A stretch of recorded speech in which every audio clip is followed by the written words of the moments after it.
We must take Lagos. Must. The people who want to keep it are fighting. We that want to take it must fight harder. The people who want to keep it are threatening. We that have to take it must prepare for that threat. There is no new thing they are going to do now in Lagos. We already know what they will do. Therefore, we must prepare in our large numbers to go to our polling unit. You must encourage your parents that came out before.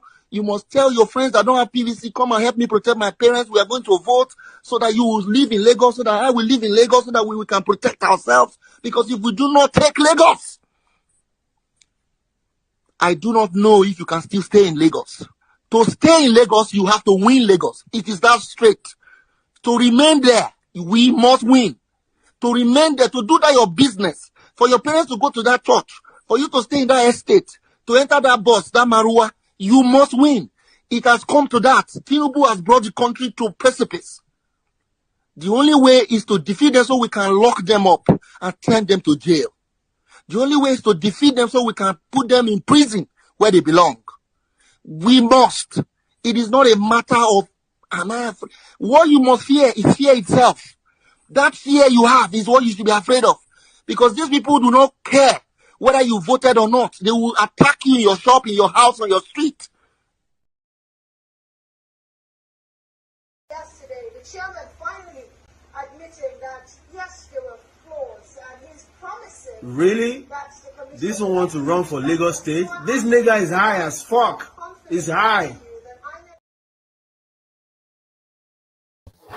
All right, so good day. So there it is. Good day. Good to see you. Good to have you here. and all of that. So the usual protocol, click on the like button as you're coming in, click on subscribe if you haven't done that already. And then if you want to come join us on the screen, you already know what to do. Bear with me. Let me just do a bit of administrative stuff here. If you want to join us on the screen, click on the hyperlink that says StreamYard, was what I was about to say to you. So let me put that hyperlink now in the comment section, so it's immediate to hand. So it'll be the first line then that you see. So if you want to come join us on the screen, click on this hyperlink that says StreamYard. It brings you into a studio space. As soon as I finish reading out the body of the talking points, I'll let you onto the screen and engage you in the conversation. So that's how it works. So click on like, click on subscribe, click on the hyperlink that says StreamYard. If you want to buy your host cups of coffee, click on that buy your host cups of coffee thing. So I'm rushing through it only so that we can get into the session fully. So do all that. So what we will be discussing today, a lot to do with the Lagos State elections that is up and coming. So in the next few minutes, I'll be presenting you a video clip of an interaction with Channels Television by the two opponents of the sitting governor space. So the essentially Jando and Chinedu. So we will hear them and hear how they present. Of course, we already know how Chinedu is presenting, but we'll see now how that opposition is and how potent it is. So we'll be watching a video clip and reacting to it in a moment. So we will be doing that. And also we will be doing a bit of tidying up as well. Commercial banks dispense old 500,000 naira notes to Nigerians amid silence from central bank. So the pronouncement from the CBN now, and no, not the pronouncement from the CBN, but the pronouncement from the Supreme Court, it looks as though off the back of that, banks have taken it upon themselves to act unilaterally. I'm saying they're acting unilaterally because they've not yet had directives from the central space, because I'm not aware that the central bank has directed that they should act in one way or the other, because the Supreme Court gave a judgment previously which the central bank via the federal government overrode. So, and that still subsists, of course, because the pronouncements of Buhari in that national broadcast, it still stands unwithdrawn. But then does the pronouncement of the central bank supersede the national broadcast that Buhari made? So that's where the question is. And it looks as though that answer is being given by the commercial banks, who, off the back of the Supreme Court pronouncement, have started dispensing the old Naira notes. Commercial banks dispense old 500,000 Naira notes to Nigerians amidst silence from central bank. So silence from central bank has Emefiele even done a runner, is the question. And now we are starting to look to the future, of course, because the president has been elected and the processes have started to work in an automaton sort of a way. So everything just sequencing towards a handover on the 29th of May. So we start to look to the future and we're looking in this direction. Orji, Uzor Kalu, Akpabio, Oshiomhole, Lawan make frontline contenders as race for 10th Senate president begins. So the Senate president now up in play again. But who are the likely names? So these are the four names. These are the foremost names. These are the front runner names that the bookmakers are saying are the favorites for that position at the moment. Very strong personalities, of course, but who best fits and where should that Senate seat go? So all of that up for discussion as well. Orji, Uzor Kalu, Akpabio, Oshiomhole, Lawan make frontline contenders as race for 10th Senate president begins. So we look at that as well. So we look at that and then we'll wrap the conversation very much around what is because this is something we want to start innovating into the space, because of course a lot of our panelists, they are political stalwarts in their own capacity. So so we're going to wrap a lot of the conversation around what has piqued the interest of our panelists as well. So it will not just be around agendas that I said. So we'll be bringing the panelists into play as well. And also, we might well be stopping at this one as well. Why I didn't oppose Obi or Tinubu, this is Wike as well. So this is Wike now trying to reposition himself and his politics. So we may well be touching base with that. And then INEC is also asking for a variation in the request to inspect their server by the two main losing parties. So quite what variation they are asking for and why they are asking for that variation, we look into that as well. So a rich and diverse menu, as always is the case. So lean back, kick back, take it easy, relax into it. The usual protocol, click on the like button, please, as you're coming in. Click on subscribe if you haven't done that already. I can already tell you that we're having what is shaping up to be an elite panel. So shaping up there to be another blockbuster session. So relax into it, lean back, kick back, and all that, click on like and subscribe is essentially what I'm trying to tell you to do. So click on like and subscribe and click on the hyperlink that says StreamYard if you want to come join us. And of course, your invitation to buy your host a cup of coffee, that always hangs around there as something to do. So do all that. And as you do all that, let me take a micro musical intermission. And then when we come back, we listen to the session with the Jando and Chinedu, and then we'll take it from there. But first, Veke guys. Water, only water, only water, where they see ma. Water,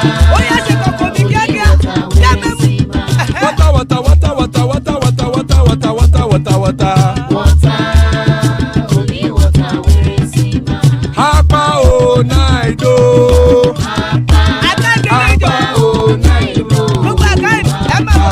Hapa you don't come o.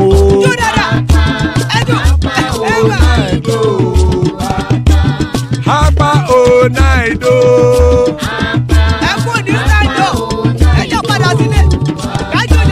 Oro kẹ̀kẹ́ ẹlẹ́mù yé o.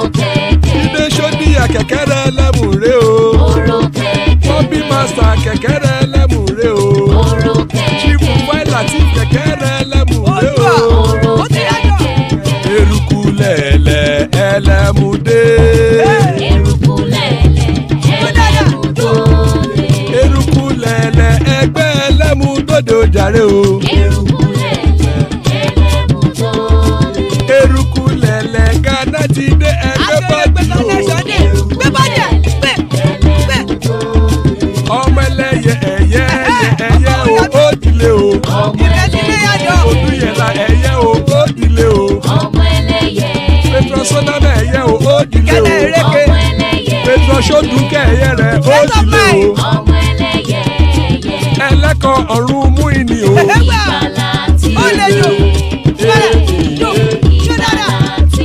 Àkùkọ ọ̀run mẹ́kọ̀.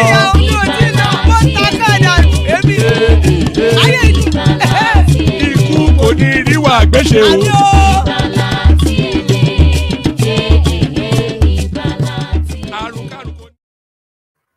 And there it is right there. Ikuku niriwa gbeshe, may death have nothing to do with us. So that's what that prayer means in Yoruba language. So let me kick it off with a few micro clips just to set the stage for the conversations to come. So now, as I said, INEC seeking a variation to the request by PDP and Labour Party to inspect their materials. So now let's not see what that variation is. The Independent National Electoral Commission is asking the Presidential Election Petition Tribunal to vary the orders which was earlier granted the candidates of the People's Democratic Party, Atiku Abubakar, and Labour Party, Peter Obi, to inspect materials used for last presidential election. In a motion of notice filed, the electoral body is praying the court to vary the order which restrained it from tampering with materials used for the election. The commission said it needed to reconfigure the bimodal voter accreditation system for the next round of elections. Recall that the Court of Appeal in Abuja had granted the request of Obi and Atiku to have access to all the sensitive materials INEC deployed for the conduct of the presidential election held on 25th February. The applicants urged the court to compel INEC to allow them obtained documents in its custody that were used for that election. So there it is. I'm not sure that anybody can quibble that too much. They need the same set of machines to carry out another set of election, and that is to say to dump and then reload for this next set of elections. So they have to tamper with it. They have to interact with their machines. Otherwise, the only other option is for the courts to hold the governorship election in abeyance until Peter Obi does his IT thing that he used to be a trader, now he's an IT expert. So it's either the court holds the election in abeyance or they let the INEC interact with their own machines. So that's the variation. And as soon as they let INEC interact with their own machine, then of course, whatever that interaction is whatever it is. So you see, it's like we always say, it will turn into a nonsense, and that is exactly what it's turning to. But this one that I'm going to bring you now, this one, there's this guy called Dogara who killed 13 people in the course of the elections. Anyway, listen to it. And the Federal High Court in Kano has granted the majority leader of the House of Representatives, Alassane Ado Doguwa, 500 million naira bail over suit for alleged culpable homicide and illegal possession of gun, as well as public disturbance. Mr. Doguwa was remanded in correctional facility by Senior Magistrate Ibrahim Mansour. Counsel to the accused, Nureni Jimon, applied for an ex parte order before Justice Mohammed Nasir Yunusa to grant the accused bail based on alleged infringement of his fundamental human rights and the absence of jurisdiction by the magistrate court that had remanded the accused. Justice Mohammed Nasir Yunusa, upon hearing the application, granted the bail with the condition that the suspect must provide two sureties, one of which shall be a first-class traditional ruler, while the other must be a permanent secretary at the Federal State Civil Service. There it is. That guy, by the way, like I said, he killed about 13 people according to the records in the course of these elections. But then they're granting him bail. And you know, as soon as they grant you bail in Nigeria, they might as well just cut you free because you'll just be in perpetuity pushing that bail further down the line. But there it is. That's Nigeria as we know it, but hopefully we'll move away from it. If only Peter Obi had won, all of these things would have come to an end automatically. Or that was the belief that was fed us. So let me play you now this last clip. Let me play you this last clip. This is Sanwo Olu hustling hard to hold on.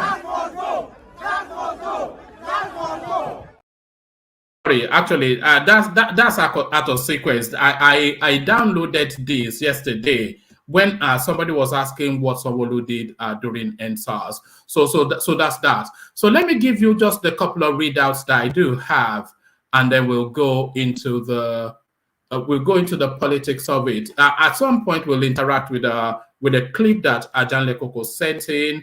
We'll also interact. We'll also interact with Yemson Wike as well. But let me give you the readout first, just to get that out of the way. So, commercial bank dispenses. Let me actually share. Commercial bank dispenses old 500,000 naira notes to Nigerians amid silence from central bank. Some commercial banks in Nigeria on Monday began dispensing the old 500 and 1,000 naira notes on Monday, correspondents gathered. A resident of Ilorin, Kwara State, confirmed to correspondents that the ATM machines of Guarantee Trust Bank at Umar Audu Road, opposite University Road Junction, Tanke GRA, paid him some old 1,000 naira notes. A banker who also spoke with correspondents corroborated this. He said some banks have started dispensing the old notes, but his bank had not got the go-ahead because of uncertainty surrounding the validity of the notes as legal tenders.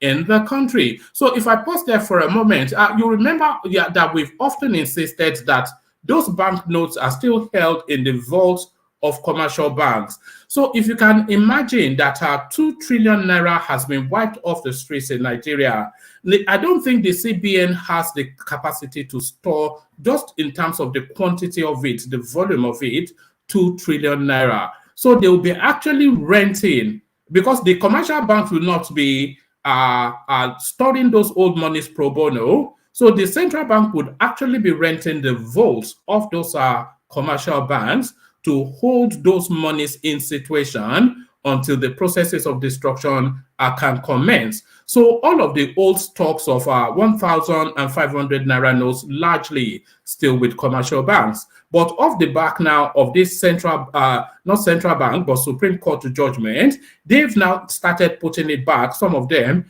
into their ATM machines. So that's what's going on. But then, of course, as I said, we've not had pronouncement yet from MFLA.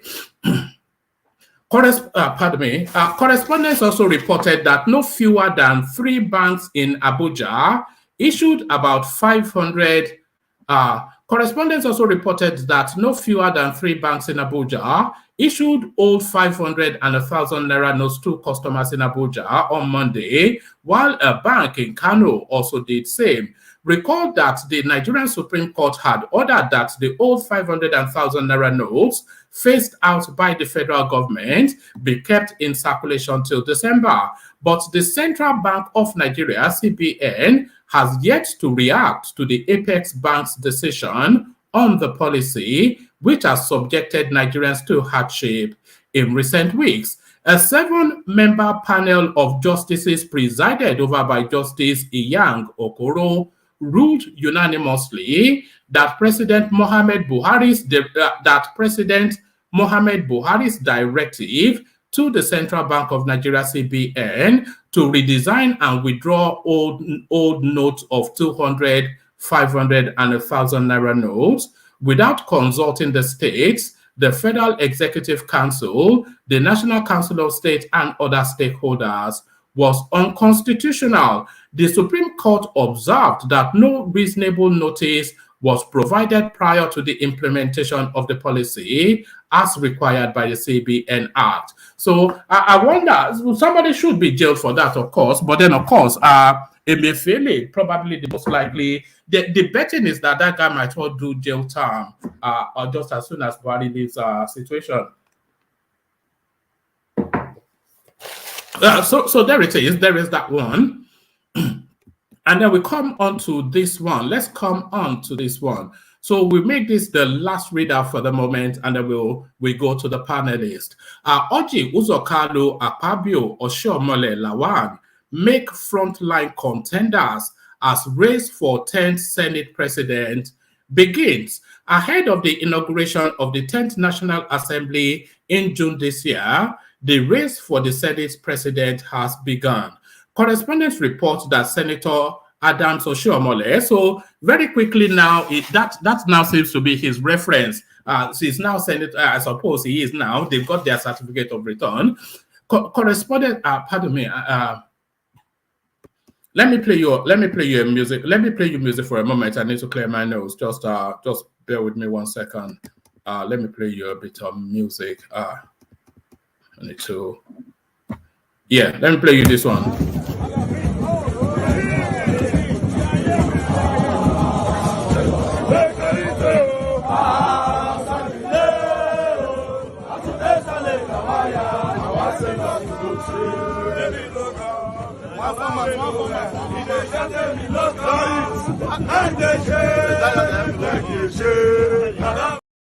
Right, I wonder if we will get an updated version of that song. We should get it just for the jokes of it, just for the culture. Ahead of the inauguration of the 10th National Assembly in June this year, the race for the Senate President has begun. Correspondents report that Senator Adams Oshiomhole, Oji Uzokalu, Godswill Akpabio, Ahmed Lawan, David Umahi, and others have begun subtle campaigns for their emergence as the leader of the Red Chambers. The choice of Senate President will largely depend on the zoning formula of the ruling party APC. It is being speculated that the party may zone the Senate to the southeast as part of moves to pacify the Igbos. Let me scroll it down, if we will scroll down. Right. The choice of the Senate president will largely depend on the zoning formula of the ruling party APC. It is being speculated that the party may zone the Senate president to the southeast as part of moves to pacify the Igbos, having missed out in the presidential contest in all the parties at the time the clamor for a president from Igbo extraction was high. Senator Odikalu, who is a ranking senator, is tipped to be highly favored for the position if the party decides to pacify the Southeast. It is also being speculated that the party may zone the seat to the Northeast as a way of appreciating the region for its immense contribution towards the emergence of Tinubu as president. It is also being speculated that if the party decides to look the way of the South-South region, Senator Adams Oshiomhole and Godswill Akpabio are strong contenders for the exalted seat.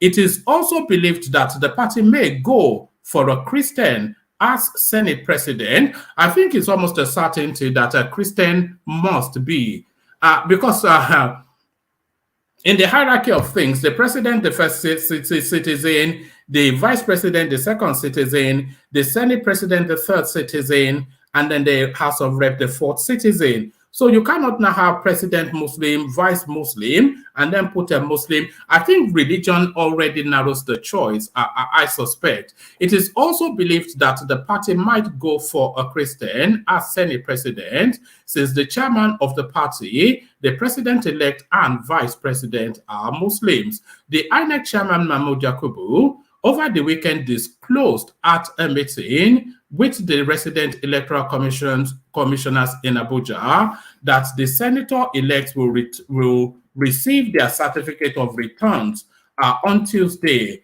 while their House of Representative counterparts will get theirs on Wednesday. According to the INEC chair, the All Progressive Congress, so this should be interesting. So we have to make note of this to see the sort of governance that might be afforded to Tinubu.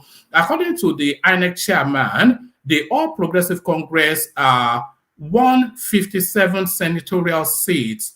The People's Democratic Party, PDP, won 29. The Labour Party got 6, whilst the New Nigeria People's Party and Social Democratic Party got 2 each. So that tells you then, of course, there's not sufficient enough amongst the opposition to overturn the will of the ruling party, because even if you add up all of their numbers, it's not anywhere near the ruling party. So an overwhelming control of the House. So according to the INEC chair, the All Progressive Congress won 57 senatorial seats. The People's Democratic Party won 29. The Labour Party got 6, whilst the New Nigeria People's Party and Social Democratic Party got 2 each. On the other hand, the All Progressive Grand Alliance and the Young Progressive Party got 1 seat each. And by the way, a lot of speculation that those Labour Party elements that are purporting to be senators will soon find new homes. I suspect that they'll find new homes before the end of the year, almost certainly with the ruling party. In the House of Representatives, the APC garnered 162 from the 366. PDP got 102, Labour Party 34, NNPP 18, APGA 4, SDP and ADC got 2 each, whilst YPP got 1 seat. So, of course, infamously, the Okada rider, there's also a narrative that I wanted to bring you yesterday, but I never got around to bringing it. There was a guy that just bought a Labour Party ticket just for the jokes of it. But his plan was actually to Japa, and this was in Edo, that sort of Edo area. So his plan was to Japa. So he never even did any campaigning until somebody knocked on his door and told him that he was now a House of Rep member. And that was the election that was. So that was how the elections went. So we'll listen to Jandor and Chinedu in a moment, but I've kept my panelists waiting long enough. Here it is, the A list. Moses joins us. So good to see you, Moses. Sonny joins us, now championing the Shore cause. Desmond joins us, probably still in Nigeria. Rational Mind joins us, warning us to beware of the spinners. Adale Koko, the mighty one, joins us. Posh Collins in the house, and Thomas makes up the list. So there it is. I did promise you an elite panel, and they don't get more elite than what is on your screen. So let's kick it off then with Posh Collins, if he's ready to go. Collins, are you ready? Yeah, thanks for choosing me because I really want to go to bed early as well. I know. What kind of that? So to it then, and let's kick it off actually with the last space that we came in from, the last space, the Senate President. Where do you see it going? Where do you see the Senate presidency going? To be honest, I don't care. They're probably going to give it to Jose Okada, but I really don't care. That one wouldn't. He will not be able to represent anybody well. It doesn't matter. As a Nigeria, Jose Okada as the personal president will be at a loss. But I would imagine that he probably gets it, but I really don't care, to be honest. I'm not far from you in thought in that, because I'm not sure if you saw that clip that went viral when Odius Okalo took Tinubu to his home and Tinubu was prostrating for his mom. Do you remember that? Yes, I do. Yeah. I suspect it might not be far from him. But I do even think it will go to the southeast in the first instance, is the thing, because a lot of people are saying it will go to the north. Is it northeast or northwest? As a thank you for where do you think he should morally go, the Senate presidency? You should have asked me where I think that the president should morally go. No, that's gone now. But to be honest, I don't care. I don't care. I mean, if we're doing this thing, let's do it Nigerian. Let's the best man win. I wouldn't care. I'm not a politician, so it wouldn't really make any difference anyway. So does it really even matter? The only person it matters. Well, it does, because we had two houses under Buhari. We had one that was led by Saraki, whose time made a lot of things, especially that Ruga plan. He was the one that made sure it did not come to fruition. And we had this one with Ahmed Lawan, who rubber stamped everything, and we saw how that went. They were just handing out money and just acting wild. So we need a strong Senate president to counterbalance the... Yeah, funny enough, I think that is what we are going to have this time around. I mean, if another rubber stamp. Yeah, if the four people that you mentioned is anything to go by, I mean, Saraki might be corrupt and every other thing, but the man is smart, so Jose Okada is just a politician without brain. Lawan is in the same category. Who just won? These people just won. I don't know. One man, you know what? Yeah, I don't really care. Whoever gets it. It will be a loss for Nigeria. That senior president. Are you deflated? Are you deflated by the election? Is that what I'm hearing in your voice? What is there is that we are not going to have any strong intellectual occupy in that space. Going by what? Except, of course, if they throw it open. I don't even know who these senators are. I don't even know who I would be like. I can look like, apart from the names that you mentioned, I don't even know who I can be like, okay, if they give it to this person, not mind the word that person, I don't know them. I just think that they're a bunch of useless people. But you are right to have pointed out that Saraki, in all of his or whatever, when he got to that seat, he stopped Buhari, he kept Buhari in check and everything. But some people might also say that didn't end well with him, and that is probably a lesson for most of them not to even to that part because Nigerian president is very powerful. But in terms of religion, do you think religion limits the choice that can be made? Because as was being highlighted in that piece, the president are Muslim, the vice president are Muslim, and those are the first two citizens. So just for the equity of it, you cannot then have the third citizen also a Muslim. So do you think religion limits the choice to at least a Christian, and then that then limits it to the south? Woman, you know that I'm trying so hard not to step into this selecting what we tend to what we there's no equity. There's already a vice president that is Muslim. There's already a president that is Muslim, party chairman where is the equity? The vice president? Come on. They might as well give it to another Muslim. Oh, okay. You sound as though you are giving up, but you are more Nigerian than anyone else. So I know that you enjoy that country. So you have to fight for it now. Where is the fight? Call it. And no, the thing about the thing about it is that irrespective of who the Senate president becomes, I do think that hopefully I'm hopeful that Tinubu, if everything goes according to his plan, because there are cases and every other thing. If everything goes according to his plan, if he wants to deliver for Nigeria, he will deliver, regardless of who the president is. I really don't want to.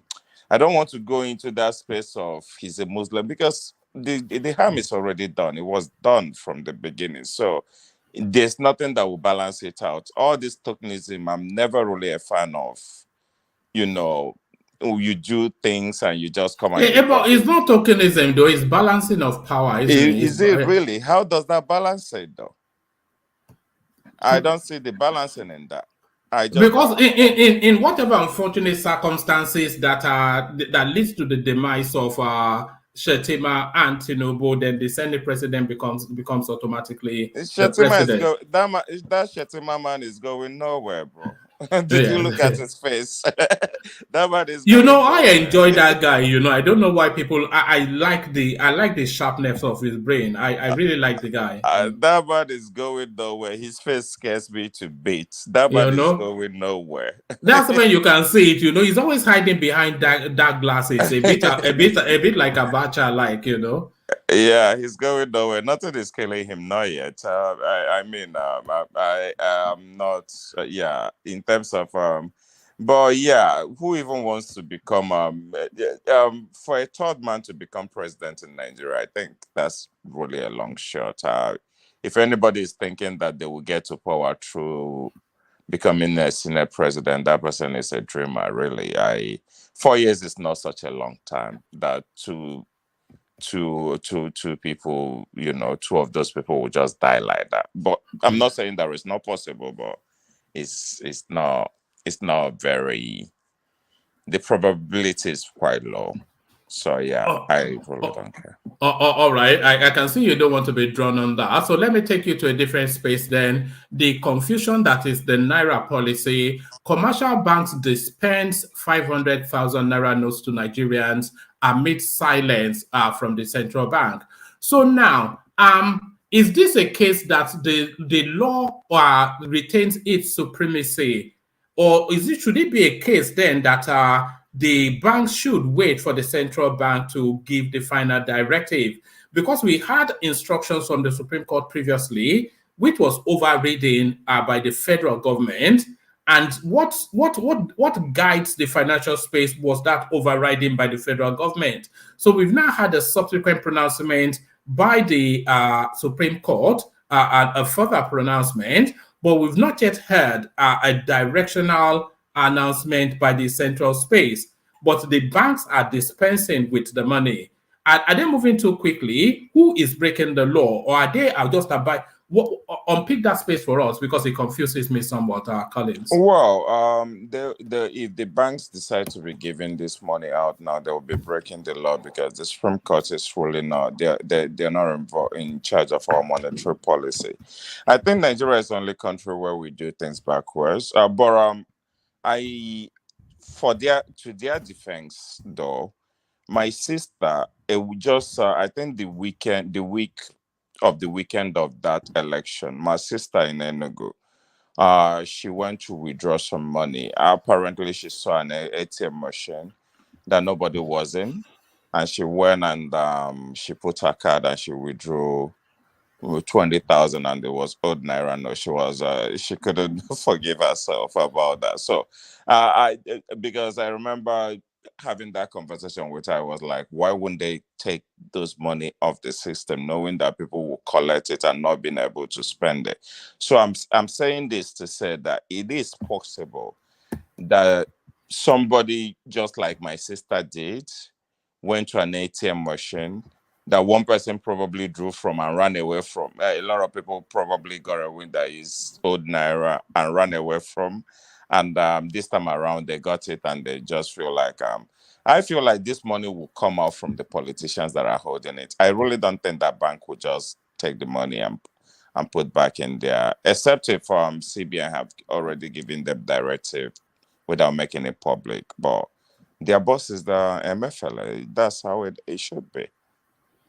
All right. Are you anticipating that they would not release that naira until after the governorship elections, after all of the cycles has been completed?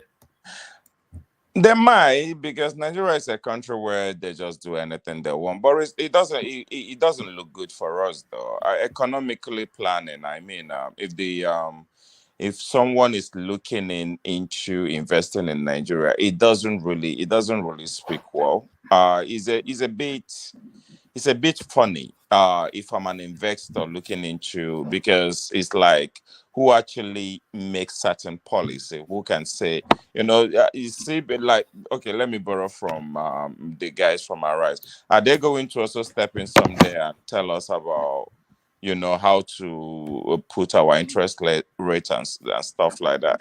It's just funny. I just feel like they drag CBN to where, and I don't think that they really should have given any other ruling from what they've done, because people are really suffering. People are suffering. It was the other day that a copper that was staying in my uncompleted building or wherever, that was telling me, there was this Hausa woman, the gate woman. They went back to the north, but for some reason she came back, and I told them we had already pulled down the security house where she was. So I was asking the copper guy, where is the woman staying? She said that she sleeps under the stairs and stuff like that. But after I told her that I'm not, I told the people that opened the gate for her that they really shouldn't have. But then, what she used to sell before she went to the north, now what I heard is that she will carry it and go out, and nobody buys. She'll come back, and she came back with a child, a little child. She carries and goes about, and the ones that she sells, they're all buying on credit without anybody giving her a penny. So when you now start getting these And stories but Buhari has destroyed trade anyway, because I suspect, like me, you are getting increasing amounts of phone calls from Nigeria with stories of lamentation. So it's just it's ungodly what that guy's done. Yeah, it is really sad, and especially because after everything, because there was a time that people was like, okay, endure is for a good cause, but after how the election and everything went, it was like, okay, if they couldn't buy vote and they could buy the INEC or whatever, if that is what it turned out to be, so what was the need of all this suffering for people? Because people are suffering, not that, because I always look at it like, oh, you guys, can you go to shop, right, do your shopping and come back? And I think most times we start thinking that up to 20% of Nigerians fall into that category that can do that, you know and we forget these people. Bora is gone on for a month plus now, and people are suffering. People are losing. Their businesses are gone. So they gave the right ruling, but is it right in the right sense of it? That's the question. But they drag them into it. They have to they have to do something, and they did what they believe that they should do. I suppose the Mefele Mara as well. That's if they even still have the naira, but I believe that the politicians still got them. So politicians will probably at least bring out the ones that they have. I don't know how much that is. I don't think it will be much. All right. Let me take you then to the upcoming elections, Lagos State space, where the focus is. So you have a chap who a lot of people question his Yoruba authenticity. Gbadebo Chinedu Rhodes Vivor. So that's his name. And of course, you have Jandor. I don't actually know his full name even. They just call him Jandor. He's the PDP guy. Win against the incumbent, Sanwo Olu. But the momentum somewhat seems to be with this Gbadebo Chinedu guy. And a lot of narratives around him. The Labour Party pushing him hard. But the Lagos State space resistant to him because, of course, they are not sure that is as Yoruba as they would like him to be. So are you following that space, and do you have any thoughts on it? Well, Lagos State and you too, because the way you crafted your headline as well, that's very interesting. And No, that's a clickbait now. that's a click. I know, but I don't know why you guys get me with this kind of thing, because it's really it's annoying. But at the same time, you know that you know what it's about, because I know you, so you know what it's about. But at the same time, you're like, one man, here he goes. Come on, bro. This guy doesn't even call himself Chinedu. Why is this Chinedu thing all of a sudden becoming his taking prominent over his real, what he calls himself and stuff like that? But I think I like what is happening in a way. I like it because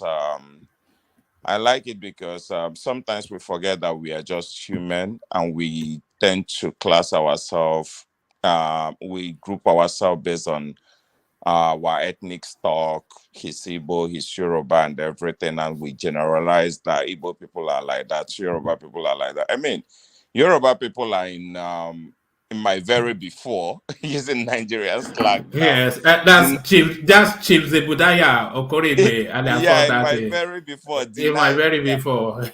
denying their own, denying their own, because there has never been a time in that I know in Nigeria, in African culture, at least in Nigerian culture, that a child is not identified with the father. But for the father, this time around, he just happens to have an Igbo mother, and also has an Igbo woman as a wife. That's become something of politics, and he's Lagosian, that can trace his history back 400 years, something that nobody that ever ruled Lagos could do.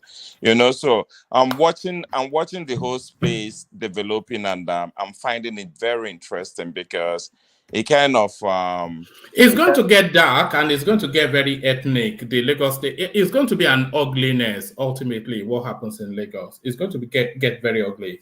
well, for the Igbo people, this comes every 4 years. Whenever it comes to election, there's been an election where they were told that they will be thrown in the lagoon. There's been an election, and people sometimes wonder why Igbo people don't like Tinubu and stuff like that. Why Tinubu might not have said any of that, we usually would not see him come out to say anything against such strong statements and stuff like that. And it looks like, because he's very close to people like that, it looks like he endorsed them. So for Igbo people, I don't think it would be anything more. But for people like Chinedu, and people like I'm calling him what you call him now, and people that fall into his class, I think it will be eye opener for them. Like somebody like Davido that had that bless his to the memory of his son, that the name was Efai. Maybe it will also be like, when they get on with these Igbo women, maybe they should just give them Yoruba names, because Well, what is it? What is it, Collins, with Yoruba men and Igbo women? That seems to be where they go to the most. Why do you think that is? You don't see the, it the other way around. You don't see Easterners marrying you. Yeah, yeah. They are beautiful women. Let's get Yes, yes, yes. they are beautiful women. But then again, the Igbo people live in Yoruba land, because they know these people. They probably went to the same school with these people. So it's not like that's the argument that I was trying to make the other time. People come to Lagos because opportunities are in Lagos. Dangote is in Lagos. All the big companies are in Lagos. So there's always a reason for people to be in Lagos. Whereas when people want to create craft that narrative that other people are not in the Igbo land, what I always ask is that what would they be there doing? You cannot compete against those Igbo traders there. A lot of Igbo people can't even compete against them. That's why they ran to Ghana. That's why they ran to Lagos, because those people are fierce. These people learn their trade for like 7 years. So you cannot just get your money and go. Your money will finish before you say Jack Robinson and you're packing your bag and you're going home. These people actually learn this craft for 7 years. You can't compete. There's nothing there. It's either you're a trader or you're not, and it's only traders that stays back. If you go into work for multinational, you'll be in Lagos, you'll be in Abuja. So that is how Nigeria is. So these guys grew up together in Lagos, and it will get back, like you rightly said. But for every other Igbo person, it happens every 4 years. It's really not such a big deal. You start hearing Igbo people wanting to take over. Like I will always say, I will stand against Igbo people saying that nobody owns Lagos. But at the same time, I will also speak against somebody selling their land to people that rightly bought it without asking for this land to be given. Am I saying that some Yoruba people might not have given some Igbo people some land? I would be lying, because it would have happened in some cases. But in most cases, people that paid for their land own their land. And some guy comes from any other part of Yoruba land that doesn't even have a land in Lagos and tell me, for instance, using myself as an example, a landowner in Lagos, that I should leave Lagos and you don't own a land. I think that's a bit of a reach, so, but that's what we see. That is the Nigeria we have. And most people that will say this also live abroad in somebody else's country. Lagos for me is like London.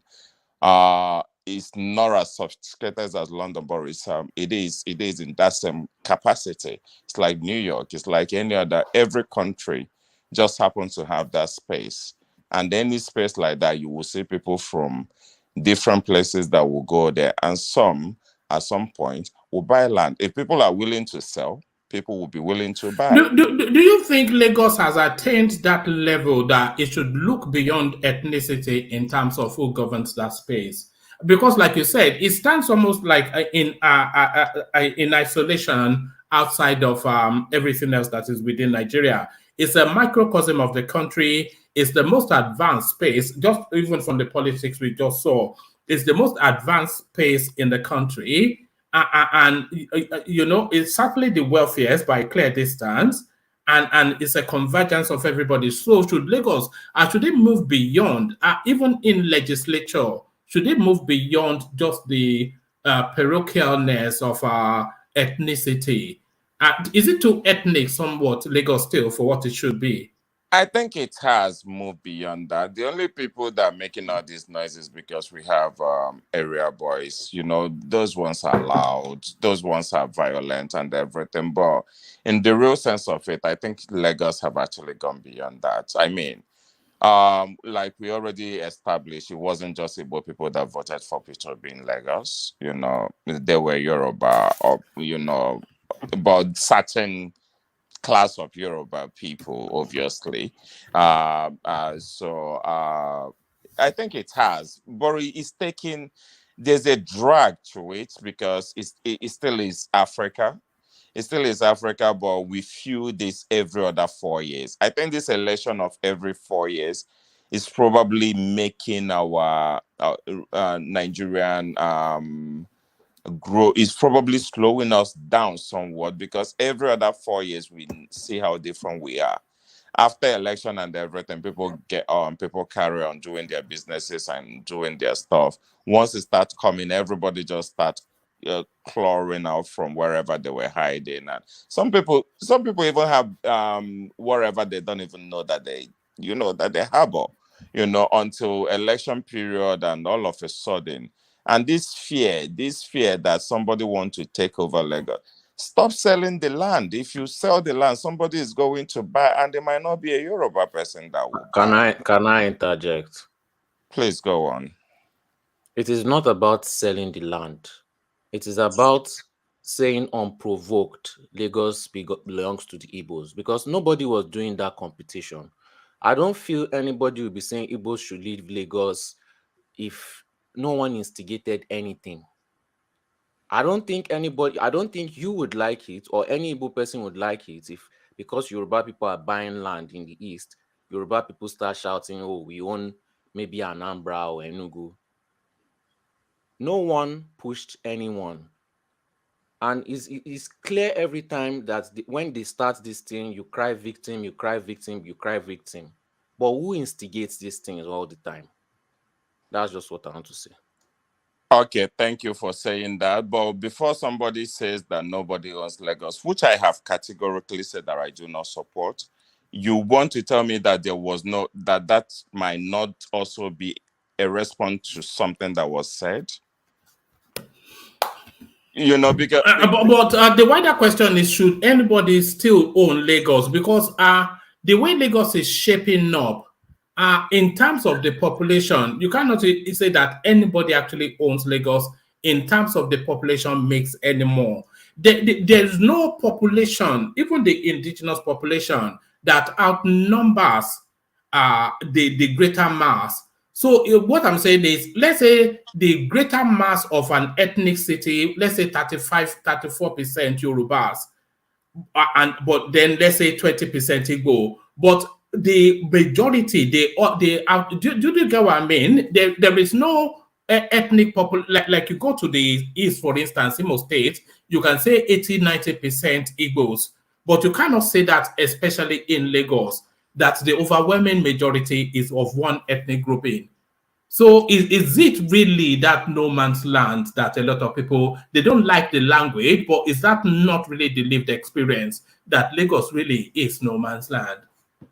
it is the lived experience, but it's a sensitive one because we're African. I get the both side of the argument. I like if I know any Igbo person that will say that, I will be like, that is being provoking ethnic whatever. But there's also another side of it that feels like, do you also sell this land because you needed the money? And also feels like there's a way that you can chase me out to take the land back so that it becomes yours again. Because you can look at it in two different ways and be like, okay, is there something more going on than what we're actually seeing? Because yes, nobody should say that nobody, even if you own it. I mean, don't come and rob it, because anybody who sells land, I don't think anybody wakes up any morning and decide that the best thing that I want to do this morning is to sell land.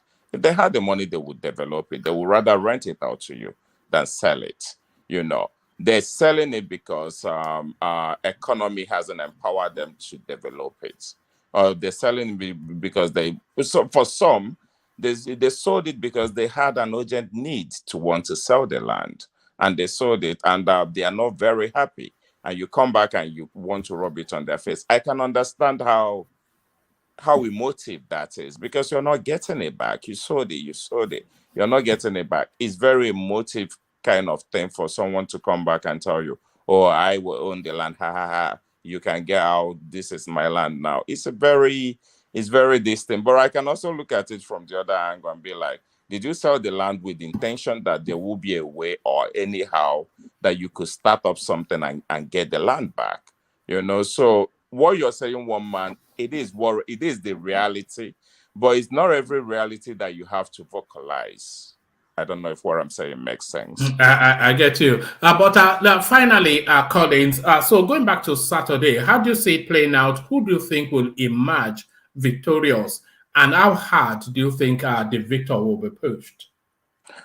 It looks like if the obedient guys want to come out, it will be a blood. It will be a blood a bloodbath. It will be a hard fought battle, because The guy, my Yoruba friend that I always say that when I told him that the obedience will will win Lagos after they've taken over the next state, he told me that our guy we go fight, or that kind of. So and I believe that this is normal everyday conversation among that that group of people and stuff like that. It's not going to be easy, but the question is, are people even going to turn out like they did 2 weeks ago? Because this man might be riding on empty promise, hoping that people will turn out, but they might actually not. Some people might still be deflated. Some people might want to zone off from this whole election thing. Some people might Can be I scared. target? Yeah, Can I target? yeah. About Lagos, obedient to get with like 70%. How did you get to that? And Obedient they tell had you what? gospel to if they can allow obedient to vote without attack and everything, normal vote, transmit is freely or 70% guarantee. But speaking a Port Harcourt language, like 70. yes, You but want to speaking a bet? language we understand, though. But You yeah, want to bet? What I mean Moses, is that you want to bet? obedient will take Port Harcourt and the Lagos State. That is You want to guarantee. bet? You want to bet? Huh? You want My to bet? brother, it's not about betting. Like how much? 1 million. No 1 million, no. Me, I don't know this gambling. look at that. I'm telling you because what I did Nigeria now. I'm telling you what is on ground. I don't know where you are. Yeah, I'm but you were what is on telling us, ground. you were Obedient telling is us, going to take. but you were telling us that Obi was going to be president now. So why should we believe you now? Let's bet $100. Obi is already president. Forget As I'm talking to you Yeah, now, all right. Obi have already won 19 states. All right. According to Okay. the upload they have already done. I'm All telling right, you okay. now. They sent it to me. I've seen what you are saying. Moses, are you counting the votes that the children made too? No, forget all that. Back to you, Collins. Yeah. No, So what I'm telling you that is real now. According to because we have our own this thing, our own receipt now. They give us that election day now. So we have our own document. So with what they upload in their server. So now Peter Obi have 19 states lockdown with with Abuja. Yeah, 20.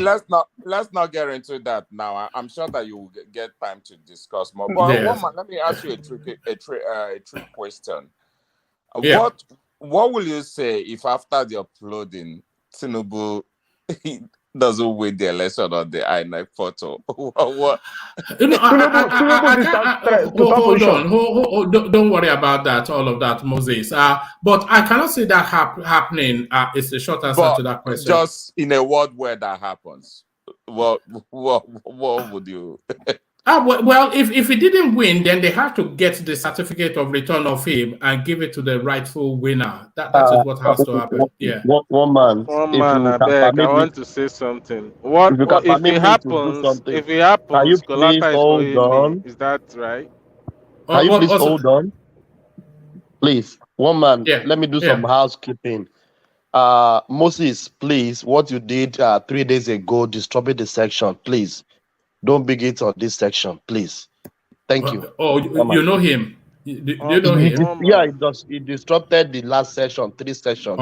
I have to kick him out. Please. Thank you. I wanted to say, if it happens, Kolata is owing me, right? Well, there it is. Certainly, no question about that. Okay. Just clarifying. No problem. Kolata. So hopefully you heard that. You have to come and give him back the money, but because the payouts have been made. Yeah, so yeah, it would be a hard fought battle on Saturday, but is somewhat like, are people going to come out for this guy? And the politics that the Lagos state is playing now, I don't want to say Yoruba space or anything, because that's a little bit playing into that narrow. Right? The politics that the Lagos space is playing right now might just get some other people activated as well to come out to vote for him. I mean, Vevo, his name I always find difficult to pronounce. Anyway, whatever. Let me just. Roads Vivo, according to Yeah. all these double barrel names in Nigeria. You know, Even the English don't use double barrel names anymore. But there it is, Roads yeah, Vivo. so let me just say whatever. So the Mm. politics that the Lagos is playing right now might just also energize the other the supporters of Peter Obi, because that's what it is. The supporters of Peter Obi to come out to vote for him. In that case, it will be a hard fought battle. Who do I think will win? I don't know. Structures have shown that structures are not structuring really in this election very well. So we cannot say that just because somebody is governor or certain people hold the state, that they can hold it if the election that is to be free and fair. So if it's to be free and fair and people come out for him, he would win, and he will not be winning because his middle name happens to be Chinedu. He'll be winning because Sanwo Olu, people don't like him. At least some people don't like him, and he will be winning because he started NSAS very well, but he ended it so badly. And these are the generation that got activated with those whole NSAS thing. So I don't know, but I think I will give two of them. I'm not a betting man. If you ask me to bet, I wouldn't. But I will probably go with my biases and be like, I want Guadeloupe to win, as always. All right. But if Sanwo-Olu does win, which is likely to, then Tinubu gets everything that he set out to achieve. He won the Nigerian presidency, which he sets out to achieve, and he holds on to his base, which is Lagos State.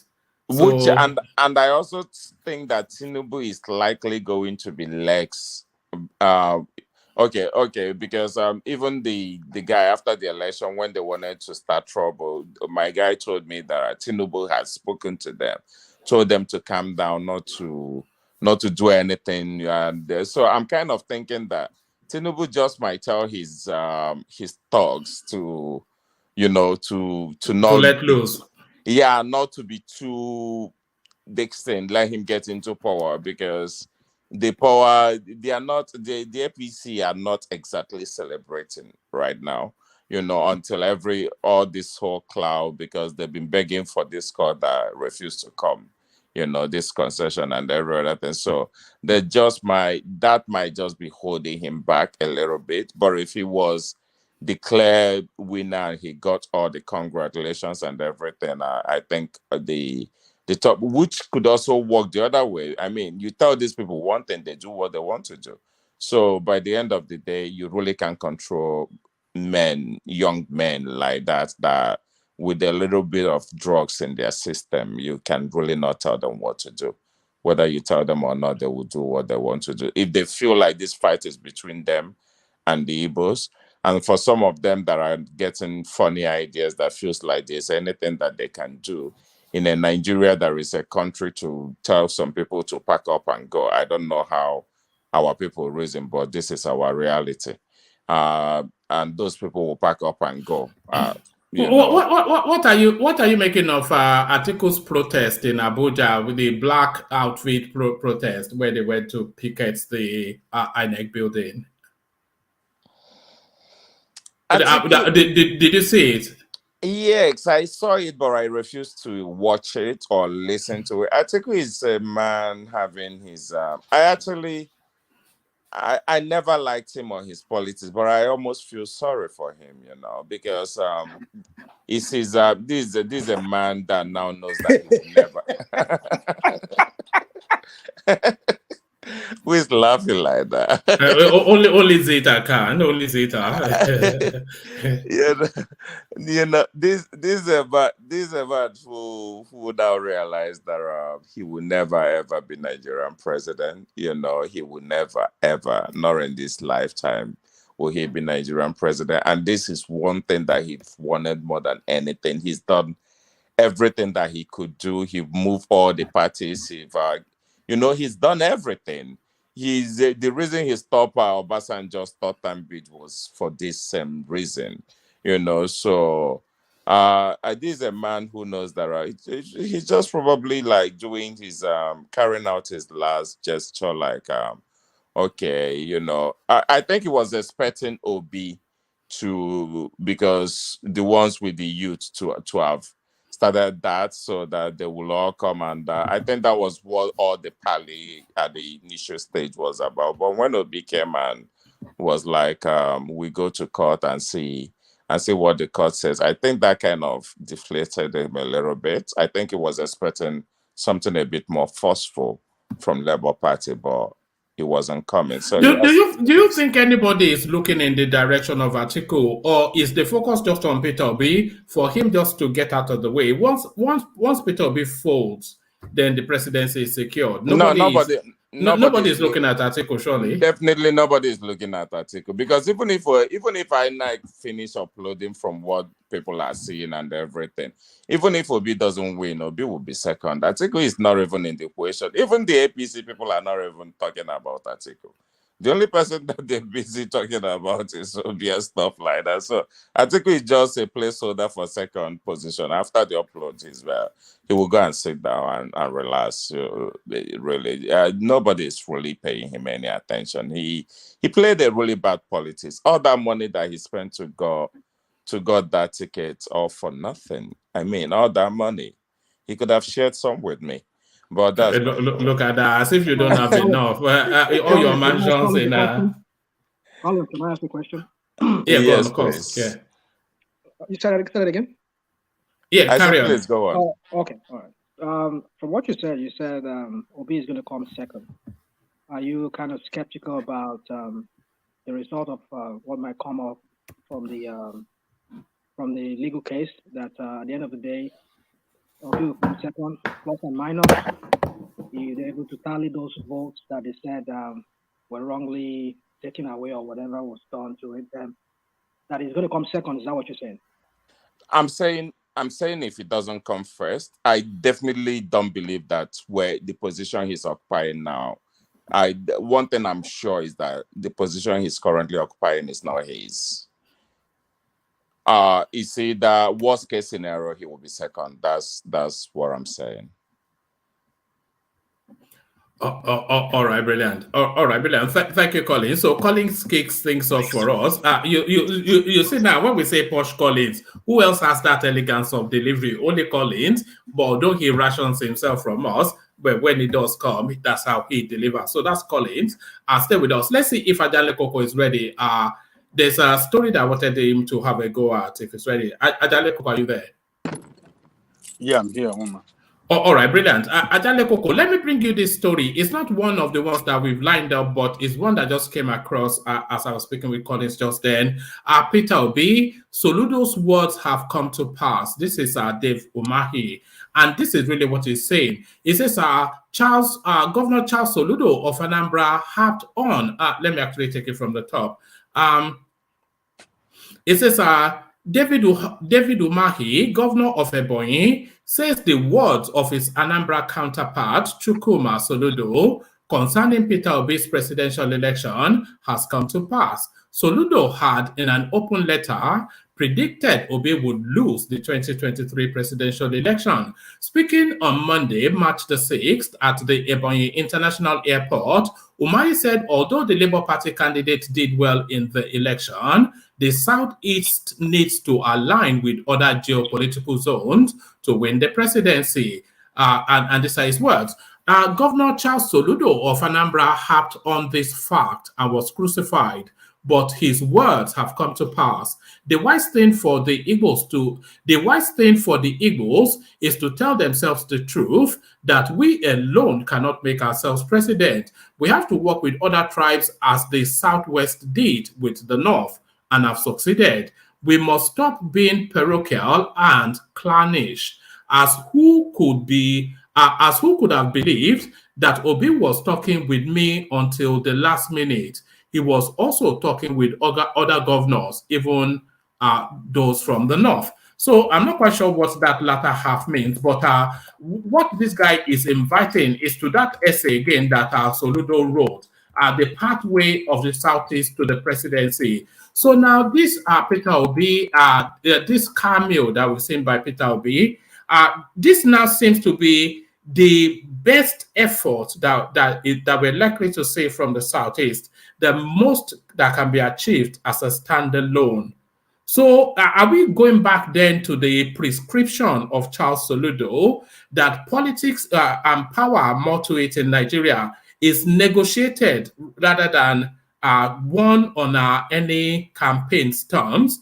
And is it then going back then to what Soludo said, that the Southeast now needs to be building alliances across geopolitical zones with the seniors there in order then to rechart that pathway to the presidency? So after the Peter Obi experience, Ajanle Koko, should the Southeast revert to Soludo's essay?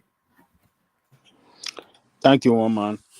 Greetings to our listeners around the world. Please click on the like button, share and subscribe if you haven't done so. Truth is very bitter.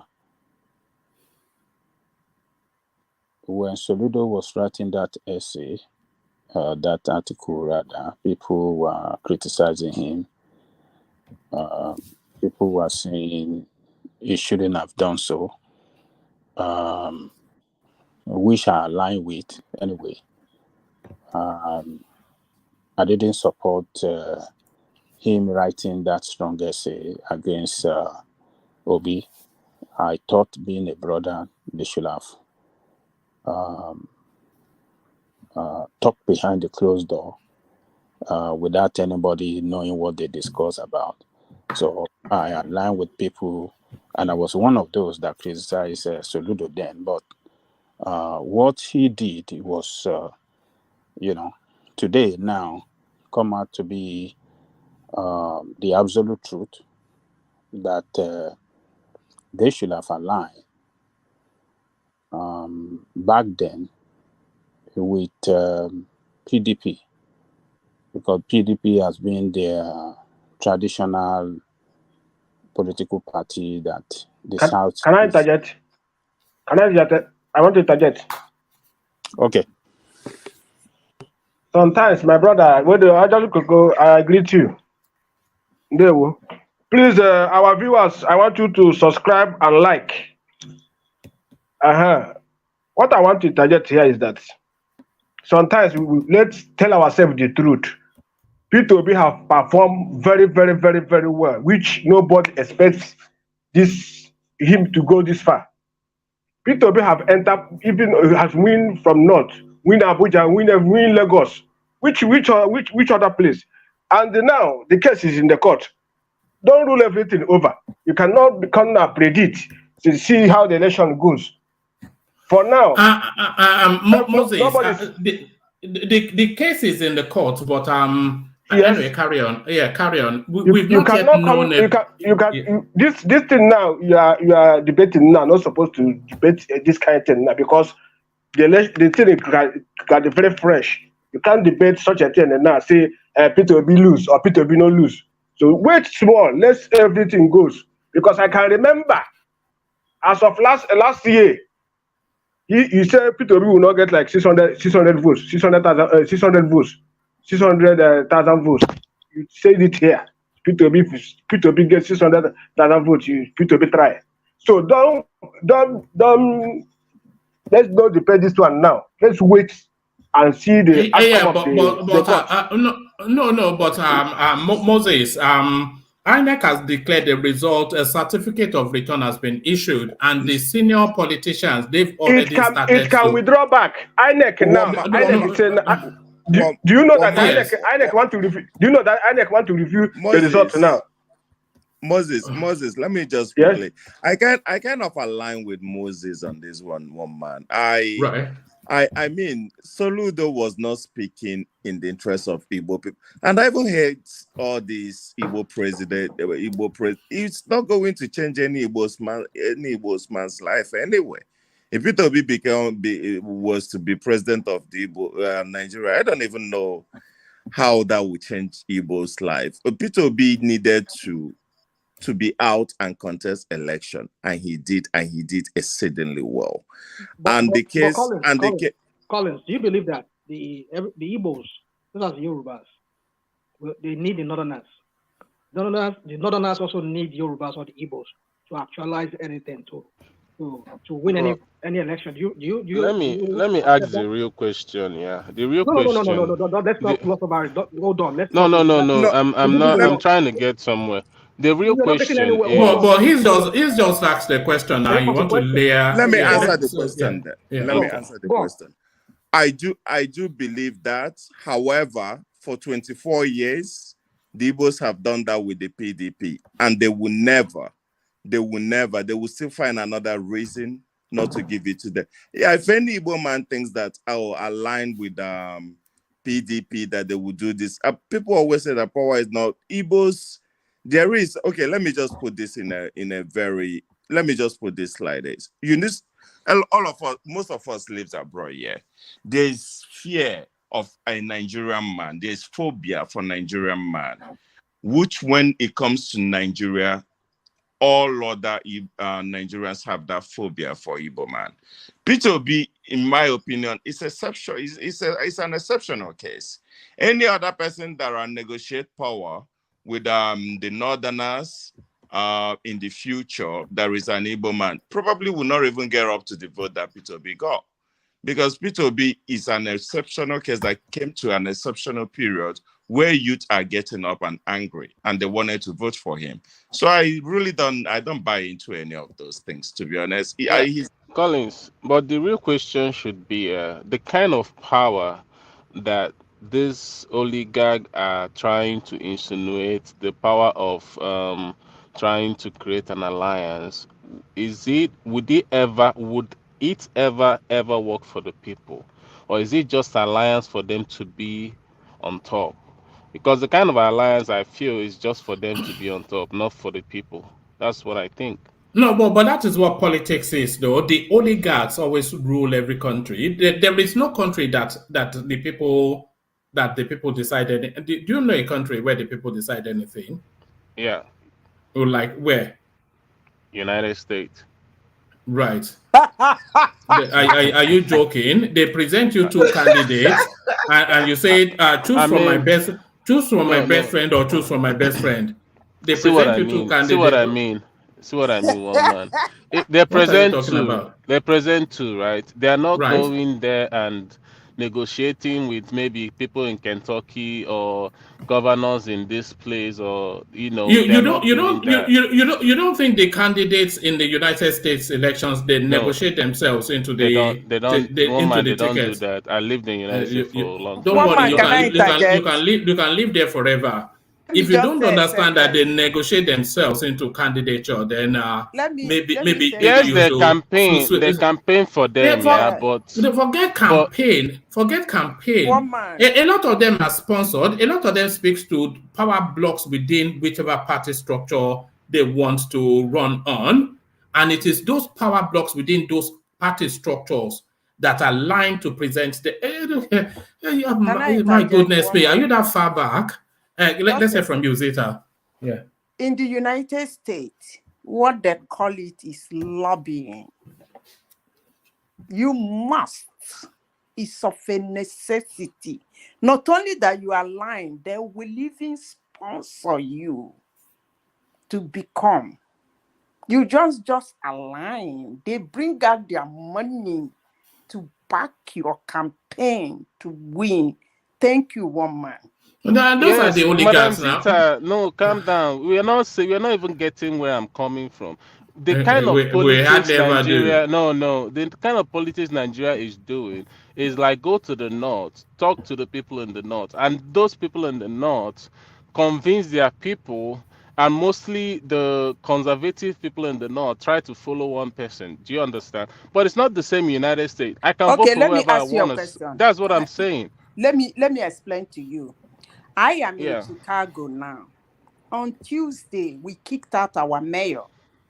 This is a global forum. I must say this. Go and make your research. Chicago politicians are the most corrupt in the United States, if not in the world. They lobbied just for mayor. They lobbied. They lobbied. You had me. So I don't know which of the politics in the And United what States you are talking you're about. saying that people in Chicago doesn't have the mind of to choose their own. I You don't get what you you're don't saying, Madam understand. Zita. They are not No, saying they didn't say read. hold on now, Collins. The What's word being is said? align. They said align. They didn't say rig the election. What Soludo was saying is align. That is lobby. Align. They didn't say the people will not vote. I was giving an example of the elections in Venezuela, how it works. They have the best, one of the freest and free and fairest system of election in the world. Go and make your research. But even at that, you must align. So I don't know which kind of Can I level interject? you are from. Anyway, one Can I man, let them interject? continue. All right, go on, Moses, Can I but make it interject? brief. Make it brief. Then we'll go back to Ajanle Koko. My sister, we don't know. Let me tell you something. As Nigeria today, such alliance will not stand. Let me tell you the gospel truth. If you are doing alliance, you are doing for your own. No alliance now will stand for Nigeria. Nigeria youth have taken over. Forget all that now. As I'm talking, Don't worry about all that's just like. there is Hold no on. now. Wait, now hear me first. No. Enough of that. The old order is still what we have. So I'm not sure where the user. Yes. Please, before you go to Yeah. let me just say this. You see, our Igbo brothers, don't get me wrong, I'm for B, but I just want to say that, just that caveat. But you see, sometimes the way we argue points sometimes, it sounds ridiculous sometimes when I hear some obedient, the way they argue points. And by obedient, I'm mentioning some of my obedient people here on this platform. That in the Nigerian context, what Soludo said, it's not out of place. I mean, what he actually said, those things, those points, some of the, let me just some of the points. One or two of the points you raised, like Obi, you need to make alliance. Yes, in the Nigerian context, every politician who wants to vie for power, you will need to make some sort of alliance, either corrupt in any way, you need it. Now, you're talking about Obi.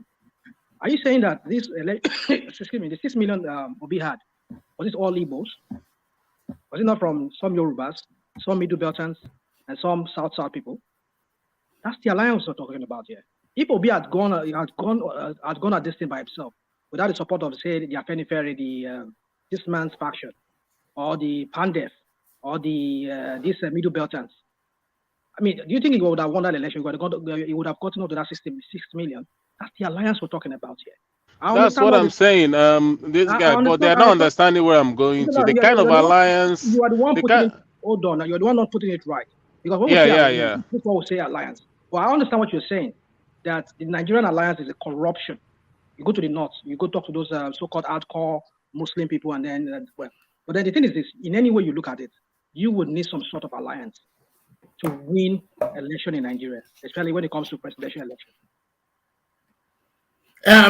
Rational mind. Buhari has been trying to be president, I think, for about 4 cycles, and he could not surmount it until he formed that alliance with Tinubu, who gave him Yoruba land.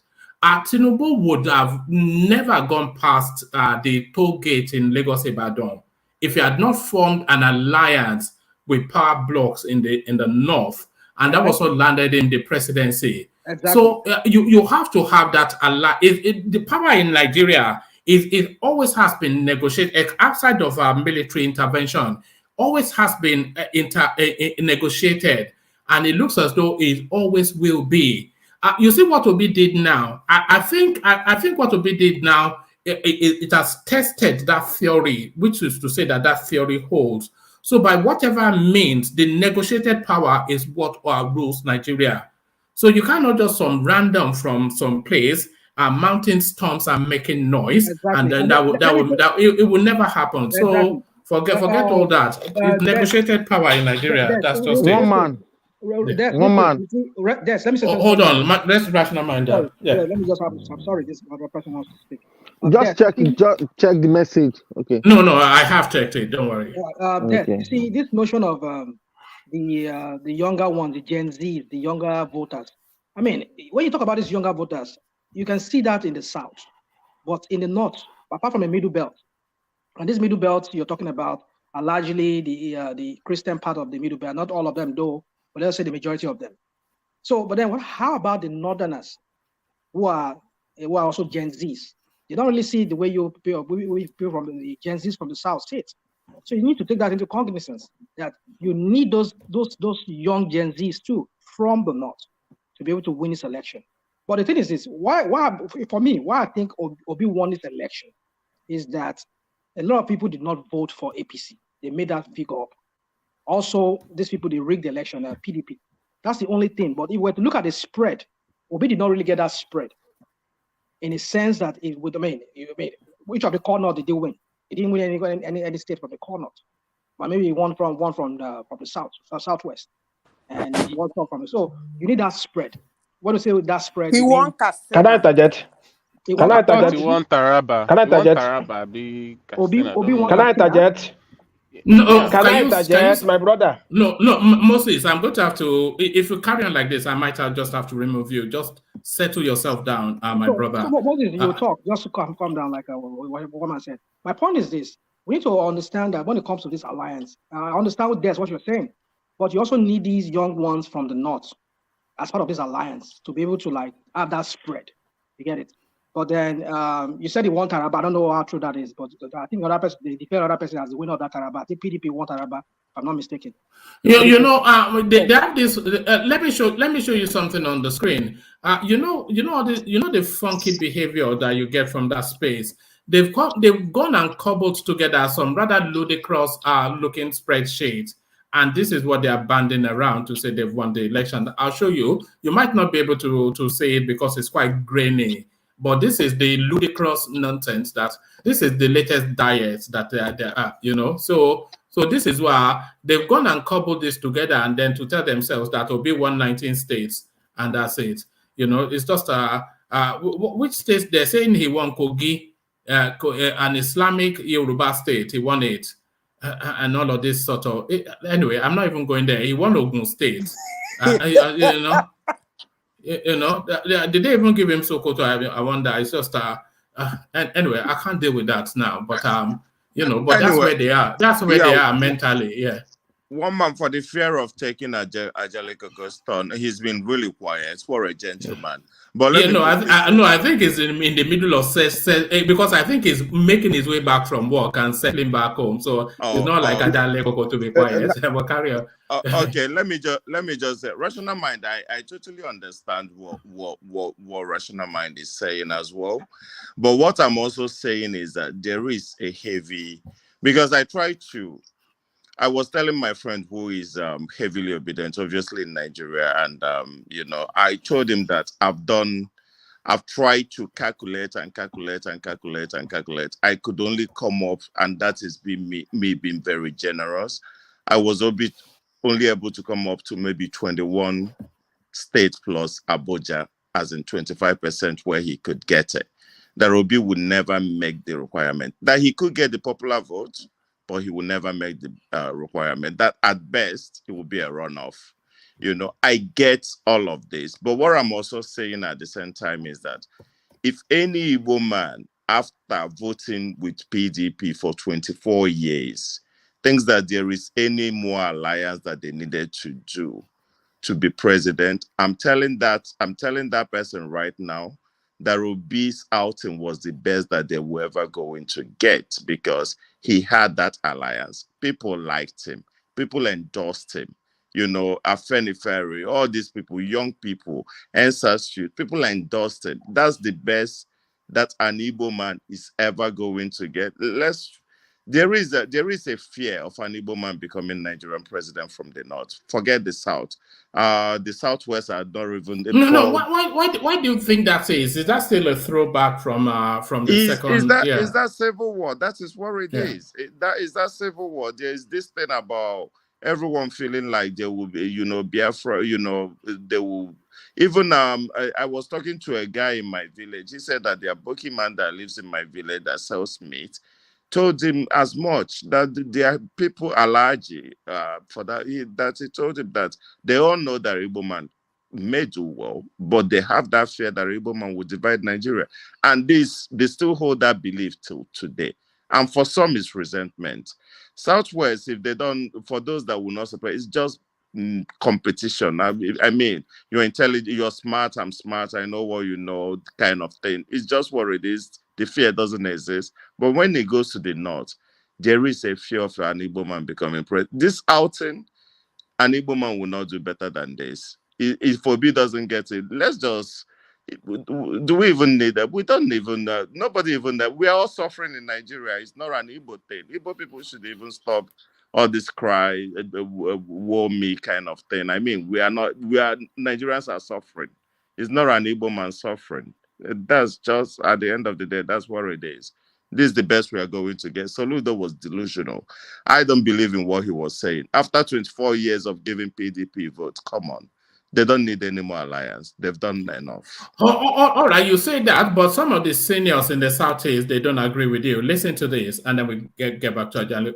And then you can comment on it, and then we go back to Ajahn Lekoko. But listen to the seniors in the Southeast. Naya Buhari, onye first of them met here, Okadibo. Onyibo. Yes. Second met here, Umezoke. Onyibo. Yes. When he was head of army, Onyeba Attorney General Yabo. Chika Okolile, Oyonta. Yes. How can Igbo people talk nonsense? How can we be in politics and make ourselves a minority? Ndi Igbo remain a minority in Nigeria. I want to know why.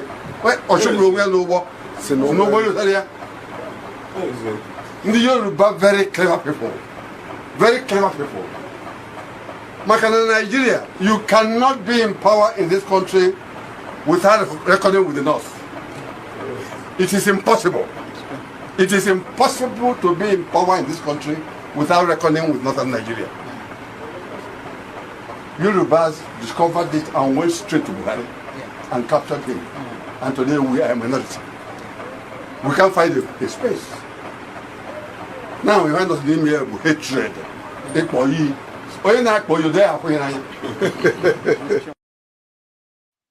So there it is. Interpret and react, Collins.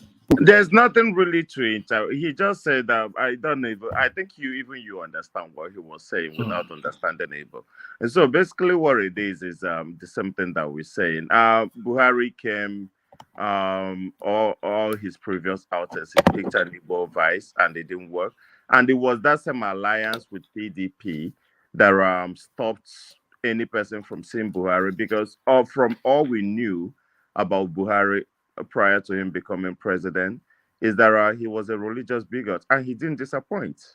So Tinubu, seeing that Tinubu is an exceptional politician, let's just give him that. Let's make that clear, whether president or not. He saw that this man comes with a certain number of votes every other election that he has, and in order to get power from a certain president, that this is the man that they need to bring. At that point, Buhari doesn't even want to be president anymore, and that has gotten him to where he is. But what I'm saying is that the baggage by the end of the day that Igbo people has, the Western Nigeria are not carrying that baggage. I think which is the Biafra space. Yes, I think it will be did very well. Look at I'm having to defend in some platform. I'm having to defend that Peter Obi was not IPOB when he was contesting for Nigerian president. Imagine that.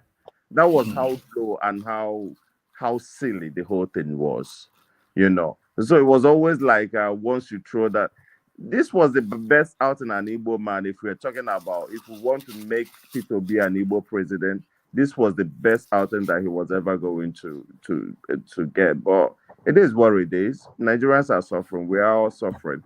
Let Igbo people forget. Being president, Yoruba people, are they the ones ruling my state? Are the Northerners the one in charge of my state? Please, let's just move on. Now, any person if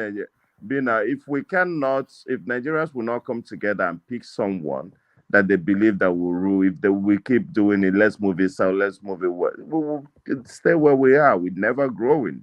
That's what it will be. And we will keep running away, living in another man's land. That's it. You know. All right, brilliant. The whole thing is tiring. Back to Ajanle Koko. So Ajanle Koko, there it is. That Soludo essay. We've discussed it when the essay came out, when it was published.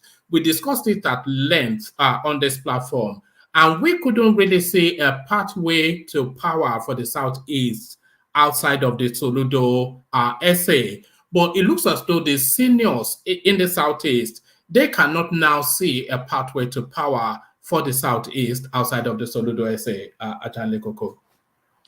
Yes, you see, Soludo, even though that is not a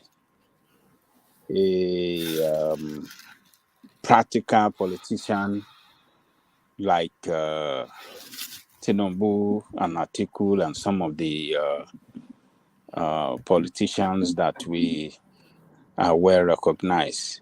But for the fact that he's been around the politician for a while, he understood the game and how the game is played. And that was what his opinion in his article represents. So, Obi himself is a politician. But what Obi did, Obi pursued his own ambition. It's not the ambition of the Southeast that he pursued. Obi pursued his own ambition. He took a gamble. And he was lucky that because of the situation of things in the country, particularly the way Buhari has divided Nigerians along ethnic line, that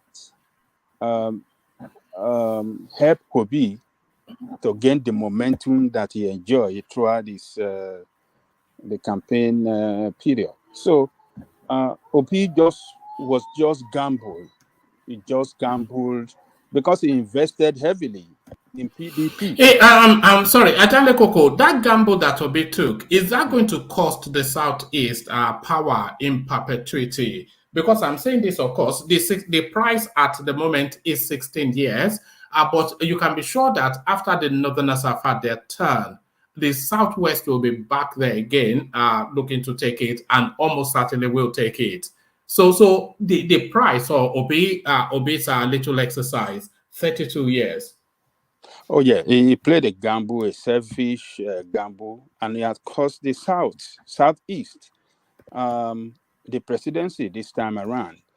Because if he had worked things out, let's say he remained with Atiku, being his boss, he acknowledged it severally publicly that Atiku is his boss, and he was the vice president to Atiku in 2019. If he had remained in PDP and they had joined forces together with the momentum that he carried, that would have been to the advantage of PDP, and that would have taken them to presidency. Because if you add his vote to that of to Atiku, if we don't even have everything in totality, let's take that of the Taraba and all the rest where he won in the north, let's take them out. Let's say you remain there and the whole of Southeast, Atiku still managed to win the Southeast and South except River. Maybe Atiku will have been declared the president today and he will be the vice president. And we'll be looking forward to 8 years after Atiku for Igbo man to now come out strongly for that position of presidency. Ajale Koko, do you concede what I just said earlier, that if we have 8 years of Tinubu succeeded by an 8 years of the North, after that 16 years, the Southwest will want it back? And almost certainly will get it back. Look, politics is a game of alliance and number. The more you can, make your outreach, make that strong alliance with other politicians around the country, in other part of the country, outside your zone, the better chance for you to win the presidency, to win the ticket of the party, and to win the presidency. That is what Tinubu did, and that is what worked out for him. Obi wasn't able to do that. That is why he failed. That is just the simple truth. You said something now. You said Obi was not the Igbo's choice. Was not. He did everything against the Igbos. I mean, you're saying he did it solo on himself, not really with the Igbo support. Is that yes? Can the same be said of Tinubu? No, repeat that question. I didn't hear. Can the same be said of Tinubu that he did it on his own? It was his own ambition. It was following his own selfish ambition. No. Okay, let me explain it well. What I mean by he did it on his own was because he stepped into the race without the support of the notable politicians, the power that be when it comes to politics in the East. He had them. He had no one of them with him. Unlike Tinubu, everybody was with Tinubu to the ground level of the traditional institution. Everybody around the West were with Tinubu. It's not the same way with Obi. Obi wasn't able to carry notable politicians and the political shakers with him from the Southeast. He was playing a solo game. It was this youth that make a very loud noise and make it possible for him. It's not the power that be. And when you want to pursue this kind, let me Southeast. Let me run out. And for you to make that alliance with other parts of the country, it has to be a collective outreach from your own team to the other part of it. It's not a one-man game. One man cannot do that alliance with other parties. It has to be group of people, political shakers coming together to show to the other part of other part of Nigeria that we are ready for this power shift. We are ready for this alliance. This is who we are. Look at us. We are the people representative. So they can sit down with you and they can take you serious and they can negotiate. Obi had nobody with him. That's why you couldn't get anybody from the north to sit with him. That's why he was struggling with the vice president choice. He reached out to Kwankwaso, forget me. He reached out to Shagari's son, that said, forget me. He couldn't because they didn't see his people with him. They didn't see him as anything to reckon with because no political shakers from his own with him. So that is just the point. So it's not Tinubu had all the power that be politically with him, and he had the strongest of the strongest, what do you call it? The traditional king behind him as well. Making that. Thank you, Ajani Koko, for making that one. The last statement you make. Thank you. Yes, the strongest of the strongest. The Alaafin of Oyo was behind him. The Oni of Ife was behind him, and all the first-class traditional king from the Yoruba land, all of them were behind him. They are knocking on the doors of their fellow emirs and the sultan and whoever. That look, this is our own turn. This is our son. We want you to give him support. And you know, they came out with all the power that is necessary to reach out to the other part of the country, and that was what make it work well. But Obi doesn't have that. So look, Soludo was right, whether we like it or not. He was right. The way he did it in the public is what I did not like. I think he embarrassed Obi. That was my position then.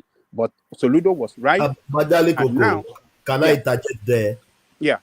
Soludo said he contacted him and he told him that he's not going to win. He said it in that essay. He contacted him. Yeah, he contacted him. That's what I'm saying. That since you have contacted him, both of you have had a talk. You should just have let it ended here and not coming to the public writing a very lengthy nonsense article to report all those secret meetings you had with him. That I didn't like that. So, but he was right. Toledo was right, and for the reason that Obi couldn't carry his people. I'm talking about the politician now. The politician and all the power that be from the east, he couldn't carry them along. But hold on, but his performance in the southeast shows that he doesn't need them, because the people themselves. Yeah, that's what I wanted to ask you. The performance that children were voting. The performance that did not hold in my is it not true? See the results. No, leave the children were voting for a moment. Go on, rational mind. Yeah. So now, if you're talking about in his elite, I understand that aspect. But from the showing his performance in this last election, it shows that he has the backing of the people themselves, who are the electorate in Southeast. So that's what he needs. But I understand that aspect of. But rational mind, what of those places that were no election and they were recording results? No. What rational mind is saying broadly is, yes, of course, they were rigging in the Southeast, but there's no question that the Southeast backed him. The man on the street, they backed him in this election, which we saw in the results. So what rational mind is saying is from the result of this election, he can bypass the power brokers in the Southeast anyway. But then the counter argument is that it's not landed the presidency, so an exercise in futility. Rational man. Can I interject? Let me tell you. Can I interject? Okay. Yeah. I think Ajani Kuku, maybe let me see if I'm getting you right. When somebody, I think what you are trying to explain is that when somebody is going somewhere and his people come out fully to follow him, even if you don't know him, somebody among his people you know and trust can make you to know him and can make you to support him. That's right. In as much as he is going alone, if the traditional rulers in Igbo land and some politicians followed him to the north to talk on his behalf, to ascertain that they know him, and those people are being known by those people in the north, that's what we are talking about, alliance. We are not talking about, I believe Ajani Koku is not talking about allying with PDP or allying with APC. He's talking about allying with individuals. Yes, that right. knows somebody that can speak on your behalf. Zita, we get all those points that Angelico raised. But the point is this, that these elites you're talking about, they only have one vote. But we know they can also influence people. But this election has shown that Obi is the man in Southeast at this point. Nobody has ever, no Igbo man has ever achieved the kind of feat that this guy achieved. Not even Azikiwe. The only Azikiwe did not win his leg. We know you did not win. You did not win the well. I mean, as far as we know right now. Excuse me, let me finish. But the point, the only person, go on. wait, the only place Azikiwe did not win is Lagos. Is the same route to Plateau State, and that Plateau State is what is divided into two today: Nasarawa and Plateau. So I didn't anyway.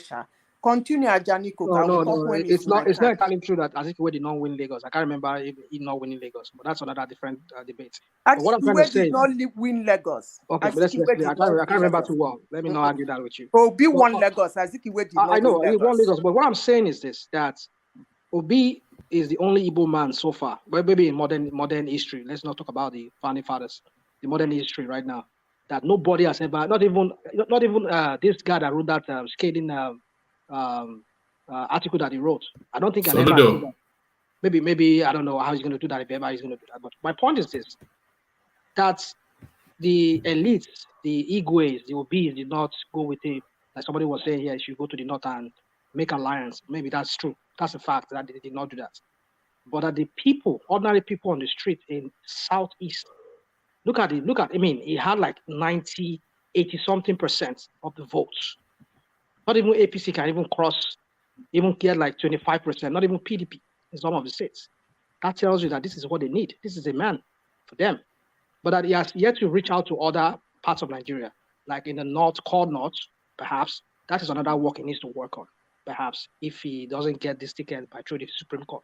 But my point is this, general point that this guy raised in his letter, one point that he raised, that you need that alliance. It's a fact that you need that in the Nigerian context, which is a corrupt kind of election.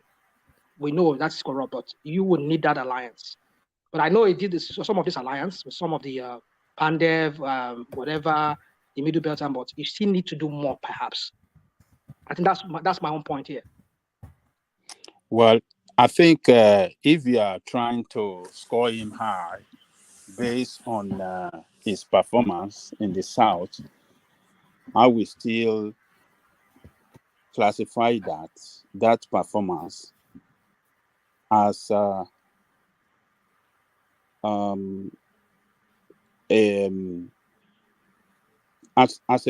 failure. And reason why it's a failure is because he run a one-man show. Everything favor him. Who else does that favor? That is the question. Does it favor the whole East? How many senators did they win? How many House of Rep did they win from the East? Were they able to win every Senate seat and every? They won quite a bit of stuff. Ajale Koko. It's still a failure. Yeah. It's still a failure. This is what a one-man show. A party with no structure, right? It's a failure. Yeah, the same you Ajale Koko here. Every time we say a party with no structure. Or look at the feats that he achieved, not just only in Southeast, in other parts of Nigeria. Hold on. How many senators does he win? I think he had 7. I think 7. Is it not 7? 6. No, I think it's 7. I think. Okay, 7. Okay, 7, when we look at the margin he won in the Southwest, 90% over others, right? Yeah, he would have taken all this. He should have won all the senatorial seats. Everything. All the federal house of the. But how many did they win? I mean, we have 5 states in the East, and we have 3 senators from each state, and that is 5 times 3. That should have been 15. But this one won below halfway. He failed, and the reason being that he wasn't able to carry the leadership of that place along. If he had carried them along, everything would have been swept away, and that would have been. No, I disagree with you. No, hold on, Rashnaman. Let Rosie come in. I think she wants to come in. Rosie, let's hear from you. Yeah. Good evening, everyone. Good evening. Yeah, please, I have something to say concerning this. I think to me, maybe I would think we should give Obi some credit, because this is somebody that came late into the show. He didn't start until what, about 8, 9 months ago. And for him to get to this level, I mean, we need to give him some credit. But the only thing I feel is that he was kind of selfish in the sense that he didn't like, God bless you. like you said, he didn't, I mean, he wasn't in an alliance with the other people in the Igbo land, all the prominent people. I mean, there are very many prominent people in Igbo land. You should have gotten their blessing, because even here in the US, for you to win an election, you have to be in alliance with some strong people, some key members, for you to get all that support. But for him to try to do it all by himself so that he could get all the credit, to me, I think that was kind I'm of sorry, selfish. Rosie. You You go guys are ahead. not. You guys. Let me say something. Yeah. Yeah, okay, go on. What Yeah. what you guys are not getting is, do Obi strike you like someone that didn't go out there to converse for these people to join him? Soludo himself said it, that he's even told him that he's not gonna win. That means he's talked to all these people. For them not to support him, he won't kill himself. I'm not Oh, he gonna keep did? begging Okay. you. I didn't know Yes, he he did did. that. I thought he He's just a wanted to do it by politician. himself. Okay. No, Can he's I a interject? politician. He did all this Des, stuff. can I interject? You see, you called him a politician. That's why people say hate Tinubu or love him. He's a politician of all times. When you are a Yes, ma'am. You are politician, very correct. when you are a politician, you have to craft a way. Not everybody you will win, but definitely you're gonna win some. Obi has this penchant of running away at difficult times, and I don't like it. From PDP to Abga, he faces challenge, he run to PDP again. From PDP, he run to Labour Party. You don't become a renowned politician that way. I'm not saying he would have won the whole of Igbo people to his side, but as a politician, you should have a way of getting on some people, negotiate a little here, a little there, Madam and then Zita, you this is move. Nigerian politics now. Everybody run from one place to another. Don't settle it down for Obi alone. Yeah, but Everybody run from, at the a thing point is they that run from he one should place have. to another. I think if he had gotten the support of So more people in the East, he would have been more successful. To me, it's like he has this crave to get Thank power. you. So he Thank was you. running from place Who to does okay, place. who among them just does look not have at just who look at who, this who Can I man. among them Okay, does not interject? This have for the like was Can I Tinubu, interject? like for Bola Tinubu, he got Can I to the interject? grassroots. He who got among them to the does not do the Obas. same thing? He got Can all I these interject? people. Can I Okay. interject? Hold on. I beg your pardon. I apologize. But Moses, I've told you now. Just settle down. Rosie, the wider point that some people are saying is that what Peter Obi has done is selfish. That's the first thing that a lot of people are saying, and a lot of people are actually suggesting that he should not have run at all. What people were suggesting was that the Southeast should have packed their support with Atiku Abubakar, which would have almost given them the best ever possible chance in 8 years' time.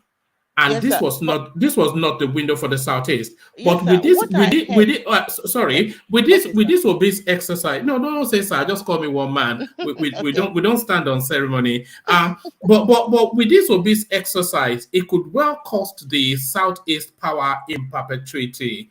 And this is what people are suggesting. Yeah, you are right. Because to me, I mean, I don't know how far this is true, but I thought I heard that he and Atiku had an agreement that, okay, that they agreed that power should come to the east, because power has come to the west before. Power came to Niger Delta through Jonathan. So this time was like the time for the east to get power. So Atiku and Obi was supposed to be like the Atiku president, Obi vice president, but I learned that Wike now said no, it shouldn't be open to the Igbos. It should be open to all the South, so that whoever can get it can get it. So it was like Wike messed up his chances. That was why he came out of PDP and decided to go to other parties. No, that's not true. Not lie. Okay, Now no, I some was just that's propaganda. what That's Some was people that's they no carry no now Ajali propaganda. Coco, that's actually true. Did Obi ever say so? Did Atiku Okay, or any leader of the party have ever said anything like that? Don't okay, believe Johnny, lies. can I Yes. say something? You Ah. see, it goes back to my point. If you call yourself a politician, you should have a way around this. If you don't have that negotiating power to negotiate, power to give a little, power to make somebody, either by hook or by crook, to come your way, either by petting the person, loving the person, or hating the person, to get him by your way, then why are you a politician? That is But the problem I Zika, have there's with Obi. different kind of politicking. No, but Tinubu There's played it. different. No, wait. Hold Tinubu on. plays Let a me different finish. kind of Let me finish. politics. Let me Zita, finish. do Let you me finish. understand? Let me finish. If Yeah. you follow, I like following them because they excites me. You see what Obi passed through in his political career is not 1/1000 of what Tinubu passed through. That's correct. But he keep wriggling. Watch the guy now. You people should watch things. Watch the guy. He keeps. This guy made what is it? Osibanjo and Buhari president. That's true. Which is and they ended up sidelining him from the Asu Rock. That's A true. lot of things was done because. Do you know how he fought in his primaries? Why didn't he run away to pick another party, maybe SDP? That's true. And the also But he faced them. and He also faced them. this same Tinubu, you know, now. Can I interject? preparing for a very long time. Can I He didn't just interject? get Can I interject? All right, come in, Moses. But let your interjection be consistent with the conversation. But let's hear from you. One man, thank you so much. One man, I don't know what I do to you. Every time I like to remove me. What is going on? No, because when you say allow me to talk, allow me to express myself. Yes, you can, but you can't keep when somebody is saying, "Can I interject?" Speaking, then you're saying, "Can I interject? Can I interject?" So when you say, "Can I interject?" They've heard you, and then when they land, they are thank you. Hold on. Thank you. Let me use my. Let me. This is. Oh God.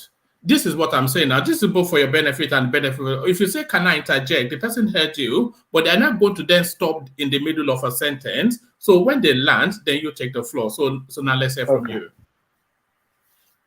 Okay. Thank you so much. Thank you so much, everybody. This topic now we are debating. Obi do this, Obi do that. Why can't we wait? This election, Obi is winning this election. If you don't agree with me, put 1 million. If Obi don't win this election, put 1 million. Let's debate it now. I don't like talking around the bush. I'm in Nigeria and I'm in Nigeria because of this election. I know what is underground. I'm ready to if you don't agree with me, put your 1 million. Obi is winning this election. Naira be dollar. I'm ready to bet that with you. It's Moses, not. Naira be dollar.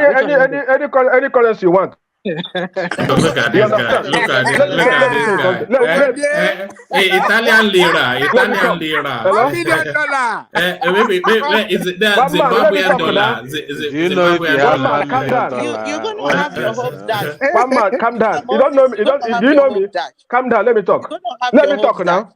Let me talk. Let me talk now. Thank you so much. My sister, I don't know whether you are Igbo or you are Yoruba self. I don't know where you are coming from. Calm down. It doesn't matter. Let me tell you something. Yeah, carry on. Yeah. Obi has done very, very well, which everybody have given him his flower.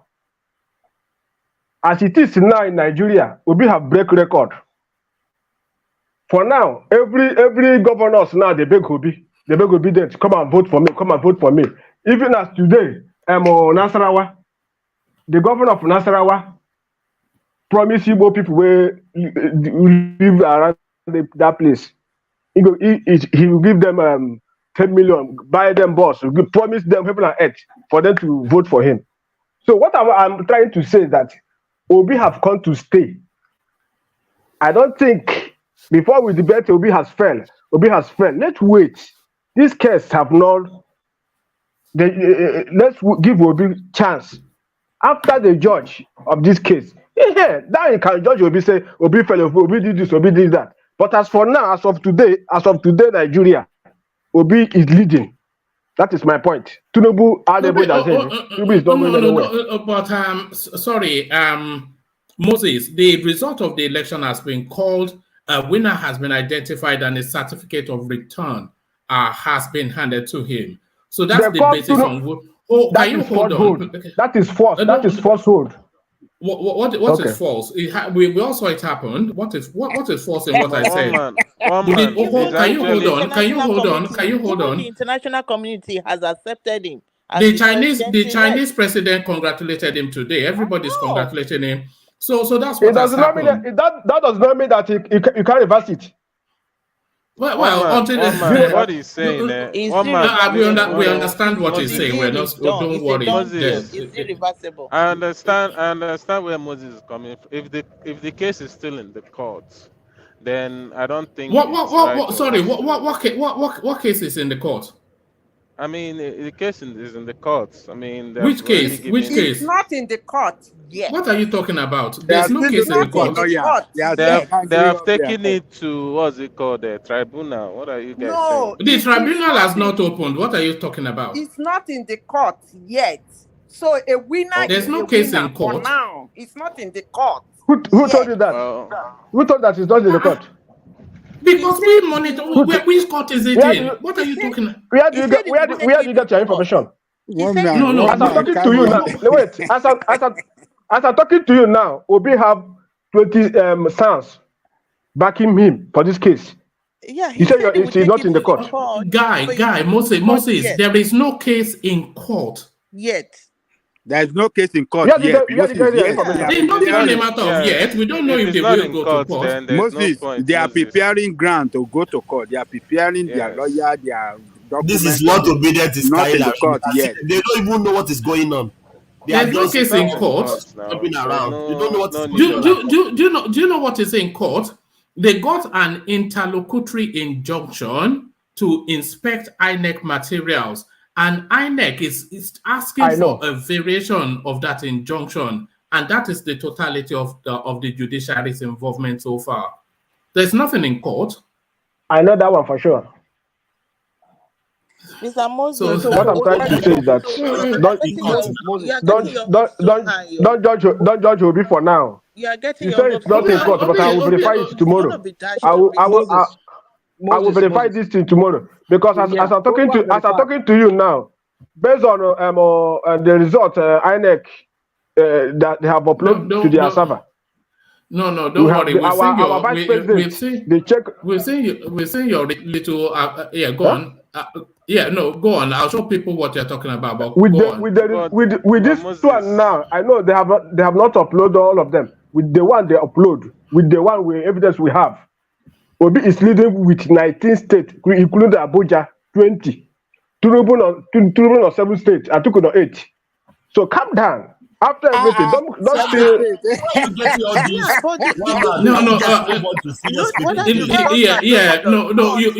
know. Been announced whether the results are loaded or not. The winner has been announced. So I don't see what's going to. Okay, my sister, let me. Do you know now? INEC chairman today. INEC chairman as of today, yesterday. INEC chairman say they are threatening his life. You understand? You why should you threaten his life? Don't threaten his life now. The game is getting wiser. The game is getting wiser now. Calm down and see Rosie. You are not on ground, it is. Oh, hold on. If you hold on, Moses, what? You are not on ground. I'm giving you the fact. No, don't worry. It's not the facts. What you are talking about is on the screen.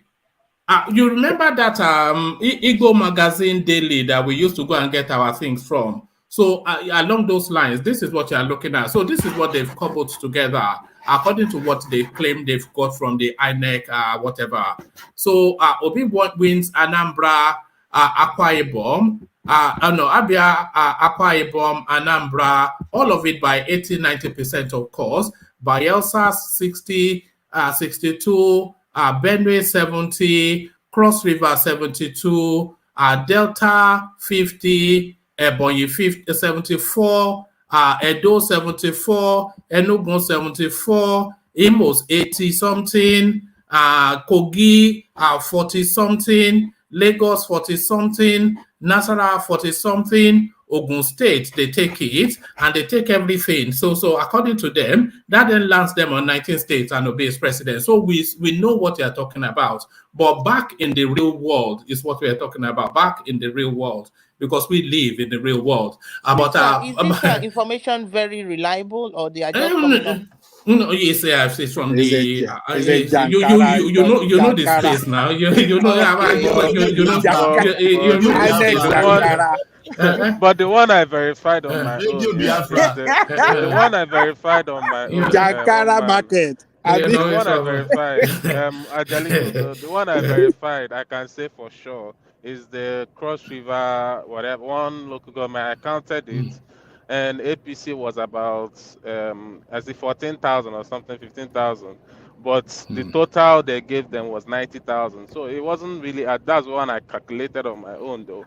But I know there's going to be more, but I don't know. All right. So until that day comes, well, we may well have a first in Nigeria where the Supreme Court overturns a presidential election. We've not had that yet, but maybe Obi is always setting new grounds. Maybe he will set a new ground this time around as well. But before he sets that new ground, Ajale Koko, back to you.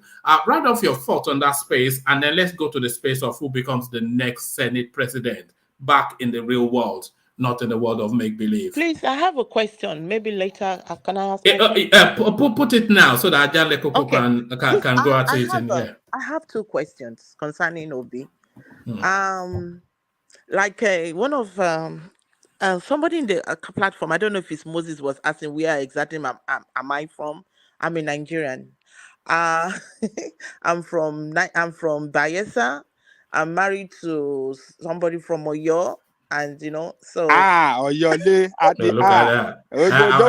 Don't worry. You are Yoruba. Don't worry. So I speak Yoruba more than Ijo. Yeah, I speak Yoruba more than Ijo because I was born in Lagos. I grew up in Lagos. You are the daughter of the Shoy. Yeah, the question I have two questions. Rosie, hold on first. Okay, ma'am. You have to pay matching grant. You go pay matching grant first. No problem, ma'am. Atwale, ma'am. All right, carry on, Rosie. Okay, ma'am. Okay, the questions I have, there are two. One of them is, with Obi coming up to be the LP presidential candidate, does this not jeopardize Biafra coming into existence? And then the other question I have is, I don't know how far it's true about the Panama account, the money he has in Panama. Pandora Papers. Rose, we throw stones at you. Okay, so if you love Nigeria so much, why go keep your money in Panama? Why don't you bring it to the country, build companies, and employ some youths to get, you know what I mean? Why keep the money in Panama? And yet you love Nigeria so much. So to me, that's something, and then to me, I feel he's part of the game too, because he was in PDP, he came out of PDP. So it's not like it's a new politician. You get what I'm saying?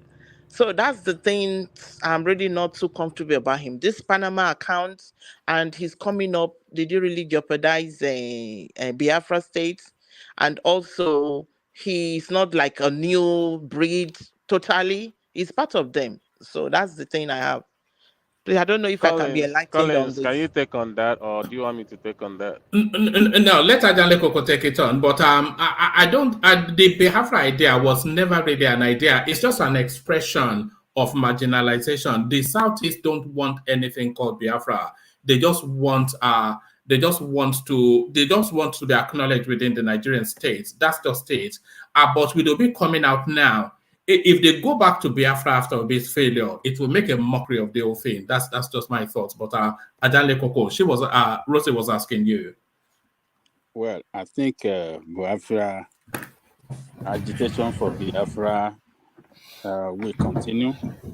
But can they really get it? That is the question. And I don't see it in sight. I don't see where Biafra realization of Biafra will, I don't see it happening. And the reason being that the leader of Biafra agitation is in Kuje prison. Or where is he? Is he in DSS custody? DSS in Abuja. Yeah, and his organization, IPOB, they have surrendered to the federal government. They have assured the federal government that they will allow people, they will allow peace to reign in the East.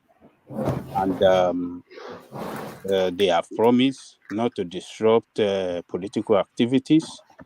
And they have urged the Easterners to go out and vote for politician of their choice, which was, that was, all those moves were contrary to what they stood for before Nnamdi Kanu was captured. So IPOB have totally surrendered to the federal government now, and they are asking for political solution. And why the federal government is saying they want to pursue this legal matter to the logical conclusion. So that one by the side. Then on the Pandora, I think maybe one man will be able to explain that one very well, because that one we have discussed about it here several times on this platform, that Obi is not a clean politician as he claimed. The Pandora money, they caught him. And what he said in defense on the live television was that he didn't know that he had to declare it because it was a joint account between him and the daughter. And that was lie. That he lied on the open TV, because there's no way on that form of declaration of asset. There's a column there that we ask you to declare what you own jointly with others. You understand what I'm saying? So that guy lied. When he said that, I said, my God, what is this guy saying? As if we have never seen declaration of asset form before. We have seen it. There's a normal standard. I mean, that form is a universal standard of it. There's no one that we say, oh, this is the way Nigeria designed their own declaration of asset form and United States. No, we have on that form where you will declare what you solely own and what you jointly own. So, yes. Did you see the one he filled out, or you're just assuming? Because I know how that form look like, because I have filled one before. Okay. So what is on the form? When I was in Nigeria. Yes. What is on the form? What I'm saying, it will ask you of all the assets, your bank account, your property, your everything you own, even your stock, everything, what you own jointly, what you own solely, it will ask for it. So he said this, that he didn't declare it because it was jointly owned between him and his daughter. I said, this guy is a He didn't even say liar. jointly. Ajali Coco, listen. What did you say? What did you say? You're mistaking the interview. See, when he was in Arise, his statement was that before he became the governor, he signed off everything he has to his daughter. That was what happened. Everything he had before he became a governor, he signed it off. He opened that account while he was the governor. He opened that account while he was in office. He opened that account while he was in office. He opened an account while he was in office as a governor. Then he said, hold on, and he said he didn't know he have to declare it because it's not solely owned by him, and that was a lie. And I was looking at Abati and all those crooked head in that Arise New, thinking that they're going to press him hard to bring it to his front. That look, we know how this thing this form look like. Whether you jointly own or solely own, you still have to declare everything on the phone. They didn't press him further on that. So that was the way that I was just surprised that he couldn't have a defense, but he was just blabbing Can I and interject? ridicule Can I himself on the interject, TV. Ajani? Wow, this is really we did that. disappointing. Ajani Coco, I really want to ask Des the question. Des, have you seen Pandora Papers? Have you seen those accounts when they publish I it? know everything about Pandora. No, Don't worry I about it. said, have you seen one? Have I seen one? Yes. What do you mean, have I seen one? Have you seen it before? Like when they publish Like offshore those accounts? no. I mean the Pandora names. Are you talking about No, the names? the question is ambiguous. What are you asking him? So you can answer it Yes, and then we You can know move they on. publish that thing every year. If you have access to them, they publish that thing every year. You see those names, those accounts, how much they have, and when they opened it. So that's why I'm asking the question, because if somebody comes to tell you that he opened the account before he became governor, and the Pandora Papers is showing that he opened the account when he was governor, then he's a liar. That's just what the point I want to make. Thank you.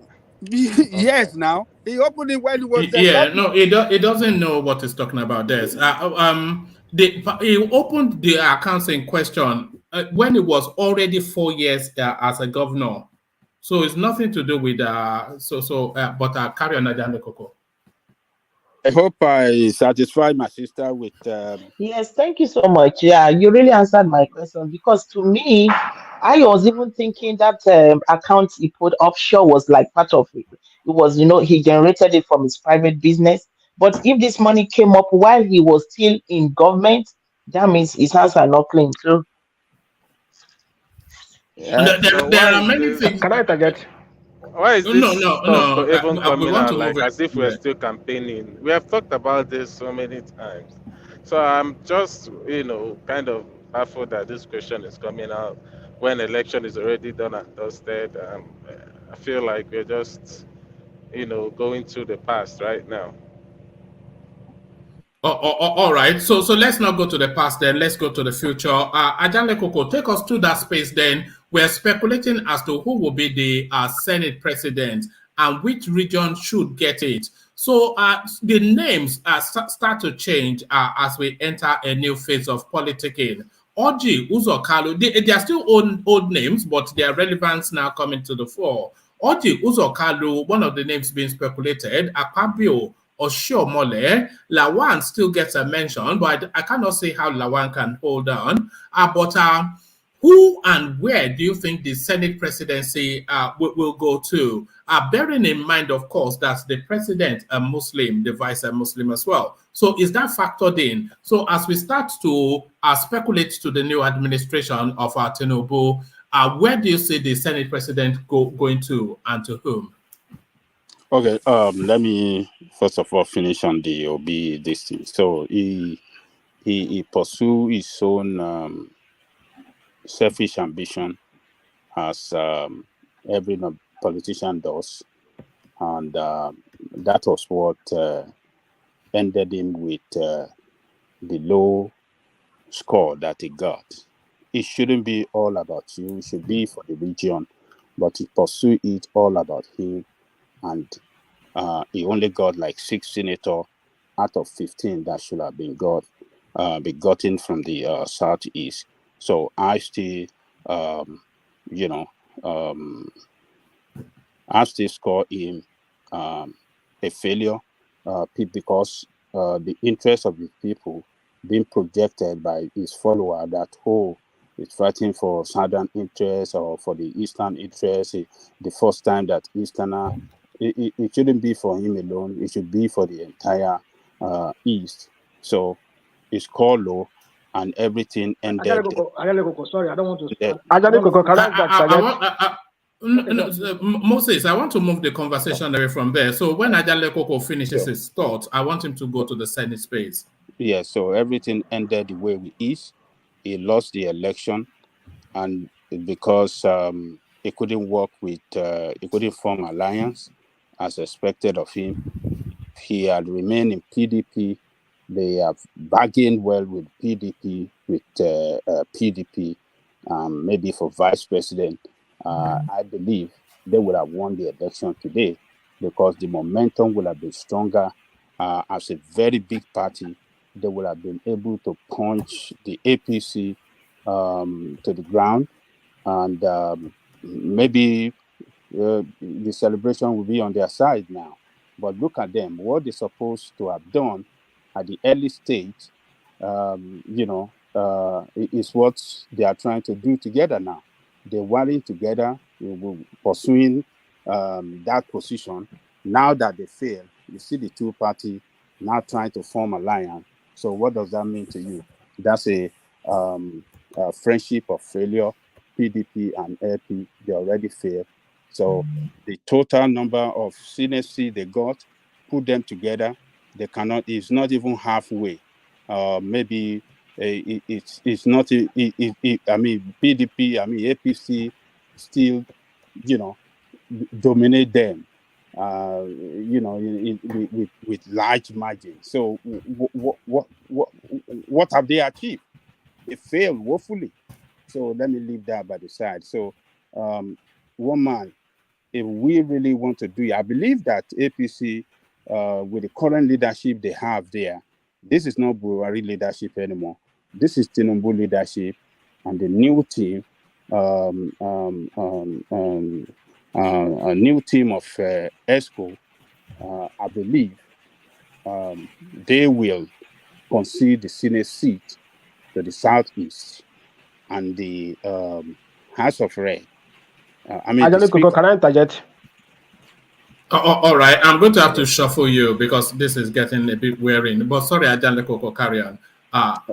Okay, so I believe that the Senate seat, we go to the South seat, and that person that will take it is Orji Uzokalu, whether we like it or not.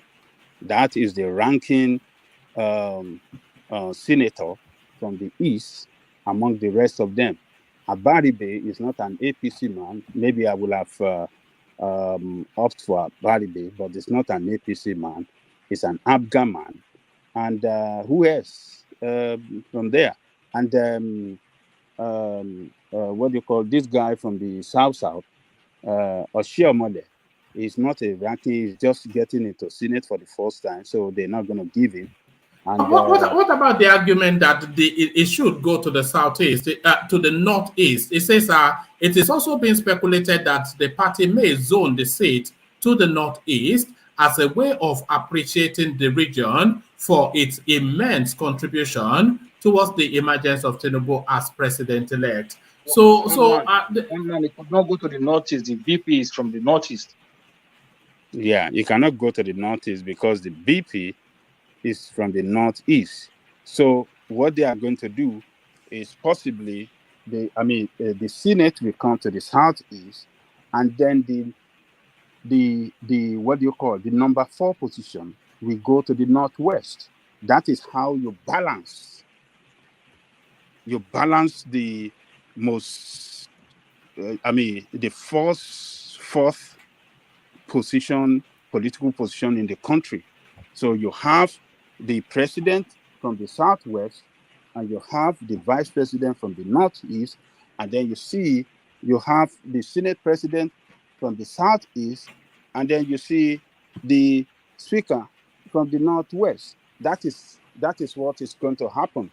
And then the other position within the Senate and the rep, the deputy Senate will go to the north central. They will share it. That the rest of them is an in-house affair. But on the national outlook, for balancing, I believe. What's the name of Orji Uzokalu will be your next Senate president, And What Angelico, what of Akpabio? Akpabio, it won't go to South.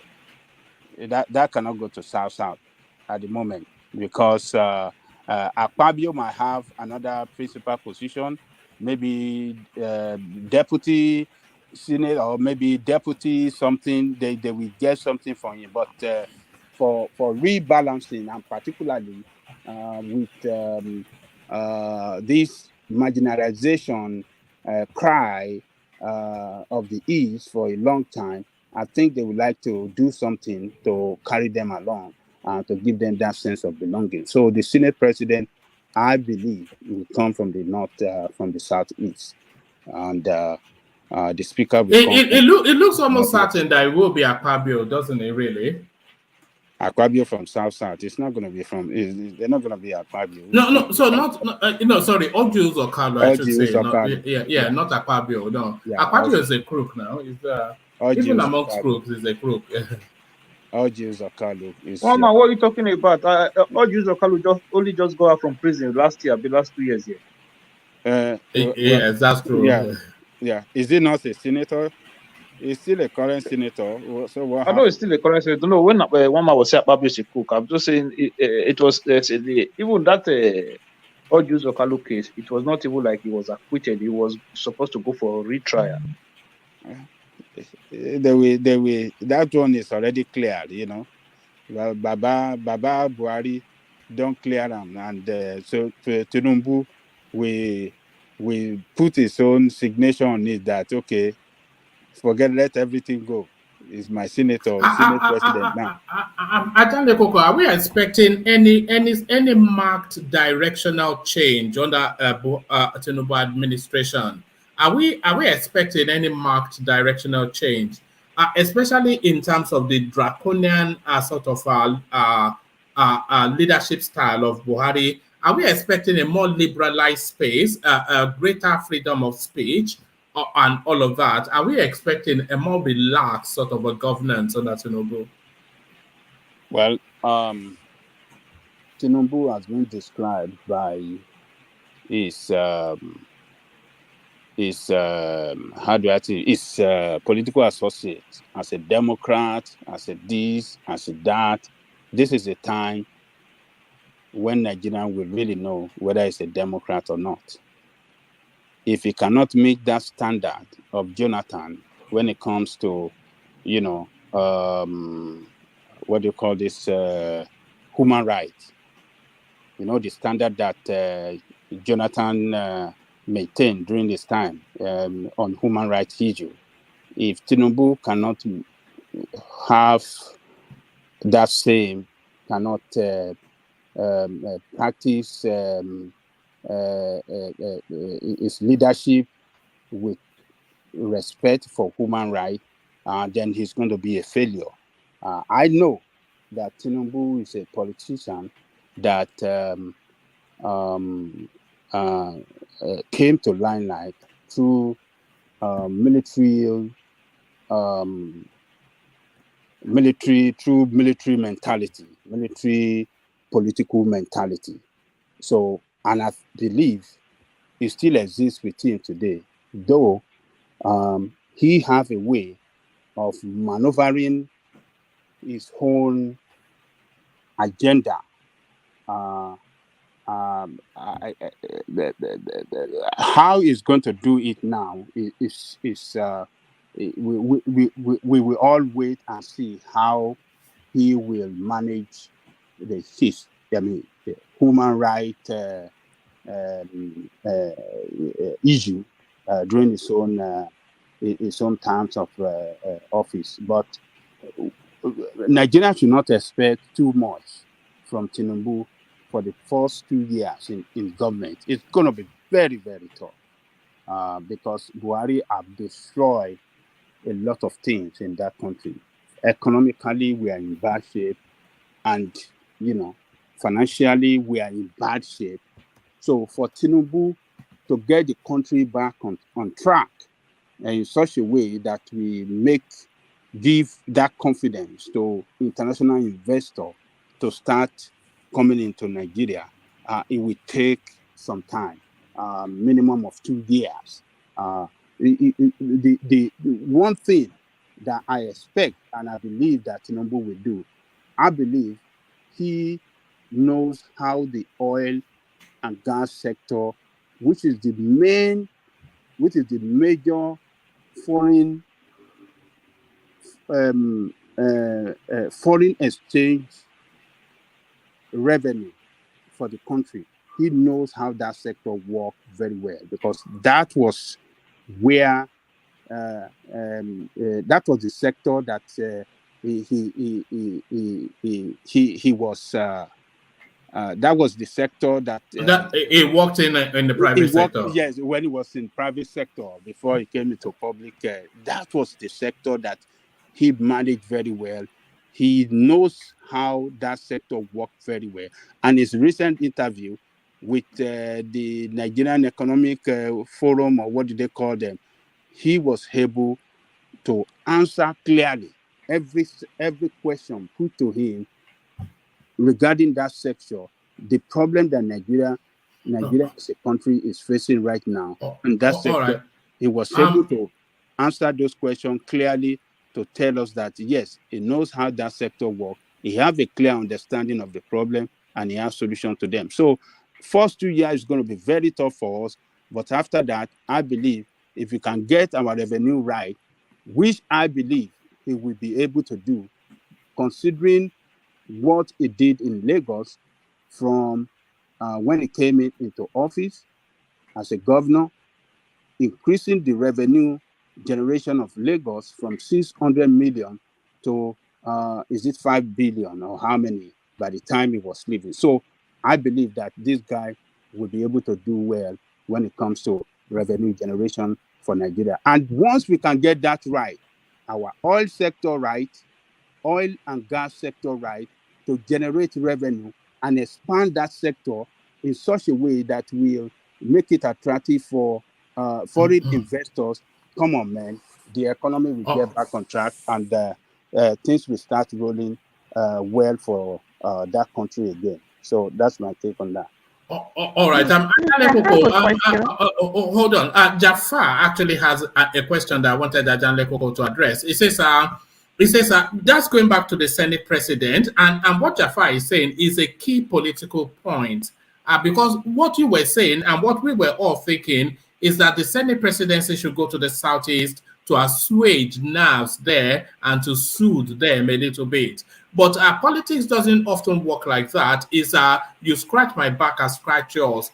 This is what Jafar is saying. He says, what is the contribution of the Southeast to the APC victory to warrant them to have any sense of entitlement? When a region puts all its egg in one basket, they can only blame themselves. So yes, Ajale Koko, that's a point that Jafar is bringing forward. The Southeast contributed zero to Tinubu's presidency. So why should they get the Senate? they offer him nothing. He suffers nothing if he doesn't give them the Senate, but he may suffer something if he doesn't make good and make sweet the people who backed him. So why should they get anything under Tinubu administration when they contributed zero? One man, do you know the funny thing with what Jafar says? Igbo has this saying, or something like that. It means that all these things that people keep thinking of the Southeast marginalized, whether the country is burning or the country is the economy is in ruin, the most people that will actually still benefit is the Southeasterners, because most of them are traders and businessmen. All they have to do is increase their goods. Finish. Yeah, so why have they come into politics then? So it's the politicians that he's probably talking to. All these Southeasterners, they're not. That's just the truth of the matter. One man. No, They're but that really wasn't not. that wasn't what Jafar was It's talking in saying. terms of the political space. Yeah, it's talking in terms of the political space, that who should get the Senate. And what Jafar is saying is that the Southeast contribution to Tinubu emergence as president is -0. So also, why should he give them the Senate? Why should the party give them the Senate? They contributed nothing to his One man, presidency. can I come in, please?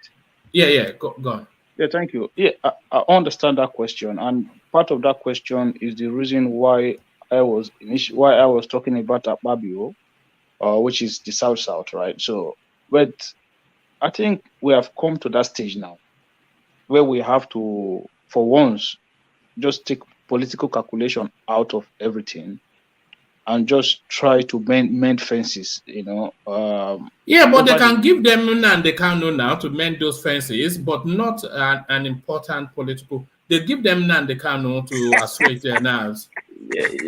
No. Look at one Can man. I Look at it. interject? Can I Look at it from. interject? Look at it. But Titanic Obodo, is that not enough for them? They and they can know they give him. They are Can I waiting for interject? you, man. One man.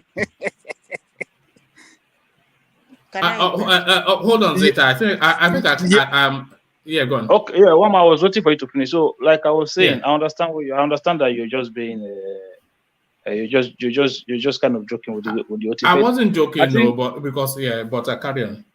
I think for me, if I'm the Tinubu campaign or the team, I understand that politically it might be risky when it comes to the APC coalition, because the APC coalition, like we've always said on this platform, is the Southwest, Northwest, Northeast, North Central.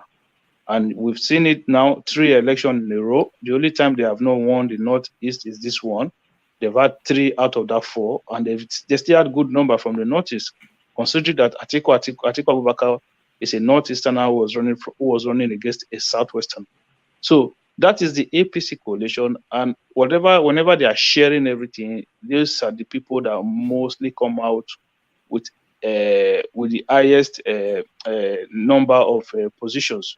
So, but I think look at the way the country has fractured over the years, I think we should not try to just, everybody should try to push politics to one side and try to see how we can heal and mend the nation together, so that even if the Southeast is still not good, they probably will still vote Ojus or Kalu out in the next election.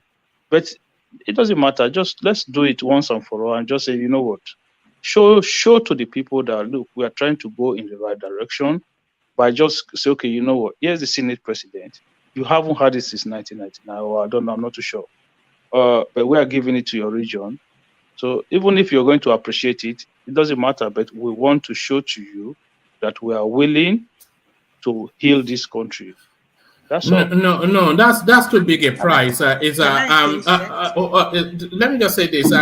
You know that as soon as Tinubu got that certificate of return, the campaign for his second term, 2027, it has begun. So he has to put the docs. Yeah, so they will punish him now in 2027 if the people that brought him into power, he abandons them to go and assuage people who detest him and give him 0 votes. What did Buhari say? You cannot expect people that gave me 5% to get anything.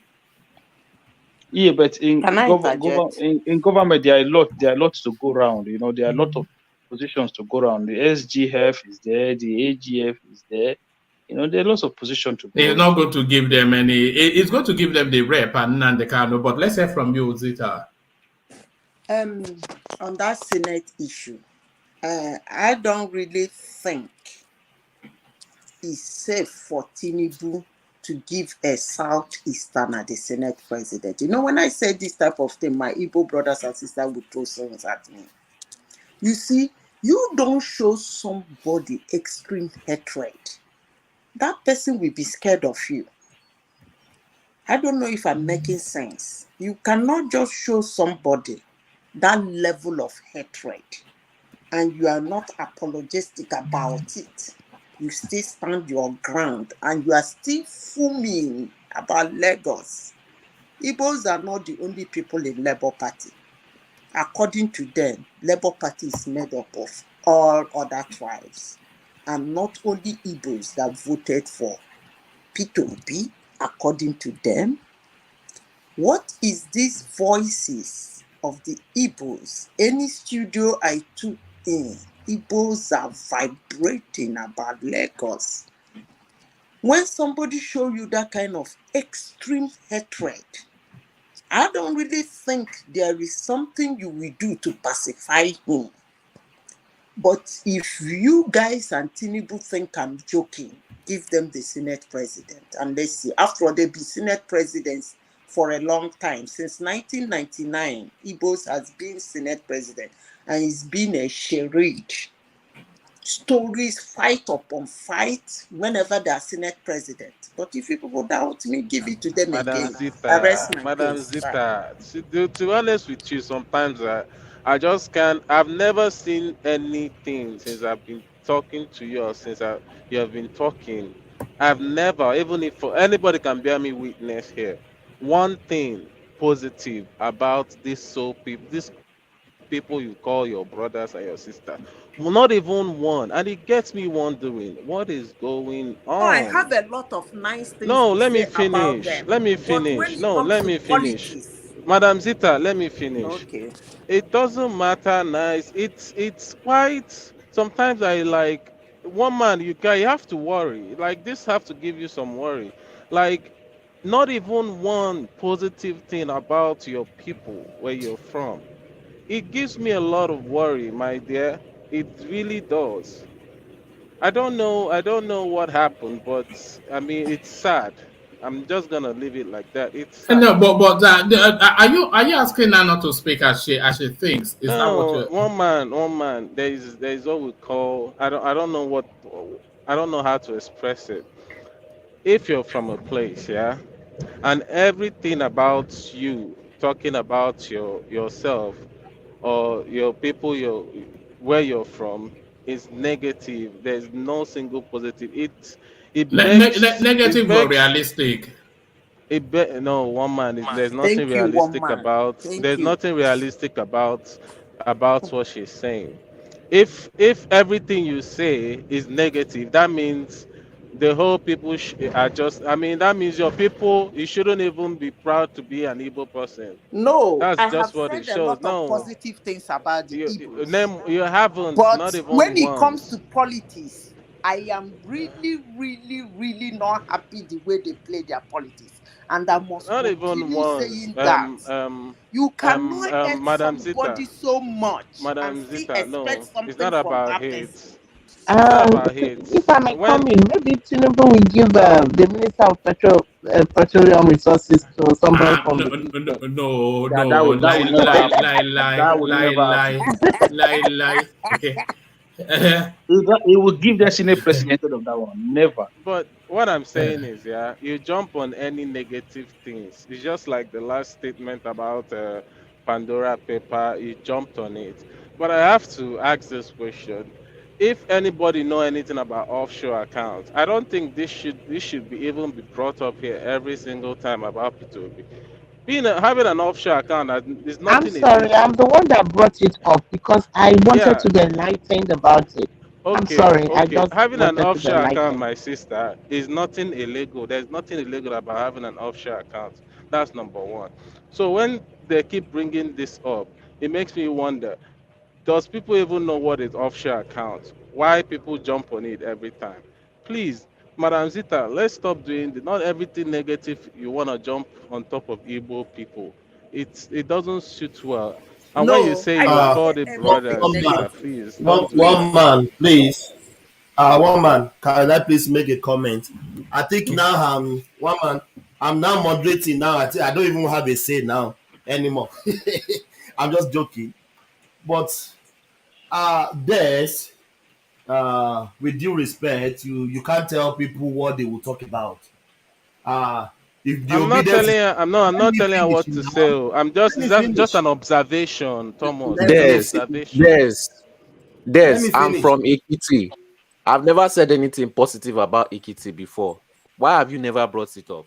But yeah, never said So Yeah, anything about Ekiti I think before. Madam Zita So is just kind of bitter about, some certain things about where she's from. So she's just expressing Oh, her feelings. madam, she's just talking politically, nothing to do with the culture or the tradition of No, the people. it's It's the just She culture, talking said it's she's politics. not happy everything. at the Listen, way. listen. She said she's not We happy have the way been they play politics. Des, what Thomas is explaining to you is that you cannot and should not attempt to censor Zeta. Not that she will no, let you no. anyway, but you One cannot man, and she should won't not. let me. It's just I an haven't even finished observation, my and I comment and I before made he my jumped in. observation Yes, can clear. I finish my Whether she comment? continues it or not Oh is her my own God. prerogative. I don't care. I'm just saying this is what I observe, and I'm sure one man you observe the same. I'm sure No, I've not everybody that is observed watching it. us. I've not. It's fine.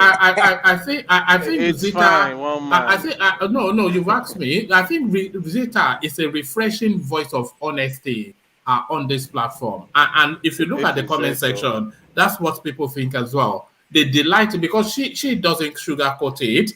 She will give anybody that needs a flogging. She will give them a flogging, and that's just what Uh, we like. One If you man, can say I so. finish my statement? Yeah, Yes, can yeah, I finish Thomas. my Yeah. statement, please? Yeah. Um, you can't tell us what to discuss about. If the obedience is bringing up Tinubu's drug engagement in America every time, and nobody shut it down. So you can't know. We will bringing it up even after election. We will still talk about it. So don't go to that side. No, bro, don't go to that side. We're going to bring everything about Showore, about Atiku, every one of them. They are not feeding me. They are not putting food on my table. So we are here to criticize them. We are not here to sing praise them. No. Let's continue, one man. Thank you. All right, back to you, Ajale Koko, as you were. Yeah, you were talking us through. Can I address something, please? All right, go on. Right to reply.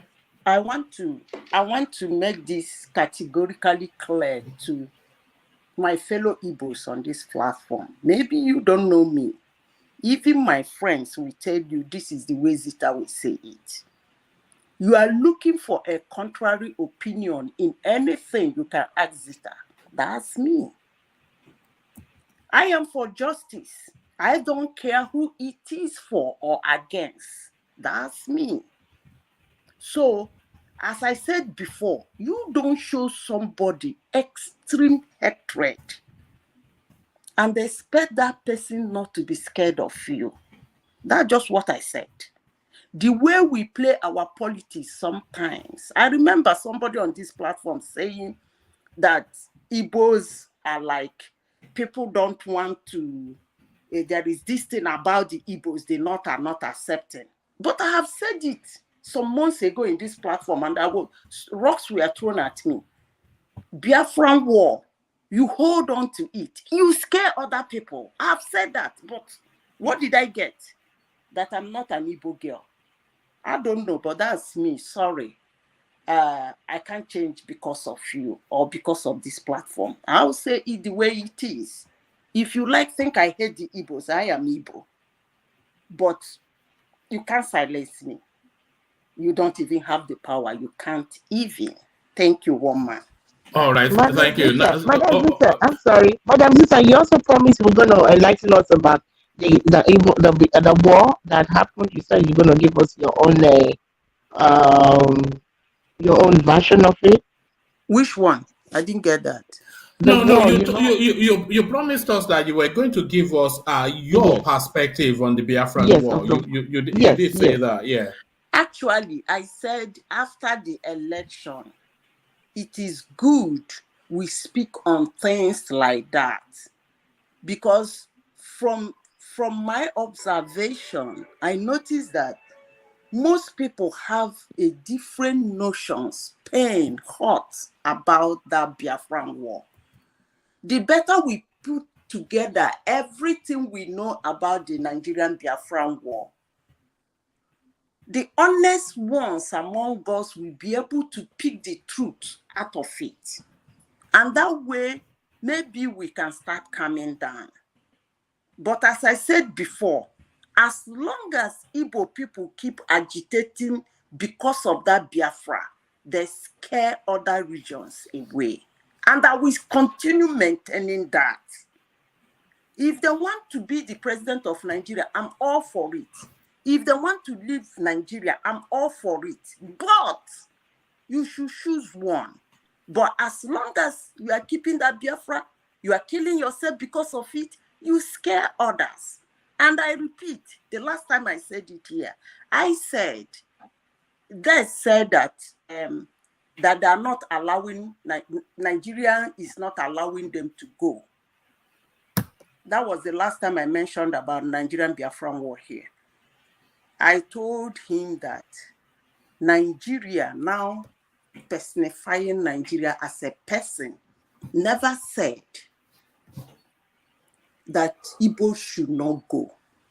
What they said is that they are not going to release the land to you, neither are they going to allow you rename the land. There are two But different that doesn't, Madam Zita, when you Wait, keep let me saying that, finish. Let me I finish. don't I'm understand trying to where. address, hold on. I'm Wait, trying to no, address, no, wait. your I'm trying statements. to address what Hold happened. on there, sir. Let's zeta that. Yeah. I'm trying to address what happened about 3 or 4 days ago. Thomas can bear me witness.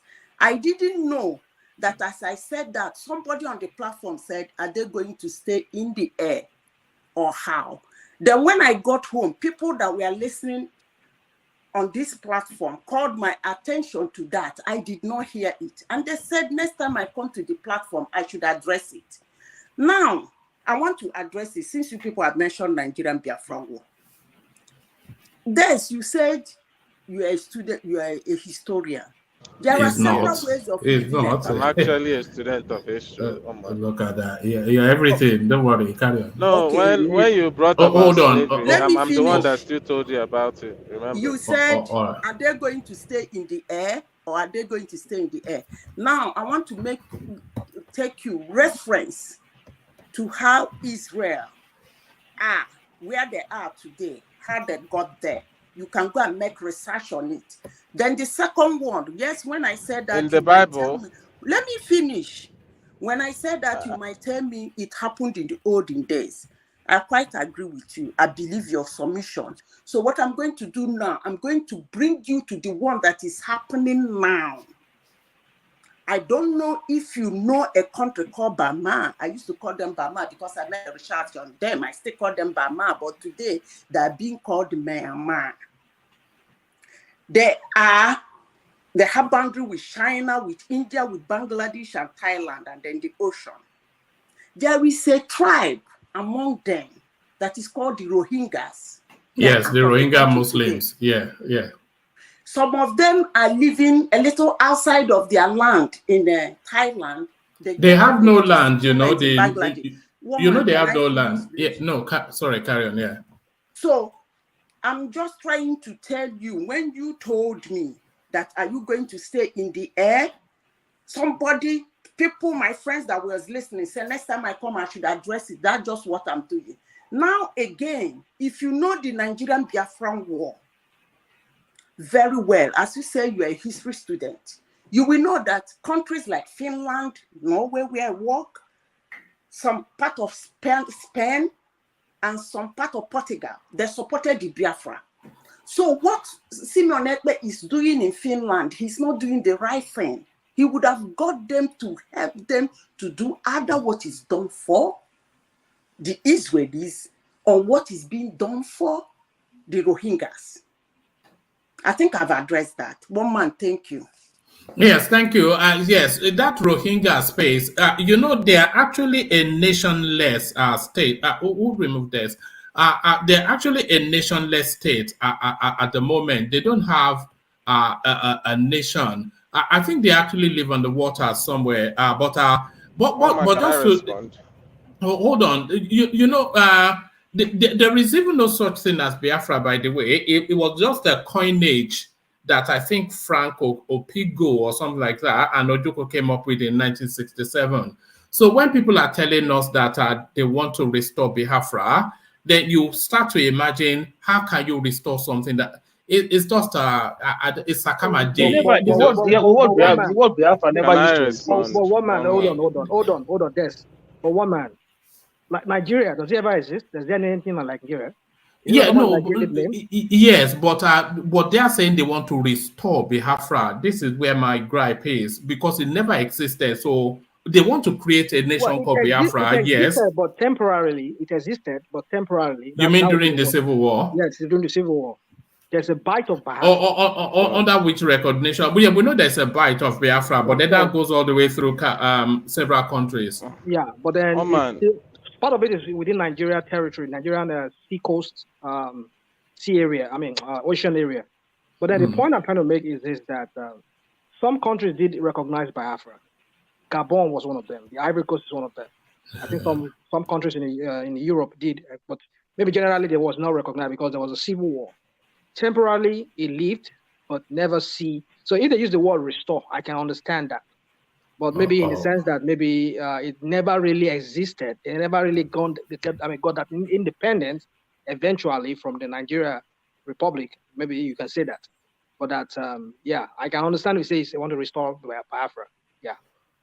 And also one man, Nigeria as a country too didn't exist until they coined that name and gave it to it. No, it never existed. No.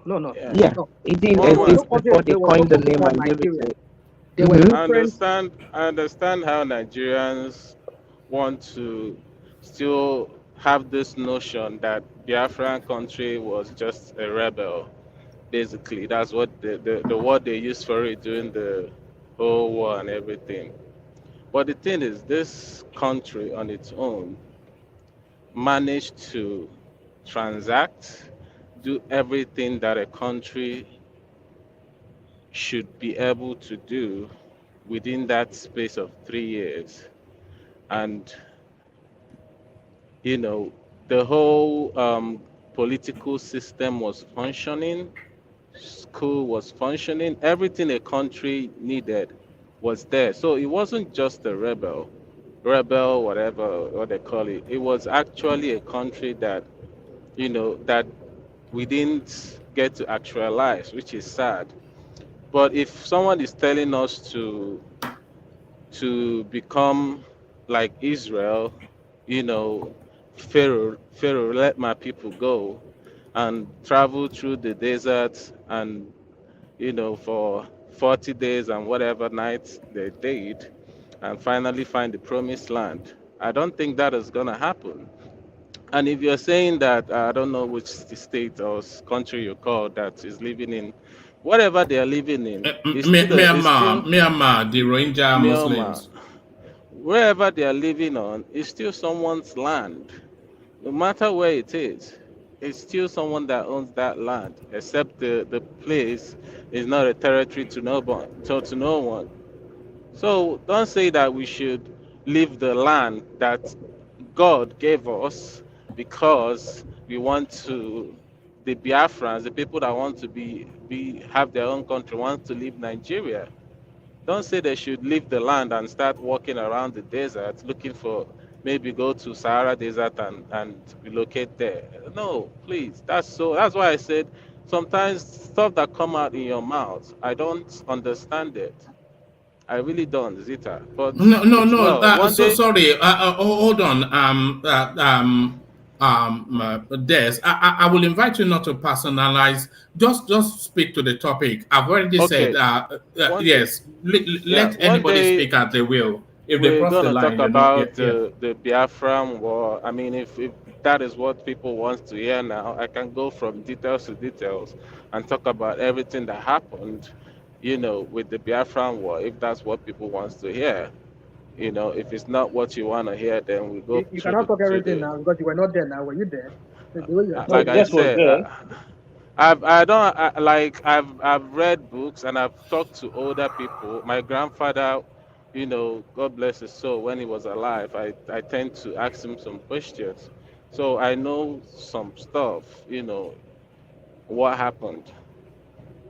That's why I said. Yes, I think we've addressed part of these issues on this platform before. And in my own personal opinion, I don't think I wouldn't want to go in that direction. But it's not bad if people have the mind to be able to accept other people's view on certain issues, then no problem. Because when this matter comes, we should expect that everybody will have to speak their own truth.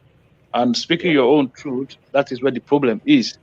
All the books that we have read were all written by people who skewed their narrative one way or the other. That is one No, of the but the reasons thing is, why. the books are mostly the same. Like you won't really see any difference. That's just the thing.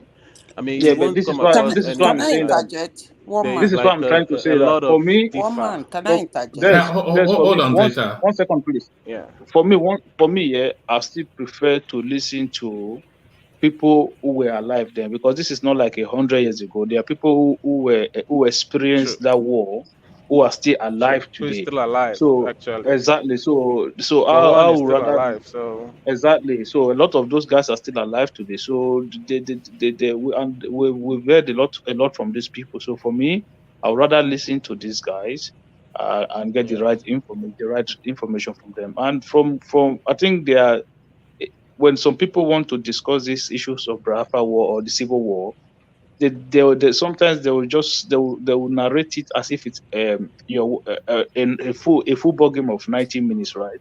And then they will just narrate one half of it and then forget the other half as if the other half never happened. And that is where we've always had the problem. But if you want to look at it contextually, like everything as a whole, I just think, look, people made mistakes, right? People made bad decisions, and it led to a lot of people losing their lives. That is how I see it. You know, Akim, I dread that topic, the Biafran War, because it always gets, no matter how you try to handle it, it always spirals out of control. It always gets out of control. Yeah, and we have to understand that at the time, war was not just peculiar to Nigeria. It was like everywhere around the world at the time. It was just what was going on. Countries was fighting war against. People forget that countries like Spain still had military government not very long ago. Not very long ago. This same Spain in Europe that is now a member of the European Union, that people say, they had military government not very long ago. So it's something that was like around the continent and most places around the world at the time. So if you look across Africa, there were a lot of countries that went into war as well at the time. So I think those were the things that our leaders at the time understood on how to settle scores. But I believe if it was now, we probably wouldn't have gone that far. So that's why for me, I feel like it was mistakes made by a lot of people, bad decisions made by a lot of people. People were ego driven, and then they led people into things that they should not have led people into, and that was what happened. But that is why I don't want to blame one side or the other. I just Can feel I like people interject, made the please? wrong decisions at the time. Yeah, go ahead. All right. Progressive That will be the Nigeria. last interjection, then I will move on. Yeah, carry on. Okay. Yeah. Progressive Nigeria, you see, when you say you don't want to talk about it, that it swings, excites people's nerves, and then it causes like a fuse whenever people talk about it. It's because it is not being talked about. There have come a time when youth of Nigeria will sit together and discuss it. Yes, somebody might flare up, but it's good to discuss it. What are the important things to discuss in the war? Causes of the war itself and the effects. That's all. But most times where people disagree is on the effects and on the cause. That's where people will say, no, that's not what happened, or that's what happened. But the war itself is there. It's not really gonna be like war never happened. It happened. So I believe that we Is there a museum about this war? Is there a museum about this war? Like in the East, is there something like a museum? Yeah, there's a I said, museum in okay. Uli, I think. Uli, I yeah. didn't get No, let's stop this Biafra something. We are one Nigeria. I know. That's why I said we should, because I don't know how to put it. If you don't let it, sometimes it's good to let it out. When you let it out, you feel okay.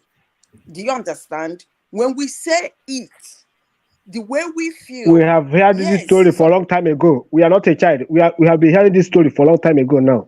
Biafra. Let's let this thing go. As young people? Every time Biafra.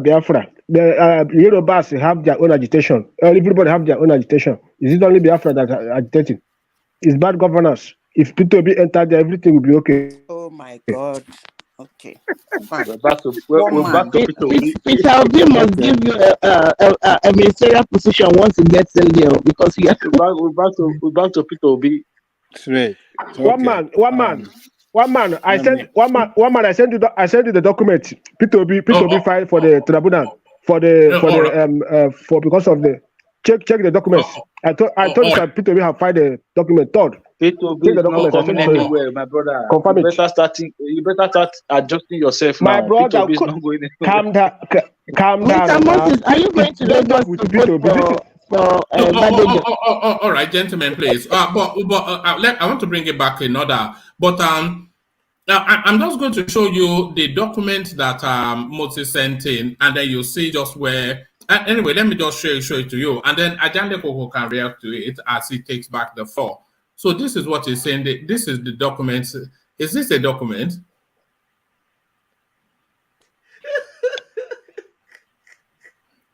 What is going on with that space? It's just one ridiculousness after the other. Look at that. It looks like cheat notes from an exam. You know, when you are writing things down for memory. What is this a document? What are you? What's this? What have you sent me, Moses? Read it now. You say you see the document. Read it. You say which one man? This one man said. Look, it's a mutilated A4 sheet.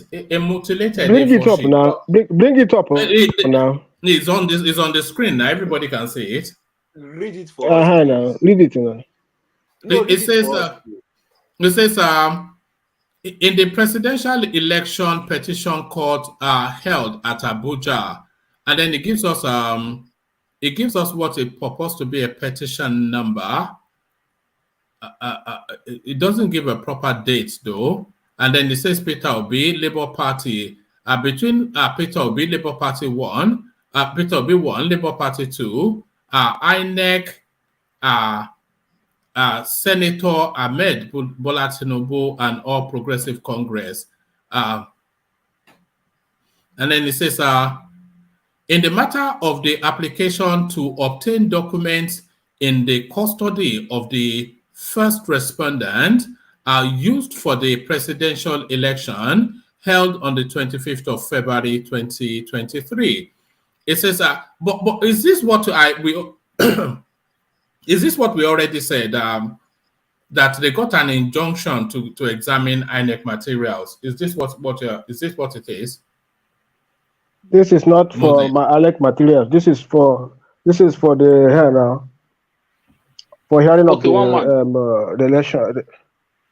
One man here. You see these people. If these people go and file a petition against only APC, they're going to lose. And even regardless, I still feel that they will lose anyway. But if they file a petition, how do you come third? You're filing a petition against the person who come first. So what about the person in the middle? Against INEC.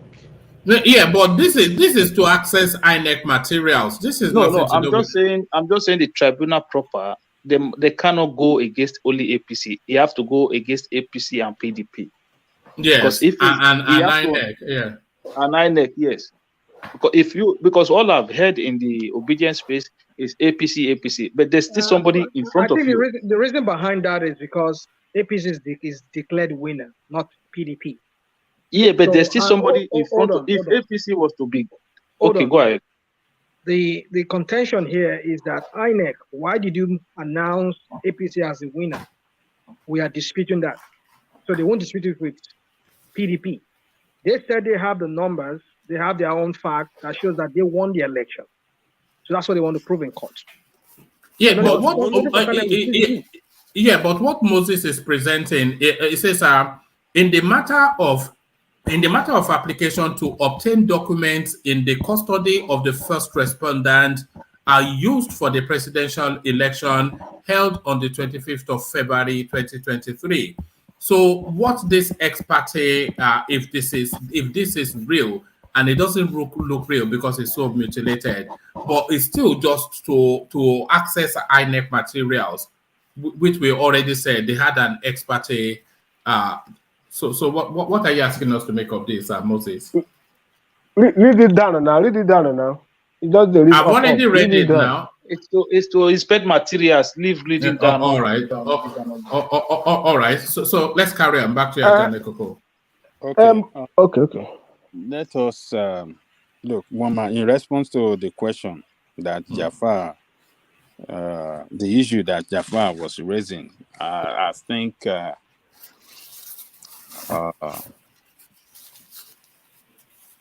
even if you look at the present power structure in Nigeria, that will tell us that that Senate president will go to the east.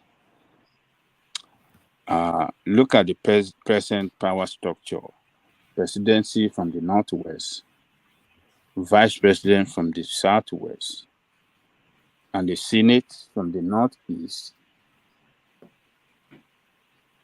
Senate from the northeast, and then the speaker from the northwest. Adale Koko, please, when you finish your thought, I want to ask you a question, please. So, the country as of today, we are facing a very serious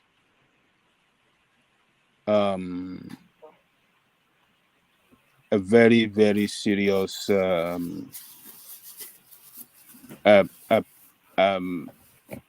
division. We are divided along several lines. Call it religion, call it ethnic, call it everything. Tinubu cannot run an administration the way Buhari run an administration. Buhari run an administration of is it exclusive government, can we call it? And with that military mentality, the military men, when they want to do this, when they want to do something, they just want to do it to benefit them. They don't really care for other people. What they want is what they want. And that is the way Buhari run the administration. But Tinubu have to run a government of inclusiveness. He has to include everybody. He have to bring people together. And Southeast particularly, he have to show to them that APC will not abandon them, even though they don't give us vote. He has to convince them that, look, come on board. You are one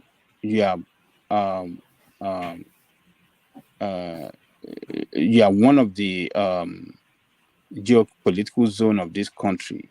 We love you. We don't hate you.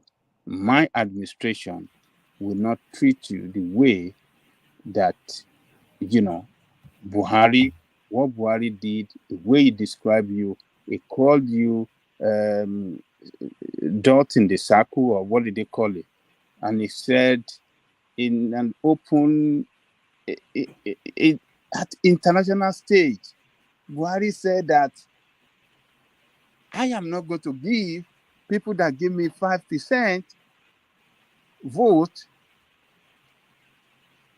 a bigger portion of government benefit than the person that gave me 75% vote. That is what Buhari said on the international stage. That is so ridiculous. When you govern Nigeria, every part of the country, you must treat them on equal basis. No matter what percentage of votes that they give you, you have to bring everybody on the same equal scale. You have to govern Nigeria on the basis of equity, justice, and fairness.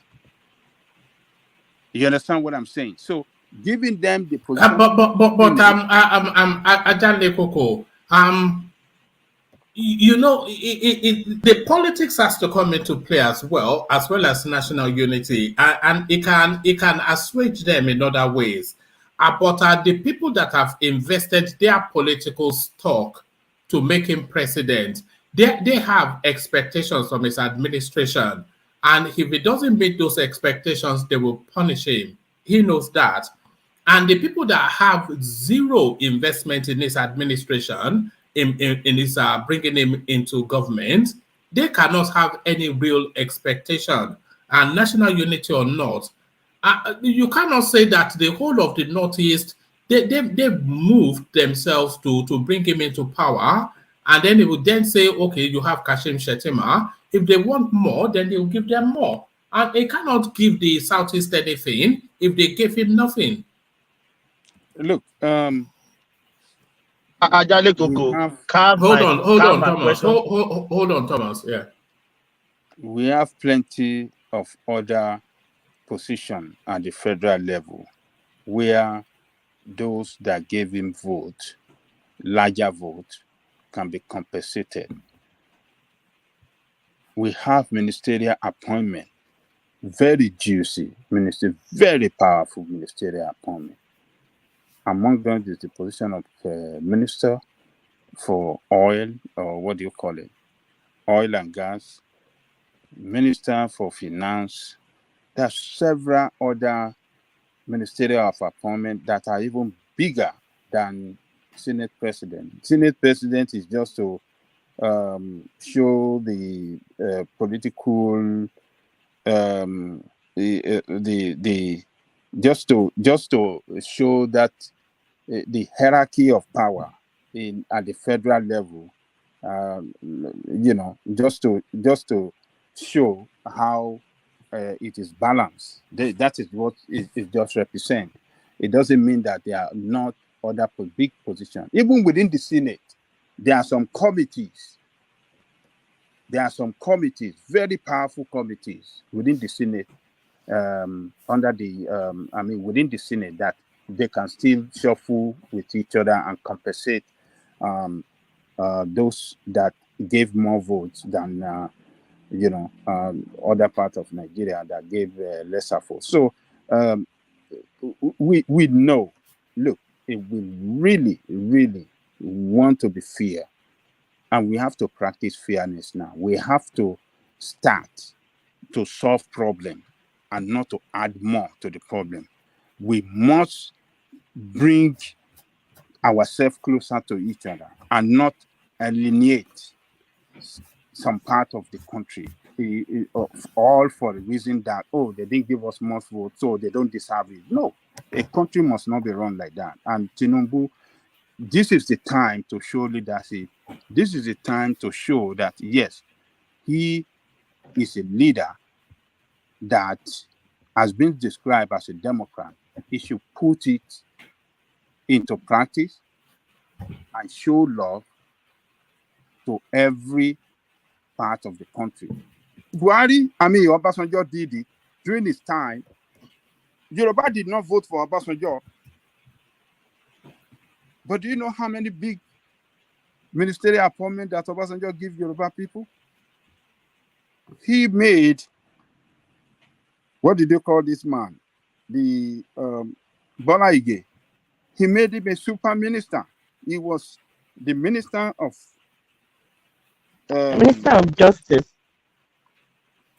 Before he made him minister of justice, he first made him minister of mines and power. Okay.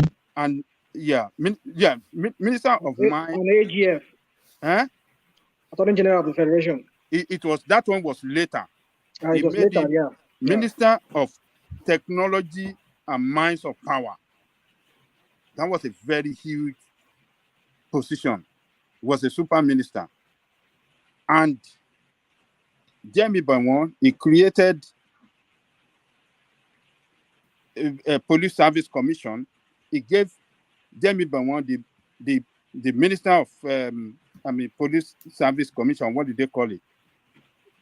Police affairs commission. What did they call it? Then he gave what's the name of the former deputy governor to Bola Ige when he was governor? Jackson, is it Jackson or No, who was no, it? Is it Olu lawyer? no, not only lawyer. Ajali Koko, a president is constitutionally Look, bound to spread commissioner look, position, look. ministerial position across all zones, or not No, no, even no. all Hold zones, on, all hold states of on, the hold country. on. I'm trying to tell you the way Obasanjo did it in such a balancing manner that even Yoruba that did No, not what give the him. only thing Obasanjo did was that he had a cross-party appointment. He brought people in from different parties. That's all. Him giving position to people from southwest or southeast, he is constitutionally bound to do that. Even He, Buhari as well, ministerial appointment was across the country. All president is not something you can just pick and choose. You are constitutionally bound to do that. hold on, other than constitutionally bound to do that, he can give whoever he like any kind of position that he feel Ajali like Koko, this if thing he you are doesn't, discussing, if this thing you are discussing now, supposed to wait. It's too early to predict. no, you don't know what I'm talking about. So what I'm You are talking saying about is that Senate now. Mr. Moses, it's better you accept our president-elect. so what I'm saying is that look, other bigger appointments are there that can be given to other part of the country that gave him more vote. And I'm making reference to what Obasanjo did during his time. Yoruba did not give him vote, but he gave a lot of Yoruba some big position. And the people from the east, from the north, kicked against it, but Obasanjo stood his ground that I am the president of Nigeria and I am going to share this position, in line with equity, fairness, and justice for all Nigerians. I'm not going to annihilate any part of Nigeria, and that was what he did. So Tinubu have to show leadership. He must. It's a matter of must. When it comes to, I know that position will be shared among the Senate by themselves, but he have to get involved. He have to sit with the leader of the party and let them know, look, this is a time for all of us to bring Nigeria together and govern. Adele Yeah. Why are we debating the Senate? Why not the House of Rep? Yes, that's what I feel the House of Southeast will Rep, get. Yeah. we go to North. We go to No. Northwest. It's not in the bargain because Femi is still there. No. Femi. Hold on. If you've been hearing what they've been, I don't know. Maybe it's part of the offer. But what I'm saying is this: that what they've been talking about so far in the news is that the Senate. But normally, on an election cycle like this, you should be talking about both the Senate and the House of Reps. So, invariably, if they're talking about the Senate now, it means maybe that House of Reps, Femi is not going to give it up. Tinubu need him there. Rational mind. It's not about what Femi wants. It's the way the thing is It's shared. what Tinubu wants now. That's what it's going to No, prevail. it's not about rational mind. Just listen 1 second. This is how there's a formula to these things. I understand. The president Hold on, rational mind. The president elect is from the southwest. That is it. It's finished now. No other position comes to the southwest. The vice president elect is from the northeast. That is it. Done from that region. Nothing goes there. So that did not play out in Buhari's time now. This is how Yeah, Buhari that is Buhari's time. So, I'm talking about normal time. Okay, we shall find out how Tinubu is going to do that. But my point is this: what we've been hearing so far is that Senate. Who's going to be the Senate president? We know about who's going to be the head of the House of Reps. The moment they give that South, they give the Senate to the Southern Nigeria. The rep will not go to Southern Nigeria. Of course, definitely the rep will not go. So, but that's the only way. That's the only way he can. That's the only way you can people from the northeast. Northwest. Yes. Because northeast is the vice president. Yes. And so the House of Rep should come from the north. It come from the northwest. Yeah. possibly from Kano or somewhere, or Kaduna or somewhere. You know, the problem, another problem the Southeast have is that they don't have varieties for the party to choose from. So they don't have enough rep or senators from that region for APC to really say, you know what, let's No, actually they look have into. this guy there. What do you call it? It's only Ojius or Oh, Kalu, Jesus, and yeah, yeah. it's the only one, because Umahi What is David wrong? Umahi is the first time. That is David what they Umahi is the have. first time. That Yeah, is what they David Umahi have, is the and that first is who they time. will pick. I know David Umahi is a first time senator, and then there are two senators from Imo State as well. Those are new senators as well. Those are first time senators as well. Uh, for me, I still want them to go. I would still prefer that position to go to the Southeast. But with the question that was put onto the platform, it would not surprise me if he end up somewhere else, because you know these people, they always look, they always play with their calculators all the time, and they play with the numbers. If the numbers, if they feel like they have nothing to lose politically, it won't surprise me if he goes other places. It would not surprise me. I'm telling you, Ajali Popo. No, it won't go to other places, because let me tell you, it must surely come to the South. Where in the South it is appropriate to go now. What about the Northwest in the political mix? What about the Northwest? No, it can't go to North, because number 2 is from the North. Forget about whether from Northwest. That one is from the North. So I the think third has the to come. speakership might go to the Northwest. So the third position must come to South. And where I don't think it should, you know, because the most powerful position in the country is the presidency. So that's almost an abundance already. And the Northwest, there's one of the key factors to bring Tinubu in. I think he will go to the. Tinubu is not obliged to the Southeast at all, you know. It's not obliged to the Southeast. Another thing you have to factor is the religion factor of it. You already have a Muslim ticket. You cannot go and then have a Muslim Senate president as well. That would be stretching it a bit too far, woman. Look, forget about religion, Jari. But we are talking of No, you keep saying that. Forget about religion. This is what you. I mean, I get it, Coco. I don't understand you sometimes. No, forget. This is the same you. Hold on. This is the same you some time ago here on this platform. You were talking about how there's a balancing. There should be a balancing. Nigeria is just too not too ready for that. Do you want to tell me that if the Southeasterners are Muslim and this position is open, do you think they will say, oh, because they are Muslim, they will not give it to them? You see, I see a lot of trouble coming on for Tinubu. If I thought he ever becomes that president.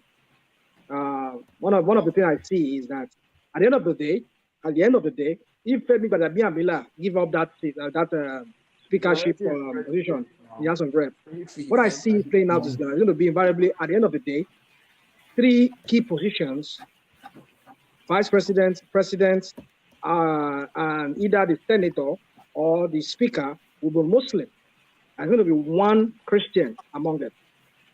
That's what's going to play out at the end of the day. Let's just forget about this religious No. We're not forgetting about it. We're talking about it right now. Forget it. There's nothing you can do for number 1 and number 2. We agree. Yeah, but does number 3 have to be a Christian though? It doesn't have to be Christian. Right? Okay. The Senate is going to the Southeast. There's no way. There are no 2 ways to it. And if it goes to the Southeast, it's probably going to be a Christian. 90% chance. Yes. Christian. So now, but to Northwest. Patrick, what obliges it to go to the Southeast, the Senate? It's not obliged. Tinubu does not even have the kind of power to decide who becomes the Senate president. There are 2 forces that are going to work in that. It does not. But with the party and the politics of this National Assembly itself. Because mind you, Labour Party has 40 people in National Assembly already. PDP will No, we are talking about Senate. Which 40 they have in Senate? No, I don't know how much they have. What I'm saying is that the political structure, the structure of Senate is also going to play out. The politics of the National Assembly is going to play out. Then the party influence is going to play out. And then the balancing is going to play out. They have to protect their few minorities in Southeast. As the party has to protect its minority members in Southeast by giving them a strong position. That person in that position is one that is going to protect them. They are very vulnerable now, security-wise, any social-wise. It's like they are ostracized. Now, if you as a party now ostracize them, then that's wicked. In short, I will stop supporting Tinubu since that day, because there are few of them who have given up everything.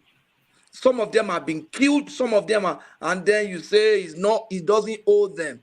They have made more sacrifice than some people in the West, because they have taken everything. Some of them might not be able to go to their village again. Yes. Supporting So let me ask you a question, Patrick. Outside of national cohesion, what politically obliges Tinubu? I'm talking about politics, not national cohesion. What politically obliges Tinubu to give anything to the Southeast? He has 0 votes there, and they detest him, and they always will, and they always will. So what obliges him? Politically, he's not fully obliged. Nothing obliges him. And politically too, he's not fully obliged to the Southwest. A man who's from the Southwest only won 3 states in the Southwest. So if he's talking of political commitment, then he should rather just face the North.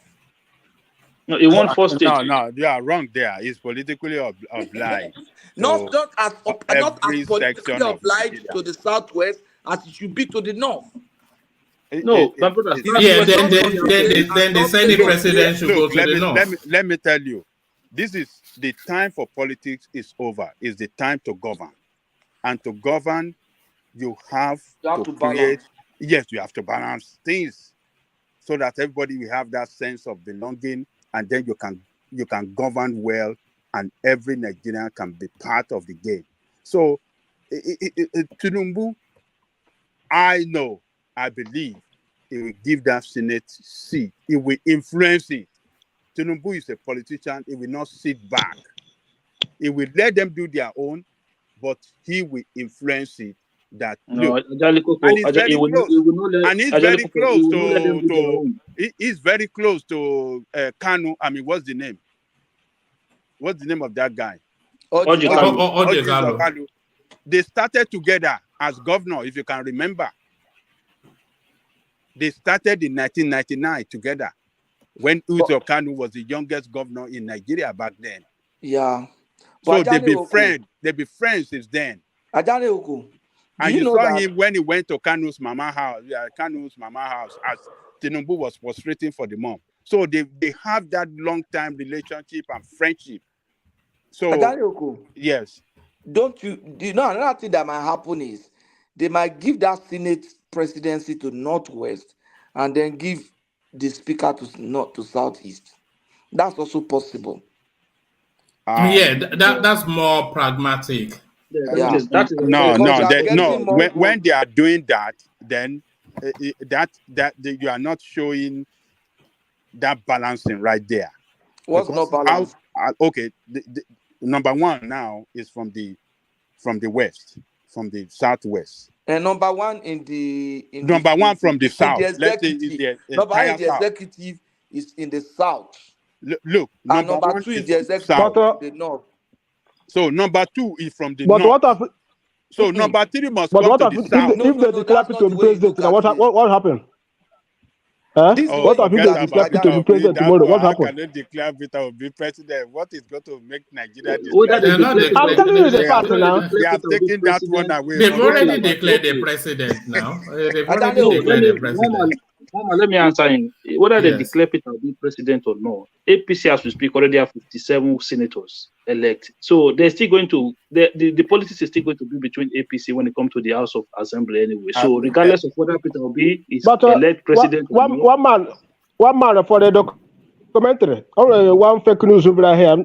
One fake news I want to debunk for documentary of your about Imo State. Yeah, go on. Somebody said that there is a place election did not hold. That Peter Obi election there. That is fake news. It's hope of them. That is that is his town village. The election did not hold that place, so they catch him red-handed. So that place they cancel all of the vote. So that fake news, Peter Obi ring election there is fake for documentary purpose. Thank you so much. Yeah, they did not cancel the vote. The vote is still in IREV on the INEC portal that there was election. That But election held there. I hear that the whole post of them rigged that election for that place. And So who won in that place? they go against And it it. showed that Labour Party won. Labour Party get if you get a vote for 2 local governments does not mean that you carry the whole state. No, it showed that the place where they said the election did not hold on the INEC portal there was a result uploaded, and that result shows Let that me see. Bring it. Let me see now. Bring it. Let me see. Hakim, everybody. Let me just say this 1 minute. Do you know some platform they are still asking for Tinubu certificate till now? So that is that. No, I'm not joking. No, they are still asking for his certificate in the primary school. He His should real go and mother. show them the certificate of return. INEC, if he doesn't have, INEC has given him a certificate. You should go and show them that one. We are talking of government now. Moses is talking of these elections. That's certificate of the PhD. Look, they are going to court, right? So whatever they need to address, they will address it. They will address everything in the court. So forget that some people want to ask for certificate or not. The Labour Party and Peter Obi and the PDP and Atiku have already said they are going to the court. So people can say whatever they want to say. They can request it for whatever they want to. Nobody's talking about certificate. What certificate of what one? Tinubu is qualified for that one. Nobody's talking about certificate. We are talking about I want to say something. I remember something now. Somebody say if Peter Obi and Atiku combined for this election, if you watch the interview of Atiku, there's something Atiku said there. Say that they are planning such a thing, but the 5 governors they are against it. They kick it out. So Peter Obi went out because of that. So 2 is that if Atiku and Peter Obi join together, Tinubu for this election. No, this election is rigged.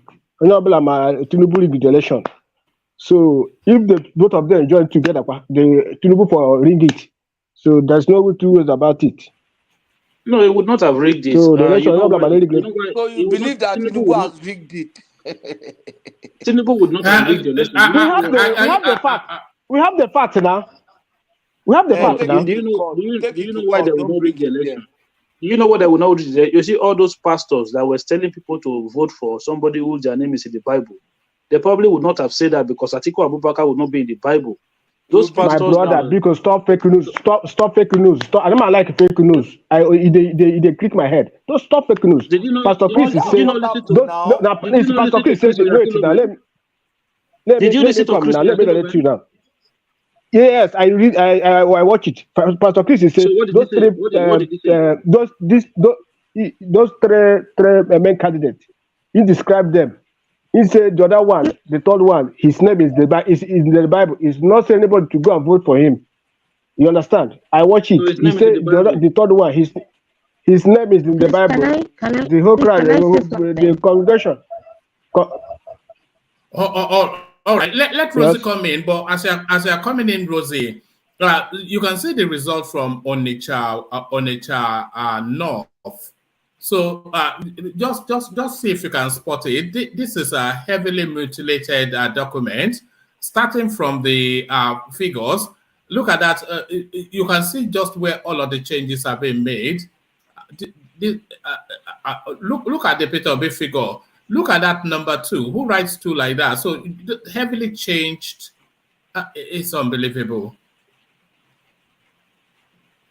The APC guy did not even sign it. Write 2 now. You can't say who writes 2 like that now. That's true now. With an elongated those so are which changed. number do you think was there? That's 2 now. Look at the other 2 that he wrote now. The way he wrote the 287 on the total. There's no difference there now. This is not an argument, I beg. Yeah, but this hasn't been signed by the APC agent. The only one that I know there's the issue is that I saw one that was signed by one person signed for all the party agents. I say, oh, this is a disaster. That's in the southeast as well, Abi. Yeah, in Abia or whether Anambra, or I don't know. I think it's Abia or somewhere. One person signed for all the party agents, PDP, LPA, PPAC, and then he signed for the polling officer too. Police unit officer as well. Yes, he signed as for all the signature on that paper were his own, were our own. Something okay, and Yeah, Obi but won. you know what? I'm not sure I believe that thing, because it will be that who will be that stupid to do something like that and then upload it on. I don't. People are I, stupid, though, my brother. You got people I don't. they know just like Yeah, Cynthia Okonkwo is the name that you're looking. Yeah, Cynthia Okonkwo. Yeah. I don't want to believe that, because that Yeah, but it's that on the doesn't make IREF sense. portal now. It's not a matter of it. It's on the IREF portal.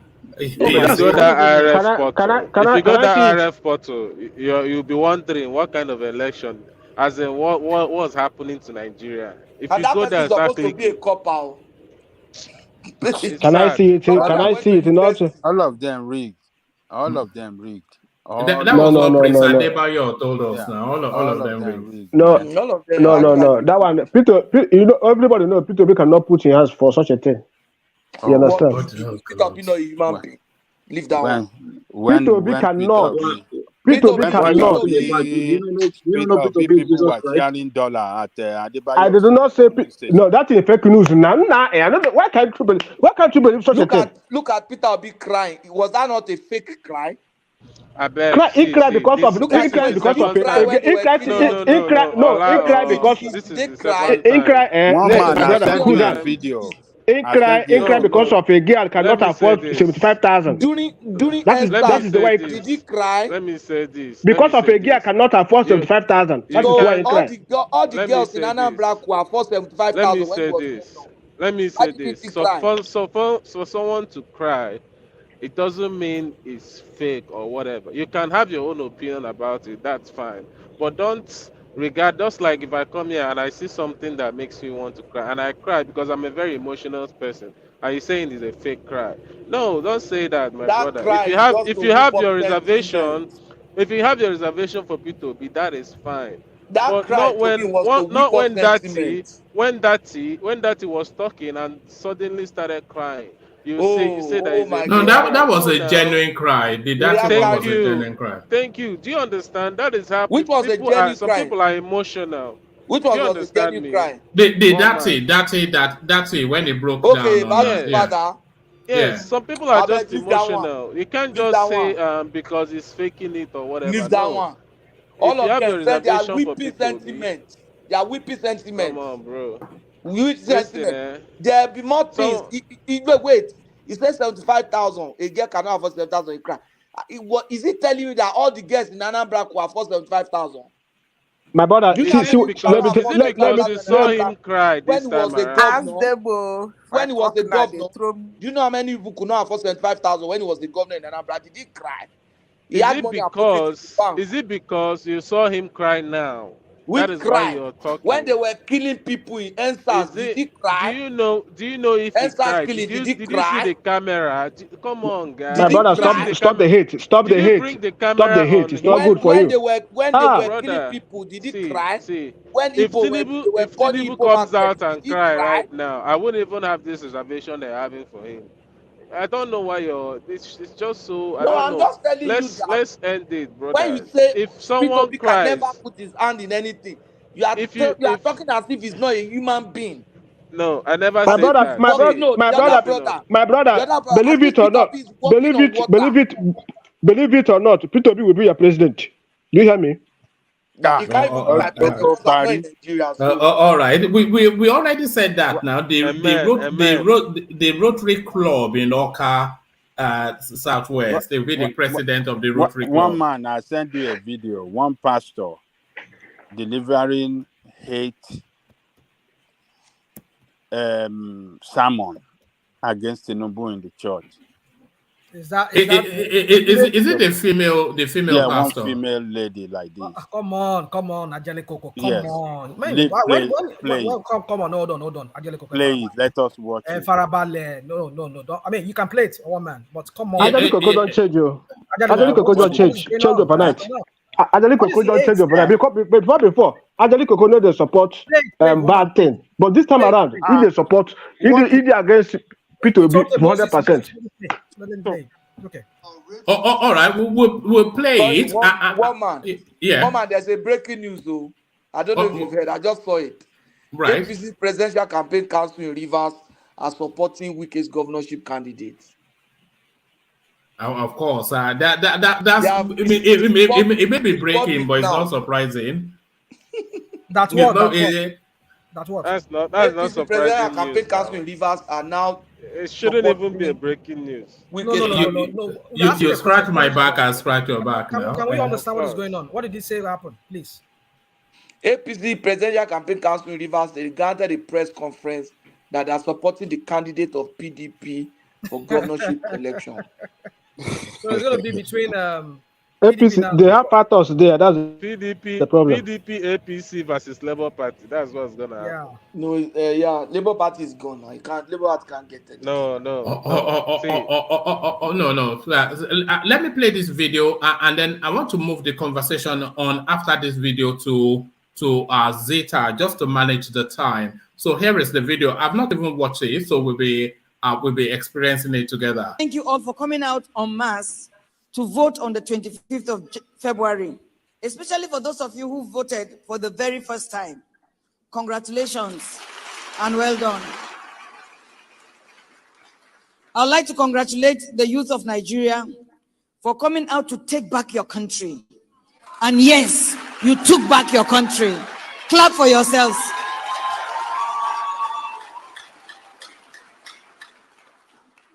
I would like to encourage you not to give up. It's okay to have been a little disappointed with the way things turned out, but it's not over yet. God is still at work, and we will have the final laugh. Yes, we the people will have the final laugh. Job chapter 20 verse 4 and 5 says, "Do you not know this of old, since man was placed on earth, that the triumphing of the wicked is short, and the joy of the hypocrite is but for a moment? The triumphing of the wicked is short." I hear that some of you have decided to destroy your PVCs and never vote again. No, don't do that. That is not right. It's not a good decision. I want you to know that your PVCs last Saturday retired some old politicians and shocked them to the root. To not vote again is to leave some of them that have no business being there to continue. Therefore, you will keep your PVC and go out next Saturday and retire some governors and some members of the State House of Assembly who have been there for a long time with nothing to show for it. Yes, go out there and continue the revolution that you started 2 Saturdays ago. Go en masse. Go. Do not commit suicide. I hear that a little boy of about 14 years committed suicide in Jos. Very unfortunate, and I pray that God will comfort his family. Committed suicide because he said INEC had killed his hope. Please do not exchange your lives for the lives of these old people that have nothing to offer. You have a lot to offer, so stay alive. Don't commit suicide, because God will deliver Nigeria. In fact, God has delivered Nigeria. You will not only vote on Saturday, but you will also ensure that your votes are counted and the result posted on the wall, and you take a picture of it. That is so important, that you take a picture of your polling unit. Ensure that the result is uploaded on the beavers. Those of you who are party agents, make sure you snap the result of the EC8A result sheets. That is going to be the salvation of this election. It is the fact that every agent took a picture and send it quickly to your people before some monsters invade some places. I speak in parables. Also take videos of any abnormality. We, the people, want to state clearly that Asiwaju Bola Ahmed Tinubu is not our president-elect.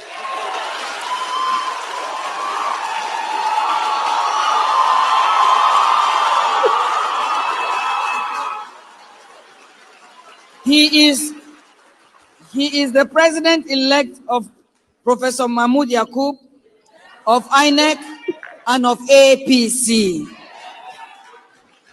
The president-elect of Nigeria will emerge through a free, fair, and transparent process, as stipulated by the guidelines and rules of INEC, from voting to posting, uploading on the beavers, to the servers, to collation, to pronouncement. And hopefully, the president-elect will be pronounced in the daytime, not at night, while we, the people, are asleep. The process is for all the people, not for some of the people. We, the people, are disappointed and embarrassed at the conduct of this election by INEC and by Professor Mahmoud. We are also disappointed at Mr. President Muhammadu Buhari for accepting such a result and even going ahead to send your congratulations, despite all the assurances by you to conduct a free and fair and transparent election. I dare to say it fell below minimum standard required. Mr. President, we were sure you would keep to your words, as we had been made to believe that you are a person of integrity. Alas, sir, you have made us a laughingstock of the other African countries and have made our reputation of being a corrupt people worse. Therefore, we, the people, reject the result of Professor Mahmoud elections. I state again that Asiwaju Bola Ahmed Tinubu is not our president-elect. Our president-elect is expected to come through a credible process. And no matter who comes out of that process, if the process is followed, we will accept it, because the process justifies the end. To that end, I would like to call on all the justices of the Supreme Court or any other judge that will be looking at this case to be free and fair, and to look at the justice of the case, not its technicalities. You must fear God, and you must honor the wishes of the people of Nigeria. This is our time and chance to lay the foundation for a new and a better Nigeria. I plead with every justice not to compromise and not to sell your conscience.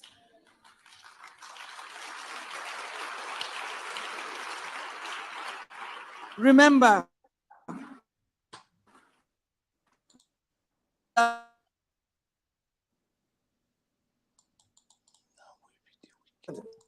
and on a proud note, we, the residents of Abuja, delivered our country last week by refusing to allow the old order 25% of our votes. We did our part. It is now left for the courts and new justices to do your part. I want to say that the president-elect did not win Abuja, did not win Lagos, did not win Kano, did not win Kaduna, and we know that he did not win in Port Harcourt.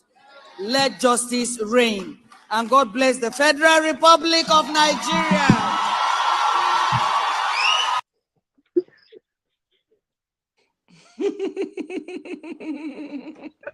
So, Ageleko, where's the 8 here?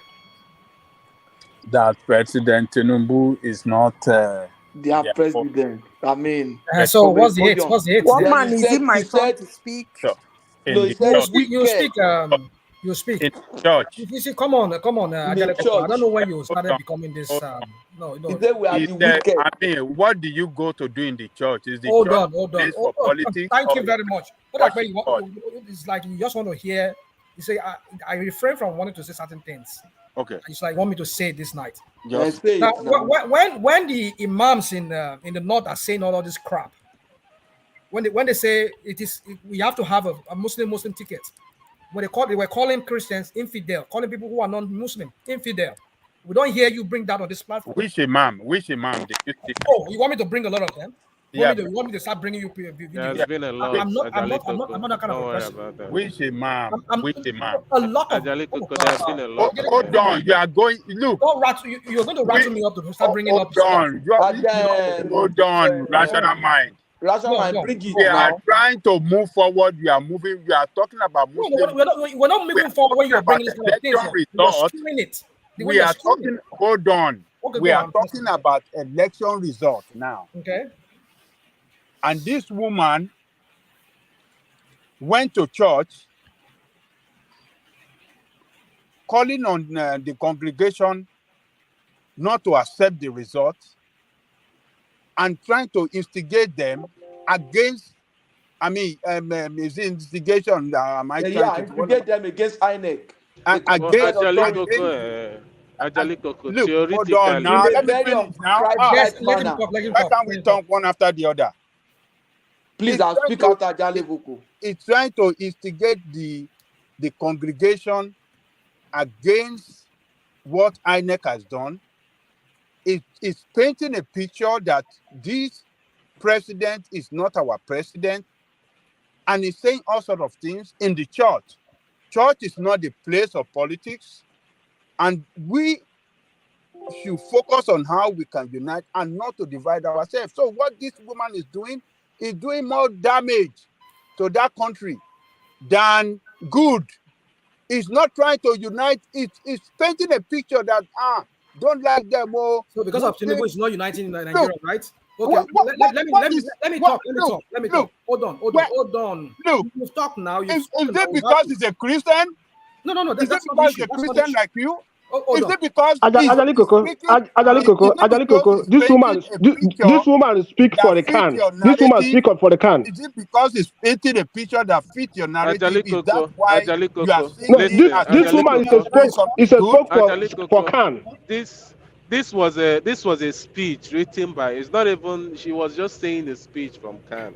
Don't go that route. Don't go that route. You will make it sound ridiculous by what you're saying. Just hold on. Let me. I want to tackle Ajale Koko today because he's been doing a lot of things on this platform. I don't really settle down with me a lot.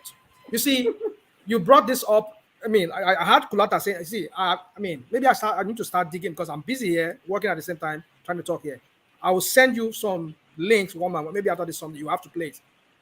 There is a certain Kwaran imam, a Yoruba imam in Kwara, before the election. He was talking, telling his audience, telling them to vote Muslim tickets. He was saying in a video,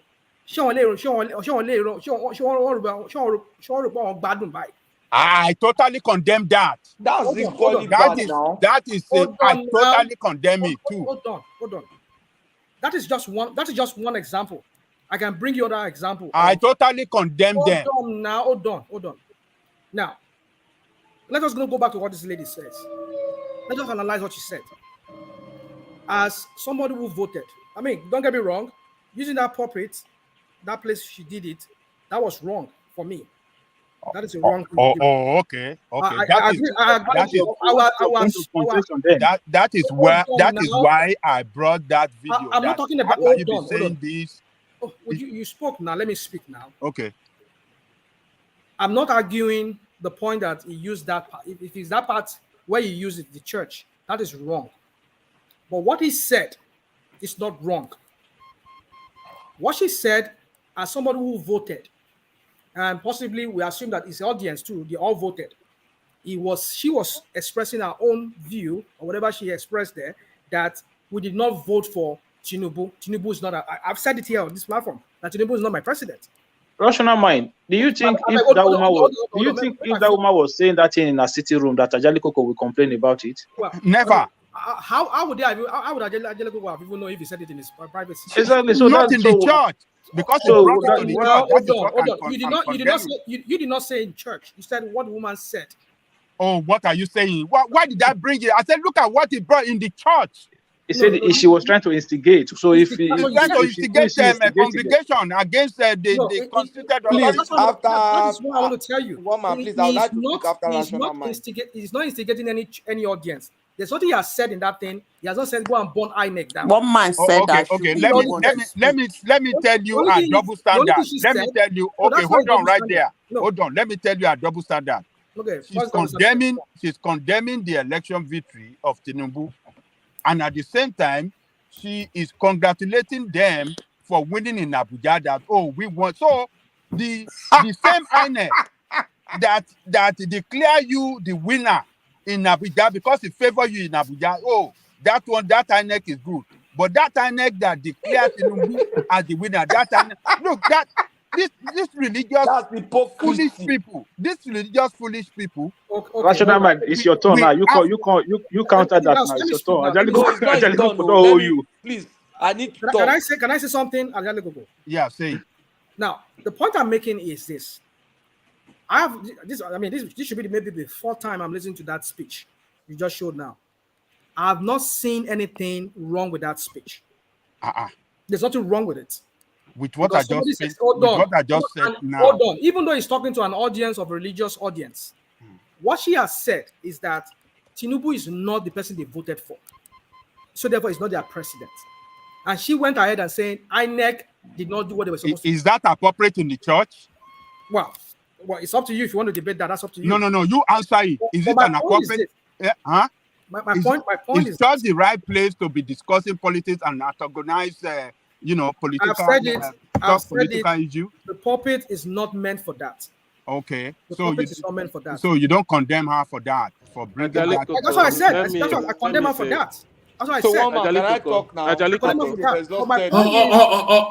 All right, land that point and then let Patrick come in, and then we go back. We go to Zeta, who has the floor. Is that it's instigating people. I mean, even though we know where she said it was not right. I mean, the place where she said it was not right. But the content of what she said, there's nothing wrong with it. So what do you think she's trying to achieve? What is she trying to achieve? With that speech? What is she trying to achieve? Hold on. Yeah. Towards the end of that speech, she said the president-elect. He referred to Tinubu as the president-elect. No, select. He said president-elect. Select. I think I heard there's another part where she said, maybe she meant president-select. Well, the point is this. The point I'm trying to make here is this: that there's nothing wrong with that speech. I don't know why you are bringing that speech up as meaning an aid for is inciting people.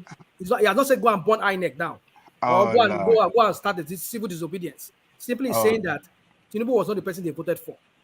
That they should go out on this Saturday and vote more other people out of the system. So there's nothing wrong. She has said there.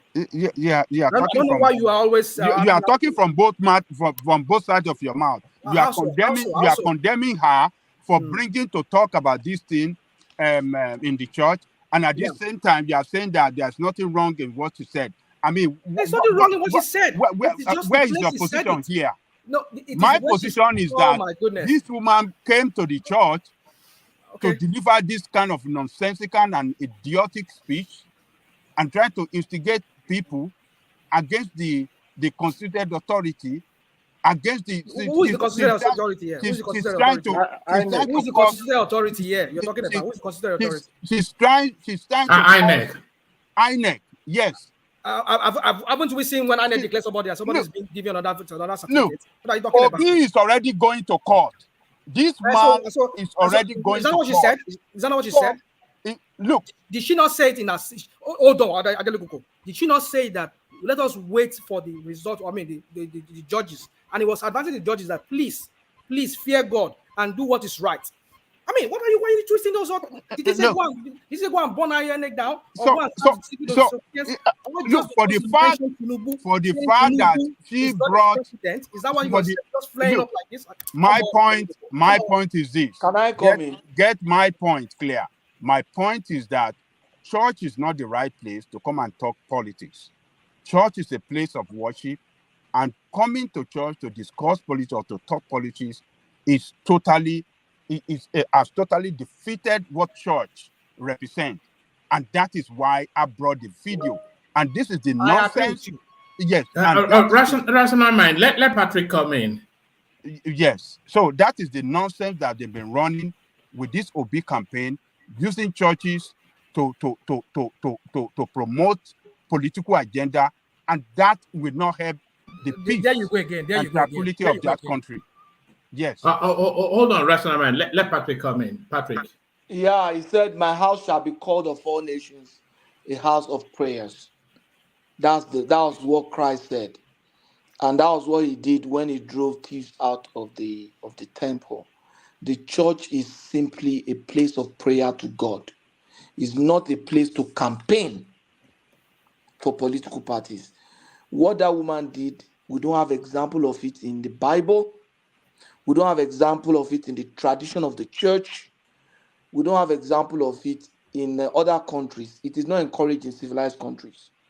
There's the separation of the church and the state in civilized country, even in this America where we borrowed this democracy from. And every leader in America that has tried to use the church, people have spoken against them as using the instrument, as the church as an instrument of politics. So it is against the scripture. It is unholy. It's God is not happy with it. And if Christ was on earth, I'm sure Christ would have chased that out of that place. Then using the instrumentality of the scripture and saying that the joy of the wicked is for a short time. So people like me, people like Kulata, we are the wicked. He said the joy of the wicked shall be short-lived. Now we're twisting the scripture to suit our own purpose is an abuse of the sacred word of God. And by even every scriptural standard, she should not even be a pastor. By typical church tradition, a woman is not supposed to be a pastor in the church. So in the first place, she doesn't even have scriptural legitimate right. Analyze that? Can we just analyze She what he does. said? She She said, doesn't have other than scriptural Let's legitimate right to analyze even that, make such Patrick. statements. When you have that, then setting people against institutions is also against the will of God. How did you set people against anybody? I Tell will me. just say that. He said this. So women I cannot said, be pastor, but they can wait pay now, offering and tithe in church. a woman by scripture and church tradition, a lot of things have changed. Which part of scripture? Let's leave all that. Let's leave all that. Let us leave all that. That's another Let's debate. leave all that. I have Another scriptures to show you that one. Can you talk about what happened, the situation Now, and all setting that? people against the government is How saying so? this. How so? How so? Wait, How so? the constituted authority that Who is the is constituted authority here? enabled. Constituted authority. Wait, now I've not finished. Now, what is your stress? The constituted authority that's empowered by the law of the land and government to deal in election matter and to pronounce who is the president-elect of the country is INEC. But this woman has set herself against the constituted authority.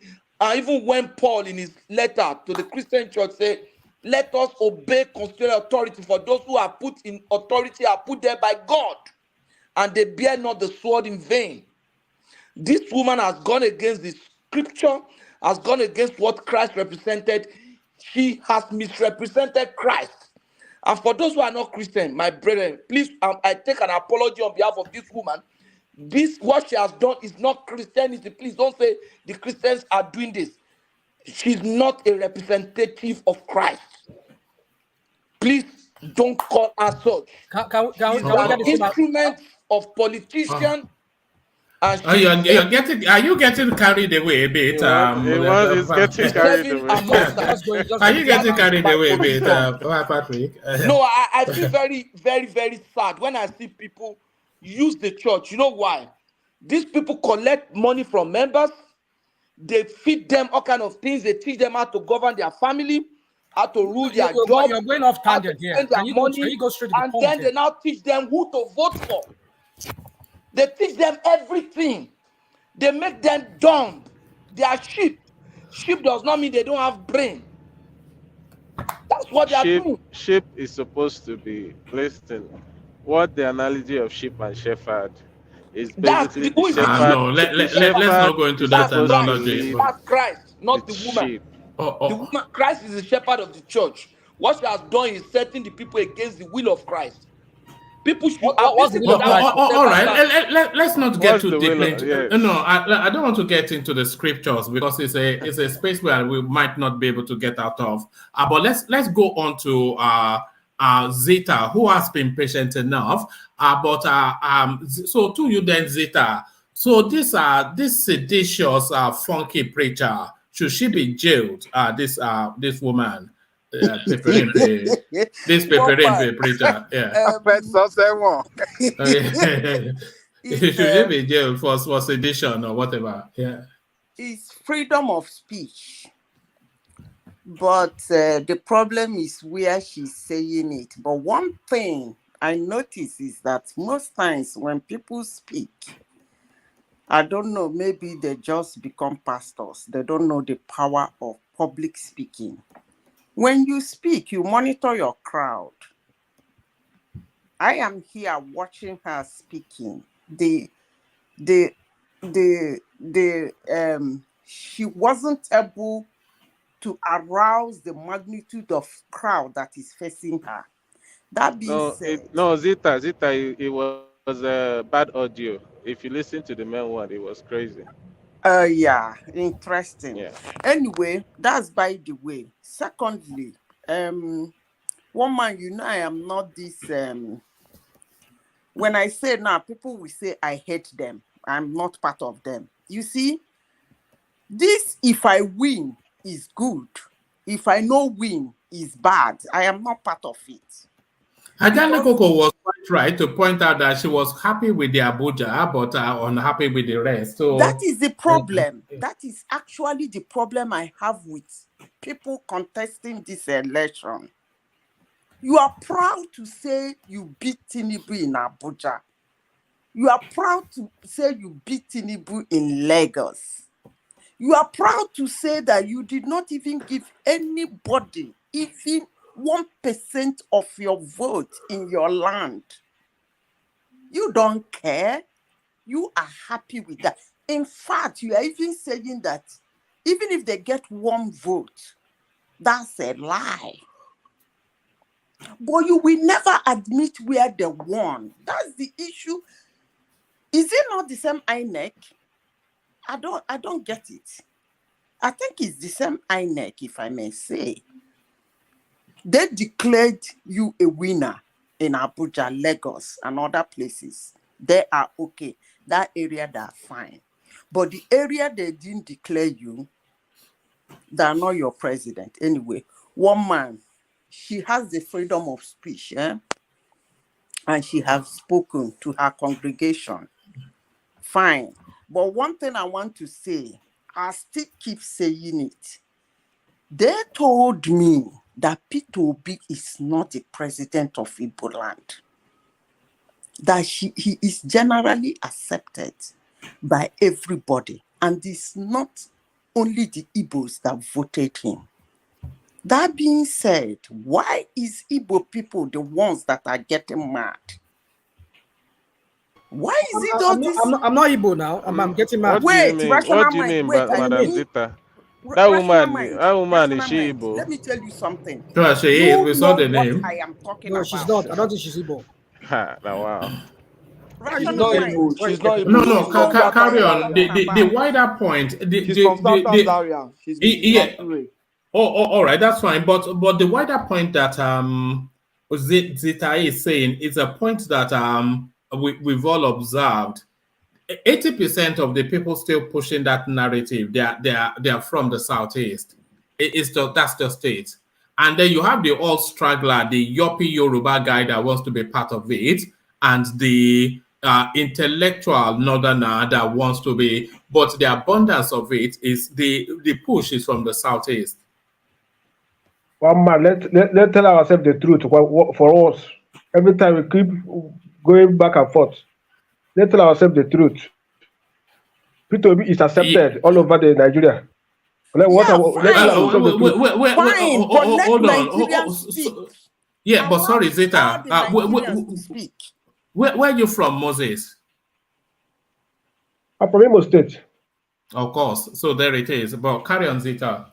So allow Nigerians to speak.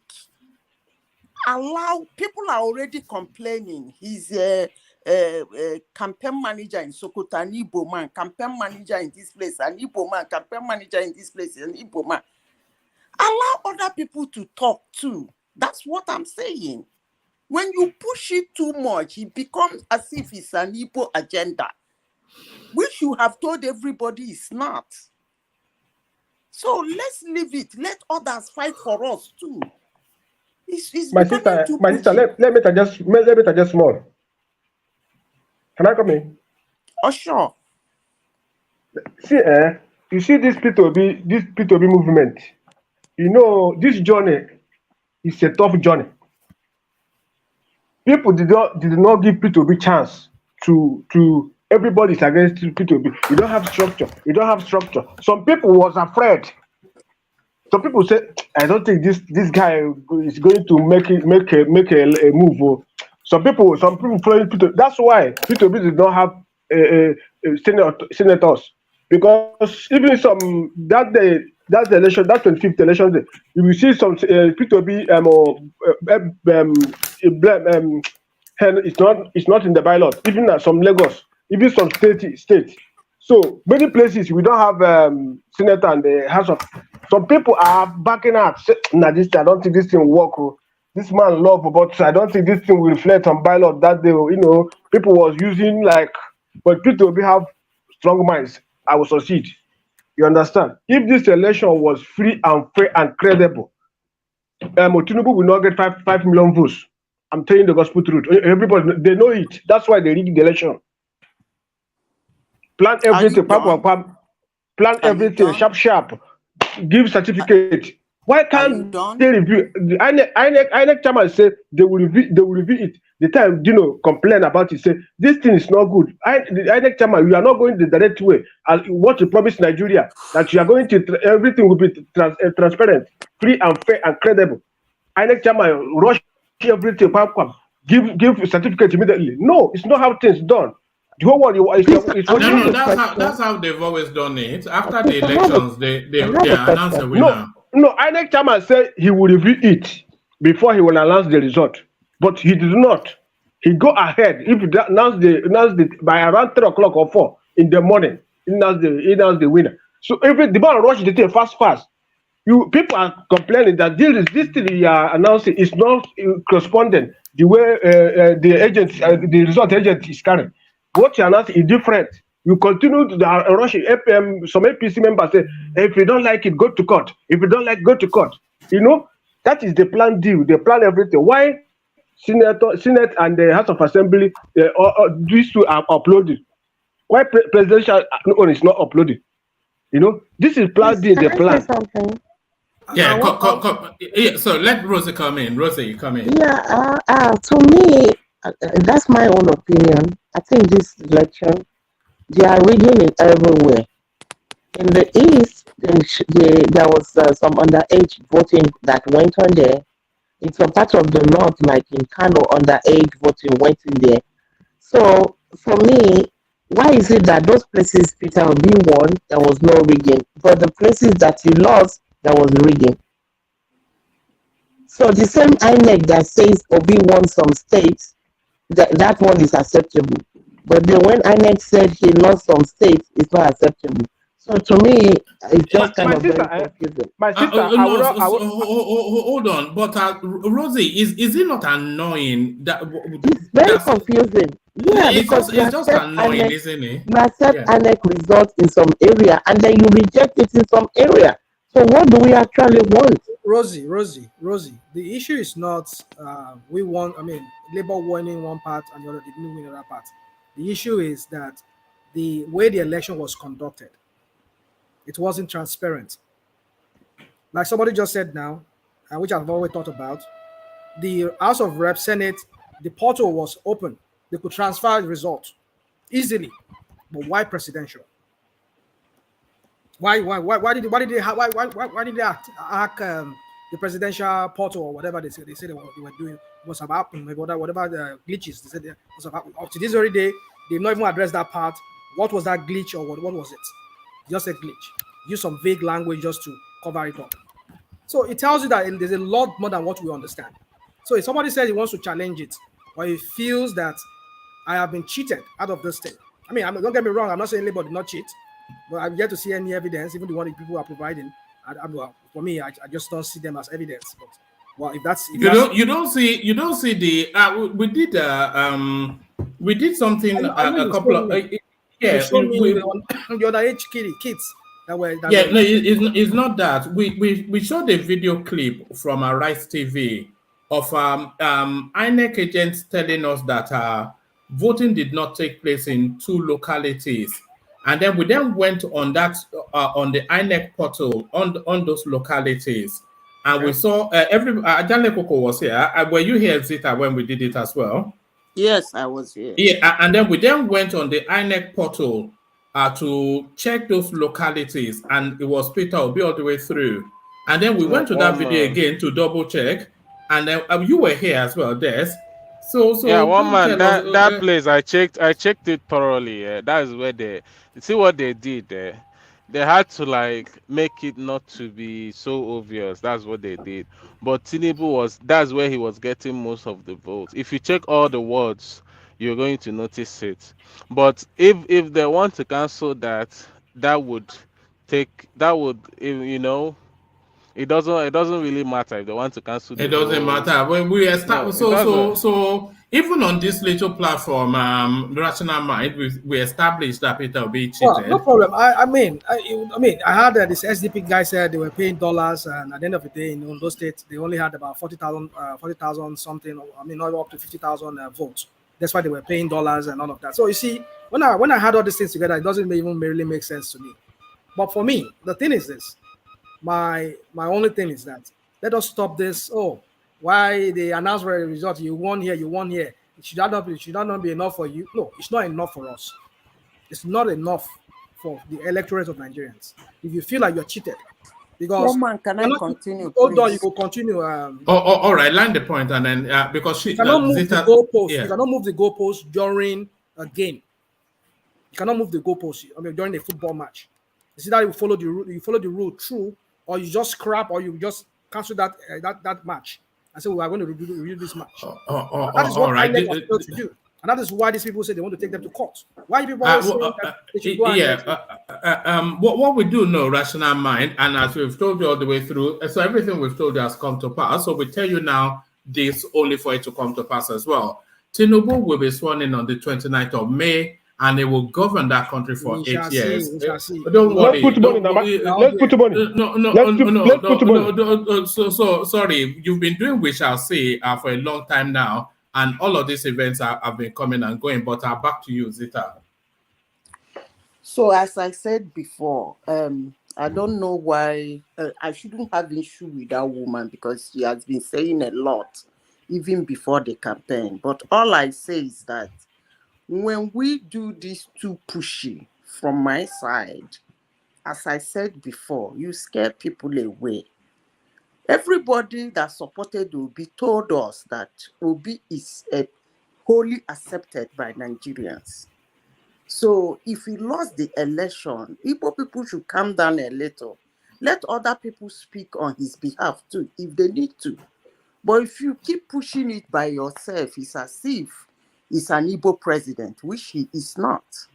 Okay? And for somebody saying INEC called the result, it took INEC almost 4 days to call that result. And again, according to the Constitution of Nigeria, you don't stop calling the result when it has already started. And the man said it. If you have any issue from what I am saying, the Constitution said you should report it. Then after calling the result, they look at it. That's what the Constitution said. Not that you will leave the result and look at it. Madam Zita, INEC Constitution have a what's it called? Made a special whatever for that exact reason. If there is something like a contradiction, that time. Listen now, it's there. Calm down first. it's there. They'll give 7 days if there is whatever. If there is something wrong with the if it doesn't tally, there is a guideline that gives INEC To 7 days to stop, to check it and know stop. where do you want me to bring Anyway, it out and read for you? one man. Anyway, Zita, All right. Yeah. woman. let's stop No, it, no. So please. sorry. Let Zita flow for a little bit. So carry on, Zita. Okay. Yeah. I think I'm done with that woman and her All shenanigans. right. Let me take you to the Senate space then and the speculations as to who should occupy that office. So we're looking at both the region, the religion, and then the person. A lot of people said for equity and balance, and Ajale Koko really pushed that narrative that for equity and balance, it should go to the southeast. But then political expediency is always what makes decisions in politics. And in terms of political expediency, the Southeast is not a currency to the APC, and there are other regions that has benefited them more, and they need to keep sweet for 4 years' time. So, considering all that, where do you think the Senate presidency should go, considering religion, region, and politics? If you talk about region, it should go to southeast. If you are talking about religion, I think that religion thing has been killed. It's no longer existing in Nigeria as long as I'm concerned. I'll tell you why. Tinubu picked Muslim tickets. Peter Obi went around all the churches campaigning. At the end of the day, somebody won. So I don't really think that religious something should. Let them just kill it. Pick the best. Politically, because of the position of a Senate president, just as I said before, a Senate president is supposed to work hand in hand with the president, because you cannot put the life of your presidency in the hand of somebody or from a region who hates you like a serpent. That is where I have issue. Otherwise, it should go to the east. They should get something. But because of the way they go about this, their Tinubu thing, you cannot put the life of your president in somebody's hand. That's all I can say. But if it is like politically, let's do like regionally, this person have, this one have, where give south is this one. Yeah, you're right. Religion, no, I don't. They've run on that religion. It didn't work. But politically, it depends on what Tinubu wants. If he wants to put the life of his presidency in the hands of somebody who you can't, I don't know, that's fine. Please, if I have something to say, for the fact that the East didn't, help Tinubu in this election, does it mean that Tinubu doesn't have some key friends in the East that he can give such key positions to? For the fact that, why I'm saying this is that if he has some people that are loyal to him from the East, your phone is your audio is cracking. Why I'm saying this is because of this Igbo thing. I keep repeating, because of this Igbo thing, they lost.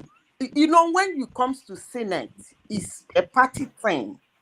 Because when they say nay, you are not able to win people to your side to say nay. It's a big problem. As it is now, I don't think APC has the quorum to just say nay or yay on their own. They need to woo people. And I think because of them and this Tinubu and APC thing, they lost some Senate seats in the Southeast that is not APC. So you see why I'm saying that. As it is now, if APC has the quorum to say nay or yay. I don't mind. The Senate president can be an Igbo man or anybody. When he hears, everybody will say nay, and there is it. But if the quorum is not formed and they decide to do that with senators coming from the east, that is not APC, with them and this their Tinubu thing, I don't know. All right. Thank you, Zita. So Zita, a space that we've not really had conversations around that much, the Naira swap space. So some commercial banks have started to reissue the old Naira notes off the back of the Please, woman, yeah. can I just say something before you go to this other space, please? Yeah, Karen. Yeah, for me, this Muslim ticket that it's been that Tinubu brought about, I don't really mind it because, for one thing, Are you Muslim? No, I'm not a Muslim. I'm a Christian. Okay. But for one thing, the churches in Nigeria now, they are looting the people. The wealth of some people are in the churches. So with this Muslim ticket, I wish they will be able to bring in some laws that they will start taxing these churches to get out this money to help the economy. Because every nook and corner now, you have churches everywhere. People are getting poorer, and these pastors are riding in private jets, flying all over the world. They are accumulating wealth for their 10th generation. They need to be taxed so that we can get money from these people to develop the country. Okay, look at that's impossible. And you think they don't tax? You think they don't tax them? They don't tax them. It's their own voluntary organization. They don't tax them. There is just so this. They are registered as a charity. They are registered as a charity, yeah, but you have all these private people accumulating wealth for their 10th generation, riding and living in, flamboyant lives at the expense of the poor people, building schools that the poor people can afford those schools, using the labor from these poor people. And then also we are saying Muslim, with all the pastors and everything that we have. When this Muslim ticket came up, what did they do? What did they say? He said they all kept quiet because they know how to go behind to go collect money from wherever they want to collect money. So I wish this Muslim will continue. They tax all these churches, get out the money from their pocket, and develop the country. I'm a Christian because to me it's just a rip-off what these pastors are doing. It's going to be tough for a Muslim president to do that. If we had a Christian president, yeah, it would be easy. It's almost impossible for him to try. He can't attempt it, can he? After all of the noise around religion, but in these advanced countries, like in UK, you have a charity organization. Any church that is coming, they know how to get them. Right? It's a voluntary. Account. That's their problem. That's the problem in Nigeria. I think Femi Falana was trying to get them to do that. I think they need to do something with them because they are looting the poor people. Yeah, he was. Okay, now another thing is that Rosie, when you are there in the UK, there, I don't know, do they tax religious people? Yes, they do. In the UK? In the UK, no, they are registered as charity. No. You know, Oshom. Yes, I remember when he did not file his returns. Yeah, he ran because they told him he has to pay. Even Oyedepo. Yeah. Maybe there's some other thing. That's why he was refusing visa to come to the US.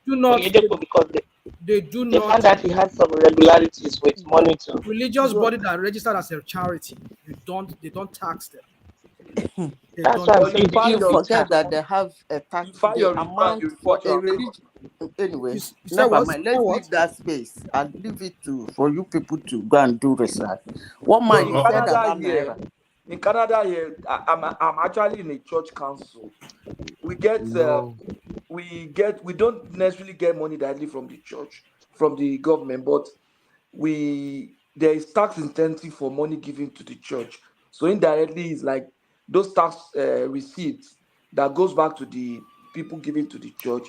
It's like government giving us the money because they get refund on whatever they give to the church. So we have a duty to file to CRA, just like what you call the IRA in the US.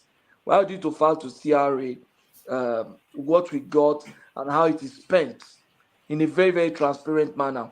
Okay. And we don't go into business. If we go into business, maybe the church register a business, we report that, and they might take a decision on that. For example, my church is renting our building because we don't use it all day. So there's a part of it that maybe in the evenings of Sundays or immediately after service on Sunday, we rent it out to another church, the Korean church that uses it, and they pay us. But we put all those things in our financial report, and then we send to CRO. So if they assess it and think that it's of commercial value and that we need to pay tax on it, of course, they might say, oh, you need to pay tax on this portion. So I think that's the way it runs in other Western countries as well. But Nigeria, they don't even do reports. That's the point. And they have businesses. They have private universities, they have businesses, they even have they have community all banks. this stuff. They have And banks. yet, at the same time, and then Bros, look at in the US, they feel the tax form. I don't know whether the tax is distorted, even in the UK, but you They can do do your not. They research. do not tax religious people here in America. Who But they told you monitor that? the way they spend the money. I'm involved in it. Now. That's what I'm saying that to They you. They do not do that. feel tax form, whether they tax them is You what can I feel don't tax know, form, because but I'm like not this in guy, their pocket. hold on, like he explained, which is similar to what we do here in America too. It's similar. That's what I'm saying. It's feeling So- tax And it's form similar now. to what we do in the UK as well. What Because It's feeling Victor tax said. form now. in fact, places like One man, Finland, let like in me Scandinavia ask country where you live does there, the they give them audio money. Hold on, one voice. Yeah, one voice. Yeah. They give them money. Some countries they give them money. They give their religious bodies money. But to me, right now, Nigeria, the economy is so bad. So these three churches, these See, my mega sister, churches, you see, they this is need to what get money from them. my sister Rosie, this is what our sister here from Sweden said the other day, and I said, please, let's not go there. Nigeria is so charged up right now. Let's not go down this rapid this area of. You need to consider the way Nigeria is structured right now with this incoming person that is coming. If he ever gets there, the Muslim ticket, and you are expecting. Why do you keep saying that? He will get there now. Just give it. You If have he to know gets when there, to. You have to know when to surrender it is now. not. It is not. It is not a speech. Rational mind. I've said it. Even though if he gets sworn in, hold on. Even though What if he you gets should be sworn in, saying he's is, not my if president. he doesn't get kicked out, but if you're saying if he gets there, he's already there. No, So you should be they talking only about they only give a pali now. They only give a not pali. getting there. They only give a pali with ink on top. We will see what go happen after It's that. the defense house. But you know, woman. one man, you know what I don't know is that he gets all the briefings that the president gets. Yes, So because all the of briefing, if yes. they are briefing the president about INEC activity, will he be getting the same thing? Of Yes, course, now. listen, He can use that as an advantage in the court too. Apart from that, Tinubu is going to be sworn in as president. So let us just forget that. I The don't know court why process, they keep on doing the this. court Yeah. process will not be all that. There will not be enough time for the court to rule or even go through everything for before May 29. We So know the it will be. shenanigans they are playing already now. One man just No, read there's that. no shenanigan. There's no shenanigan. One That is the man just process. read one now. Your people, instead of quickly going to One court, they are man busy just hold on. One man just read protesting. one to us. One man, did you read it to us? They want to recalibrate the what was that word you used? Of course, they need to recalibrate. They need to do If that they for do the governorship election. For the if they governorship, do, they are still going to use the same VVAS machine for the the governorship old data is election. wiped out. The old data is wiped out, and so there's They nothing. don't wipe it out. They can That's back why it up somewhere else. Oh my That's goodness! why it is I mean, done. we know all these games. We know all these games people are playing already. Look, they can back. INEC is complicit in all this. Let's move The now. rational mind, they need to reconfigure those BVAS machine for the governorship election.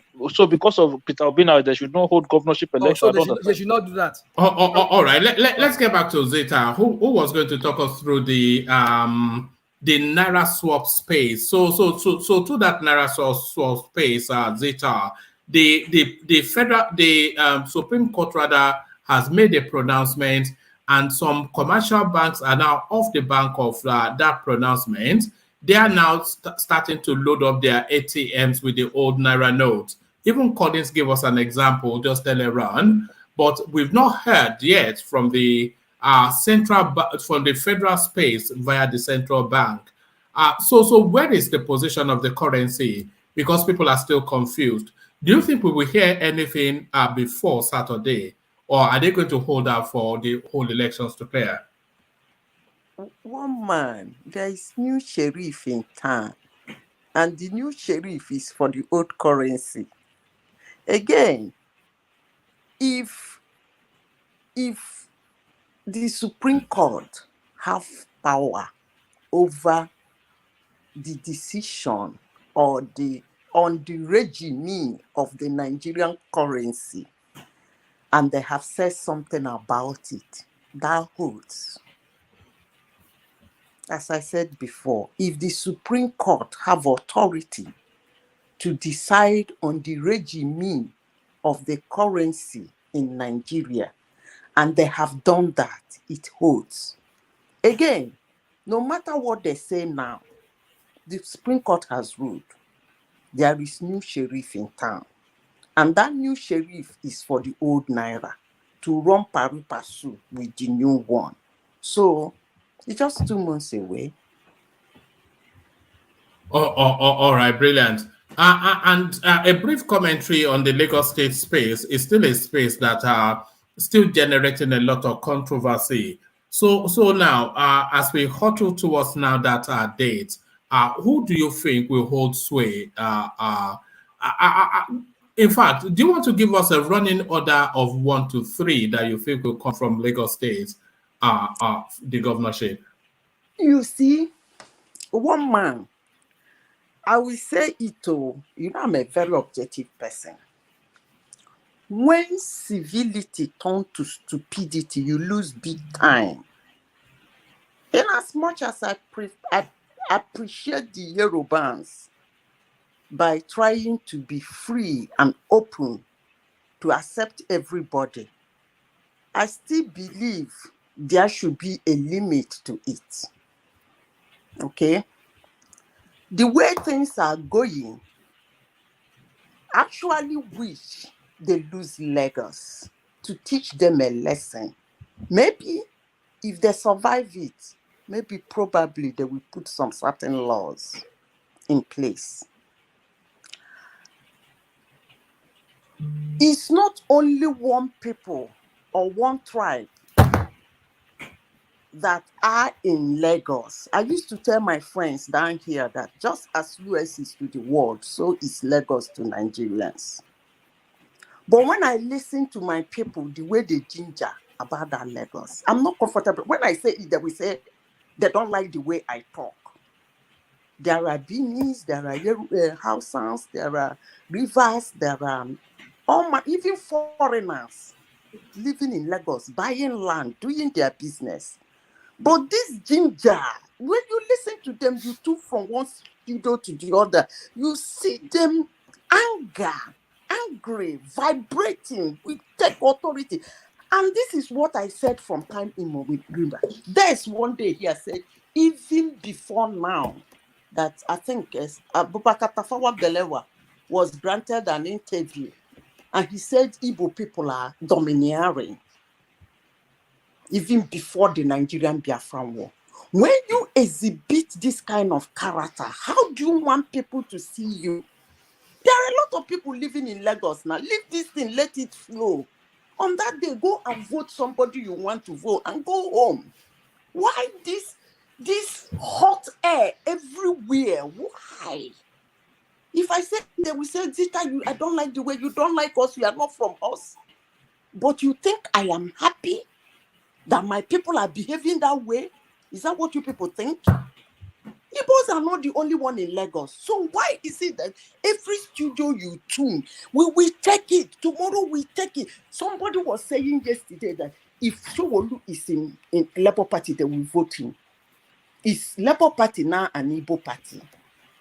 But no, hold on. So sorry, that question you just landed on, that's actually the question for the future.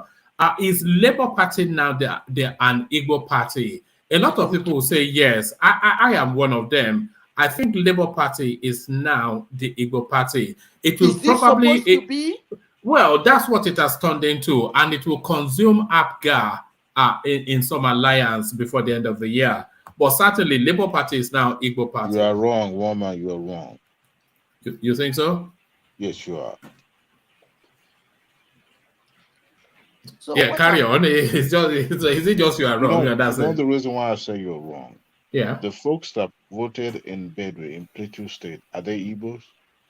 No. It's a movement. People bought into it. Obi happens to come from the southeastern part of the country. Okay? So you can't say that Labour Party is Igbo's party. No. The principal actor from Labour Party happens to be from Igbo. Okay? And that we cannot deny. But to say that, what about other part of the country that voted for people that are not from the Igbo land? It's a movement that is just sweeping, happens to be sweeping. They are enjoying the momentum right now. But I don't think they can sustain the momentum. That's what I would say. But to say that Labour Party, after the just as early as this Sunday coming, certainly by Monday, that obedient space, it will start to cannibalize itself along ethnic lines. Do you know why I said that? The Lagos state elections will be very ethnic, and the fallout effect of it will be nakedly ethnic, and people would. It's already coming out. If you are monitoring Twitter, the ethnic divide along that Labour Party space is already showing, and I feel that it will boil down to a core essence of our southeast space, and it will essentially turn into an Igbo party. That's what I think, anyway. Adewale, yes. Adewale, do you remember that in 1983, 79-83, this same area in the north that Obi has won was the area Azikwe used to win, Plateau Benue. That's what I told them. And Nasarawa was carved out of Plateau and maybe Gongola, Taraba. So that region is where Azikwe used to win in 1983. I said it before on this platform. And the area that Obi actually dominated and won in Lagos was the area Azikwe was using to dominate that time in the 50s. Was Azikwe winning Alimosho in Lagos? Was he winning Shomolu? What are we talking about? No, but what I'm saying is that the demography of those areas are changing. In Shomolu, my brother, in Shomolu, in Lagos. Shomolu is still predominantly Yoruba. What are we talking about? Alimosho is predominantly Yoruba. So what's the point? But I know that Amuwodofin, Ojo, and you can say those areas. Well, Ojo, Amuwodofin, maybe. You know, the folks that works in Ojo area, in Ojo Alaba, some of them don't even live there. But they live in maybe Mazamaza, Agboju, my first tag. So that stretch. That's what I think is happening. Okay, it's like somebody who wake up a giant elephant, and that elephant is just marching on, bulldozing, just bulldozing. There's no direction, and after a time, that elephant will get tired. That's the way I see Labour Party. I told somebody today, I said, give it 2 years. You do see those folks, those people voted, they voted in on the Labour Party to the House and the Senate. They will come back home. They will come back to PDP or APC. I can guarantee you that. Money, they say, is the root cause of evil. When they get to that place, they will lure them with money. And I can assure you that. Even if they don't want to put their hand in the till, you see the communities that voted for them, they will be the one that will be coming to their various houses every weekend to demand for money. They will come back home. That's the way I see Labour Party. I don't see them sustaining this momentum. But then, it's bulldozing right now. But it's not Labour Party. All right, Bilan. The image you're seeing on your screen, by the way, is the lawyer that Obi is recruiting. Chief Onyechi Apazu SAN, who's dressed like some Freemason sort of a person. But there it is, lawyer up. He has lawyered up. So that's Obi's lawyer for the battles to come. Zeta, yeah. Yeah, well, that's this is the impression we the people keep giving Nigerians. And when most people go out of their way that say it's Igbo party, it's Igbo people that are supporting Obi, it seems as if they're saying something on the contrary. I'm not saying that some other people did not support Obi. If you call Labour Party a movement, allow it flow. A particular tribe should not grab the movement. Allow it flow. You have other voices. According to you people, you have other voices. Let those voices speak too. That's all I have to say. Allow other voices to speak. Let them go, because this anger that when you talk about we take Lagos with power, we actually want them to take the Lagos to teach Yorubas a lesson. Honestly speaking, I want them to hear, because let me try to be a little funny here. If you think you can hate your brother so much to vote against him, and you think that because he's supporting somebody and that person is not him, that the other person will now vote for that man, then the joke is on you. You see what the Igbos did, according to them. They gave Obi everything. In your area, not only that you did not give your brother everything, you gave an edge a little above him. So be it. If you hate your brother so much to lose your land, fine, go for it. Because there's something my grandfather taught me. He said, when you are taking a decision in life, my daughter, do not allow hate and love to rule your decision. Make sure you remove these two things. But if the Yorubas has decided to allow that to rule their decision, I tell you something, you guys gonna lose big. I look forward to it. All right, because brother. what happened in Lagos on the 25th is kind of ridiculous.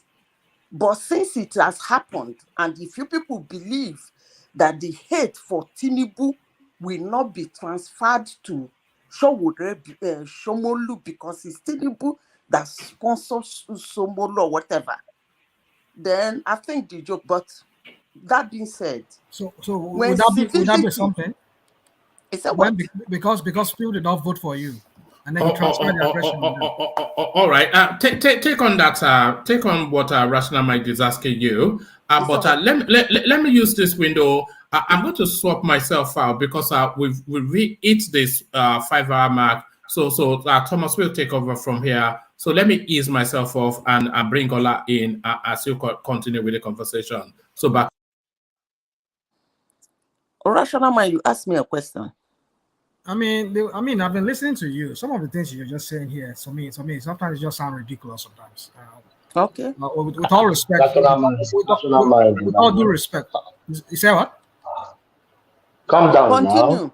Continue. No, I mean, she understands. She's now. No, the word. He has already Your word due respect. Hold on now. He has already said it. Allow him to continue. Let him continue. She's a mature woman to understand what English. I mean, when I say someone say something I say it's ridiculous. I mean, I won't get offended. Yeah. You tell me why it's ridiculous, so I will tell her why it's ridiculous. You know, you've been saying something like, I mean, you people have been throwing that thing around that Labour is an Igbo party.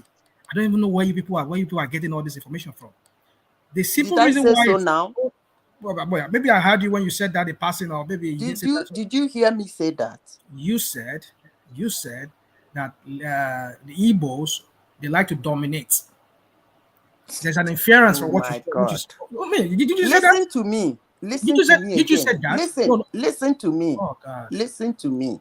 When I talk, I like people to. I hear you very well, though. Listen to me. Let me repeat myself again. I hear you. I said that even now that Des came on this platform and said, when I was saying that it's the Biafra that is scaring other tribes away from us, Des said even before the Biafra, that there was a time they gave, was it Tafawa Balewa an interview? He said, Igbo people are domineering. Is that not what I said? And I said, when you do this push, when you do this kind of push, you are like confirming what those people are saying. You said P2B is generally accepted, and you're here saying you are not Igbo, but you support him. But I said, let the voice of the Igbos calm down a little. Let others speak too. It's a movement. So when it is a movement, one particular tribe is not supposed to be speaking. They should calm down. Let other tribes speak. That's what I said. Okay, so all right. Did you get me now? Okay. Hello, Thomas, can I interject, please? Oh, yes, Please. yes. Everybody should hold on. Hold Yeah. on. Can I just interject, Yeah. Thomas? To back. Yes, you will come in. Just wait. Yeah, Please. just let me I'm not finished interject. now. Let me do some housekeeping, I please. want to Dupsy, hammer on this boy. Dupsy, hold on. Dupsy, hold on. Ṣé o gbọ́ Dupsy sọ fún mi? Ó ní kí gbẹ́nu mi sọ. Lẹ́nu ẹ̀. Dupsy, hold on. Everybody should hold on. Everybody should hold on. Let me do some housekeeping. Rosie, your audio is not good. If you can go out, I will reserve the space for you and come back in because I am keen to hear from you. Yes, if you can log out and come back in, I'll put the link on this. Yeah, so your audio is not good, but I want to hear from you. So go back and come in. I will reserve the space. Okay. Yeah, I'll do that. Thank you. Thomas. Sorry, let me just say something. But I'm still talking. I still have the floor now. I mean, let's rationalize finish. Sorry. Let me speak. Yeah. First of all, let me address Dupe. Dupe, you don't talk to me like that. I'm a grandfather. I'm a father. I'm a parent. You don't talk to me like that. You're the grandfather. Yeah.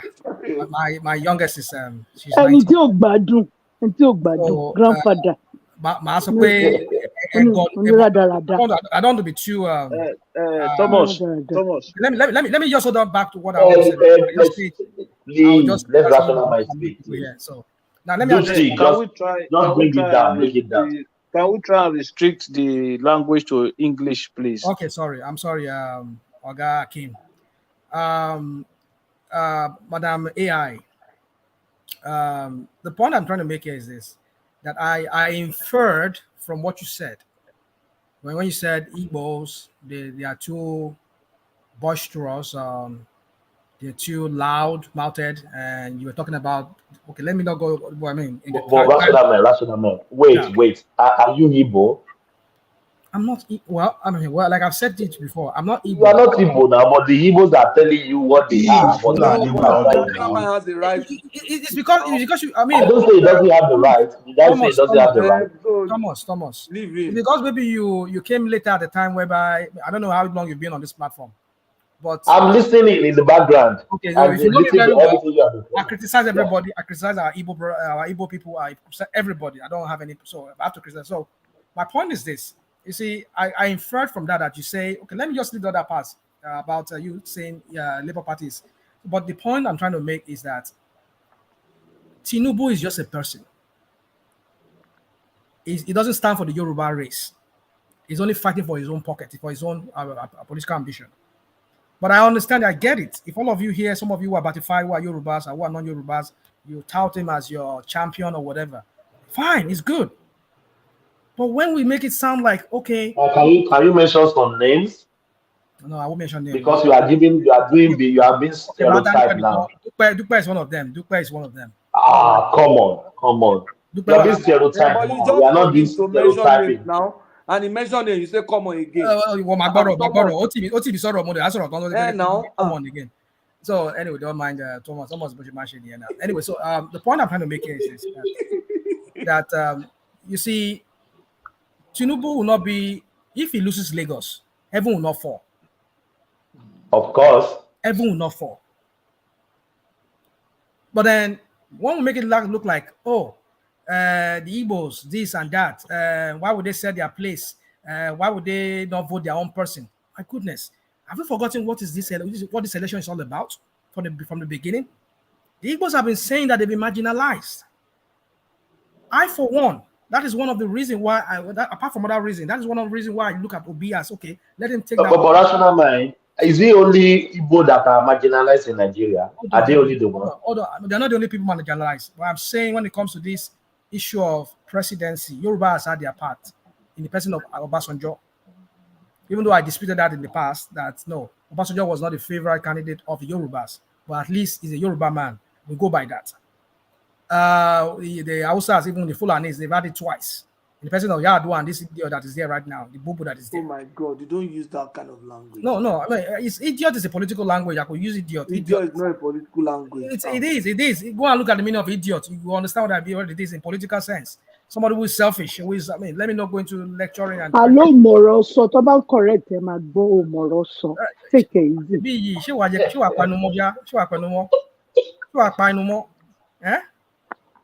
I think what I will do. Okay, let me wait. Why she attack everybody wait. I think anytime Dupsy is here, I have to step down rational mind. I think I can't have both of them on the You won't do that. You won't do so that. leave them now. I'm enjoying it. I'm a Matakura. Well done. So my point is this: that it's nice to have you here. It's good to have her around. I mean, me and her will also fight. So my point is this: thank you, my brother. Thanks so much. No, thank you. You're welcome. You're welcome. It's not thanking you. It's thanking me. I know. It's rational mind. That laptop is still on ground, though. That laptop. I don't want a laptop. Yeah, I don't want a laptop. If she's going to put me on that, no more laptop. I don't want it. I have about two, 3 here. I can switch it. Look at that. I have those ones. I have them exclusively for something else. Let me just go to what I'm talking about. So my point is this: that because we don't vote Chinedu, we're giving out our Yoruba land. Forget it. Yoruba land will always stand. For the matter, we voted some Yoruba people voted for Obi does not mean that we are selling our birthright to the Igbos. No, the guy that you people or some people, I mean, especially one man who always tout as an Igbo guy, living out. I mean, I have a picture here. Somebody sent to me. I mean, one man read to us yesterday here that this guy, his two parents are not together. I have a picture here of his two parents together. Even his wife, they did a family picture. They are together. I saw they even did a video. What is all this? They did a video for him. Yes, what is all this propaganda that they're throwing out all around? This guy is a Yoruba and an Igbo guy. We understand the situation, how ethnically that place, I mean, tribally that country is charged right now. We need goodness. Now, you don't use this platform for propaganda. For the fact that we vote, some Yorubas within Lagos voted for Obi massively, does not mean that we're selling our birthright. No, because we wanted Obi, we wanted a new direction in that country. That is why we voted Obi. It's not because of any ethnic thing or whatever. Even though some of us believe that okay, it is the Igbo son at this time. But another thing is we want a new direction for Nigeria and Lagos. Enough of Tinubu's reign in Lagos. We're tired of him. But rational mind. Thomas, one second. Let me ask this, yeah. If you don't mind. Yeah, go on, yeah. I want to address something real quick. Rational mind, please, I want to draw attention to something. Joes of Nashville just posted a statement on the private chat. And what does the statement says, Madam Sita, if you go, you can read it. And he was, trying to oppose what Madam Sita was saying on the platform. And that's fitting into that narrative of somebody calling Peter Obi as Igbo president. For the fact that what she's saying does not support Governor Peter Obi means he's anti-Igbo to Joel. And I want Joel to understand something. Every single person on this platform have a voice, and they could choose whoever they want. For the fact that whoever belongs to Yoruba doesn't support Yoruba candidate or support another ethnic doesn't mean that that person doesn't have a right. And that is the reason why some people said this is Igbo presidency. And they fit into that narrative. You cannot condemn her for our own view, for our own opinion. I just want to put it out there so that we can be able to correct ourselves. All right, Joe? Yeah. Thank you. Yeah, thanks. Please let me. Thank you, Adewale, for speaking up for my gender. Not some uncowed boys like rational mind. Please let me Adewale, gentleman. Gentleman. Cowboy. Rational mind, please. I want to say Mo something. I just want to support what Adewale just said. Rational mind, we have serious issue Come here. on. Rational mind and Thomas, we have serious issue here. Okay, see, I even lend my voice in that forum. See, you can't be doing some kind of aggression towards someone because of a voice. It is totally wrong. It's just the same way we can call out Yoruba people that supported Obi for that. The same way we can talk about that. We even seen out. Ola, let me say, Thomas, you are the moderator, but moderate more than speaking. No. Ola, if I raise my voice, not because I think Dupe let me look so. No, not you, rational mind. You are just addressing generally. I'm not trying to silence Madam AI here. So don't get me wrong, please. It's just sometimes when we say certain things, the way we say it, I don't want us to exercise. I don't want us to. Wait, you can even see what Joel is writing now. See, Joel. Well, let's just leave. I won't get. You don't in that rational mind. Sorry, Ola. Rational mind. Okay. You don't just say let's leave what Joel said. Okay, all right. You don't say that. Now listen to me, everybody. You cannot shut me up. You know why? This thing Joel is doing, that's exactly why I want them to change. You can't be this pushy. That's the same thing I've been saying. Guys came here and said, even before the Nigerian Biafran war, a prominent Northerner gave an interview and said, Igbo people are domineering before the Nigerian, and they're still doing the same thing. They are not the only one in Lagos. So why this madness, if I may ask? Let me use the word madness. Why this madness? Madness about what? About the election. We're going to take, hold on, let me finish. We are going to take Lagos. We are going to take it concert today. What for, if I may ask? Why that, if I may ask? But I don't really blame them. It is wrong. It is wrong. I don't really blame them. You know why I don't blame them? Just as I said before, if you think I will love my own and pet my own and give him 99% of the vote. Madam Sita, when you finish, I have something to share. Yeah. Let me finish. And you think another person will find 101 excuses why he will not give that to his own brother? Just as he said, I am tired of Tinubu's domineering or whatever, so he should get the hell out of the place.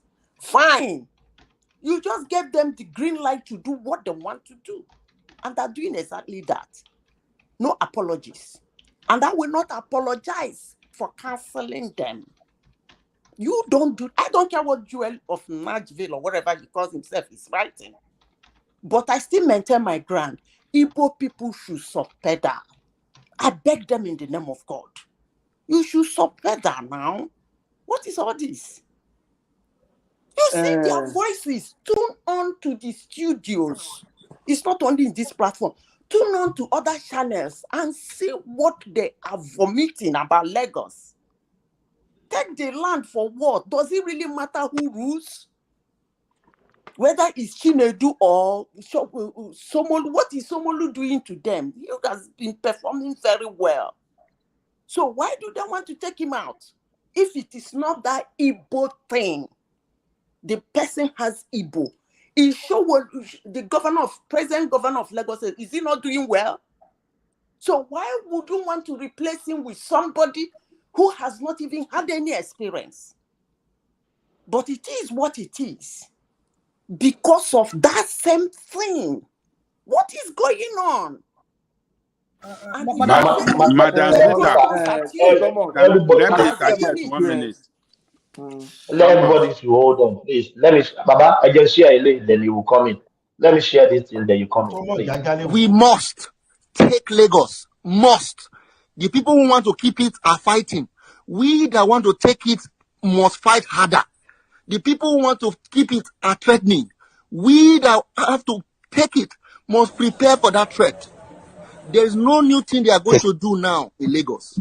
We already know what they will do. Therefore, we must prepare in our large numbers to go to our polling unit. You must encourage your parents that came out before. You must tell your friends that don't have PVC, come and help me protect my parents. We are going to vote so that you will live in Lagos, so that I will live in Lagos, so that we can protect ourselves. Because if we do not take Lagos,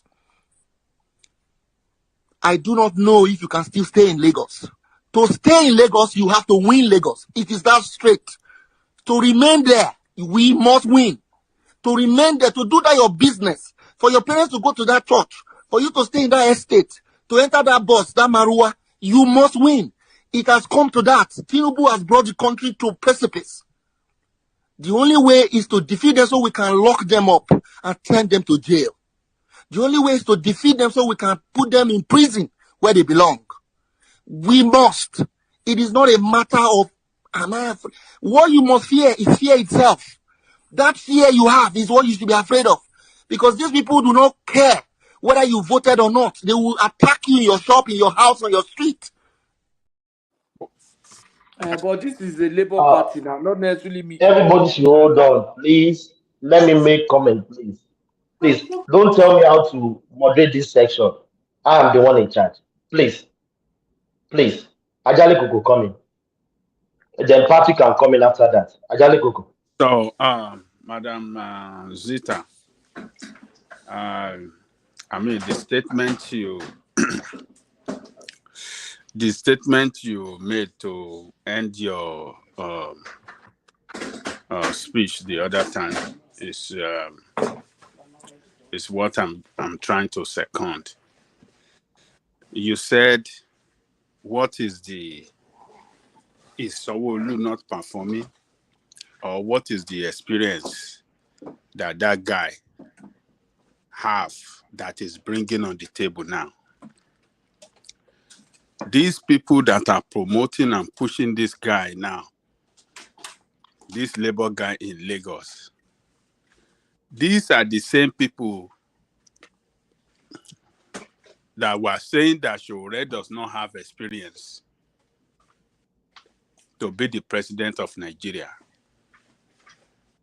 But now,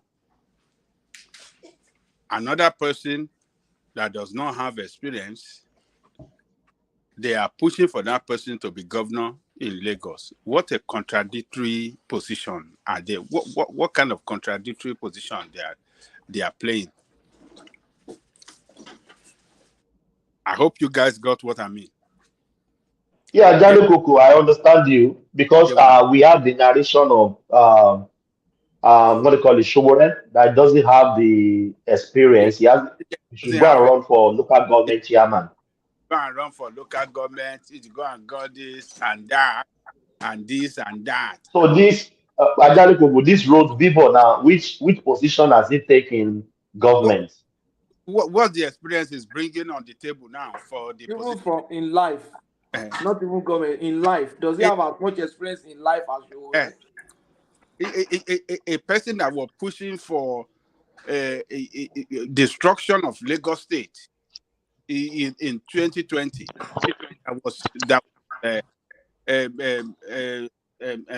What is this thing? That was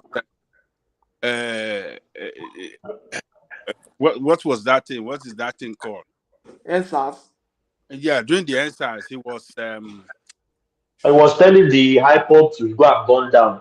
Yes, it was what was it? What is that social media called? Twitter. Yes, Twitter. That go and fight them, go and do this, go and do that. Nothing wrong in that. But you read that just fighting on people's rights, securing the release of a lot of people that have been molested and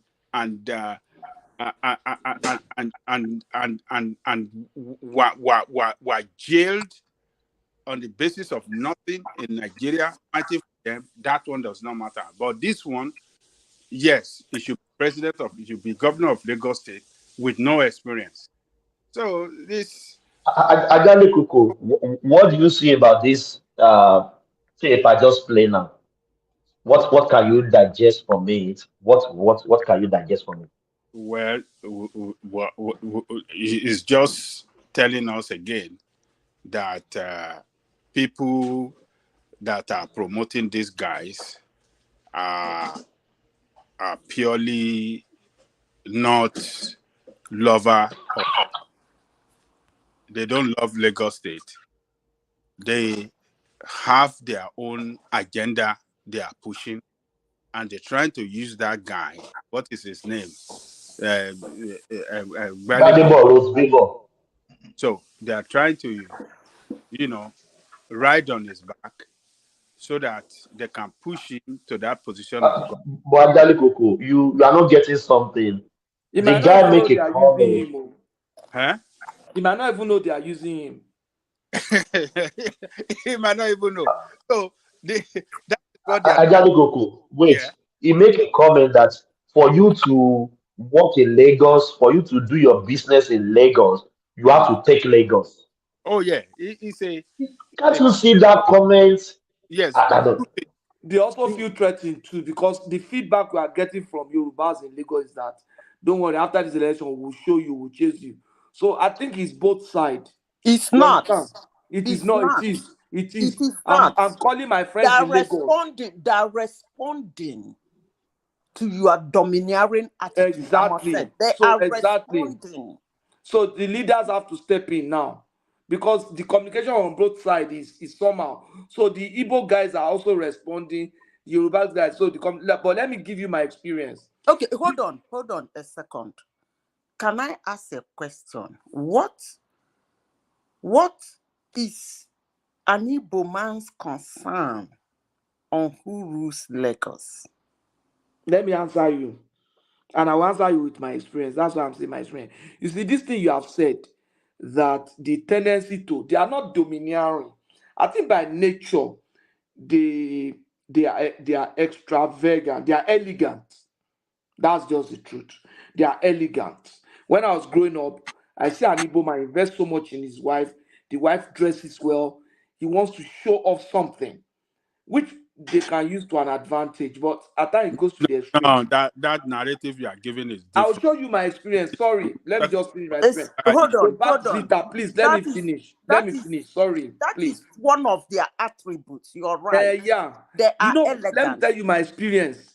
When I went to China for the first time, I got into a store in China. And the Chinese guy, I was talking to him. I said, where are you from? I said, I'm from Nigeria. He said, but you are not Igbo. I said, no. He said, where are you from? I was trying to explain to him, I'm from Delta, Edo. I said, okay, I'm from Yoruba. I said, hey. I said, why? He said, if I was Igbo, I would just say, hey, come here. How much? I would just be bullying him. While he was talking to me, 4 Igbo boys just walked in. They just said, hey, come here. How much? And the guy was tapping me, said, did you see what I just said? Even foreigners are beginning to say, oh, this one is Igbo. Even in South Africa, my friend had a similar experience. So I think people have the tendency to misinterpret our Igbo brothers. But I think they should also moderate with mutual respect for people. They are extending it even to other people, other culture, people that are not even Nigerians. No. Please, let me correct you. Please. Mm. When it comes to the example you have given, it has nothing, absolutely nothing to do with what I am saying, I must say. Igbo language is strong. Unless you try to dash it down, maybe over the years. But if you were born in Igbo, if you are born in Igbo land, you still seem to have that. Is the language, it's a strong language. So when they talk, it's as if they are pushing, but they are not. It's more of their language. We have a strong language we that need to gives us understand that a now. strong. That's not what I'm talking about. Thank you for making me know that. That is not what I'm talking about. Talking about elegance, because it is our culture. to show elegance is seen in our culture. If you look at what an Igbo person wear traditionally, it's very expensive. Back to that culture, that is why they say Igbo Amweze. We respect elegance more than a king. We respect money more than a king. So talking about the elegant space is just our culture. Igbo women are beautiful. Igbo men are elegant. We hustle. We go for what we want. But nevertheless, what is happening in Lagos is not going down well with somebody like me. And that thing has nothing to do with all this I have said. Speaking that you must take the land of it, we take it, we do this, we must take over, to even to the extent of saying that if the present governor is in Labour Party, we are going to vote. What message are you sending? I'm not talking about the accent. I'm talking about the utterances. That is what I'm talking about. Talking about Igbo people and their elegance, their big life, their money, their hustling life, their go-getters, their this. I agree with you. That's who we are. The day you will see me, you will even be shocked. Anyway, that's us. But what I am talking about is what is going on. I don't like the utterances and I will condemn it. But I don't blame them. I blame the Goshans. I blame the Yorubas. That's all I have to say.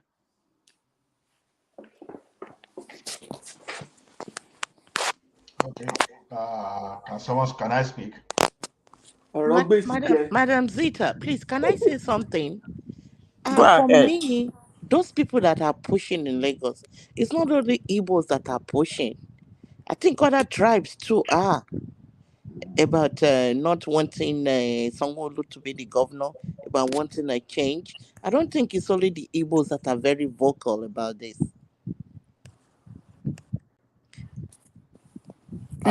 You see what I said, and I will say it again. Madam Zita. Let me finish. I think you've been speaking the law. Let me just say something. Okay. You see, no, but the question was directed to her now. Okay, let me answer the question before you continue. As I said before, I made a comment here. I said our language is strong. Igbo people are voicing out. They should dance it. Let the other people you said that are talking, let them be louder. That's just what I'm saying. I am not saying they should not speak. I am not saying they're the only ones speaking. But look at what is going on in Lagos. Are they calling other tribes? The answer is no. It's all about Igbos. So I'm saying they should calm down a little. Let those voices you are talking about, let it go louder and loudest. Rational mind, ask me what you want to ask me. Before you go on, let me acknowledge the super chat that has been coming in. Let me stroll up. Let me take this first.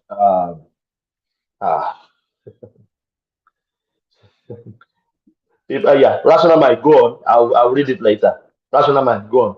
All right, Madam Zita.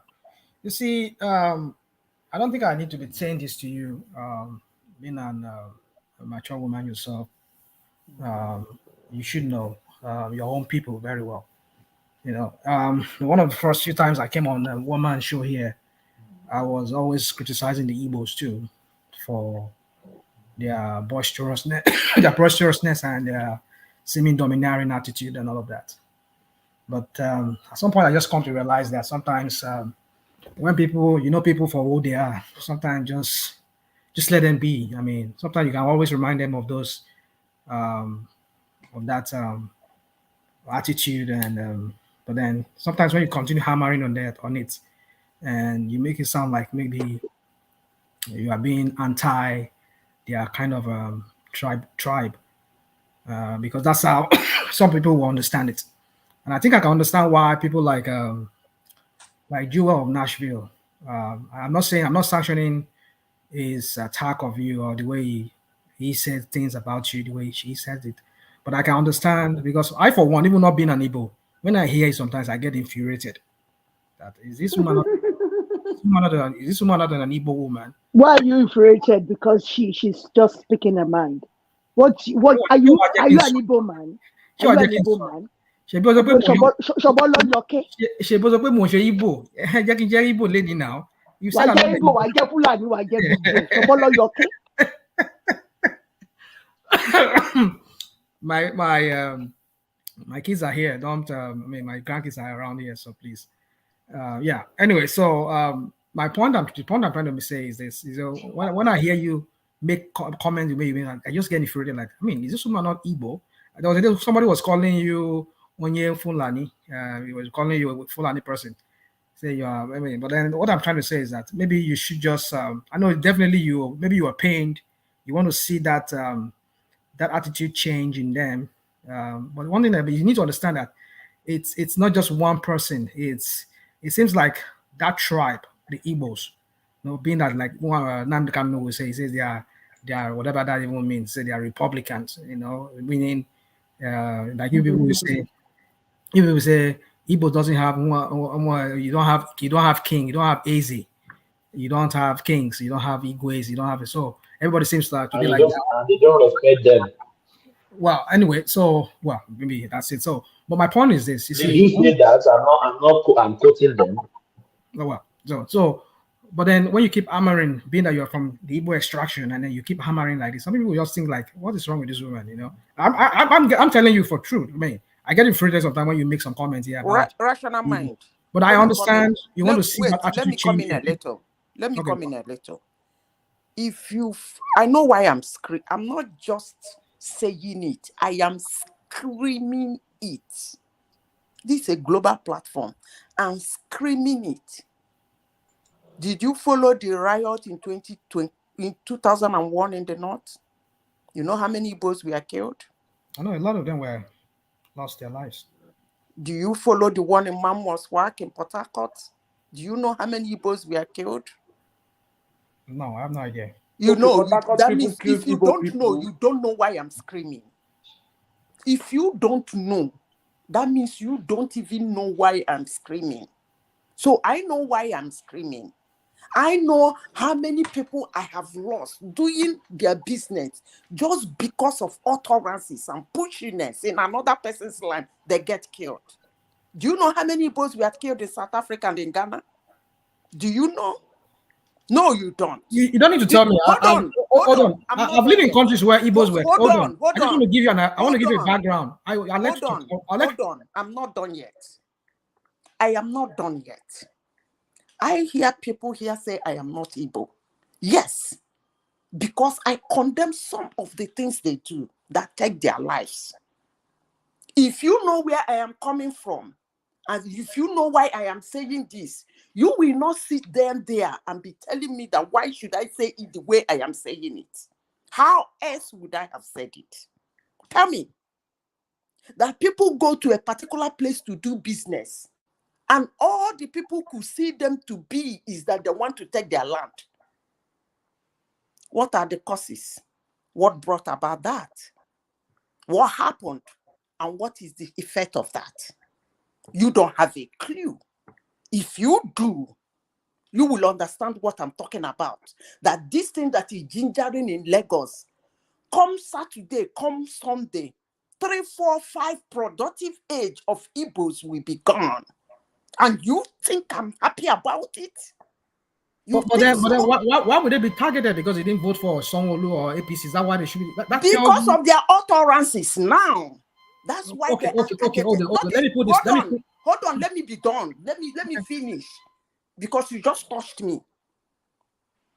They have the right to go quietly and vote for who they want to vote and go back to their houses. And they don't need to shout. They don't need to shout about it. What did you just say? I said they don't need to shout about it. They just go and vote. Go and vote. Go and vote and go to your house. Nobody is stopping you from voting who you want to vote. But when you start making some certain utterances, it becomes a fight. You are giving somebody impression that you are going to decide who rules them in their land. In their land. How do you want the person to feel? I mean, I don't get this. Because a lot of them are being killed all over the world just because of this. So rational mind, I know where I'm coming from. And I know why I come into this platform to say what I am saying. They might not like it. But I just have to say it. Okay. Hello, Zita. Rational mind doesn't mind, you know. It wants Lagos to be burnt down because he hates Tinubu. This guy is full of hatred for Tinubu. So he doesn't mind. He's not for the Igbos, though. Don't get him wrong. He doesn't care about the Igbos. He only hates Tinubu as long as the things are not working for Tinubu. That is why he's here on this platform. It's Mayegun's assistant. Mayegun, you know Mayegun Diary, Zita. It's Mayegun Diary's assistant. So that's why he stays from morning till night, hating on Tinubu. So it's not for the Igbos. Don't think it's for the Igbos. It's not for the Igbos at all. You see what it's you here for do a lot. Tinubu as You and your long as propaganda. Lagos is burnt down. Are you So done? that Tinubu will own Lagos. He doesn't care. You know, he's a Fulani man. He's not a Yoruba man. Okay, so you thank should you. know that now. He's not a Yoruba man. So Thank he doesn't care about the Igbos. Just get that right. He's not fighting for them. He's fighting for the thing that's eating him up like cancer. The thing is really eating him up inside. So that's what he's fighting for. Money cancer. It's just like cancer. When cancer eats you up. No, it's just like cancer. The hatred is like cancer. Moderator, he doesn't understand English. Go understand English. He doesn't understand. Hate eats you up like cancer. That's what I'm saying. He eats you up like cancer. So you're so filled. You're full of that hate. You see, everybody should hold on. Let me acknowledge the super chat so then we can.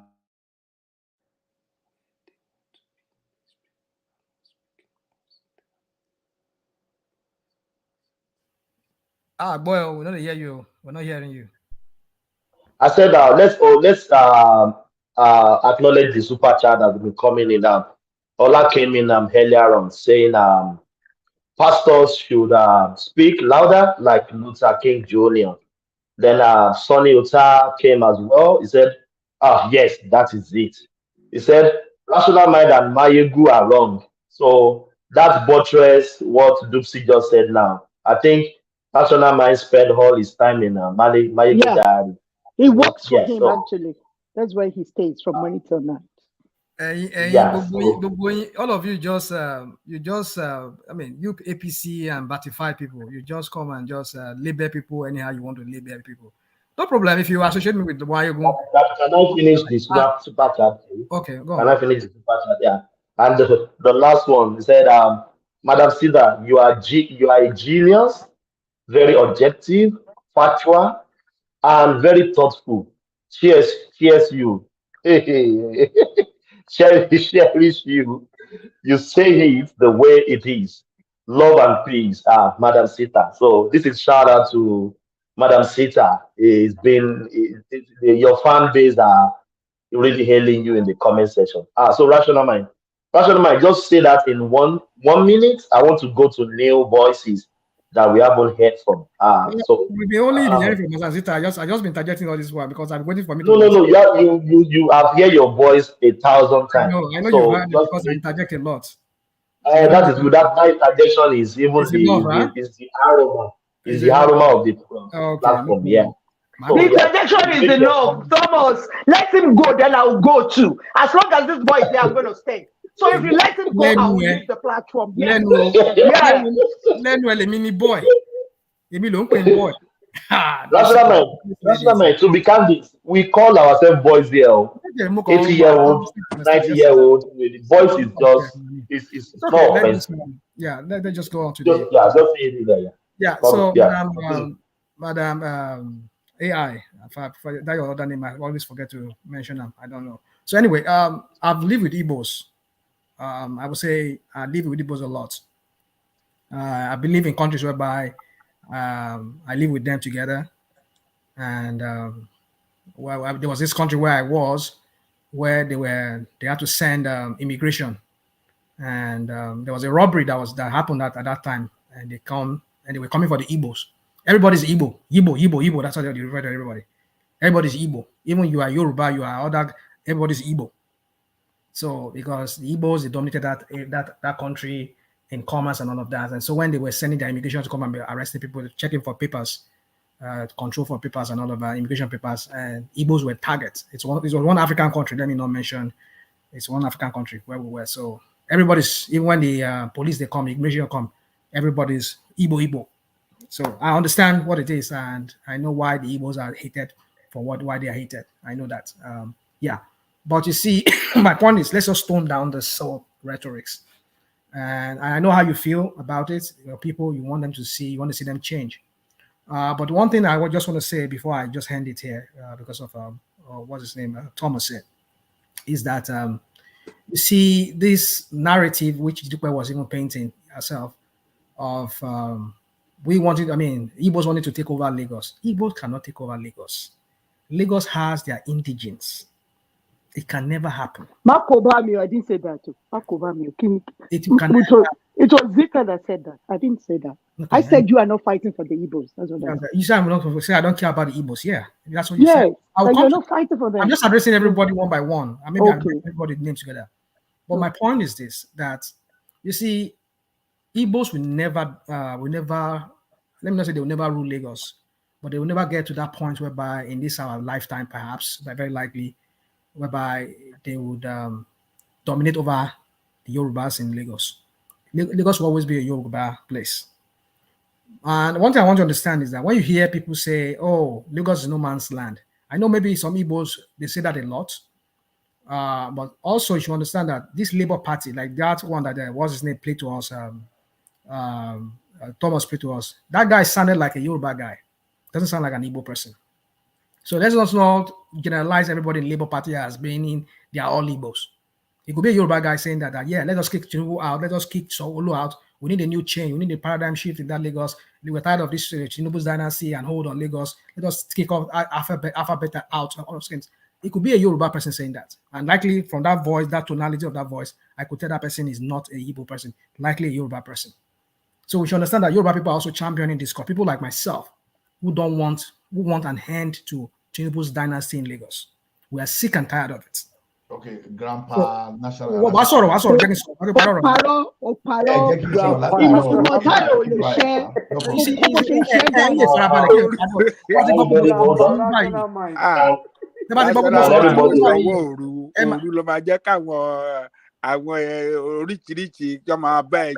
Òun náà ní ẹ̀rí kan. Òun báyìí lọ́kọ̀ máa attack mi lóru. Máa bá ẹja lójú oorun. Wọ́n máa bá ẹja lójú oorun pẹ̀lú ìtòjé yìí. Àwọn ẹ̀kọ́ mọ̀dọ̀ àwé. Àwọn ẹ̀kọ́ mọ̀dọ̀ máa bá ẹja lójú oorun. Ìgbà yẹn ló máa jáwọ́ lórí ọ̀rọ̀. Rational mind. I got your logic, right? I got your logic, but one thing I've noticed from you and some aggressive, not all, and some aggressive obedient is that the logic you are pushing is totally different from the good governance you are looking towards, right?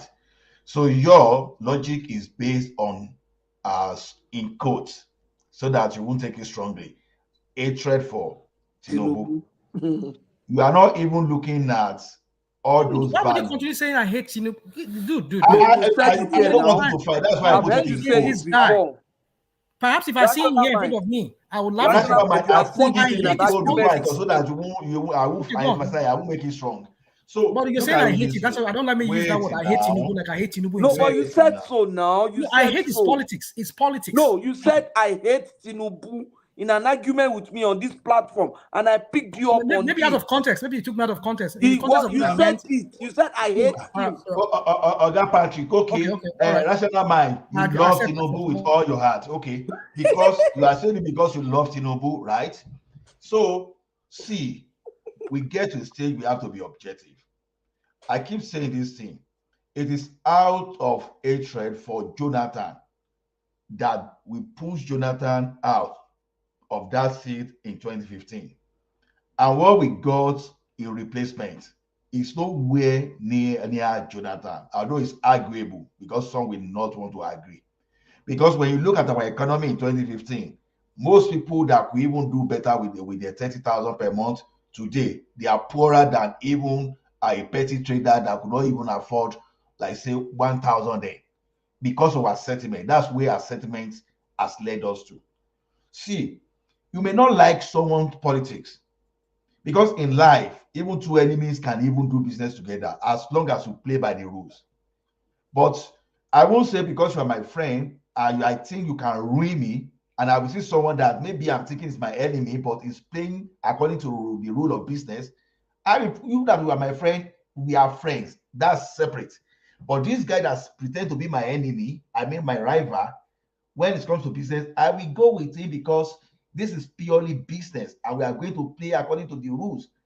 So that's the way it is. We have to separate sentiment. Now, you want to push, someone was saying here yesterday that the other guy is highly educated. I say, okay, did you know that even this from Sanwo Olu that you are talking about is one of the most noticeable? You know, when you are talking of the one among the most noticeable, the notable graduates, you know, alumni of Harvard. When you go to their page there. So because someone was trying to depreciate Sanwo Olu as if that guy never attended school. So see, where we are now today in Lagos, we even need someone that can drive Lagos better. Ambode was almost failing by trying to move away from the plan and they move him out. Okay, you are bringing someone totally new to the space. We don't even have the experience. We are not even trying to interview this guy. Okay, you are going to do this. How? We are not even asking questions. All the focus is, oh, we have to stop Tinubu. You know, this is what we're saying when people were promoting Obi that time. They say, oh, and they shake all those things. I said, let us concentrate on the value these people are going to deliver. Oh, at the end of the day, we could all see someone that could even could even present his own case very well and how he's going to implement all those things that he's talking about. Apart from someone that Ola, please make that comment fast. I want to acknowledge. I want it to be sequenced with the conversation. Yeah. I'm just speaking since you are now hurrying me up. This your I said I want to. I don't say you should not speak. I said I want to read the super chat.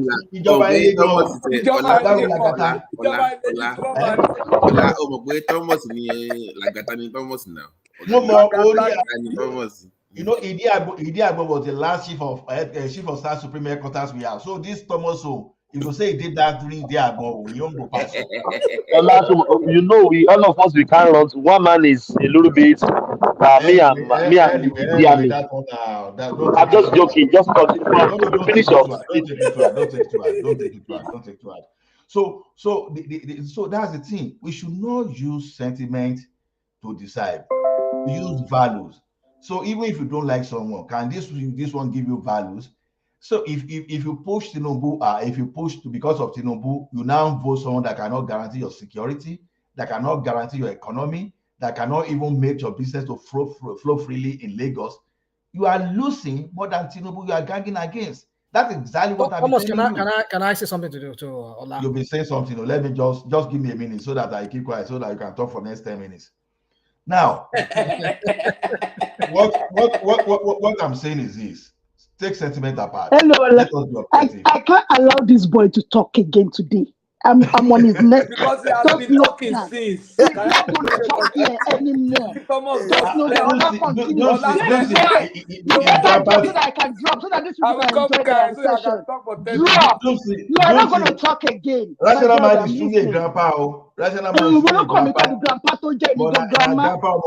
Never make sure someone full on you have to drop, and I drop. So that you guys can enjoy this session. I'm not gonna allow him to talk. That's why I drop, so that I make sure I drop. Just here. Rational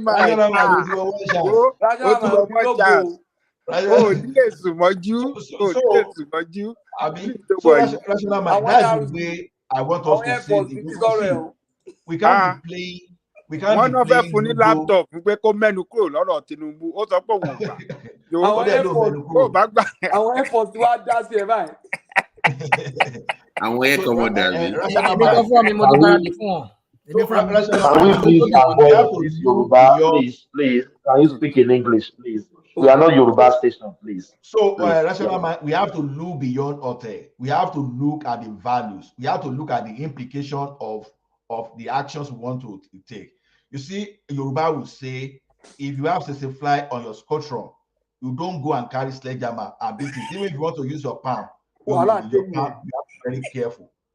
So, pushing Sanwo Olu out because of Tinubu will be one of the deadlier mistake you can make, especially when you are not trying to ask the person that is coming, this is your program, how are you going to be implemented? How visible?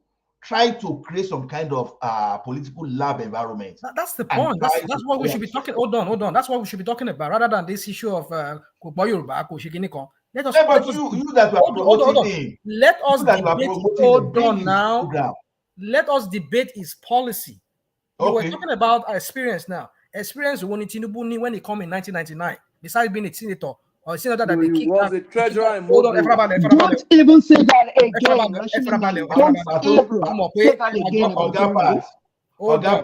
They are asking what experience that manage in a bank. Tinubu was only senator for how many months before they kicked them out? What experience did you have besides the Chicago issue that he had? What you are saying is not hard enough. You see, when people talk about this, you see, don't debate on this issue of experience. Experience when Tinubu go for when he became governor in 1999. I just told you his experience now. What is his experience? He was let me even talk about the experience. National mind. What was the experience? National mind. This guy was a senator. You said this, right? For how many months? Now. How many months now? Wait, Farabaleo. I'm not even talking of the experience with Bobo and all those consulting firms. If you don't know. Now, the experience in Nadeko fighting opposition to the sitting Abacha alone was even an experience. This guy, they were hurting this guy. This guy fought for this democracy that you are saying that he has no right to talk about today. As rational mind, you and I, I'm sure we were not on the street during that June. In fact, I was not on the street, I can tell you. I was more on the fellowship. But wait, talk for yourself. You know how old I am that I say I'm not. I wasn't in the street. I wasn't in the street. Were you on the street? Answer. Yeah, I was. I was. I don't agree, bro. Yeah, I was. I don't agree. See, how old are you? Wait, how old is this boy? Because Brother Janeko is not even claiming that he's a grandfather on this platform. This guy is always claiming that. How old are you? Rational man. How old are you? You asking me how old am I? And you expect me to be telling you my age on international Thomas, check the private. What's wrong with saying that? No, I will never do that. Rational mind is about 56. Yeah, 56, 57. So what's the meaning of all of that? No verse. No, I'm not even talking. I'm talking to Dupsy.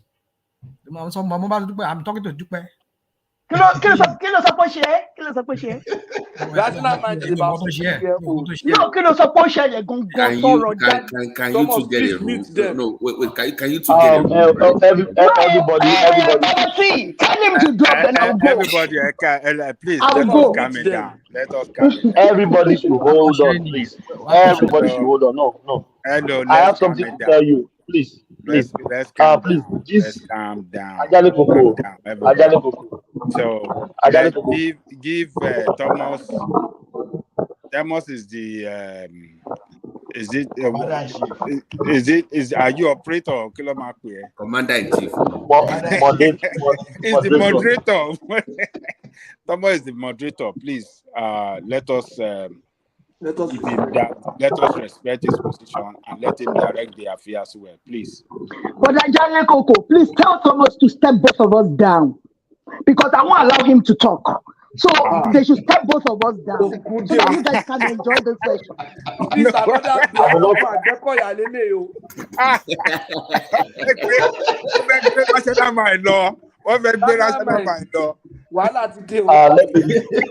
let me acknowledge the super chat. Let me acknowledge everybody should hold on. let me acknowledge the super chat. Joel is causing want to cause wahala here, but I have to read it.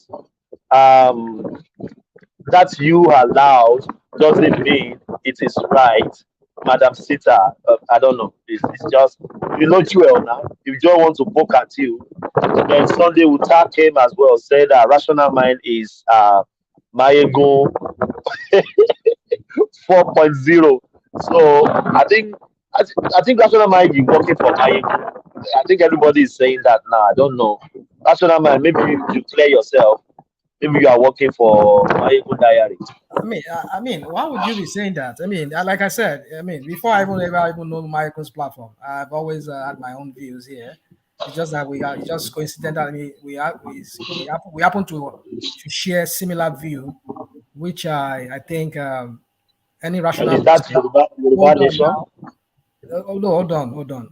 Any rational person will have such a view. I sometimes I can't Are just. you sure? Are you sure the guy is rational? He's very rational in most things he says. Yeah, he's very rational.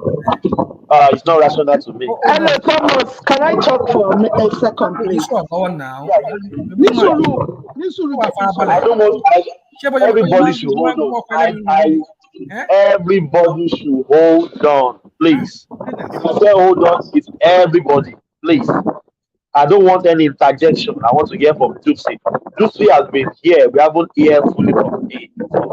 So Dupsy, go on. You asked me a question. Thank you, my brother. Thomas, let's come in.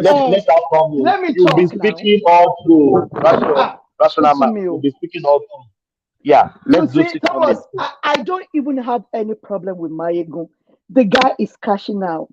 You understand? He's using his brain to make money. You know, all this propaganda that he's been spewing on his channel, I don't even get bothered about it. But when somebody like Rational Mind says he's educated, and he just picks all the things this boy says on his platform and brings it to, to a platform like one man's platform, that's what annoys me. I see my ego's platform, I don't go there, and I don't go to a lot of platforms. But because I see a lot of intelligent minds, for real, you don't go there and you see me there. I do. Because you see, I don't have anything against him. Come, Rational Mind, borrow. Today you're like wage for only 50 something. So I can't go to a platform like Mayego. I don't have any beef against him. I know he's a smart boy. He's making money. You understand? But for somebody like you to come here and start talking down on bats like that, it's not nice. President-elect, stop it, bro. It's not nice. That's what we're saying. Okay.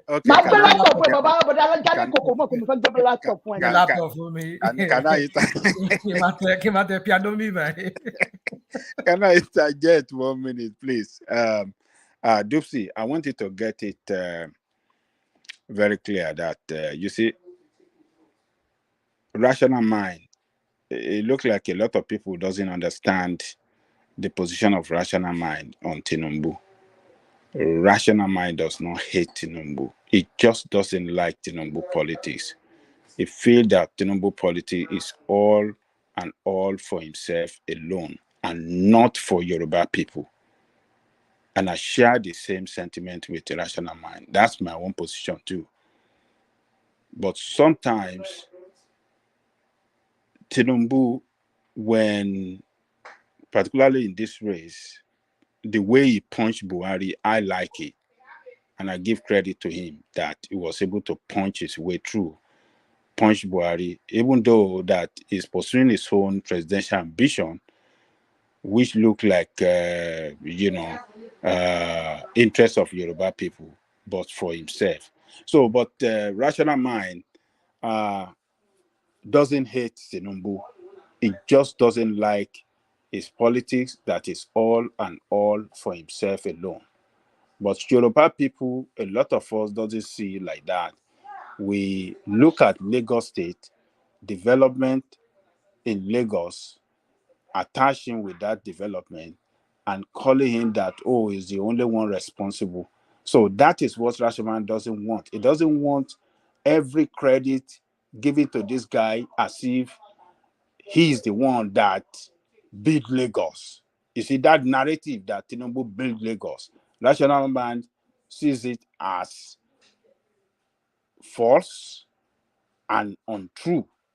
So when National Mind is making this point here, it makes it in such a very strong time that some people that are lover of Tinubu doesn't want to even hear that. We know why, you know,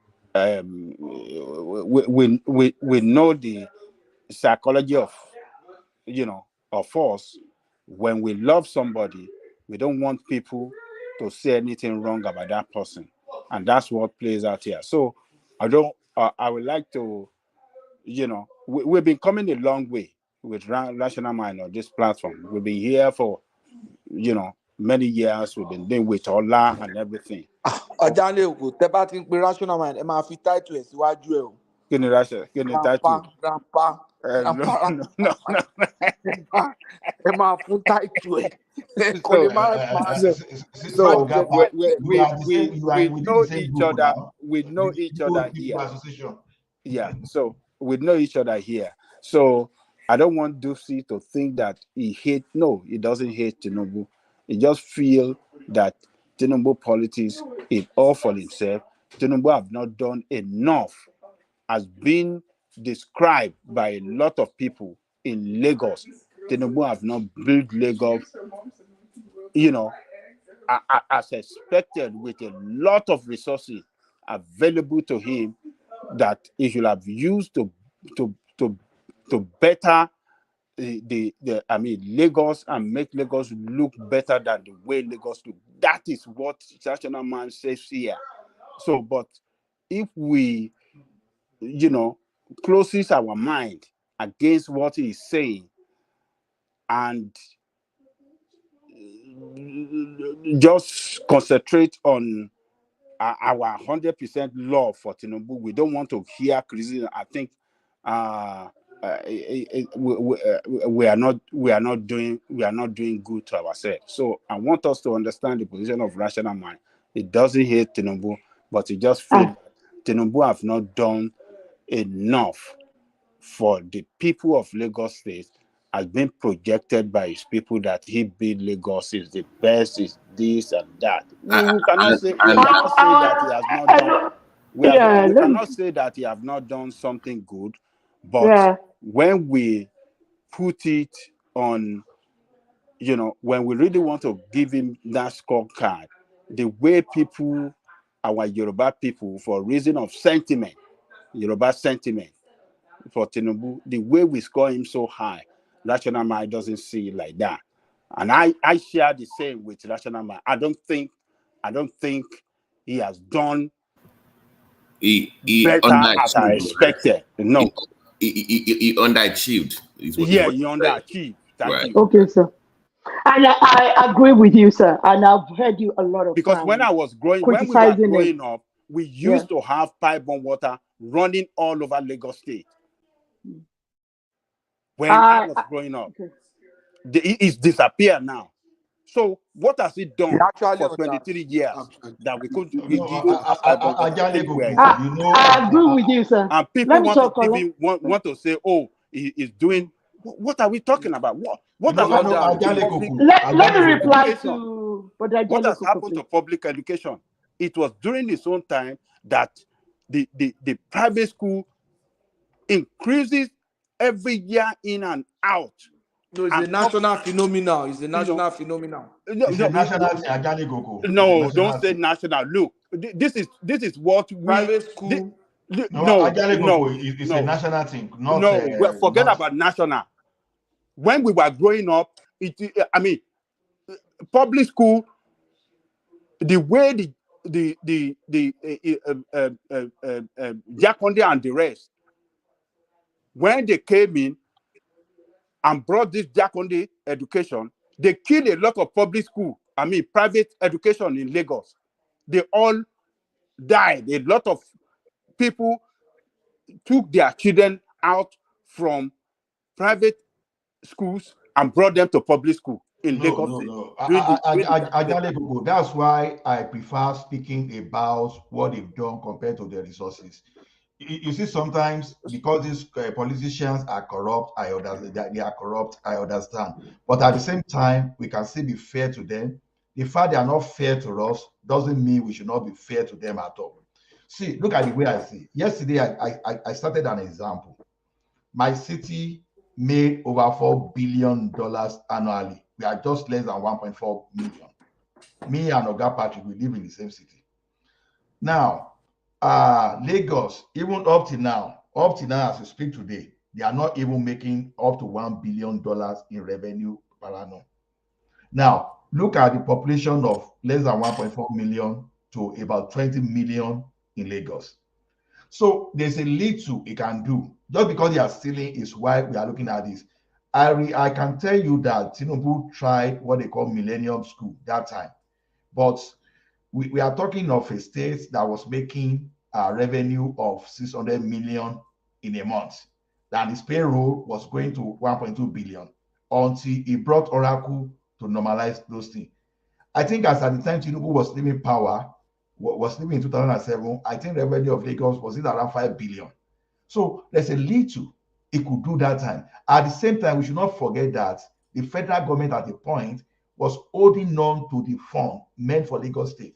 So it couldn't do much about that Millennium School. So what it did now do was that it now formed some private-public partnership. So that's what he's using for Loma. These guys still managed to introduce BRT and still managed to do some kind of construct some road that still lasting today. Because I live in Oregon, I tell you that Kuduna Tabiola, I know how it used to be before, and I know I know how I left that road when I was living. This guy, the island mentality that got born for as far back as in the early 80s. This guy restored all those things. So you see, actually within the resources. So when we say these guys are making resources, are making money, we have to look at even the money they are making. There are costs to this money. Yes, they steal. Nobody is saying they do not steal. But the way we emphasize it, the way we amplify it, it seems as if, because they are making less than $1 billion a year in revenue now, they should now do like what like New York City will do. Some universities in America make more than that revenue in a year. Some universities. So what we think they are making as money in Lagos is not money in the real sense. And when we look at inflation in that state, so within what they are doing, we should be able to benchmark their resources. But because we hear billion, we do not really look at that billion in terms of dollar term, in terms of the fact that we even some of the services we bring to that country, we still have to bring some of those in dollars. So that's why we are misjudging them. So that's it. So when Rational Mind is talking, he said all those things. I'm a person that I like people to put figure, fact and figure. Don't just make it broad. So because if you make it too broad, at the end of the day, we are not going to learn anything. What we are going to learn at the end of the day is anger, is anger, because of bitterness towards exactly my point. So exactly my point.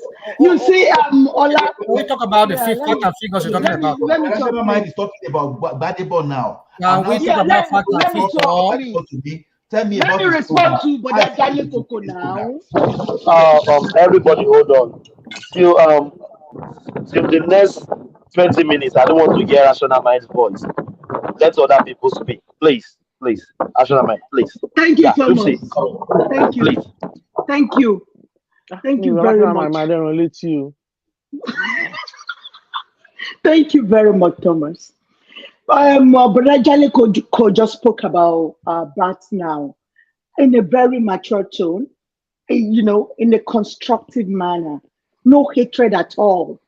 I've heard Boda Jale Koko many times criticizing Bola Tinubu. I've never heard any hatred in his voice.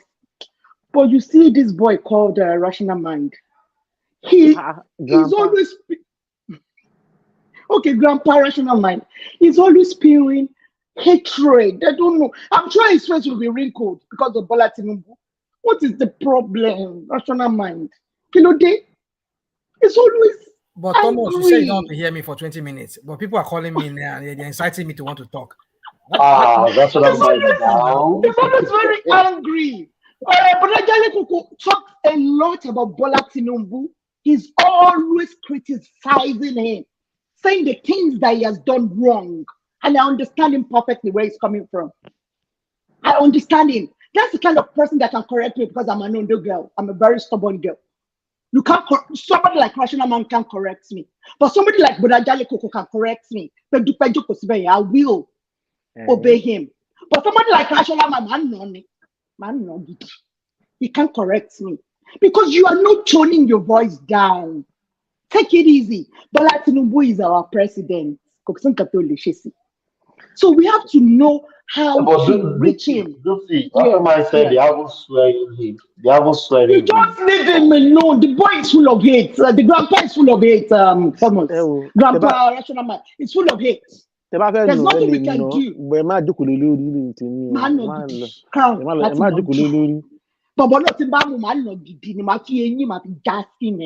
I'm telling you. Okay. So Rational man àti ìyàwó ẹ̀ yìí ṣá. But I don't Koko. Ẹ ṣáà sọ fún wa ẹjọ́ tẹ bá máa pàdé ẹ jẹ́ ká mọ̀. Possible for Alekade because Bobo not like you. So we have to be constructive. That's what I'm saying. I understand but I understand where he's coming from, and I believe that Bola Tinubu should do better. He hasn't done anything as far as I'm concerned. He should do better because a lot of people are so expectant. They want him to do a lot. Yeah. To surpass Awolowo. Yeah. So that's what we should be talking to. Those are the points we should be bringing forward. Not take it easy, Rational Man. I will buy you a mark. Rational Man. We're not change cook by ìpàdé ayọ̀. Change cook by ìpàdé ayọ̀. Please, I don't want Rational Mind is not Tinubu hater. That is just what I wanted people to. It's not Tinubu hater. It just doesn't. Yeah, we can't dismiss. Listen, we can't dismiss his position. He made valid points about Tinubu. Please, I need to talk. Please, yes, I need to talk. Agaleguku. Yes. Please, I need to talk regarding education and security under Bola Ahmed Tinubu. I know what I want to say, because where I used to live, I live in Ketu, in Nigeria, and that's where we call Apollo. That Apollo is the back of my house, so I know everything about education. Apart from going to my own school, I know everything about going to of course, most of the time while growing up, we go there to play football and to smoke. And that period, Nigerians school,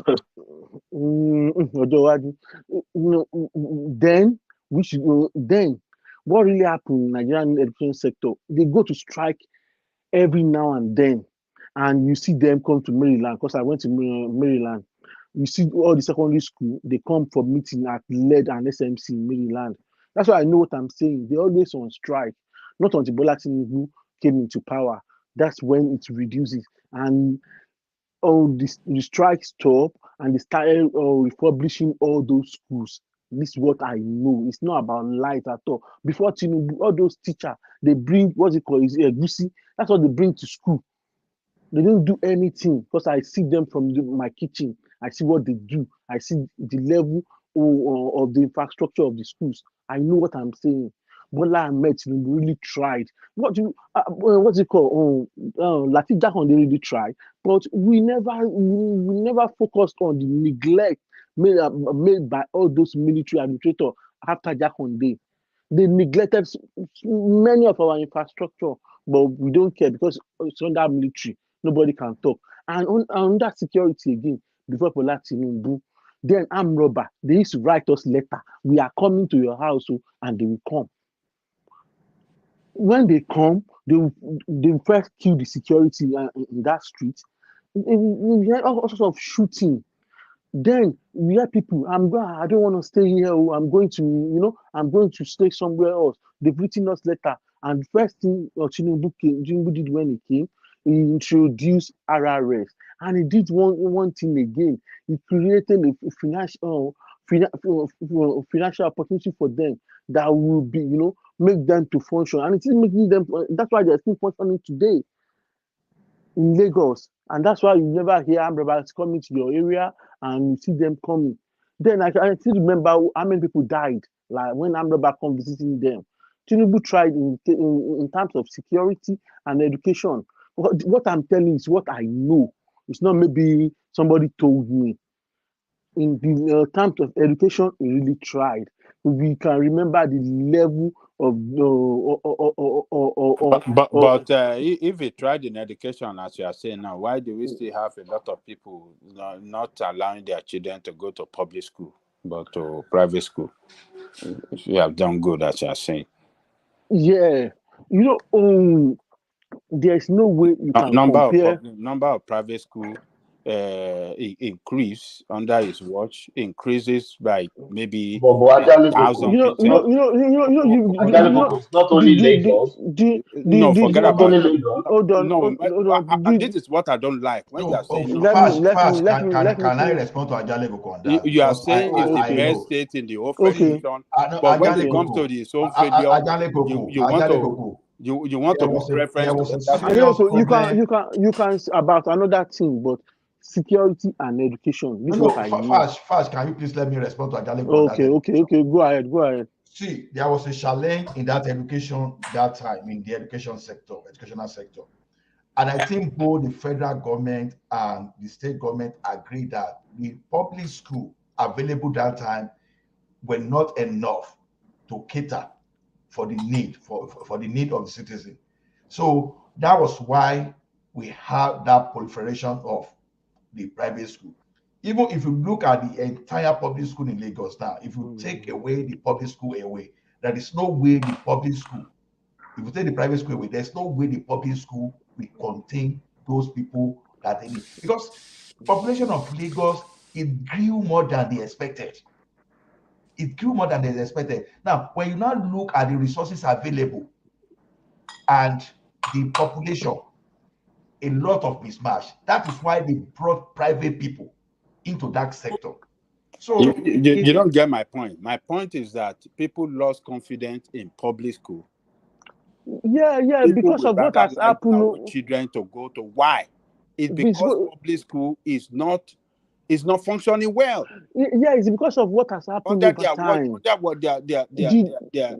Their government is public school is failing. Yeah, have you seen what Sanwo Olu has done so far about public school in Lagos? Have you gone through what he has done? Because the problem of that problem we are discussing, there's no way we're going to solve that problem in Lagos State. Because we're talking of the state that was just getting 600 million a month. That even whatever he will get from Abuja, we even go to some administrative. So this guy set the foundation for generating revenue. All those revenue that were going to individual pockets, this guy just concentrates everything. Because it's true that Tinubu is corrupt, but he managed to chase away other corrupt people. That's the reason he was able to start generating that revenue. All of a sudden, before he was leaving, we're now getting about 5 billion. Before, all those billion would have gone to individual pockets that were either in the land registry or those people that were collecting money. So you see, it's like we're expecting Tinubu will get there and will behave like when Awolowo was coordinating everything. Nigeria don't spoil past that stage, as at that time that man came into power. So to me, we have to be very careful. Ola, let me tell you this.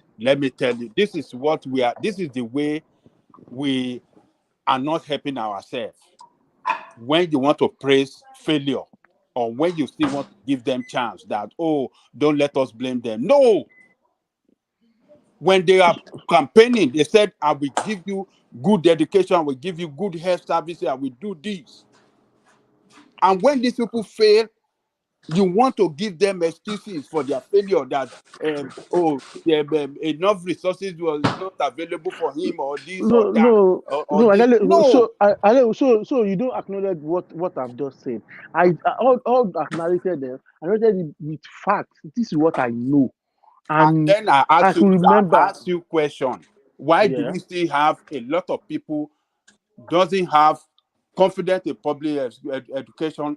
Why do we still have a lot of people taking their children to private school if the public education is running well? It's because of the level of decay that has happened over time. No. Don't tell me that. I know. Don't tell me that. Then we used to pray that school should strike because we enjoy that Apollo compound seriously. Immediately Tinubu came in, they stopped going to strike, and we weren't happy then because that's our base where we do everything then. I know what I'm saying. This is not life. He really tried on educational sector. He really tried. He stopped the strike.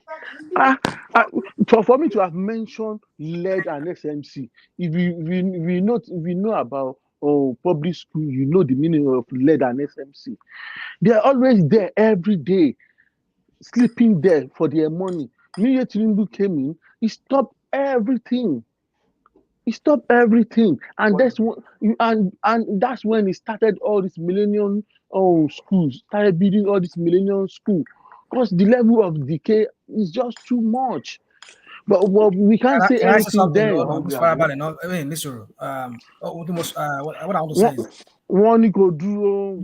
Is it 20 minutes? 20 minutes is 20 minutes. Yeah, what the body now? It's not 20 minutes, Thomas. Ask from It's not Dupsy, 20 minutes. Thomas is not 20 minutes. Please. Well, let me Don't let him talk. Let me quickly even respond to Ajale Koko. See, Ajale Koko, it's not, you know, if you know me very well, initially, when we're talking of Yoruba, when you are talking of one of the strongest person that used to criticize Bola Ahmed Tinubu, I was one of them.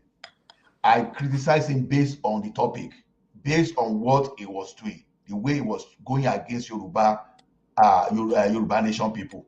And I used my fact. Now, this one, even if I want to, wait. Has Tinubu go against Yoruba nation before? He went against them, so don't let me. No. I don't know. I'm just asking. I think he doesn't speak on that area. He just left it open. Has gone against. He's silent. Yeah.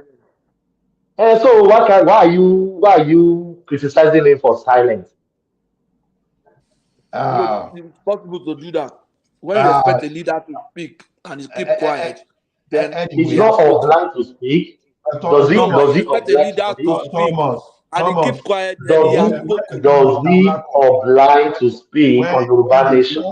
When Fulani Espen killed Mrs. Olakun, what did Tinubu say there? So let's just not pretend that we didn't know that he was fighting. No. Ola, wait. I will not take that. He visited Baba and sent condolences to them. I hear you. So what about he did? Thomas. You know one thing, Thomas. Let me just go back to this because I see Ajale Koko. I want to criticize someone with facts. I don't just want to give blanket criticism. So that's why I'm saying I will look at what you are getting and I will look at what you are doing. So what I'm saying is this: I'm not saying these people they've done they are the best, but let's just talk that they are failure without even looking at the situation. See, we are not expected to get to the level of United States or United Kingdom tomorrow. We have to act within what we have. So when we are saying, we should get everything perfectly, then we are not being fair. And nobody will take us seriously, the type of that criticism. If you don't have a capacity and I'm criticizing you beyond your capacity, then definitely you are not going to take me seriously because I'm not being realistic. So trying to set my criticism based on what is obtainable, it doesn't mean that I'm supporting them. I'm just trying to caution the citizen I'm just trying to advise ourselves to let us criticize these people based on what is obtainable. So I won't expect that tomorrow now everybody now should have free education like Awolowo was period, for example.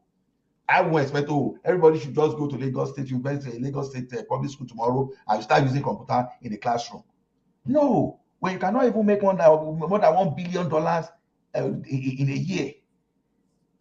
In a year, many universities make more than that budget. So that's exactly what I'm saying. When we are expecting Tinubu to do everything that time, then we are not being fair to him. Him alone, hospital, him alone, water corporation, him alone, millennial school, him alone, race services, him alone, BRT. Abba. But why? Ola, can I comment, please? Okay. I've talked enough too. Yeah. Oh, okay. Thank you very much. Baba Angelico, if you remember, we've dealt with this issue, with this topic before. We actually, you know, talk about his achievement in Lagos State. You criticize him seriously, if I can remember very well. We are all praising Sanwo Olu today that he's doing a fantastic job and he deserves 4 more years. Now, come 10, 15 years after now, if Sanwo Olu comes up and said he wants to contest, people would ask, what did he do in Lagos? We're always quick to forget when Tinubu took over Lagos State. Lagos State was almost as the same as every other state in Southwest. The economic situation was in comatose, but this man uh, devised a means to find funding for the state. Remember, he was in the same Shokoto with Baba Yabo, right?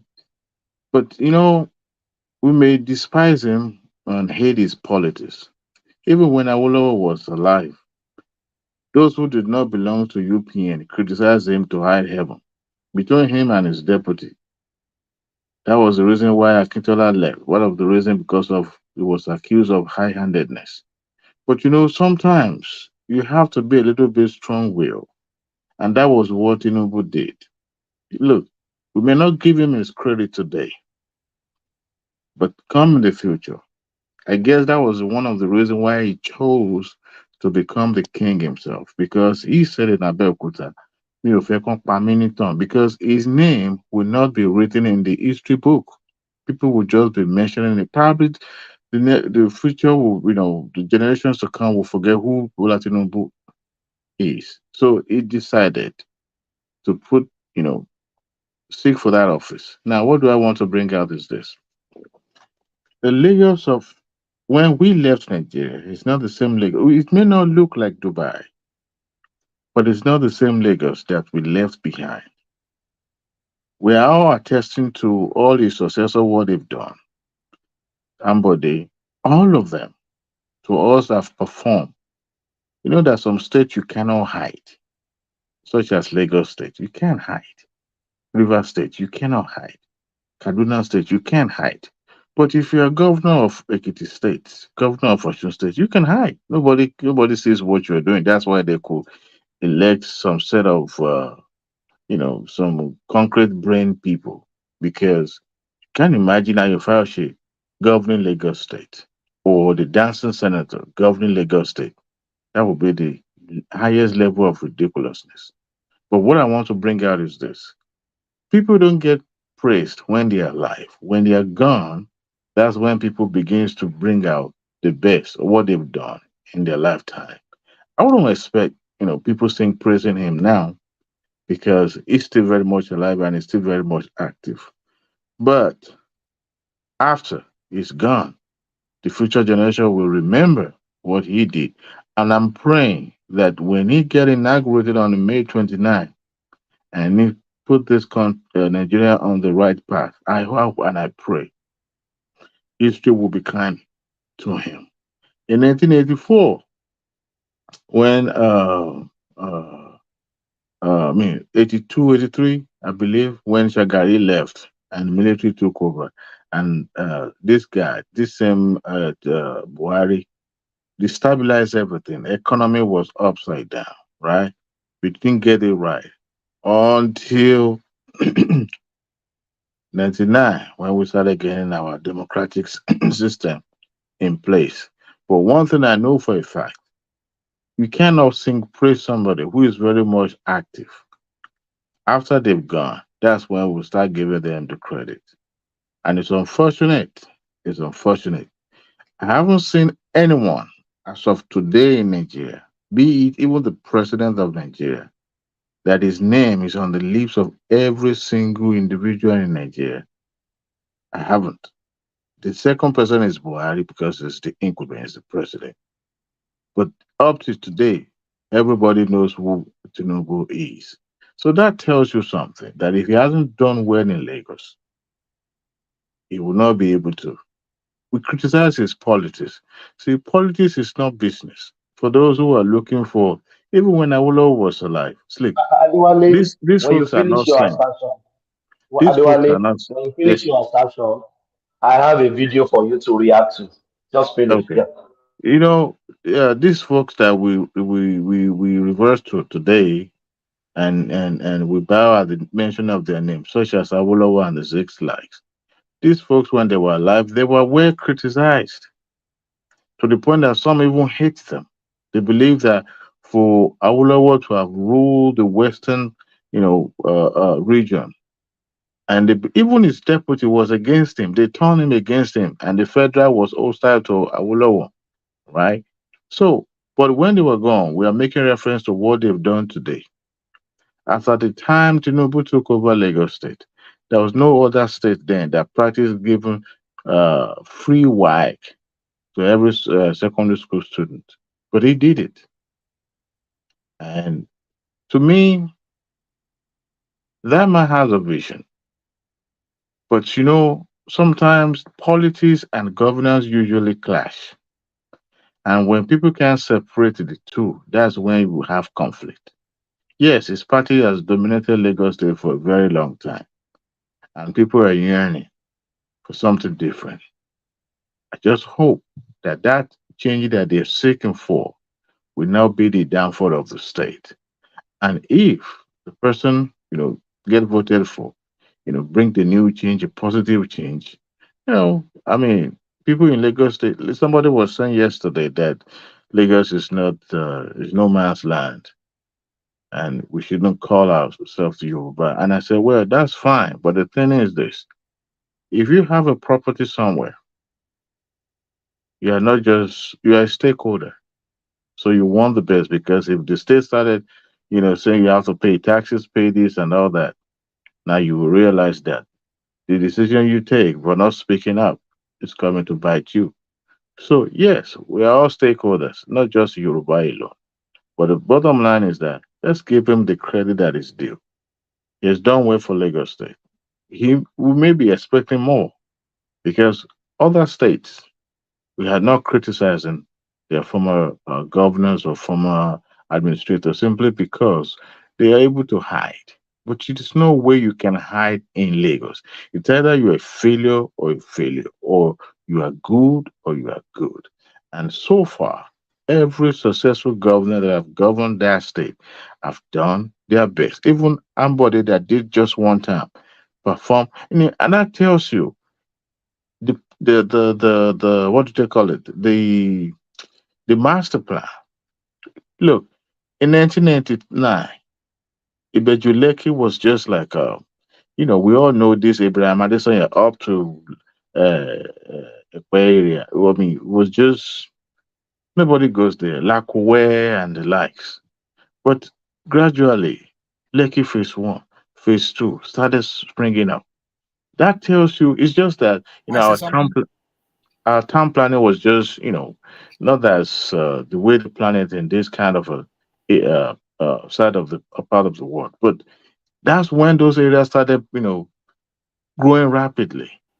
And Yeah, we today, know we grow rapidly, but then Dewale, let's go back to politics no, because I want to it's round now up. it's We politics. want to round up. He's talking about Let, politics now. let me say something Yeah, no, to no. I mean Diwali. Lagos politics. I mean the main. Forget about Tinubu. Tinubu is your president. Let me Yeah, say I something one more want. thing I to want to say Diwali. before Let, somebody come in real quick, I want to speak I to have the a video. video for you to react to. let, let me That's say what I said something to earlier. Diwali. Let me say it before you play that video. Diwali, you see, what we are saying, we are not saying that he didn't do anything. And I don't think that is what Rational Man says here. rational mind doesn't say that he doesn't do anything, but he has not done enough as expected with the available resources under his control. But Ajale Koko, speak for yourself, sir. You understand what Rational I'm mind saying? is always saying that Yeah. he hasn't done anything. Sorrow Fulayin and Ajale Koko. I Speak for don't think he yourself. ever said. I don't He's think he always ever said that. claiming that Bola Tinubu Well, hasn't let done me anything speak in for myself. Lagos. She said, Yeah. you want me to speak for myself? Yeah. Yes. So I've often said it here many I times. will yield to you, rational man. Yeah, Let me finish. here go. Let me respond. I would Look, say, okay, go on. Adewale, look, we live. I was born in Lagos, raised in Lagos, grew up in Lagos. Do So everything Thomas, in let me Lagos just before exit. You coming. can switch me. I'm out. God bless you. Oh, Patrick. Okay. So look, at any government rí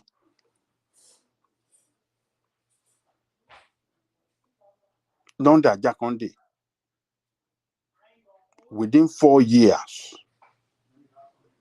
to build low cost houses. Ajale Koko, English, Oh, English, sorry. please. Audience. English, please. Yeah. Yeah. Look, we have had a government in the past under Latif Jakande.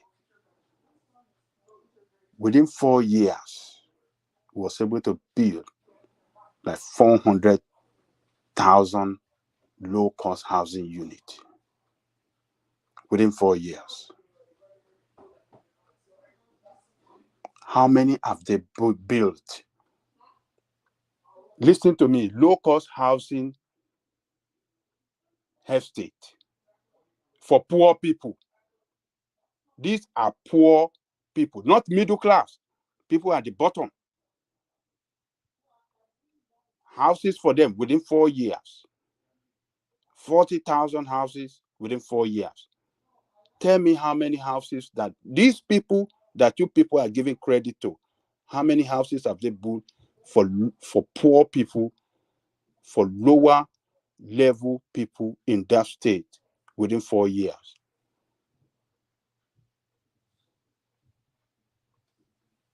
Under Jakonde, and I will tell you again, with the very scarce resources, they had a very, very scarce resources.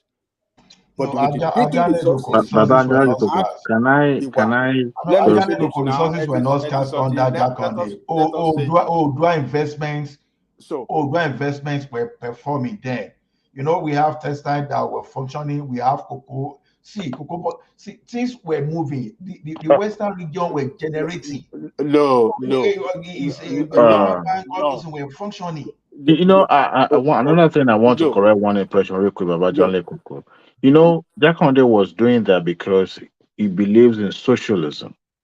Look, Oh, in the okay. no, Socialism. hold on about Jack Lekoko. You see, there's no serious government of nowadays that will embark Oh, on come such. on, Look, man. hold on, sir. Look, a serious government, whether we like it or not, we practice capitalism in Nigeria. When a government begins to embark on a socialism, that is just a downfall of that government. The era of building public houses and all that has gone and gone. What the Lagos State and other states are doing now is just you know what, let's build this for our workers and all that. They are not building it for the public. No. They are What, still building. Go and sir? find out. Sir, when They economy, are still building. Baba In Jale Lagos Koko, State, Baba Ministry Jale of Koko, Works, they wait still now. build houses now. I was, Our economy Oh doesn't God. I support it. grew That's up, what Adewale All is right. saying. I grew up in the era where Taylor were building houses. Taylor was sending their kids abroad. I mean, to school. Goldsmith, blacksmith, they were sending their children farmers. You see, building houses for look. See, you also consider the population of Lagos there at that time. On a daily basis, you see the influx and migration of people from rural to the urban area every day. How do you want the state to account for those people? And yet they have to cater for them. The transportation, the infrastructure is overstretched. And yet we are saying that the government is not doing enough. Every money allocated for infrastructure in Lagos has to be checked and checked virtually every month because you would think that before you know it, certain people are already building houses in this area. Yeah. At the end of the day, you start planning. The population during the Jakande era is not the population of today.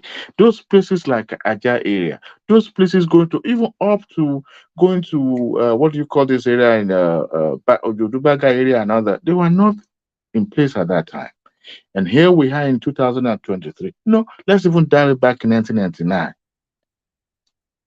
The public transportation is overstressed because the one we have, thanks to NSAS, that were burning some of them.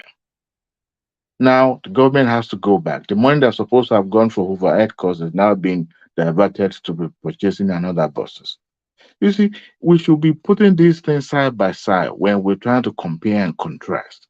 We are not saying Jakande did not do well. He did excellently well for that period that he was a governor. But the successful governor that took over after that have to consider so many factors. When Tinubu got there, when Tinubu became governor of Lagos State, you see that Oregun Road, the one that links to Kudirat Abiola, was impassable at the time. But going there now, all the way down to what's it Ijegun area? What do you call it? Pass through Ikeja, all through. You see, we may say that over budgeting, all budget those paddling. places. Hold on, all those places were built by Jakande. Isheri, all those Isheri. As at the time he took over, what condition were those roads after that, government is continuing. It doesn't matter. Tinubu was the one that that dualized. secretariat, that Lagos State secretariat was built by Jakande. But Ajale Koko, the governor's office, the governor's office today were built by Jakande. All those within 4 years. And 40,000 housing, many roads were built. I mean, what are you guys talking about? Look, I think we may agree to disagree on this one, if that is going to be the case. And health sector, it was free health under Jakande within 4 years. Free health because government could afford it at that time. There's no serious. Sir. As far as Africa is concerned, any country now. General Hospital Krodu was built. Oh, Bagada what was the population about that time? No, it is not a matter of population. I mean, no, when you people continue to talk like big this, our economy was even totally different that time. We are talking about government. Our economy was totally different that time. I'm still saying this thing. Oh God! Dual investment alone was giving the Western states enough money. Where are our investment today? And now we are saying this thing now. How many of us can know how much Lagos even borrowed under Jakande? Okay, you are talking about Odua investment. Why? Investment was producing, and states were sharing more money from the federal those days. So money were not being wasted on a subsidy. So we just look at Jakande period and we believe that they were not getting money. No, Ajale Koko, if we were to convert those money to today's value, you'll be shocked that resources were available to those people then than what they still have a lot of resources. What they use is now in terms of what do you call it? What do you call this security fund, or what do you call it? That they give Ajale Koko, how much do you think Lagos make every year? Even plus allocation. This security fund, what did they call it? Is that not security fund spent on RRS? Hold on. Part of that security fund is spent on RRS. I just did something now. This thing, they don't have it then. Jakande doesn't give it in his whole house. I just did something now. Look, the population of Lagos State in 1980. When you have leaders that fail to perform as expected of them, let us say they fail. Don't let us give excuses. Funding, people running to Lagos, a lot of population, something was overstretched. This one overstretched. All those ones. Do you know how many people that come into New York every day? That's why government. Do you want to compare it to Lagos? Do you know how many thousands? Like that. Like that around thousands the world. Of people from all over the world that fly into New York City? In 1980, The population of Lagos State was barely 2 million. The 1999 when Tinubu took over was roughly around 8 million. As of now, the population is around 15 million in Lagos State. Okay. So if we compare the population now and in 1980, and the amount being generated at that moment, and the number of state workers and all that, the state Population could is an asset. the state Population could is an asset. afford the That state huge could afford population give them a lot of so revenue. And when but you make a lot of the revenue, state you the have to state use it for the development of the state and the people living in that state. So the population is an cost asset. the You people cost should of not build. building this infrastructure at that time compared to Just a the minute, No, Adewale. population is an No, asset. Ajani Boko, That is population that is an asset, population but that how do gives you them that convert revenue they make. I no, give it. Ajani Boko, population is Yes. an asset, but how do Yes. you convert population that are underemployed or are not employed to an asset? That's the point. What do you mean by underemployed Can we to interject a little do you bit? know how many businesses that move into Lagos every day from all over the country and Can from we outside the interject? country? From outside the country, do you know how So many even investors? Ajani Boko, When you have 10 investors when I come was to living in Lagos, America, I mean, when Ajani 10 Boko, investors, foreign when I investors was come living into in that Lagos, country, when I had 7 about of four them will cousins, come to Lagos. when I had about 4 cousins with me alone, so are those 4 cousins not part of Lagos population, for example? Let's say brother and a cousin with me that time. Are those my brothers and cousins? Were they not part? Are you saying they are not part of that Lagos population of 80 million we are talking about? So are you going to tax all those cousins that are students, or my brother that was a student that time? So see, when we say population is an asset, what part of population are we talking about? Look, maybe we have 80 million in Lagos, and maybe you can population only tax about 8 million people. population is an asset. Let me break it down. Okay. You don't have, your government does not give, what do you call it? This you don't give any form of assistance to anybody in Lagos as is given here. You don't give food stamp. You don't give other social assistance to your citizen in Lagos. You don't give it. You understand what I'm saying? These people buy and sell. One way or the other, as they buy, they are contributing to GDP of Lagos, because Lagos State generates revenue in terms of taxes from businesses and whatsoever from those people that run businesses in Lagos. So the revenue that they make, the advantage in comparing the revenue that Lagos State make against other states that we are praising Lagos, say, oh, they generate more revenue from 600 to 50 billion. Look, Ajane Koko, I asked a question. Ajane Koko, sorry. Let me ask you a question, sir. Mm-hmm. How much do you think it costs to build the red line and the blue line already? If I may ask you that question. How much do you think it costs to have independent electricity supply to supply all the Lagos State parastatals? Those are how much do you think it costs to build Oregun Road alone? Because all these things We're are not big. even factoring inflation now. So we are not factoring. So how much does it road cost we to are build talking all those about, cars?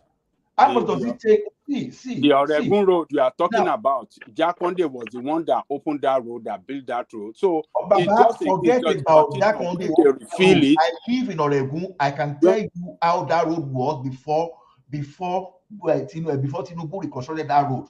Because we'll be talking of, okay, let's assume we are coming from, let's say, Agege. We are talking of a road that we spent almost 2 hours sometimes. Yeah. You can Yes, hit, we are not. Look, we don't get me wrong. We are not. I'm not saying that they didn't do anything. That is not my point. But what we are saying is that they have not done enough as expected of them with available resources under their control. We keep saying available resources. I made an example of a city of less than 1.4 million that is making over $4 billion per annum. Lagos is not even making, let me even just be generous. Lagos is not even making 1.5 billion per annum, and 1.4 million to almost 80 million people. Look at the difference. The standard of living, I mean, the cost of living and the standard, is it the same between And that's people what I'm living saying. in Because Lagos and where you live? Lagos needs, okay, if the city of 1.4 million, if the city of 1.4 million is making over 4 billion a year, definitely Lagos need like at least 30 billion to be able to meet the infrastructural gap. That is what we are not looking at. While creating those infrastructure we are talking about, you still pay Do your you workers. do you know that You still even pay your workers. do you know that even that Lagos state that you are talking about, the government is not run transparently. No, You can't we've you, agreed. But where we are saying, so when you have a government that doesn't have their account books and record open for transparent for everybody to see how much coming in, how much going out, you know they are hiding something from the people. And no, a lot of I think Can I Lagos interject a little bit? annual financial report. a lot of Can I interject a little bit? Lagos annual financial account report. If you go to the website, a lot of revenue You know one thing, Allah. Can we interject? Guys, hold on, everybody, hold on, please. If you guys don't mind, I want us to move away from old politics. Can we just move forward, please? I want to Yeah. speak to. Let's move forward. Let's move forward. Yes, it's old politics. Tinubu is your Thomas, please president play now. that Forget video. about that. Play that Yeah, video. let me play the video. Yeah, let me play the video. Space, then we can move on. Yeah, but I'd like Yes. to ask: Are you also allowing new speakers come up? Because I actually Oh, came in. yes, I'll bring you on. Yes, I recognize you. I'll bring you on. Yeah. Even though I came to speak with Baba Jali Kuko on some of those points, and now you're no about to move worries, away no from worries. those points. I will bring you on. I'll bring you All right, on. then. Thanks. Thank you. We must take Lagos. Must. The people who want to keep it are fighting. We that want to take it must fight harder. The people who want to keep it are threatening. We that have to take it must prepare for that threat. There is no new thing they are going to do now in Lagos. We already know what they will do. Therefore, we must prepare in our large numbers to go to our polling units. You must encourage your parents that came out before. You must tell your friends that don't have PVC, come and help me protect my parents. We are going to vote so that you will live in Lagos, so that I will live in Lagos, so that we can protect ourselves. Because if we do not take Lagos, I do not know if you can still stay in Lagos. To stay in Lagos, you have to win Lagos. It is that straight. To remain there, we must win.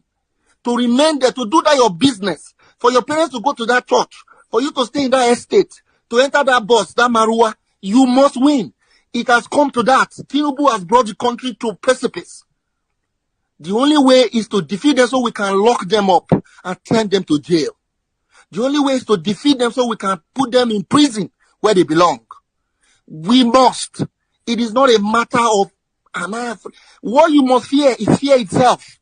That fear you have is what you should be afraid of. Because these people do not care whether you voted or not. They will attack you in your shop, in your house, on your street.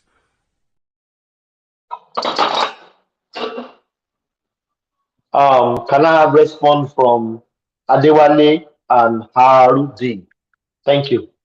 You said this video earlier. And No, just a minute. Thomas, I paste the Lagos State financial statement so you can copy it to the comment section. Anybody that want to see. So the idea that we don't see Lagos State revenue, I'm just trying to debunk that.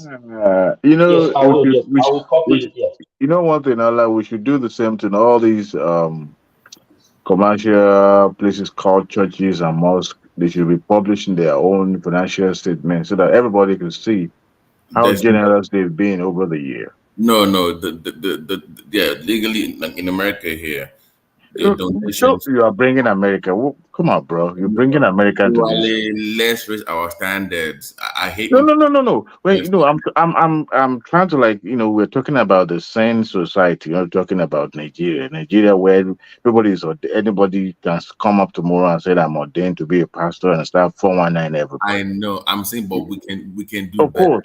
Of course, America, even the RCCGA published, the North American published their financial. I'm saying that the bar is already low. we can't go any much lower, but we can do better. No, So I'm going to speak on that too because I have a lot of reservation towards the video that was played earlier. But concerning the video you just played now, Thomas, it's a shame. I listened to everybody's submission earlier. We all have prejudice, one way or the other. I guess that's to do with, our affiliation with where we come from or, the society we belong. Majority of the people on this platform lives abroad, right? Except maybe one or two, joining us from Nigeria. And we want our children to uh, be bigger than us, and they are born in the society we live in right now. So if they decided in the future, nearest future, that they want to be, go into public offices and all that, we will not discourage them. But if we hear people, reminding them that they don't belong in that area, then we will feel some type of way, right? But that call, it's more or less like a call of uh, raising anxiety in the society. There's no need for that. As of now, Lagos is not boiling. I haven't heard that there's a one riot in one place or the other. Even if Tinubu doesn't win Lagos or Sanwo Olu doesn't win Lagos, Lagos is still going to remain Lagos. But what I detest is that people using the opportunity and camouflaging, trying to pretend that because this is beyond politics now. That call is a call for, what, harm yourself, you need to harm yourself. We take Lagos. Where are you taking Lagos from? I bet that person that make that call is not a Lagosian. Sorry, Dewale, what video were you talking? I think I missed the video. Oh, the one, not the cleric that was talking in the church earlier. That was, but the one that Thomas just played now. Oh, I missed that. Okay, go ahead. Sorry. Oh, okay. I want to believe that that's not a call to vote. That's the call to take up arms, and it's a shame. But Because who do you think they are targeting? I mean, it's obvious that they're talking about Tinubu now. They say lock them up. Let's bring Are everybody you out and sure vote. not the southwesterner I don't. in a broad? Well, there's no mention of tribe. It was just saying call everybody to vote. And what I actually disagree with is when you are now talking about, you know, uh, violence, arms, that they can't do nothing. You know about everybody come that they won't let you trade. They won't let you. That is not true. That is not factual. It's unfortunate and it's a shame that this thing is happening during election. Are there laws to prevent this where when you say things like that you can be picked up? I think we need laws that has to be. Yeah, my brother. Just say anything anyhow If without. there's one thing that will kill democracy, is this thing called free speech. It is, if as a matter of fact, it's the biggest threat to democracy all over the world, especially in Nigeria or any young democracy now. This is a big, huge threat. Nigeria government is not paying attention. The other day, I was just Democracy without free speech. What are you saying, Adewale? Democracy Babajide without Koko. free speech. It's not free speech has a limit. Oh no, that one is wrong. Now I agree with you. When That people is now begins to use that, that's a call for violence. That is not free yeah, speech. That's a and call for violence. if we go online now, sir, Yeah. you will see so many fake uh YouTube channels. Even we that we're on this channel, sometimes I listen to what people say, sometimes I'll be like, if you have worked with security operative before, you will be scared to even open your mouth to say something that is anti-government. You know why? Because we never can tell. They might be eavesdropping on us. I mean, we're living in an advanced country, right? But Nigeria is not a country that is serious. If not, they will be picking up people left and right. I've even seen somebody who was talking about building a bomb and all that. And I wonder. Sometimes people don't think before they start punching or saying things online. Even if when you turn the camera on, you think you're safe, you cannot be picked up. It's unfortunate that people hide behind something that should have been peacefully conducted. Right. Even when other people are taking arms against, that doesn't mean that you have to call people to take arms. I don't see where that video says, Igbos or Benin or Edo, but I try to generalize now that call is not a call. It's not a call for voting. It's a call to harm. It's a call to cause chaos, and it should be condemned. I condemned it. Diwali. Condemned it totally. Diwali. Somebody Cool. posted something on Twitter the other day. But then why do we sometimes express things? If you're commenting, if you're commenting on that thing that they just played, what is inciting there? That they will go to lock them up? What is inciting? Yeah, what is inciting there? So when somebody said, "Come up, they can't do anything. You can only die once. We would lock them up." What does that sound to you, sir? Yeah, in the context of what he said, Does it sound like does it? No. Okay. I don't want you to twist what I say. Okay, Does it sound like a call for saying, we'll come vote, we'll be all right? It's a let's take Lagos. Who is taking Lagos? Okay. All right. Thank you. Now, in the context of what he said, let's take Lagos. These are political language that people use, meaning let's defeat them. Lagos will be Labour Party. That's how we understand it. And he said, come out. They will not do us anything. We'll defeat them, we'll lock them up. That is, if they attack them, if it comes to wars, they will have to call the authority to lock them up. I mean, how are they going to lock them up? They can't lock them up. They're not police. Simply, it would mean that they're going to hand them over to the police that will lock them up. So I don't know how we're twisting. So when you omitted the section where it says that they won't let them trade. That if we don't vote now, that they will not be able to trade. They will not be able. They won't let them trade. Yeah. It's a fact. So when somebody say that, have you ever seen? You ask a question now. Have you ever seen any place in Lagos that says these people would not? You know what is going on in Lagos? What is going on in Lagos? With the Igbos. The threat on the Igbos that if they don't vote Sanwo Olu. What threat? What threat? My brother. What threat? I mean, woman in so long, let them know. What threat? What threat?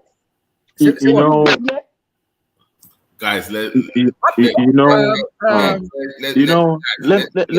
say something. Thomas, let me send you a video. George, there's nothing, my brother. There's nothing going on in Lagos. All this thing we see on social media noises.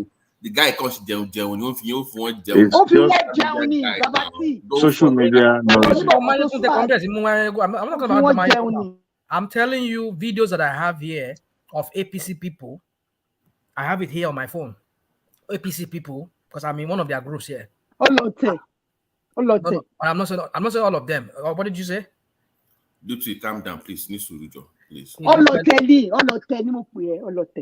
Sherry, and you, but the man, she, my king sort of move, sort of buy more Brooklyn. Tobacco on point because you are a woman, so I don't want to. Can you regulate the room? But can you? Let me go back. Thomas, are you there? I was the one that have the floor, though. I know. I was having a oh God. To me, let's call. Hold on, guys. Let's call a spade a spade. Okay, you guys can tell whenever there's an argument. I don't usually interject because we are all civil. We should be able to interject in a civilized way. Okay. Now, to me, even if somebody is calling for arms, that does not give the other person right to call for arms or retaliate. Even if they are saying they're going to hold on. You see, even the one that you just mentioned, I condemned it. If anybody is threatening one another, the one thing is this: election will come and go. Okay. Even Even Adewale, let me ask you a even question. if somebody is Let me ask calling, you a hold question. on now, even if somebody is calling arms against me personally, what I would do is this: I don't have to come on social media and inciting again. Two wrong cannot make right. So if the APC people are calling for arms against Labour Party, and the Labour Party now decided to do the same thing, that means they have the same feather, they have the same flux. So it should be condemned Thank totally, you, Adewale. Thank you. completely. You know, it's unfortunate. This same guy we're talking about is a Lagosian. The road driver of a guy is a Lagosian. Sanwo Olu, people know Sanwo Olu. This guy, nobody really know who he is. And I bet you if he belongs to APC today, people won't be saying this thing that they're talking about. But the Labour Party, even if the Labour Party wins Lagos State today, that party will be miserable. You know why? Because Tinubu is the one going to be the president. And it will make sure that if APC doesn't take Lagos, whoever wins Lagos State becomes miserable. That's just politics for you. Essentially, the same treatment that he was given. No. See, politics What is makes him a about power. Democrat? Look. Adewale, hold on. Politics is power. You Yeah, can't I know. see. It's power. That's why they said where you situate the most is in the boardroom when you see the big boys, without even raising a arms or weapon. You see. Hold on. Words is enough. But I'm just trying to give an example that Wow. even Lagos themselves, Sanwo Olu will win. That's the statement of fact. I don't know why they jittery then. Why they jitter and everywhere? No. But this is politics, and people tend to say things sometimes. And we live in a social media era, unlike before, that people can just do their own rabble rousing in their own home and nobody cares about. But this is a social media; it's different. And sometimes when you hear, what is wrong is wrong. Let's call it that way. Both sides, whether APC or Labour Party inside, is wrong. I haven't seen anyone in Lagos State that say you can't go to shop because you belong to River State, or you come from Maiduguri, or you come from Anambra, you come from Adewale, I haven't. Adewale, this threat Labour Yes, sir. Party is saying they are threatening them. It doesn't show in the last election. It doesn't. They won Lagos. This voter suppression, this blah blah, You regular people they are you shouting. can't wave it. You can't wave it aside, Thomas. Labour Party won But it doesn't Lagos, show in and the you could poll. see, It doesn't show in the polls. no, but you could see the level of chaos that was fomented by the APC in some polling booth area. So that alone, those video clips that were shown on the social media, even on television, is enough to incite people or people to start, issuing hate speech and all that. Look, I want to draw your attention to the video you played earlier about the woman that pastored in the church, Thomas. As a Christian, I condemn that woman's sermon completely, 100%. You know why? When one man was playing that video clips, I was commenting I was on the comment section. It irritates me as a Christian and a learned person, seeing gullible people. A pastor, a clergy person, supposed to be like a king. A king and subject under them. They are subjected to their teachings and their way of life. They have to show good example. But what that woman demonstrated? Using that pulpit to show some level of bias. As a Christian, not and even a pastor, you have under your flock, you have people of different background, different view. But you were saying that you guys win Abuja because of our hatred towards Tinubu. It is wrong. What does she represent? She doesn't represent Christ-like. That's not what Jesus Christ stood for. Jesus Christ welcomed everybody. Whether you are enemy, you are a sinner, you are a prostitute, Jesus Christ welcome everybody. But what you see now is a commercial cleric, commercial churches, parading. It is wrong, my brother. What is wrong is wrong. The same thing with all those Muslims, Islam, Imam people in the north that are talking about, oh, you can't vote for Tinubu. I mean, you can't vote for Obi because he's a Christian. This, it is wrong. What is wrong is wrong. If I happen to be going to that church, I will walk out of that church straight up. I agree with you. You can do whatever you want to do, but the point is this: like this lady talk about AI. It's we live in a world of where people have free speech, but what is not guaranteed, like Diami will say, is freedom after speech. So, yeah, that's the only thing. So, but what I'm trying to say is that I'm not supporting where where she used that freedom of speech in a religious center. But the point I'm trying to make is that those things she said, where she was expressing her views. But like you said, yeah, maybe there are other people who are not even Labour Party people there, and then how would they feel if they hear her saying that? But another thing we can say now, let me do about what about here now. Now I give you, I tell you very truly here right now that if that lady had been campaigning for, I was use that puppet to talk about, oh yeah, our Jagaban won that election. Whatever this guy wants to do, Chinedu, I mean Atiku and what's his name, Obi. Obi, to hell with them. We don't even care. Tinubu is our president. If he had said so, I doubt. I tell you, none of you here, not even anybody here, would say what she said was wrong. Speak for yourself, sir. I know who I am.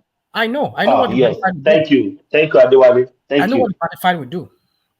This is No, same no, way no, no, people. no. You Hold can't. on, hold No, on. you can't. I will give you. No, I will give you. you can't. No, no. Rational mind, Can I give you a please. You sense? can't Can call I up. give you a sense? Can I? Can I? No, no, no, no, no, no, no. Let me speak, please. No, you can't color us with the same brush. I hear No, you. Follow you. I am not. I am not Batify. Oh yeah, I hear you now. I'm not Batify. Tell me that again many times. I am not Batify. With due respect. With due respect. All right. So let me. I'm not Batify. Can I move on? Can I move on now? Yeah. Anybody more? I mean, whoever knows in his You own house. know, rational mind. You're right to some extent because there's some people that will welcome that. That those people that see though even in what she said, or even some imam that were condemning Obi and some churches, they will see no evil in that. But as far as I'm concerned, um, we're all living abroad, and I don't think any one of us want to be discriminated against. So, in as much as we don't want you will see, people to discriminate against her. Why should we tolerate that when somebody's dishing it out? When you're in a position of authority, when you're in a position of leader, you maintain that status, except if you don't want it. As long as you're occupying that position, you have to maintain. There are some things you cannot say, even as a leader, even in your own household. Everybody have diverse opinion, even though you are the head of the household. But what do? You still have to put those other people's feeling in perspective before you make a decision. Now, if you now begin to say it's going to be this particular child, that means you are beginning to, show favoritism towards one child or towards one family members. But you have to put those things into consideration. If you are a king, you have people in your community vying for public office. Are you going to support one person against one another? You pray for them I as a father, wonder. I as a wonder. pastor. I As a wonder. pastor, you pray for Nigeria. You pray for every candidate. But what she did, what she demonstrated, is to show some. But then we saw, hold on, before the election, we saw some pastors that were being bought here and there. That were No, hold on now. That was conversing for. On both sides is wrong is the issue. That's what I'm saying. It's wrong. But when we I'm start, not saying that there's the APC people also not showing some level of bigotry. I'm not saying that. we didn't hear this criticism like it's like all of us were hearing about obese. My brother, Rational that's mind. if it was brought up, I will go against it. Maybe not you, but I'm talking about so many batified here. They will never See, bring it up. They don't say anything wrong. Well, Just mention That's why I name. challenged Like Ajele who? Koko. That was why I was Mention challenging name. Ajele Koko. But the other time here, nobody was criticizing all that when Tinubu was having other what's it called? the so-called paid over those paid clergymen. Nobody said. They said, well, he has the right to do it, blah blah blah. But then somebody's doing it now. He's playing the same. But we condemned it. We condemned it then. I hear you, We Thomas. do. You condemn it now. You I hear you. know, we all know this election. Adewale, please. I'm sorry. Obidati campaign utilized the religion bodies so much. And what I've seen, even the ones that I expect that they will show some level of decorum and put their personal feeling aside and put that garment of leader that they are supposed to be, like a pastor in nature and some other pastor. I expect, you see, he's a Nigerian. He has a right to Adewale, support if he wants to let support. me But ask you a question about these pastors. Do you actually believe in them? Or why are you disappointed in them? I don't it's not, understand. see, if you see the Yeah. number of people flocking to their churches every Sunday, Yeah, that is They are where, humble they now. that is, do. They are that's Yeah, what, humble. that is yeah, what gives because me. they don't know what they're That was a doing. video. That was a video You should of pity a lot of Nigerians, that was please. a Don't video even. of They a don't know what man they're doing. in the north that was campaigning against Obi. It was shown on the Arise News, and I came across that video on Adiola Fayum. I seldom, comment on some of these, platform because sometimes I've known each other with their grandfather. But I was compelled to type something that this is wrong. What is wrong is wrong. We are all Nigerian. When one person is saying, see, unfortunately, it's not in our constitution. Anywhere you reside, you're a Nigerian. You can live anywhere in Nigeria.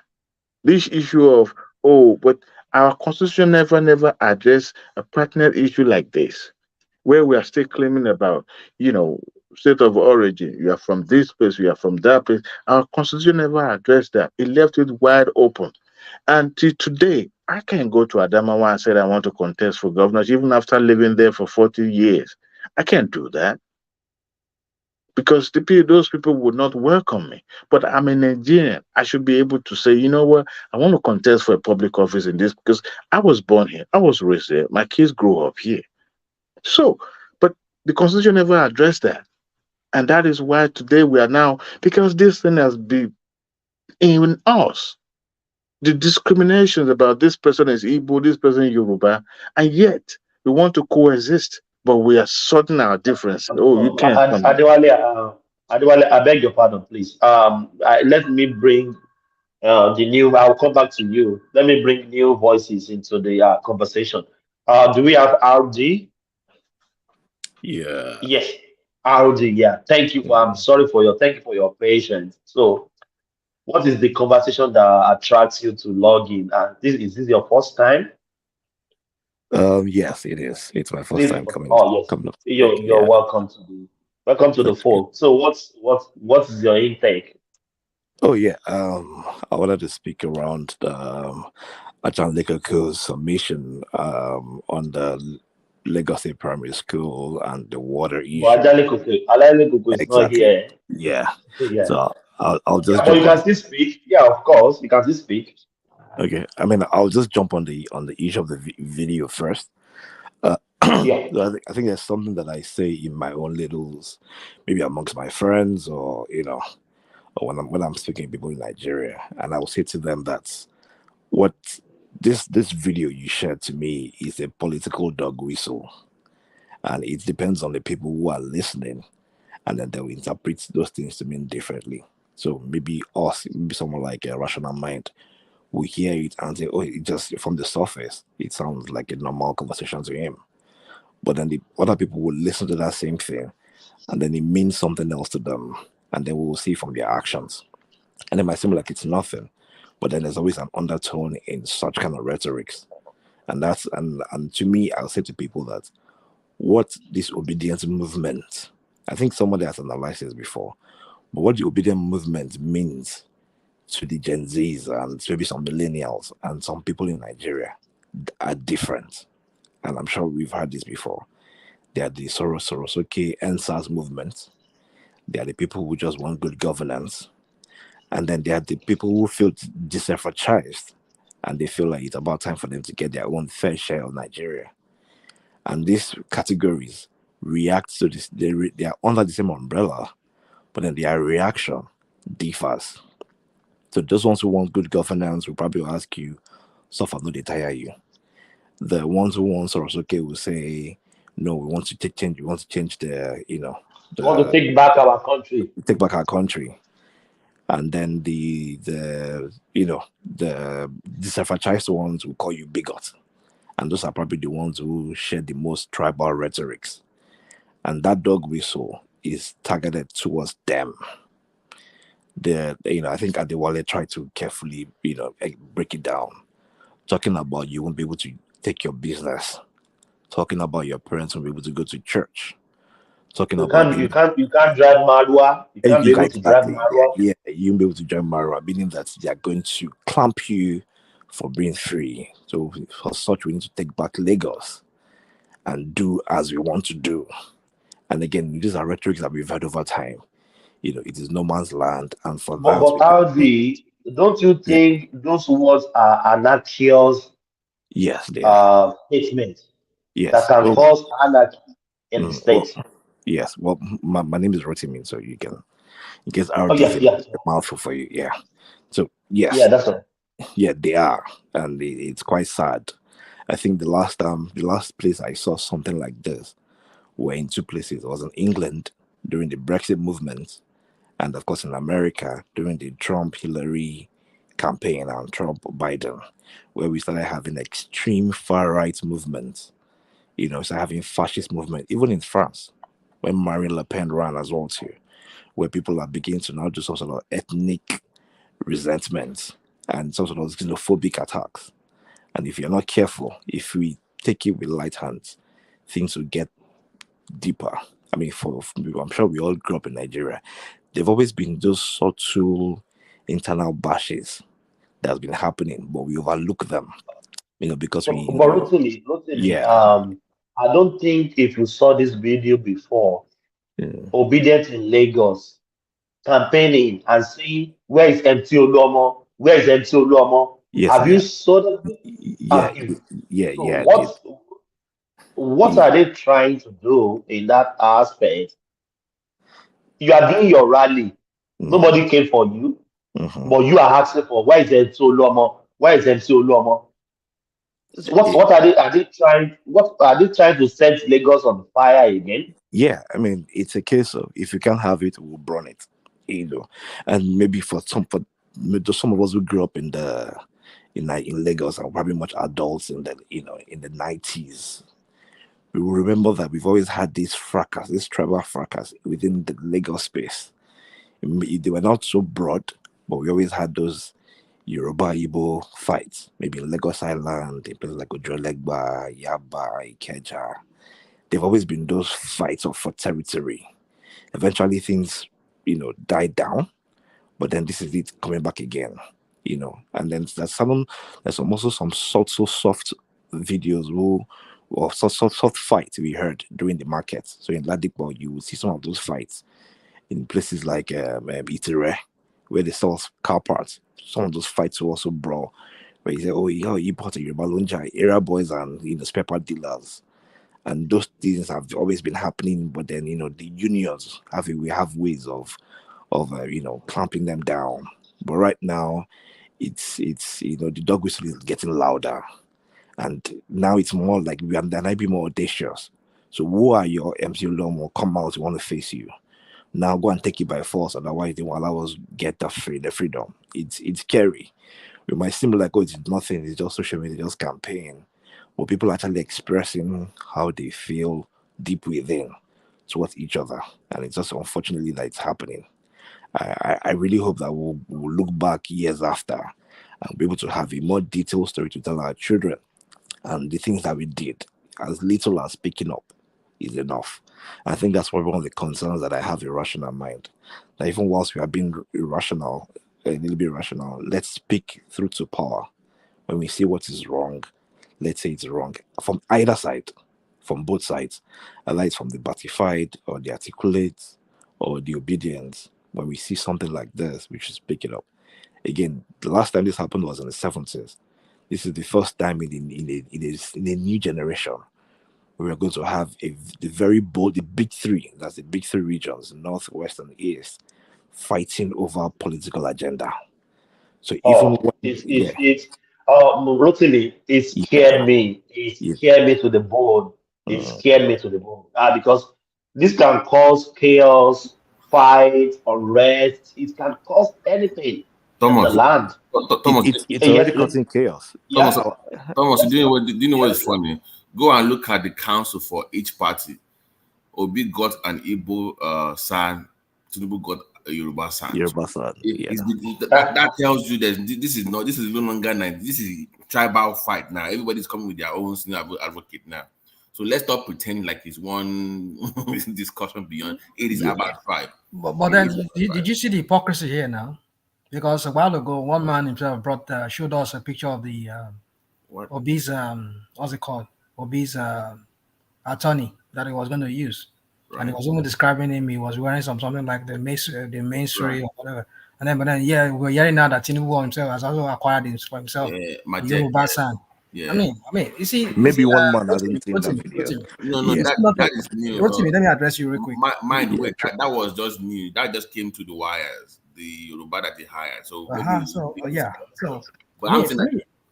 me, it's not even anything, but it's just sometimes you see when the batified, which I think one man is also a batified person, doesn't want to own up to it, is when they point finger at other people, when equally themselves they are equally more, even though not even more guiltier than the people that they are also accusing. Rotimi, I know maybe you are new here, maybe you are not new. You see, over time, I've always been very neutral in the way I do my analysis here on this platform.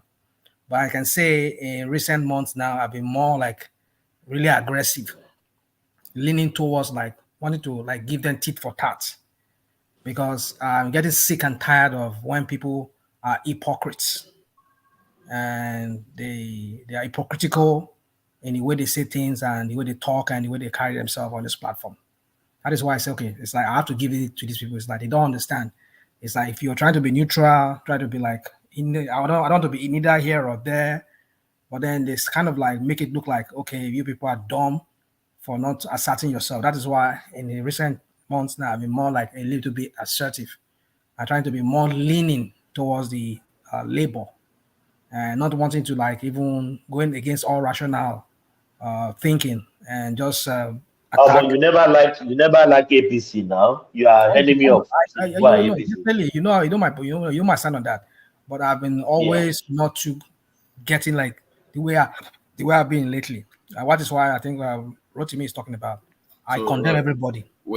I condemn what anybody does. Rotimi. But it's just because when they batified and they try to like an example, when you give an example of what Babati is saying now that Tinubu has gotten, So, and then somebody's telling us here that somebody was being tribalistic by getting for himself an Igbo san or an Igbo attorney. So you see, why do we have to make things like this?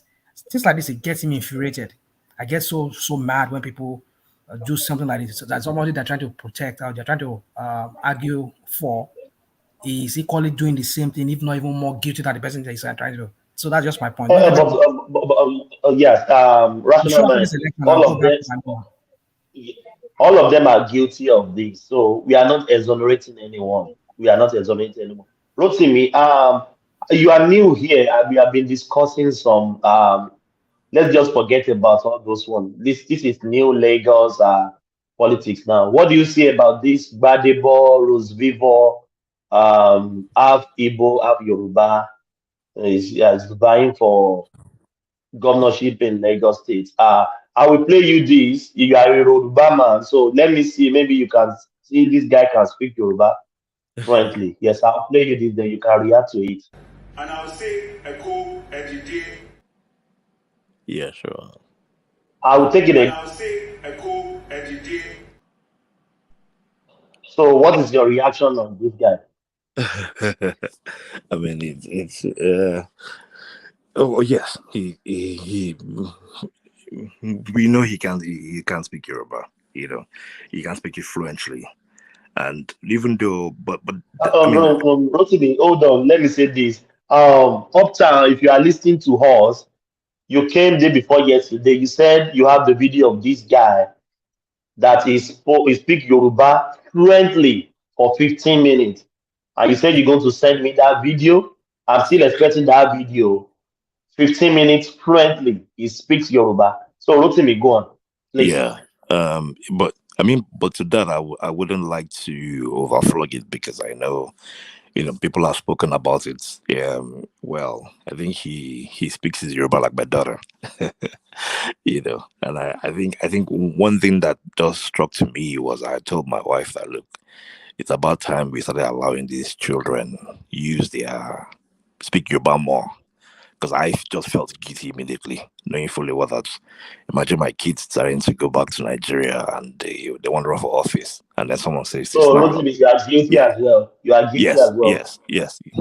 Yes, I am. So, so on that side, I'm making amends. But I want to speak to to the main issue. It's competence, and I think that it's more of we want to destroy this establishment, and we don't even mind putting a goat there or a rat there, as long as it doesn't just work well. And I think it's a wrong statement to make. We will not do this in our daily lives, like ever. We will not bring in a rookie to fly our plane. We won't even bring in a rookie to sew our suits at all. We won't bring in an interior decor that has not done any events to run our wedding. I'm just using very basic fundamentals. We want Yes, to run I understand. we want to run a party and call somebody who has never done Olopo before to cook for us. We would never. But we're about to give some young guy to run the most inclusive, the biggest economy. Hello, yeah, Rotimi. yeah, Hello, Rotimi. yeah, Is that not too evil in yeah. your opinion? It Is that is. not too evil? Some people would just be like, they want to remove Ashiwaju, they want to remove Sanwo Olu and put a pig or anybody just because of their hate. And they will They be don't going care. They don't around care. They platforms don't even care who is the person. propagating evil But Rotimi also to because add. they want to remove Sanwo Olu. So Rotimi, that they, wait, this is too no. wait, Somebody want but I want grandfather. Wait. Also, remember what happened to Tinubu in 03 when they had different parties at the federal level and the states. We don't want a repeat of that. What you have a PDP on, it's better for Lagos to have APC top from top to bottom because Lagos will enjoy better than having it on one end. You don't want that OBJ Tinubu Wahala again, For Lagos, it's a bit disastrous. Not sense. Yeah, it's a bit.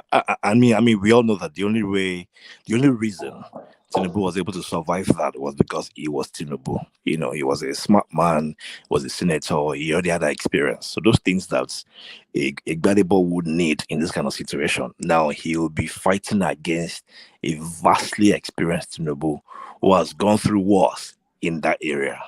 So for those who probably remember, Tinubu had to deal with Obasanjo. He had to deal with EFCC. He had to deal with Tafa Balogun on the same policy.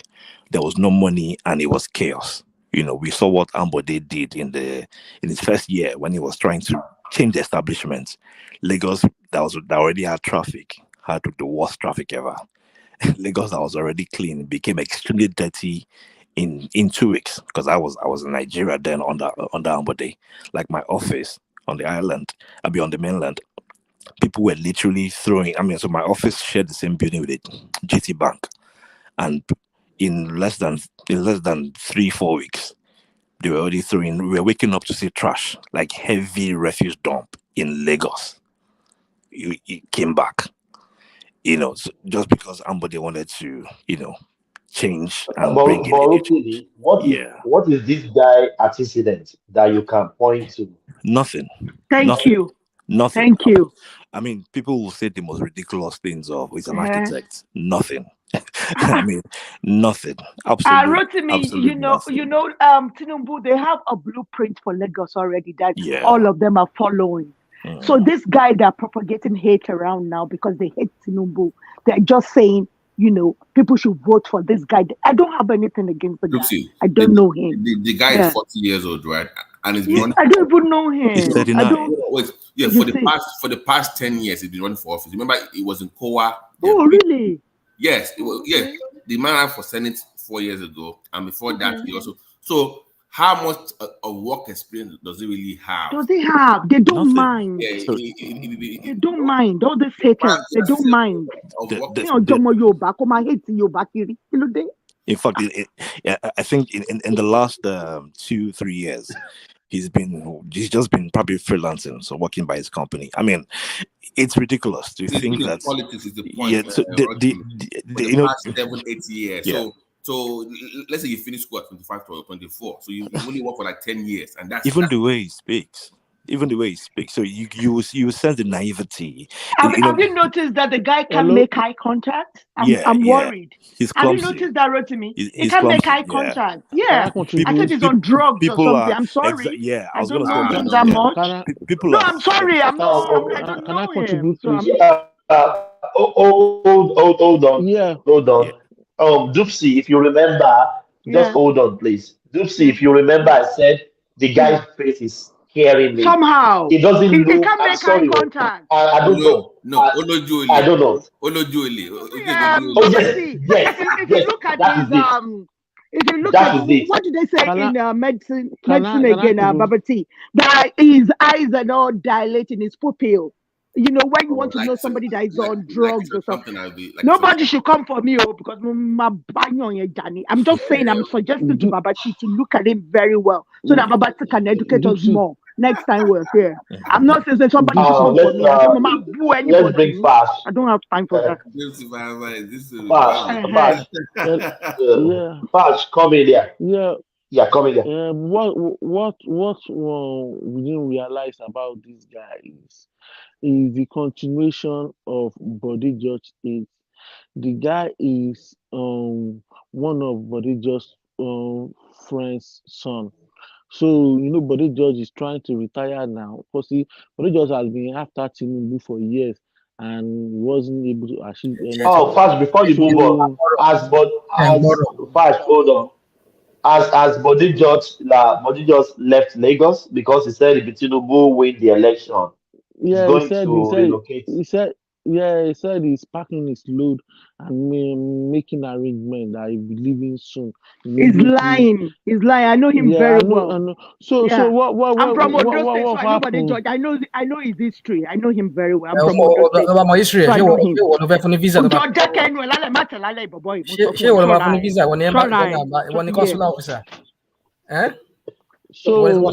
him. Mind why? Body George wants to. Can we hear from Fash? Can we hear from Fash, please? Yeah. Body George wants him to continue. This guy, he was in PDP. Body George brought him to PDP, and he introduced him to Jandor to be Jandor's deputy. So Jandor refused. So he has to find a way to go and join Labour. And Body George has been backing him since. He knows his father, they were friends. So that's what is going on. All those things he's spinning out from his mouth is from Body George. So what did he spin out from his mouth? Talking about attacking Tinubu indirectly.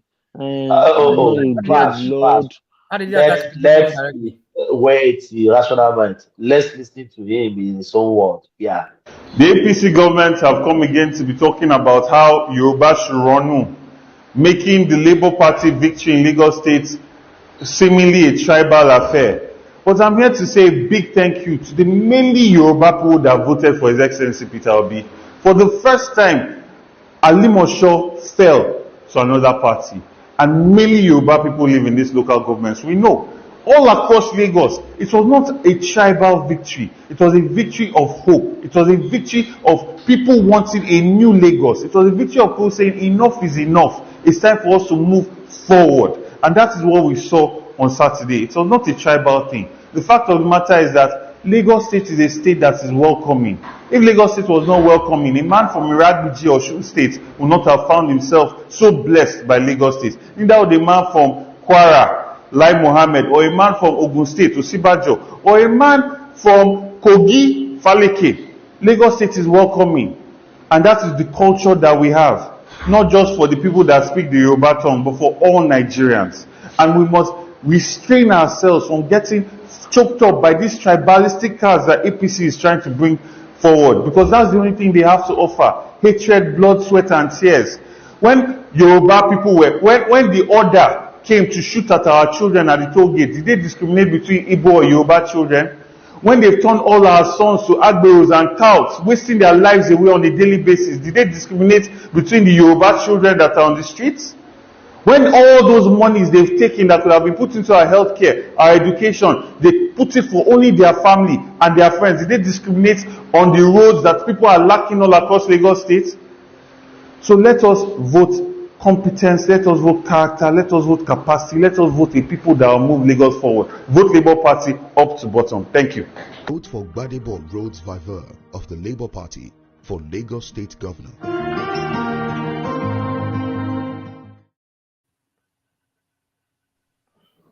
There you go.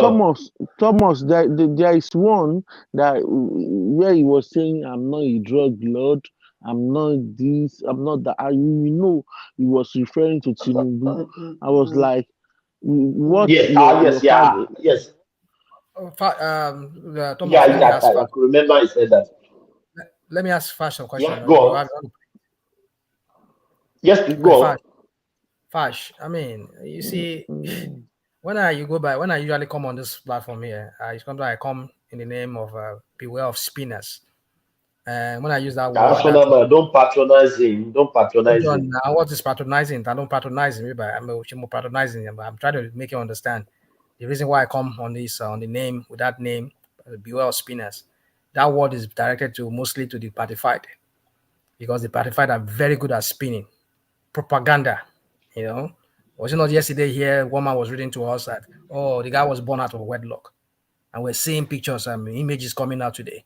And then again, you're telling, this guy, no, of course he said it. I mean, I heard him when he said it. I was going to pack his load and leave. But what one man brought to us yesterday, he said it's subjective. It's not a fact. Please allow him. Let him. I want to listen to him. Yeah. So I know I'm saying one man. I didn't say this was one man. It originated from one man. But the thing is, this is what. Let me not say just one man. Everybody wants to hear.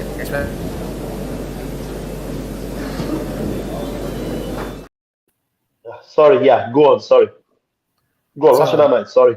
Go on. So this is what the Batifies they want to hear, that something is just not right about that guy. You know, which I'm not against. You know, every political opponent will look for anything to bring down their political opponents. And somebody was saying here about Bode George, because Bode George is against Tinubu, and so what, he should go and die, Abi. And because he has said he was going to pack his bag and move out of Nigeria. And you are saying you know him very well.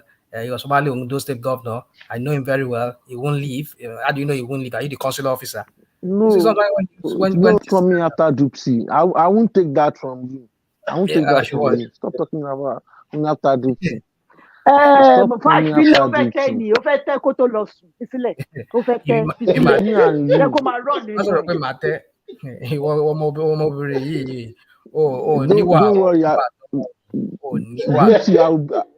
I'll be your Voltron. Don't worry, I'll be your Voltron.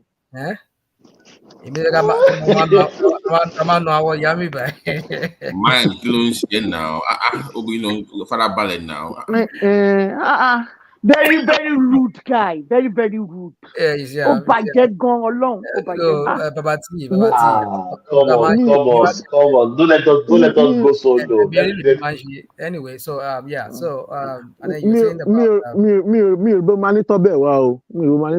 speak English now. No. Don't bring this Yoruba, please. Let me that's just on the side. Now you're now saying that all this thing that this boy is saying, somebody is coaching him. For goodness sake, give me a break. Who does not know that Tinubu is from Iragbiji? Who does not know that Tinubu is siphoning the money of Lagos State? Is that not a public document? Does people not see it? Can people not see What of the it? drugs? You're telling me What that of the drugs that you mentioned? what drugs? The guy mentioned about drugs that are not a drug dealer. Yeah, I can tell you just today. Was it today or yesterday? I mean, we're sitting Monday here, just few minutes before midnight. So was it yesterday? There was this interview. Was it yesterday from or this morning from Arise? The guy, I don't know, maybe the way the camera was positioned, it makes the guy look like the guy was like his eyes was like there was the way the eyes of that guy looked like. Oh my goodness! On the different WhatsApp platform of uh, Rational mind. of the Batified. Okay, so let me land. Let me land. Oh my goodness! Come and see the way they just spin these guys. I mean, I hope you can bring up Uh, that he was chewing gum. He was chewing gum like it was what? chewing gum he was chewing gum in the I'm live not even talking about the broadcast drink. or I'm talking live. about the way his eyes. It was the way this guy eyes. They said, "Oh, this guy's on drugs. Oh, this guy's high." Yeah, he was rolling 360 tramadol. That's talk of tramadol. So yeah, that's what your That people were is saying. what I know. We don't know what happened. We don't know Well, Rational rational mind. mind. Sorry. That You one have let me one say answer. something. I want to ask you a question. Who was the man with the eye rolling? Was it How someone? do What's this you guy know actually Tinubu bought is now? from the rugby league? Joba Pule Ojade, Can you Thomas show that video, Thomas, of the eye rolling on like? a rise. On the Rational rise. mind. You haven't answered my question. I'm sorry. I'm not with my system. I'm not with my computer. I'm using the Oh, okay. phone, so I will be Go on, unable to actually. do that. You haven't answered my I don't question. really come you. I said, how do you know it's from a rugby team? Good. I mean, that's what we his cousin. What's his name? Oyetola. He's from Osun State. How do you know it's his Hold cousin? on now. I have cousins in I'm giving you a now. background of it. I have cousins in How do you know it's his cousin? It's a what? How do I know what? That is his Oyetola is his cousin. Oh my goodness! You see, yeah, it's his cousin. That's what people say. The people say, but you haven't confirmed it yourself. I mean, let me not say it right here. No, Let me not say it right here, right now, because I can't really Say think. it now. Say it now. Rational mind. No. What I'm saying is this: I'm not saying I'm hiding anything, but I'm trying to say I just don't want to say something that later I would have to walk it back. Okay, but What I'm basically, saying, basically, when you pay evidence is not evidence. no. It's not Apart from that, that's not reliable. I know I've read it somewhere. Apart from Wonsokwe, I've read it somewhere that is related to this guy Oyetola. They are related. No, how is Oyetola related to the Tinubus in Lagos? There is no relationship there. So I have cousins in Ekiti now. Doesn't mean I'm from Ekiti. what? Cousins in Ibadan now. Doesn't mean I'm from Ibadan. No. See, you sound too low. I'm sorry. Maybe it's my. I'm saying that I have cousins in other states of Nigeria. Does it mean I'm from there? No, you can have cousins in different areas of the country. Doesn't mean you're from there. I have cousins. That's the problem. That's the problem with Tinubu. Nobody said they know him. That's a Look, problem. this man That grew up with him that know him. During this election, That's his what we're saying. family hosted him. Tinubu family. Hosted They who? had Tinubu, Bola Tinubu, the Tinubu family. It was shown on the national television. Hold on. You just said something about beware of spinner, and I'm trying to bring something out. Okay, Look, thank you. one way does not confirm the truth, the fact. I read it. Yeah, okay. During this electionary period, What is one walk way? that means hearsay. Hearsay. Yes. I don't understand because very well. because it's a rumor doesn't mean that is the truth. You know. Thank you for saying that. During this election, Tinubu family in Lagos, they hosted him. The entire family. It was shown on the TVC. Where when if you're familiar with Lagos Island, the way they usually do their thing in their compound, he was there when they were praying for him. All those old Agbalagba women and all that, they were out there, pray for him. Wale Tinubu, hold on now. Wale Tinubu. Let me finish. Okay, go on, please. Go on. You know Wale Tinubu very well. The Orlando guy. The Orlando. The CEO of Orlando. Yeah, I know Do him. you know he's related to Tinubu? Well, that's what they say. That's what they say. He was right there with him on the day of they declare him the election. Look, sometimes let's this is what I want us to take. I want you, rational mind, to understand. Okay. You know, a lot will be said about these folks because they are always on the lips of every Nigerian because they are the politician. Terrible thing will be said against every candidate. Sometimes it's just to put something in the public and let it grow, and people will begin to form so many ideas, so many this, so many that.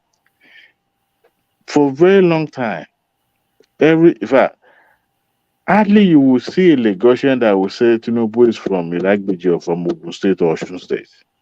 But when people want to, people when who people grew up in Lagos Island, hold on, people who grew up in Lagos Island during those they years, don't know him. They don't know him.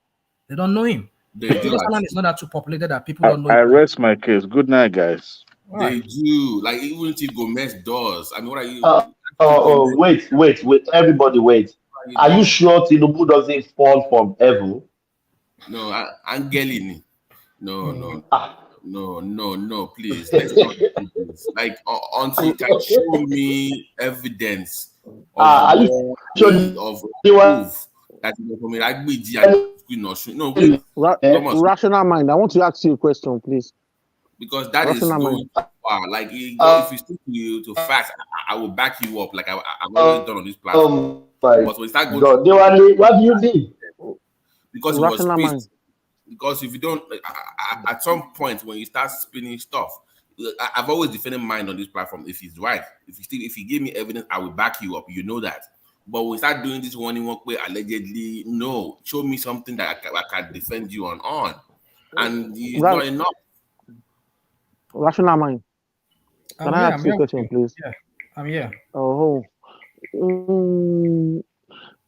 have you heard people saying something about Obasanjo? That Obasanjo is Igbo, that his father is from Anambra, not Abeokuta. Have you heard? No, I'm aware. Yeah, let's go for fast. Yeah, I'm aware of that. Yeah. Do you believe that? Well, I've seen images of the man that they said is his father, who was formerly, I think he was a prince from Onisha, Anambra area there. And the guy looked like him. Like when hold on. When Obasanjo was military leader, when he was still when he was a military head of state, the picture of Obasanjo then, if you can just oppose it, if you put it side by side with the picture of that man, because they said that man was, I think, he was on a police uniform or something like that. One of those colonial master constable or whatever they call it, their customary police uniform. And if you look at the man's picture and Obasanjo's picture when he was in his 30s, when he was a military head of state, you see that similarity in it. And as the story goes, they said yes or no? Do you believe is I'm telling you what I read. That's what I'm saying to you. I wasn't there. You read it quite all right. Wait. Hold on. As a Yoruba man, when this comes up, the first thing you should ask is that's how you know who he is. But because of a picture? Come on. Hold on now. Okay, yeah. Rational man, you read it already. So what's your submission on that? Okay, I will tell you what's your verdict? I'll tell you my conclusion. But I like to tell stories sometimes, So the mom worked for that guy when the guy was posted to I think somewhere in Abeokuta. He was a constable or one of those. Wait. I asked you yes or no. Please, hold on. I asked you yes or no. Then you tell me your reason for choosing yes or your no. Do you believe Obasanjo is an Igbo man? Yes or no?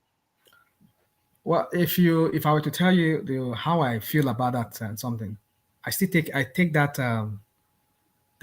story with a pinch of salt. With all those evidence you had with you, with all the documents and publications, you still take it with a pinch of salt. Because and what about Chinedu that you have no evidence that it's only you heard from yes, right? all those naysayers, but you're quick to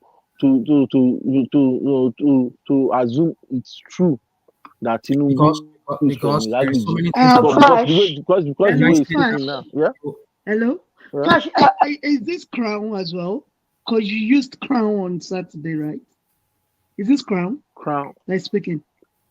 Some of No, you no, used no. This is Crown. not crowd. I think This is Oh, flash. okay. You guys sound the same way. and it's Flash, why are you disturbing yourself arguing with this guy? Me fẹ́ lọ sùn. Bàbá yìí ò lè gbọ́ràn alágídí ni. Kò gbé jọjọ mi ò bá sọ̀rọ̀ o. Ẹ̀yin náà lè bá wa tọ́jú ẹ̀. Ẹ̀yin náà lè bá wa tọ́jú ẹ̀. Ẹ̀yin náà lè bá wa tọ́jú ẹ̀. Bàbá náà ní problem gidigidi. Flash, it's got loads of problems. Ìwà títa ni. Wàá mọ̀ pé ó máa nà ìyàwó ẹ̀ lé. Màá sọ fún ẹ pé àbúrò mi ni mo ń nà. Okay, Thomas. Ó yìí nà mí ṣáájú. Bàbá tí kí ló sọ pé ṣe? Ẹ̀gbọ́n mi yìí nà mí nà. Ẹ̀gbọ́n ẹ̀ nà ẹ̀ èmi jábùrú ẹ̀ age mate lèmi àti ẹ̀ nà. Kí ni problem mi? How do you know? Dupsy, wait. I'm listening to you. Wait, Dupsy. National mind is an elderly man, though. I know a national mind. I'm not joking. No. Dupsy. Any elderly man that is full of hate like this guy, have you ever in your life? Thomas. No, just think about it. This guy is full of hate. I Even the know. English, even his lexicon, his words are from Mayegu. Spinning. Mayeguloloro. Mayeguloni. Mayegu to brainwash it by Jeba. Onípò lọ sí Máyégún yẹ bẹ́ẹ̀ máa ń parọ́ bẹ́ẹ̀ yẹ máa ń tàbọn. Onípò lọ sí Máyégún you don't go there. Mo ṣe máa ń tàbọn. Ṣé wọ́n ń tàbọn? Ṣé wọ́n ń gbọ́ ìbò ni? Okay. Guys. I know how rational mind looks like. It's an elderly man, though. Are you Yes. serious? He doesn't behave like No, I'm not joking. I don't behave like because I have Thomas, I have Thomas, the they heart are of a child. I mean, now Thomas, their age group. Rational mind is a No. But Thomas, you don't know my age No. now. Thomas, you don't Fact. even know my age. You don't know my age, Thomas. Dupsy. She's a Let me guess. Wait, everybody, wait. Let me guess your age. Dupsy. Let me guess your age. 55 in Dupsy. You will be in your late 40s. Thomas. You're looking at this picture. I took this picture 10 years ago. No. The way you talk, you'll be in your late 40s. How do I talk? Do I talk like a child? How do I talk? Okay. No. I can guess if somebody is talking, I can guess their age. I may be wrong, but you will be in your maybe 45, 46, 47. I'm happy, Shao. I'm happy that She you said 10 years that. ago. She was 49 10 years ago. So she Bọ́ọ̀ ló ṣe mọ̀ bọ̀bọ̀ burúkú yìí ó ti mọ̀ ẹ̀bí well spinners ó ti like hate jù kí ló dé. Thomas, let me leave you guys so I will join you guys again. Thank you. God bless you, my sister. We love you. We love you. I love you too. We love you. Yeah. Thank you so much. Fash. I love you I'll too. see you guys. God forbid. Anytime you say. Bye, guys. I did that Marco.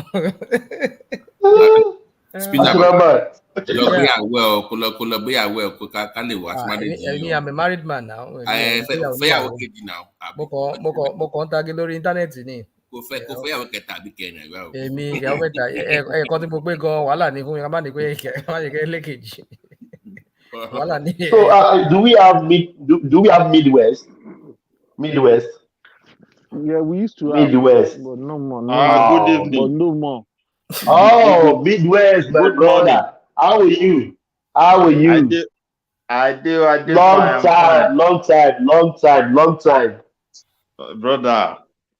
It's sometimes like that too. I want to leave.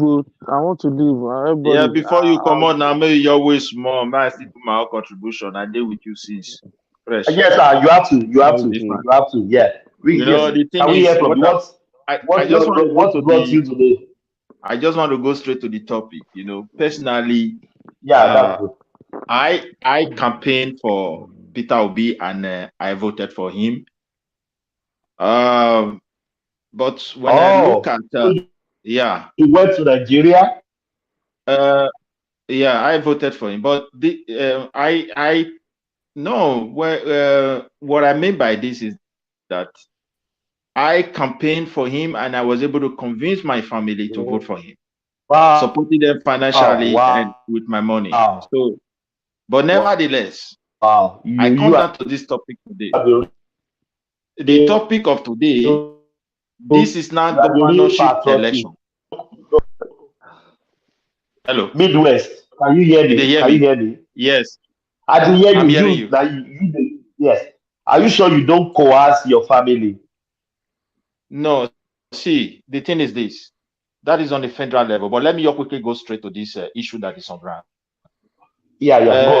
Go on. In terms of Lagos state government or election, someone that is not a Yoruba person trying to go for a seat to rule Lagos is very dangerous with the current situation we find ourselves in Nigeria. Tribalism is real. But he's a Yoruba person now. No, he's a Yoruba person. He's a Yoruba person. Yeah. Listen, my dear brother, you can say he's a Yoruba person, but the problem is, has he ever associated with any Yoruba cultural organization? Do you know anything about him as someone that have Yoruba culture and way of life of Yoruba in his mind? So these are very sensitive issues that we love to play. No, he associates with IPOB. He associates with IPOB. So no, let us be serious here a little bit. Wait first. Wait. See, no, I'm not joking. I'm not joking. Yes. Okay. Listen now.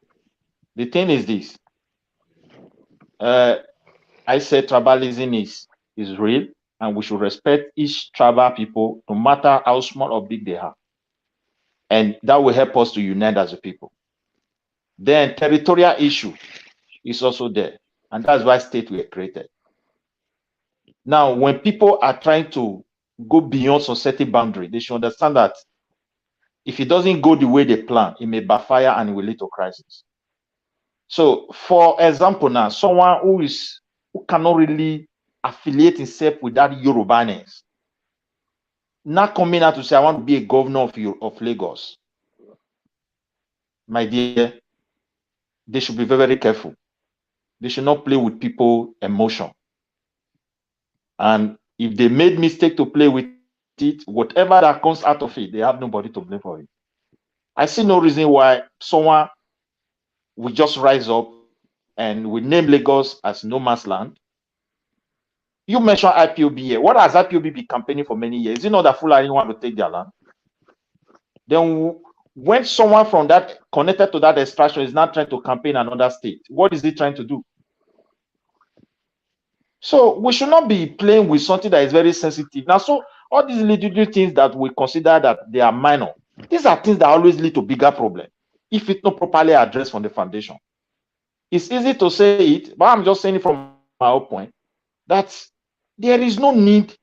If Labour Party want to challenge Tinubu in Lagos, Tinubu is not even the governor of Lagos. So let's say if they want to win that Lagos as a party, they have right. But they should select someone that people know, that have antecedent, that we know this guy is a unifier. Lagos is a multicultural place. He can play well, and he's a Yoruba person. It should be so for now. This is my own suggestion, and nobody should undermine it because those who sat behind a closed door watching or close their eyes a little bit and they open so many space, they are seeing road. Because you cannot be campaigning for many years. I want to give an example now. If they do this kind of something, like the eastern part of Nigeria, someone said somebody's from Ogun. He came to Lagos, someone is from this. My brother, someone that came from Anambra, if you want to, and he live in Ebo, if you want to contest, they will tell you, no, you are from Anambra, he's not here. So why should you come and try that in another place? Now you're looking for trouble. My brother, we are not looking for something that on a federal level, anybody can contest. When you come to state, you are not connected there, get out from that place. If the people If they give you chance to serve as a commissioner, accept that one. Don't come there and come and be doing the best. We are looking for the one that merited it. You get tribe who not merited that position to govern their people. They say Lagos is a no man's land now. They say it's a no man's land. Well, how can somebody say that? That is insulting, my brother. Let us be sensitive to reality. All this one that we have been deceiving ourselves is independent. Nobody want to say truth or something. Look at where we are today. Power is already in the south now. If he go court, he still win. I supported him. Power this south. Let us put our heads together. I think of how to lay foundation. We have been a total mess for many years. Sort of all this kind, somebody try to create another problem again in Lagos. Yoruba will vote for Peter Obi. Are they fools? Is it because of tribe they left their brother? Is it not because of this Nigeria? So we should respect one another and talk truth into something. I know that guy make it go sit down. You know, even merit the local government something. Coming out and be. Let me ask you something. Yeah. I say I don't mind even if your name like Chinedu Okmion from Anambra. I don't mind if you become governor of Lagos, but on one condition: as long as everybody is doing it across Nigeria. Why be saying now only us go they do this all the time? We are always the one that will do we are liberal. No. Make everybody they do it for Anambra. Give me Governor Chukudi in Sokoto. Give me Governor Mohammed in Anambra. Then I will see that this is a Nigerian project. But just for everybody to hold on to their own. But then say, Lagos has to be liberal and it has to be open. That is the issue I have. I have a friend growing up in Nigeria, Bukola. Bukola is a blonde, blue-eyed German, half Nigerian. Blonde, blue eyes, but she speaks Egba. No Yoruba, Konk Yoruba she speaks. But when she runs, if she runs for office, I will vote for her now because she speaks the language. I'm saying that just the best thing you can do, at least speak the language of the place you're running for. Abi, I'm not too crazy to ask that. Speak the language they are speaking in where you want to run for office. Is that too much to ask for? And people are saying because it's Yoruba. It goes just because you are born somewhere doesn't mean you are from there. There is more to being born from one. You get my point? There is more you have to do for if you're from one area. Yes. If you're Igbo now, from Anambra, because you since when they're born and you want contest, don't go above Lagos Palace, go greet them. What does he know about you? That boy went to Osun to Oni. I said now should they contest for? You are running for Lagos. They go bow down for Osun King, for Osun, for Oni of Ife. What are you doing? I told his friends. I know his friends. I know his friends that went to school with him in primary school and secondary school. We talk on club. I know them. I said, why they go Osun go bow down for Oni of Ife? Oni of Ife is the head of the council for Tinubu's campaign now for the royal family. Why are you going to him? Your father is very, very powerful in Lagos. It's very influential. You should see, my brother. You know why? Sorry, go ahead. May I tell you? Do you know why we have to condemn this? This is how people start cooking soup that we never done, and others will help them to put fire. Gradually, it doesn't mean one day one answer man will come contest for their state. That time you can't hear their voice. They'll say we are out. So these things, my brother, people always off with make that made it this way. They make it for peace to reign. This one at state level. Nobody should make mistake again. They always talk. I'm from Edo State. I don't be Yoruba. Anybody that you people don't know very well in your state, don't ever make mistake that person rule you as a governor. Because if it happen, mostly those ones that doesn't have value for their cultural heritage, they have nothing to offer apart from to promises or these project that doesn't help us to anywhere. So let us put that one aside anyway, but they should allow peace to reign. Anybody that is trying to push that guy for governor is just trying to create a very toxic atmosphere that will go out of control. I'm telling you. So they should be careful. Power is already in this. If everybody if people come out today and want to go protest, it's a democracy, they are free. If anybody want to go to court, go. But you should understand that the power is here. Let's unite. Yeah, and let's engage in things that respect every one of us. Don't play on people's emotion because they may go out of control. Come and tell people that this place is normal and because they allow you to settle with them and you have been living freely for years. Why are people not? Yes. Wait, let me ask you. If the guy was not half Igbo, with the energy coming from that eye, let's say it's half Yoruba and half Hausa, will he be getting the same support from Labour this much? Listen, my brother, one father. If your father is from one place, you belong to their place 100%. Let's put that half aside. But the question is, who are you? I don't know whether you understand now. And that who are you? Speak that language for the people. Let people see you that you have participated with the way the Yoruba reason. If you said the way the Yoruba reasons make them a fool, make them a dog, then leave that place for them and go and do your place where you are intelligent. It's simple. I don't know whether you understand now. No.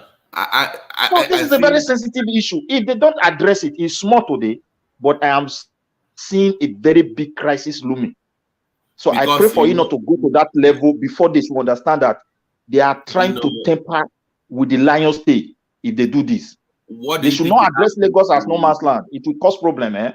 What do you think will happen when the guy, let's say the guy wins and he wants to appoint commissioners and he puts like non-Lagos, whatever, about 4 or 5 there? If the guy win, emotion we have. Right. And there is no way he's going to govern under that emotion. There are strong men in Lagos and he cannot reach their match, even when he have the power as a governor. And that would be a very big problem. And if care is not taken, the greatest danger is that it will not translate to tribal crisis in Lagos. And that will not be good for the entire nation. Because they see him as their son. I don't even know why the Labour Party made mistake to align him at this stage. They said it means these people don't think fast. No. Listen, Midwest. They said Obi was the one I picked him, so the guy knows what he's doing. Like I've been saying, this Obi guy is exploiting those ethnic and religious divide in Nigeria. Like, okay, don't quote me, but I've read too, but I cannot prove it that Obi picked this guy. Instead of they had like you know everything can choices. Rumor. Let's take it like, and it may be true on purpose. Yeah. It may be true. It may also be rumor. You understand me?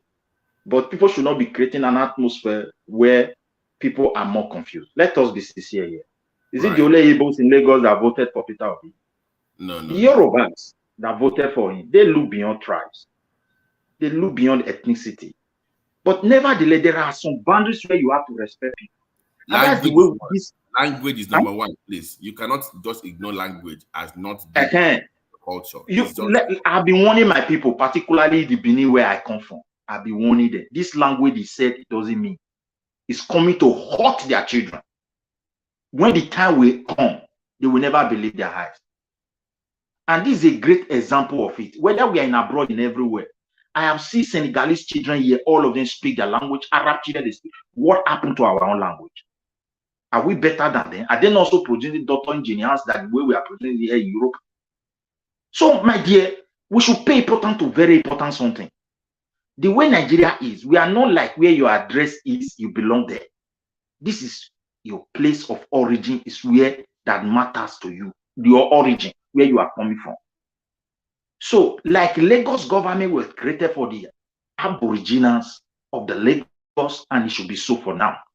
However, if someone is a Yoruba, be a Yoruba man and be ready to present yourself. Let them know you, whom you are. They can't just throw the state to you to come and create confusion that will be consuming innocent people. You get what I'm saying now, my brother? Look at what is happening in the whole of Southeast today. It was one man's fault. They allowed him to preach hatred for many years.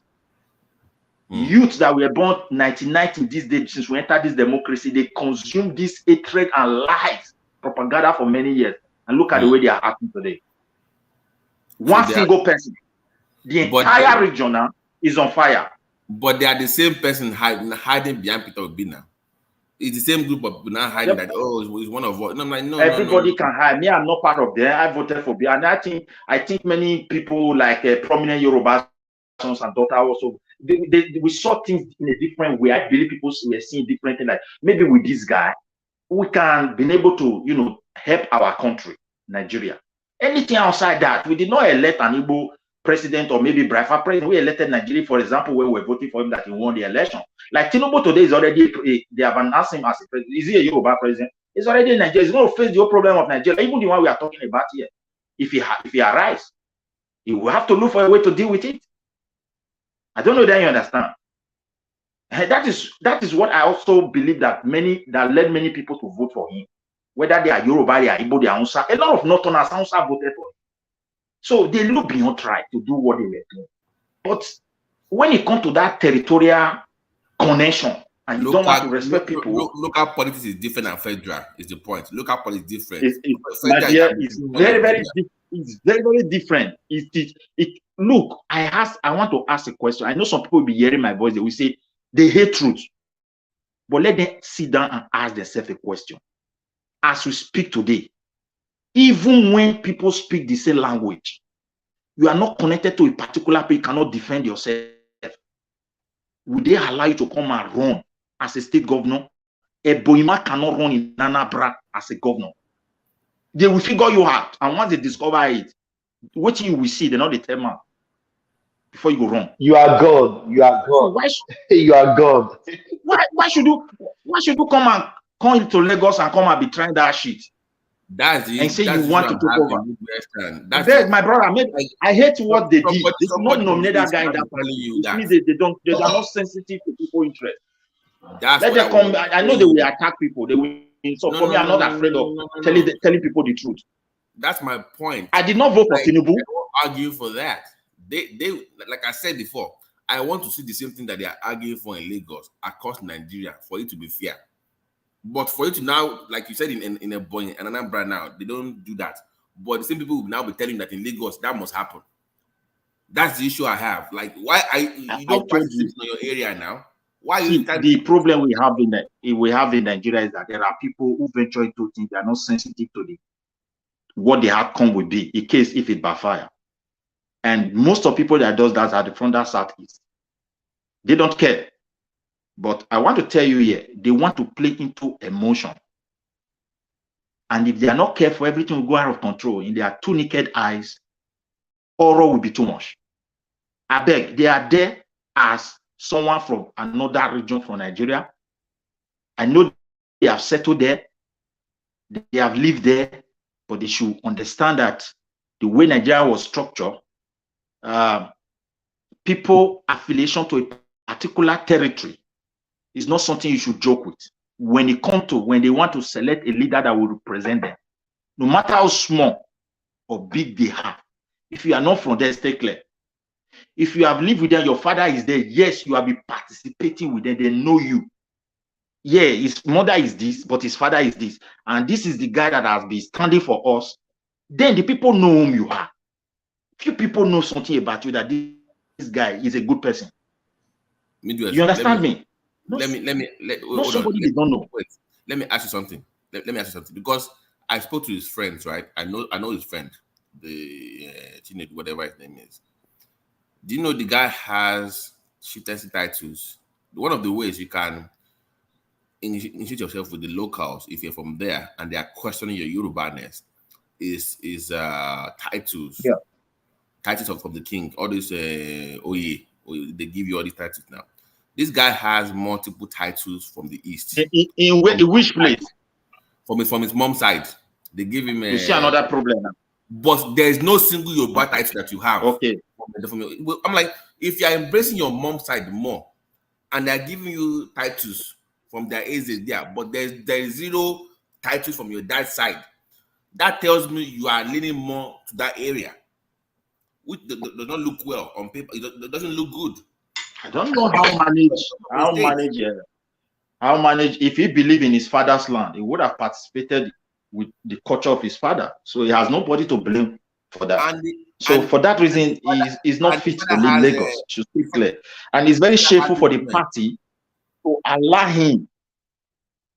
It's very shameful. And the father has influence in Lagos. So yeah, we are hearing you. I'm hearing you. Yeah.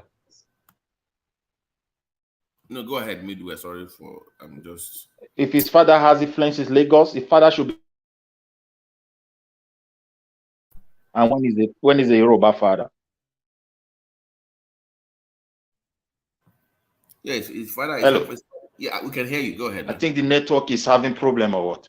No, we can hear you. Actually, we can hear you. Okay, if his father is influential in Lagos and his son is not really into the Yorubaness, then he should be ashamed of himself.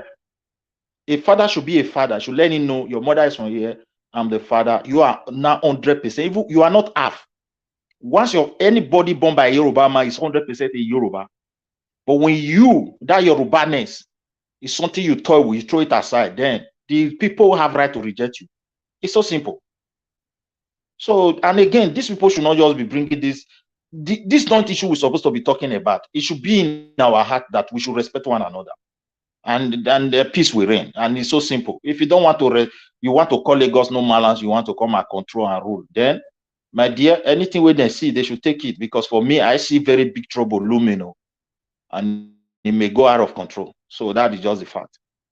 So make it come out. That party safe, I don't think they even have future. How can they go and nominate that kind of person to come and represent them in Lagos? They are not serious. They don't know what they are doing. That was done deliberately. That was done deliberately. Because you know fully well, Midwest people, you know fully well that when they were picking the guy, they know that this is gonna happen. Come on, you will see this coming. If you put a half Igbo person running for office in Lagos State, you know there will be a reaction. This is my worry for them. If the party is a party with people that is sensitive to people's emotion, that is sensitive with the reality on ground, they will never even permit this guy to have that ticket. It's unpopular. It's a half Yoruba, half Igbo. And there has been a tension that has been going on. Thus far, the Yoruba leaders have been able to put it under control. They are able to put it under control because they raise their children well. They listen to their elders and their people. It's not that pain is not there, or things that would have provoked them to go to take some unnecessary actions. But because they make them to understand that, look, when issue is big, let elder have a say, which is very good. In the Southeast today, they raise their children that, I don't know how to put it, elder cannot talk, papa cannot talk, and that's why everything is busting out of control. It's shameful. Innocent people are paying terrible price. And when you speak truth, they say you hate me, you hate me. For me, if we hate you, we won't have campaigned for you. We demonstrated love. We did our best. It was an election between INEC and Nigeria.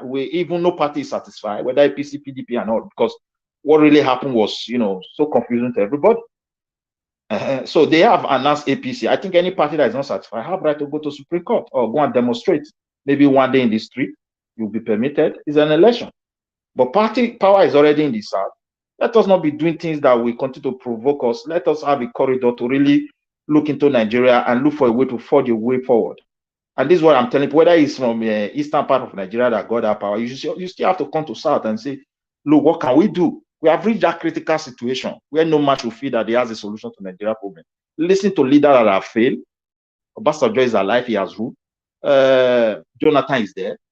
I think you need to seek their advice. You need to, look at what they have done right, what they have done wrong, so that you can also learn from it. This is just but this issue of governor, someone coming out and campaigning and saying Lagos is no man's land, is a slap on the Yoruba land. If a part of Yoruba territory is no man's land, why can't we have the same thing like in Onitsha side and all those areas is no man's land if it is so easy? No, not allowed though. That's not allowed. Is it not also, as at that place never be a commercial territory for even before independent and up to date? Other fellow Igbo come there to do business. They want to contest for that, but they tell them where they come from. I'm telling you, a problem will be in everywhere. They should stop this nonsense and don't come and create fire everywhere. We are tired of crisis, man. We have to say truth to this one. Make that guy go sit down. It's not fit for local government. Guy, wait. One day, maybe in your state, you will have a Fulani governor. Fulani have been in your state, that just see, my dear.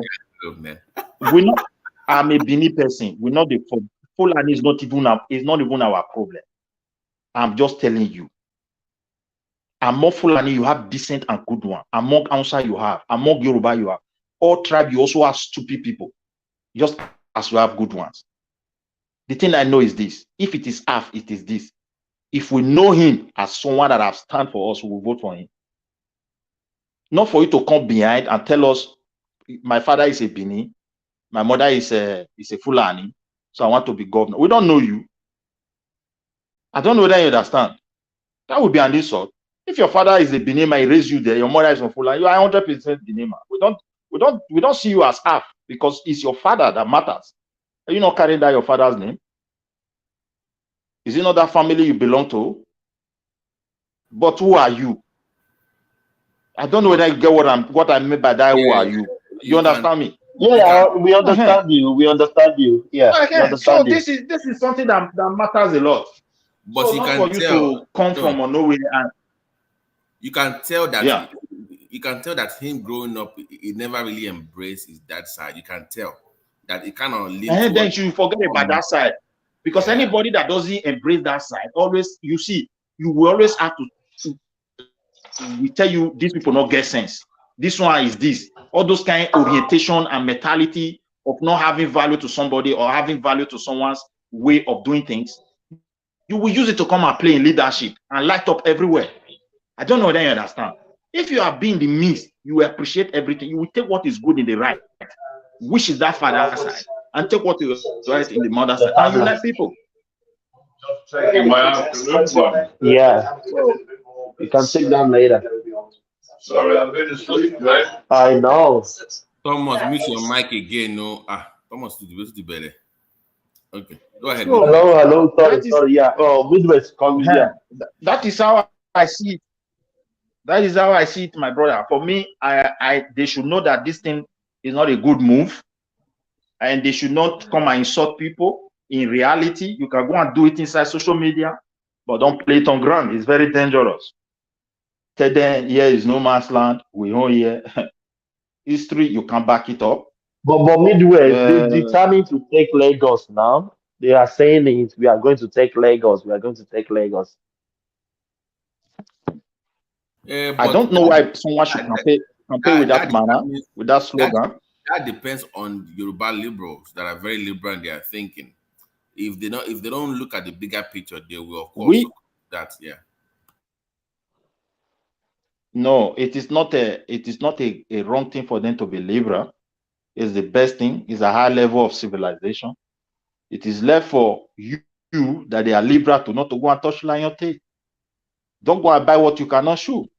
It's a common sense. So you want Yoruba to be behaving like I don't know whether even animals self allow the animal to come, some of them to come closer to them, even when they are not the same or the same size. So they can't behave like that. Like Lagos has been a capital city, and there's no way they can do that kind of something. But however, even when it's liberal, everyone should have that common sense that this land I put my feet, it belongs to people, and you should respect them and their way of life. If the way they do things doesn't match the way you expect it, you have a place where you come from, go there. It's so simple. That's why the country is big and everyone have a place of his origin. I read my own case there. Don't disturb people with your reggae and you want to go ma. If they say trouble, they sleep. Nyagawa go they wake and I be all this one. Make it they not go that side. Wait till they find. Wait till they find. Babati. Alaba they find. Babati. I don't know when it happen. Everybody go they see Amo. Maybe me talking. You know. My brother Midwest, thank you, man. Thank you for stepping in, my guy. You see, Lagos, man. I grew up in Lagos. You find every tribe there. You find Ijaw, Bini, Calabar, Fulani, and we all grew up together. We live. Nobody disturb anybody. We are the only people that will tell you. Huh? Who they talk? Now MC now. MC. I know the MC I know him now. I know him, no be MC. Now Mike they talk. Now Mike. I know you now. If they wake me up from the only people I don't go know this like. But make I finish now. Now MC Olu Now I go show now. See, the only people who go tell you saying that they marginalize them for Lagos. Now only Igbo people go say they marginalize them for Lagos. You know, nobody else. You know, go see, and the only people who go tell you say Lagos na no man's land. Now only them. You get all this guy for what they call Dr. Damages. One guy, Kenne. This guy is a known Biafra agitator. He's a known Biafra agitator. He's a known secessionist. Yeah. And this guy come they ask me.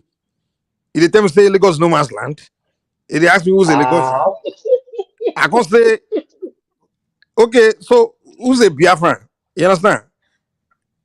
You know, the arrogant, they don't even understand. Like, I'm like, dude, and they're going to they accuse other people of being bigots. I'm like, you guys don't have it. This same guy will say, he said about Lagos is a nuisance. I'm like, and then when and they don't see anything wrong with the way they behave, they don't see anything wrong with what they are saying. And that's the thing. My dear. And then when All you these try to kind of point to people, them they like, oh, if enter somebody comes to your own place and behave like this, will you tolerate it?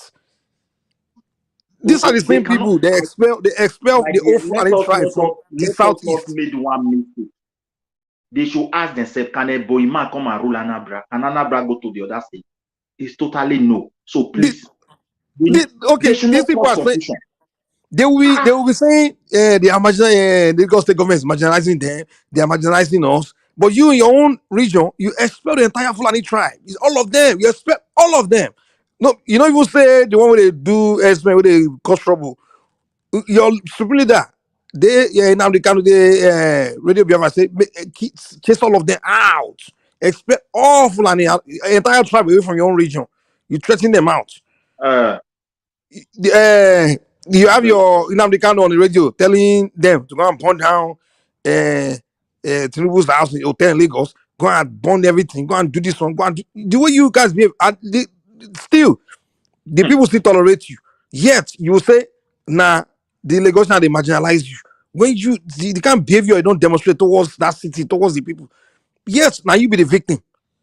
You know, this like you said, the thing is in Yoruba land we allow our elders to control things. That's why you don't see Yoruba people react. Yoruba youths they react, but it doesn't mean they're cowards.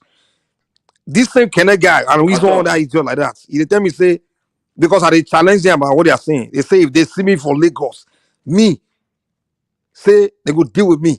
Igbo guy they tell me Yoruba guy say if you see me say they bomb me when me I come Lagos say they can you imagine? Mike, if they catch you, He they for tell me, Lagos. say, to them, see, my brother Igbo people be saying, I've been tell somebody, say, somebody always ask me why they always they nasty when you follow Igbo man talk. I say, come, I'm not learn something about Igbo people.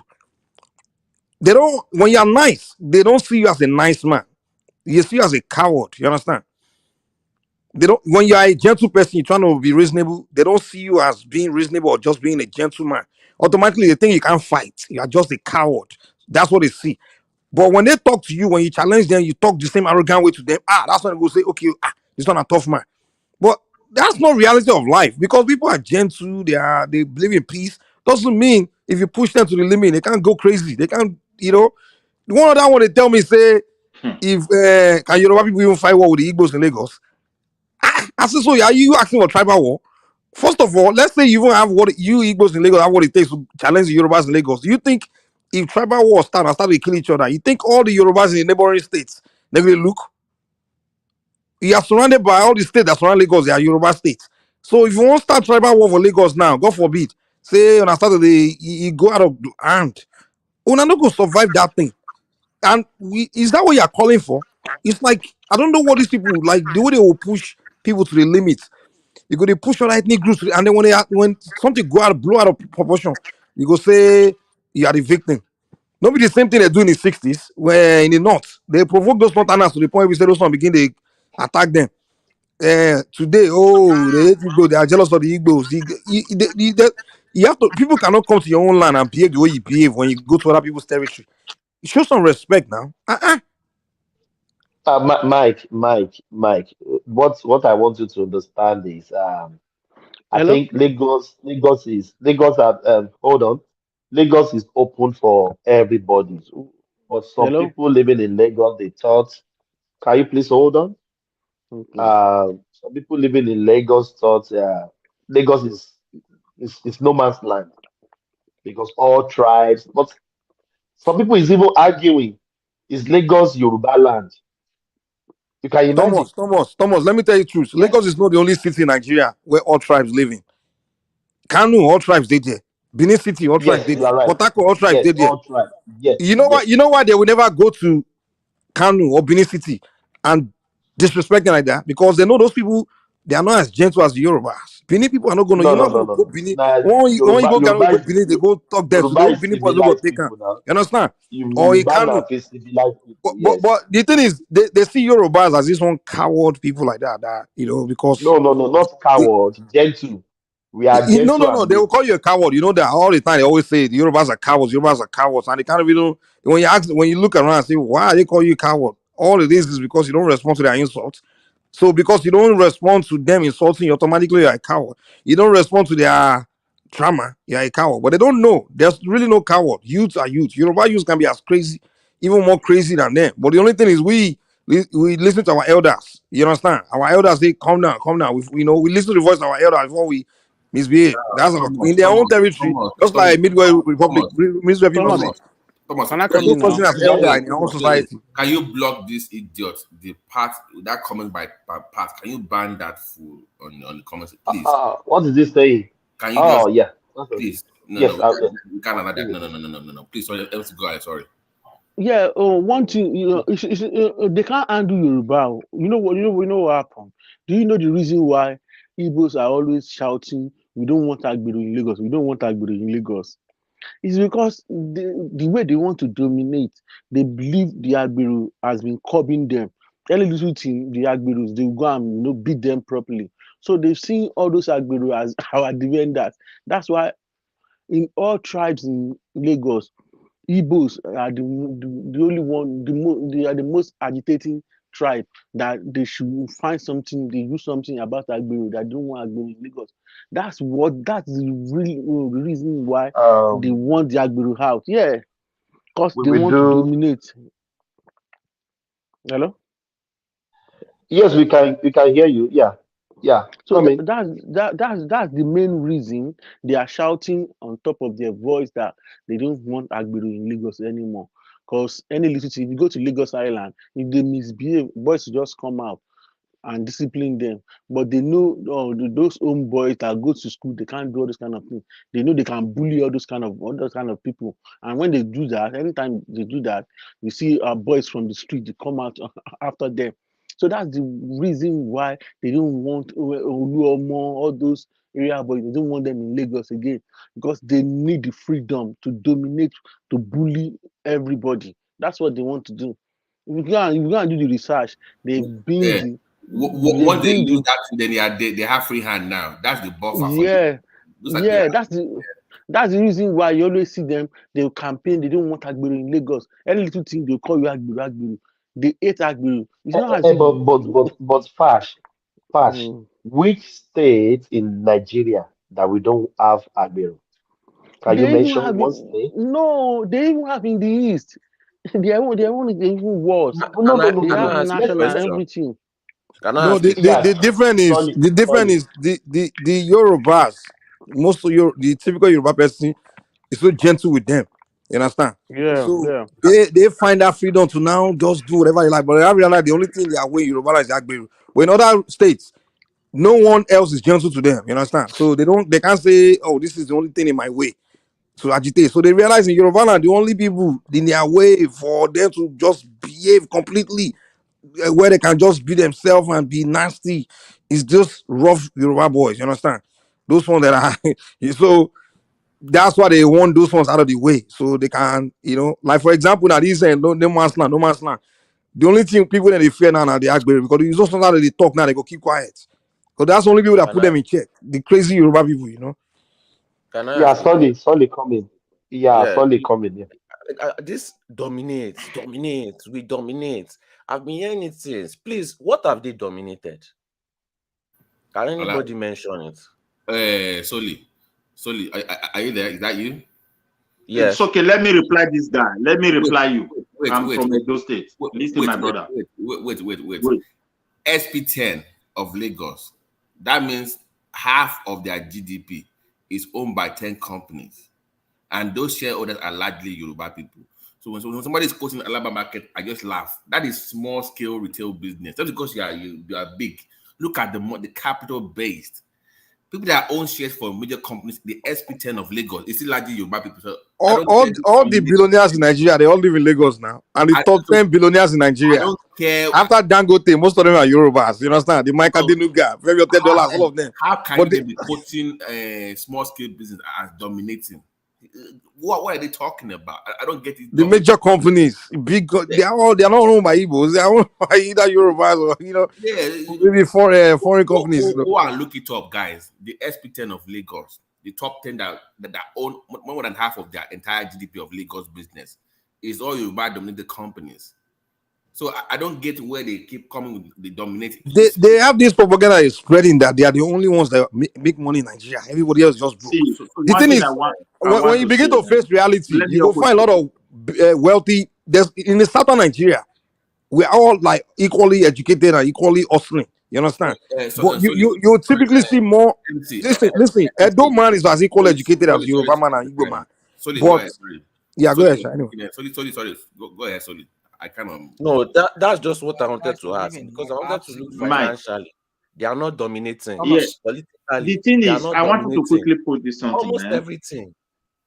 Let's hear from Midwest. Yeah. Almost, I'm going. Good night, everybody. Please. You see, one thing is thank you. Thank you. Go and meet your wife. Go and meet your wife. We have right to coexist. As a Nigeria, the right for we to coexist is there. We should love one another. But one thing, if you don't know how to respect others, it's better you distance yourself from the people. That's what we are talking about here. There are red lines to certain things. Everything is just not like I would do everything the way I want it, or the way I say it, or the way I feel. You understand me? These are red lines. You should not be someone that is not connected to that place, not properly affiliated to that place. And look at the base you are campaigning from. No man's land. Why should you use that kind of statement? It means you were not your father didn't tell you that you belong here. I don't know whether you understand now. If your father told you you are a Yoruba and you belong here, you will not say that word that is no man's land. I don't know that you understand. So for him, he should step down. He's not fit for that position, except they want to create a reality of crisis. I make one statement here. I said, when you have youth, see, all these traditional leaders we have, like this the people don't know the blessings to us, particularly Yoruba, Edo, and other places. Say children did, no matter how they be, they go get some places where they go see something. Say message will come from here, make we respect them. But people not go know. Now when they allow those kind of people to turn little blind eyes, waiting they go taste for a second, then go shock their brain. I tell you, this one I thought say youth were there for Lagos, this and that. My brother, all of them get limitation. They know say people they where they look to. Not be named they mention yours now. Would they have those one allow their place to be destroyed in their eyes? No. So my dear, we should not be talking of violence, the way they teach. I know they have been, be saying such a thing for a very long time. We should not be saying like that. We should love one another, but we should learn. We just want respect for Yoruba. Lagos is not, nobody should call. If you say it's not a no man's land, explain the angle you are talking from. Is it because it's accommodating everybody who will agree? Even your own name, there's a way somebody will call it. You will embrace the person. And there's a way someone will call you, will tell you, my friend, don't call my name again. So explain exactly what you mean by that no man's land and let people be clear about it. If not for you to call Yoruba people stupid people, my dear, before you do that stupid thing, you come on for that place. Don't come use and take robbing innocent people. We can find their own safety there where they do their own thing. We don't want crisis. Enough is enough. We don't let new person. They don't elect new person. I not vote for Tinubu. Everybody must not vote for the president. For one person. Yoruba voted for Peter Obi with love of one Nigeria. No tribe. If not tribe, you take on take on campaign. You know, we'll get that support. So, but anything where you go tie, that's something that will affect the rational thinking of people. When you, for years, preaching clearly that someone wants to take your land and you are not contesting another man's land. I don't know why the party did that. I don't know the reason, the rationale behind it. It means they are not sensitive to the reality what is going on in Nigeria. Everybody is not territorial. Not be Yoruba starter. Yoruba allow everybody to stay in their place. They have been preaching these things for years. It's affecting everybody. Thinking now, who want to take somebody's land? So when you start food and you start cooking something with that, they will say they cook food when no go down. They will help people fire. This is how it starts. That's why you need to preach love. If the love and respect has been there, and that trust has been there, nobody will care about this one, whether where you come from. But the truth of the matter, the way you do your things is different from the way you do things. If you come and big, say you be governor of Lagos, go to insult about Lagos, and many people go best for that kind of thing. While I go for everywhere, because you don't know what can offend people. So that's why I say, who are you? Are you connected to the people? The way they will just be insulting the If your Oba of father Lagos, did not educate you enough, huh? I said the way they Even could just if the your Lagos, father, they insult the Oba anyhow. You go on TV sometimes, they insult even the Yoruba don't insult the Oba, but you go come there and insult the Oba for them. Even that GRV was When the Oba insulting of the Oba. Lagos, the previous Oba, the first one before this, the one before this one in the 90s, when the guy, then they talk made the guy doing worse. When the guy carry OPC, go deal with them for that Akinolu. other area. Now that time Akinolu. they high clear that time, man. You mean Akinolu, Abi? Only one No, before Akinolu. no, the Akinolu thing now, I is, think it was all about Yukon. The one that was there in the 90s, Oh, in the Oyekon, 90s. Oyekon, yeah. The guy sent OPC, may go deal that when OPC came out in Lagos, they realized Yoruba people get something under their sleeve. this is Igbo no people only go understand zone. They violence. That's should their just problem. forget. The This is only not time they go presidential respect you now election. when you carry out violence against them. After they go start to respect you.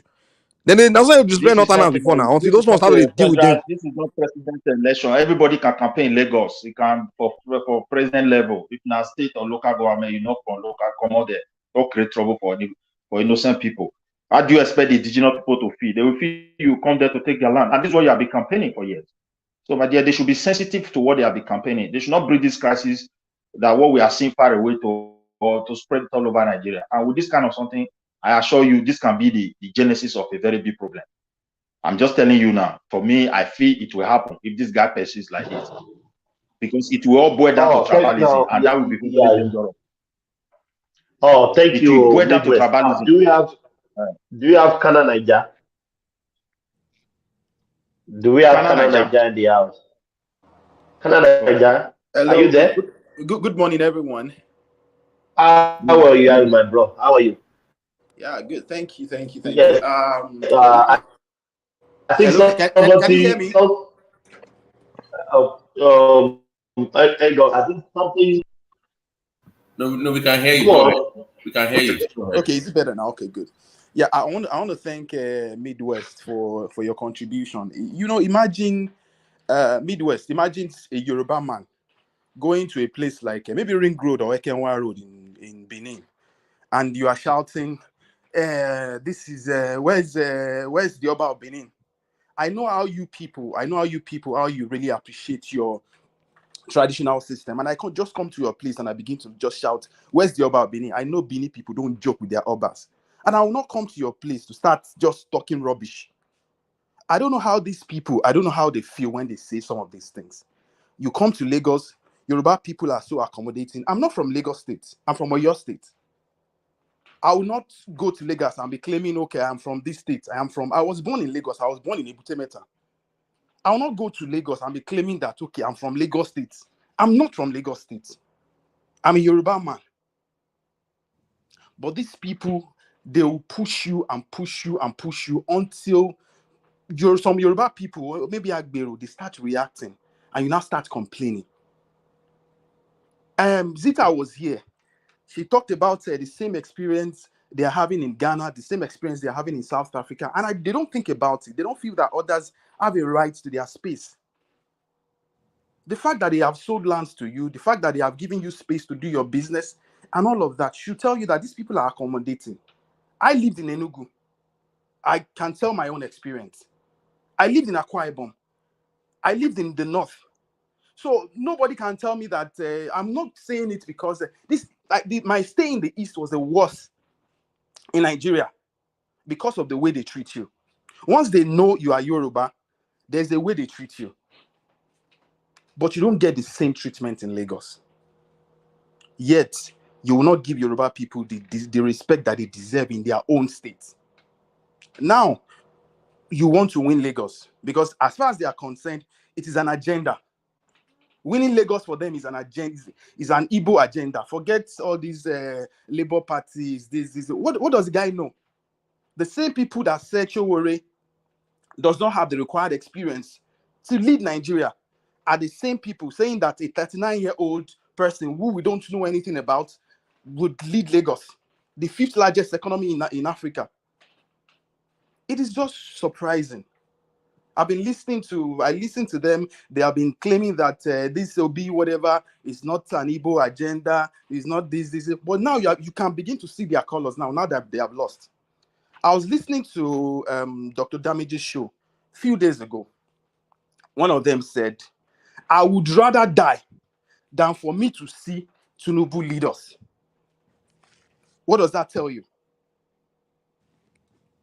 And we have some Yoruba people here saying some nonsense. People like Rational Mind. I actually wanted to join when he was here, but he was just saying some stuff that, it doesn't make any sense. The Yorubas are Rational Mind. They are the one that create this problem in Yoruba land.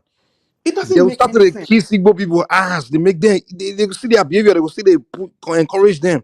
They will give them, they will encourage them in the name of we are Moluabi. No, let me say one thing. Let me say one fact. For me, tribalism, president of Nigeria, president, a governor of a state, local government chairman, or any other position, a different thing. Peter will be contested as a president of Nigeria. People look beyond tribes. What about Yorubas that voted? A lot. Yeah, Yorubas voted. This is civilization. These are maturity. Midwest, let me tell you something. Condemn people for doing that. But the thing is this: when people, let me quickly round up this one. But when you see people become so careless to undermine people emotion not be our mate. If you take over person, you can turn that gentleman under just few seconds to like a lion. So there are red lines to some certain things. If that guy knows very well he is a Lagosian and he's a Yoruba, his father is a Yoruba, that gave him a right of 100% Yoruba. Why should he say his fatherland is no man's land? Is that a word you should use? I told you it's not fit for local government. He should just quit that party. It's not fit. It's an insult on Yoruba, for that matter. Midwest, can I say something before I go? Thomas. Yeah. Okay, good. We all know that. We all know that. I'm a Yoruba man, but we all know that Yoruba people in Lagos, we share common history with Edo people. The first time I heard Lagos is no man's land from an Igbo person was over 30 years ago. It's not been now. I have never heard it. I have never heard it from an Edo person. Who should have a claim to Lagos? See, on historical level, based on education, to be able to narrate it and create unity, that's what we stand for. Then the trace of Benin will come out. And how Benin founded some areas in Lagos. We have this one in history. But however, as time plays on, things do change. When we inherited Nigeria, the Yoruba was already Lagos Yoruba territory. Midwest, wait, please. And since then, the Yorubas have been controlling it. Please let me quickly run this one. The Yorubas Thomas, let me round up. And it has been accommodating us. And it has been giving peace to everybody to prosper. So for one person to come out that it is no man's land, and that person's father is a Yoruba person, that person is an insult to Yoruba people. So he should step down. If I, as an Edo person, said it, maybe Yoruba will understand the angle I'm talking from. Not him who said this is his father's land. So he's not fit to lead that place. He doesn't have his father culture. He doesn't have value of his. He was not raised by his father. If his father is influential, shame on his father for his son to say his father's land is no man's land. Who do that? Yeah. Midwest, thank you. Yeah. You can say your own. Is that error? Yeah. Is that error? Yeah, this error, yeah. Yeah. Come on. I greet you all. I greet everybody. I greet Midwestern, the Midwest, my brother from the same state with me. I want to have my little contribution. This thing, I foresee this problem when about, should I say, 20 years ago, when I was in Ziroko, Songwater, I was working under Obasanjo. What I foresee is in Lagos and Benin, the same thing, a time will come, Benin will have similar problem. You know why? So I was working with one Igbo boy that time far back, that was early 2001 in Obasanjo farm, Songwater, and Ziroko Road. Yes, I know that. Yes, of course, yeah. we were just discussing. He said, no, he said, over this Lagos, Yoruba people don't have claim to it. It's a former capital city. It's no Yoruba land, everybody's land. I said, how you talk that again? This place now, Yoruba land. What go talk all those things after we don't drink beer? We don't say when you in group of people, they exchange words like now you call it no individual. What they see inside them. I don't say don't talk this thing. If you talk this thing, people will beat you. Just take it as a joke. It's not can't beat. Say this now. Say time will come. Say me I bet now. He said the rate when Igbo people say they come up for if they call Lagos. He said me I bet. He said he give me nothing. 30 years time. He said Lagos go overrun by Igbo. Now say and this thing it come make me think back again. Say somebody said this thing to me. Say this problem I foresee this problem. Say this problem will come one day, and Igbo man will come or Calabama will come and say this place is not your house. You know why? Because I think Yoruba are the most simplest people to live with. I was born at this. I was born. Aaron, let's please don't let us be too pushy. The guy is a Yoruba man. His mom is from Igbo. And in a Yoruba, let me finish. In Yoruba culture, when your father is a Yoruba, you are full Yoruba in our culture. We are not talking of DNA here. So continue. Okay, I know it's related. It's partially Igbo, partially Yoruba. But when someone show his allegiance to a particular region, you have to be very careful. I say it. If we check history of Hitler today, Hitler was not a full-blooded German. He was partly Austria. But what Hitler did to German people, he overrun German, he overrun Austria, overrun all over the world. But Hitler was not a typical German. He was from Austria, a near village here. But he overrun German. But what I'm saying, that doesn't mean because his father is from Yoruba, all determine what is inside him, how he feels about his father's side. Like me, I'm a pure Benin person. I was born at Ibadan, Iwo Barra, precisely. My father was a retired soldier. I believe all the life we spent in outside states from those states, Igbo land, Hausa land, Yoruba land. I stay at Akure, Ekitipupa, Osun, Sanwo Olu. I will say many places. So I begin to realize that the only place my parents have problems that time, all the places travel around, all the places my father worked was Igbo land, which is Onitsha, precisely Onitsha. The space we give them, place like Benin, the way we give them space, you give them land to build their house, you give them to do anything, to do their business. No, it's not like that in Igbo land. Igbo man there, how can this question say, see what I thought more called debate, live debate. I will show my face, you say, make it tell me where it be for Igbo land. Where they will give you land, build house. Who says you carry 20 billion? They don't go sell land, give Igbo man, don't sell land, give. I thought you not be Igbo man, not be big. But Aaron, he has been debunked on this platform before that is lie, that they do sell land to everybody. Oh God. I said you can cost a row of Onitsha, my brother. Why are we lying now? Thomas, just travel, go there, go try, and then come back and tell us. Brother, listen to me. Don't give me fake information here. This is the place I live. I lived there for 3 years before we left there back to Benin. Before my father retired from soldier, he retired for the military. So the only place we have a little bit space is Benue State. I say Benue State. This place, where's the name of Enugu State? That's the only place that will give you a space. They accommodate people. That's why you see all the people don't like Enugu people, because Enugu people are a bit open to outside people, outside state. But the Onitsha people and all those Abia people, oh boy, not go there, not just go that area. They can't sell land for you, my brother. This is a place we stay. If it woman there and I go ask you, where are you from? You tell me, say, okay, I'm from Onitsha, brother. If you they can't, nobody, whole family will sell land give you now. I'm only talking here. Greetings. Can I just interject a bit on this?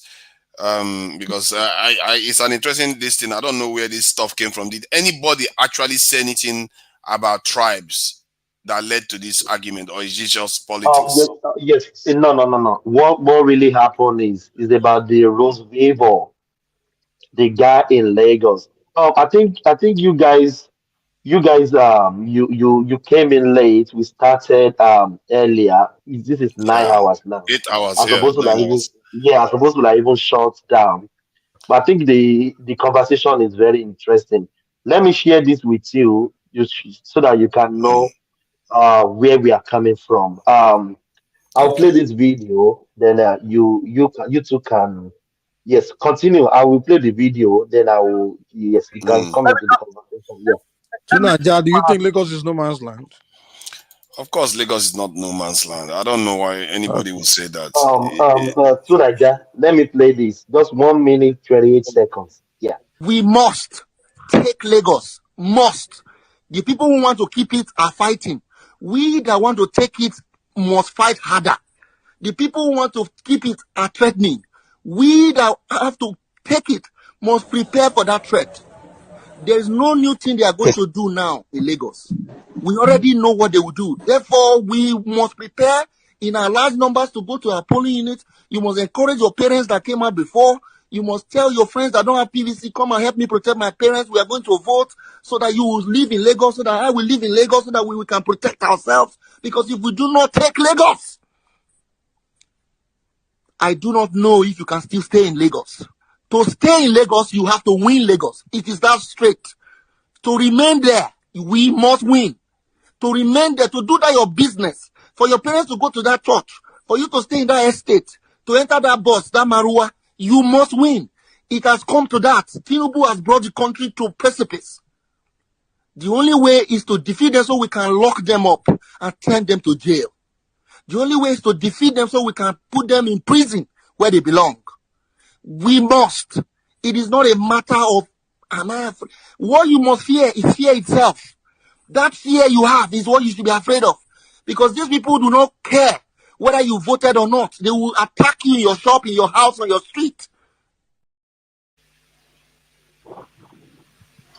Okay. So Tunaja, that is what brought us to that conversation. I think I don't see anything wrong with what he said. He's talking about it from the context of politics, about How winning do you know? Hey, It's not about the oh land, boy. about winning. He's talking about politics. He's talking about the Labour Party. That's why he's talking about. You think he's going to jail all Yoruba people? He's talking about the APC people. This guy, you know. Come on, nobody said anything about this thing. They stop making stuff up. Nobody said anything about Lagos being no man's land. You are finding all these things to create division in the country, all because you want to win governorship. It's really disgraceful. Some of the things we are seeing here. If there been somebody said something about like, oh, Yoruba people are going to kill us, then you'll be saying that he's targeting politicians. This is politics. But Tunaja, don't you think the moment is saying that, it's saying it in a mix of the time. We are also hearing other people. Other people saying Lagos is no man's land and this and that, and that's the wrong time for him to now be talking in that tone. Let us, Tunaja, let's call spade a spade. Me and you hear my voice now. We campaign for Peter Obi from beginning to the end, and we are still with him. I want to tell you one thing, my brother. Everybody have right to his own opinion, and they have right to see things from different angles. What you know that they cannot do in your space, don't do it in another man's space. When you look at this campaign, this is a campaign of hatred. Because when you look at it, for them to stay in Lagos, they must take Lagos. Because people have been living Lagos, and everybody is living side by side without any problem. We will not say there is no tribal issue. It's all over Nigeria. It is there, even within Yoruba. They will tell you, you are from Ogun, you are from this. They can insult themselves, but they still know that they are Yoruba, and these are their land. As far as Nigeria is concerned at this moment, with level of our understanding, tribe is real, but we love to sweep it under carpet, and that's why we fail to address it, and it's hurting us today. Territorial issue is real. Is real, territorial affiliation, and we want to start playing it under carpet again. My dear, anybody who call Lagos a no man's land is trying to create a problem when he fail to balance it. But and anybody who campaign with this manner at which this guy is campaigning. Tunaja, can you read between your listen, there are videos. If you watch other one, you will be surprised. Okay. This one, let's just talk about only this one now. This is not campaign. This is someone is trying to tell his people that look, let's take it. He used It's that not. hatred. Come on, man. And the Come way he was on. saying Don't it. do that. What this guy said was you are So Nigeria has the same what you are mentality as doing those is just people. downright evil. You are Naija, just as bad as the person saying the other stuff. He literally tied this to Tinubu, listen, and this you're is making it look like it's the entire Yoruba people that he's talking to about. no, This is just listen, disgraceful. This is why you are killing listen the now. black race with this Let us be nonsense. wait. You are killing the entire No, no, black no, race no. All with politicians. nonsense. Almost Meanwhile, mute to Okay, Nigeria, man. to Naija, Go everybody come here. should wait. It's For really me, bad. I for really me, because listen we to have a Naija, big please. problem with whatever. I did Whatever not, this I did Almost not mute vote to for Nigeria, man. Let me first finish. Everybody should wait. Everybody should wait. To to Niger, Naija. please. To No, Naija, make I Midwest, tell you everybody you should something. tied it to hold Tinubu on. If they and want APC, to and just, you are making Everybody it if they look should about want to, Yoruba. if they want to, I said everybody should hold on. Please. Let's listen to the word line by line. Then we can know what we are talking about. So I will play it, I will pause it, I will play it, and you will digest it one by one. I'll play it again. We must take Lagos. Must. The people who want to keep it are fighting. We that want to take it must fight harder. The people who want to keep it are threatening. We that have to take it must prepare for that threat. There is Okay, no new thing they are pause. going to do now. Okay, you see, Yeah. what did he say there? Who was he Do addressing? Nigeria, can the Yoruba man go to Igbo land and talk like that? You see what you are saying now. Now you've changed the goalpost. Who Forget was he talking goalposts. about? That's the reality we are telling you, my brother. So, because he's an Igbo man, he's not allowed to compete against Tinubu. Is that what you're No, saying? I cannot go to Igbo land and do that. See, maybe not. Maybe not. But the I said question is, maybe not. Maybe no, not. maybe not. No, I'm not definite Cannot go about it. to Why Igbo would I land be and definite talk about like it? that. Because most people don't go to the Igbo area Especially in a because of moment when your come people are on. very provoking us by saying Lagos is no No, man's no, no, land. no. To Niger, I think But he somebody never needs to said it explain there. to Niger. He Hello, never said it there. to Niger, can you You just listen? play the audio now. He never said Do anything. Nigeria, To Niger, can you listen? Can you listen, Okay. please?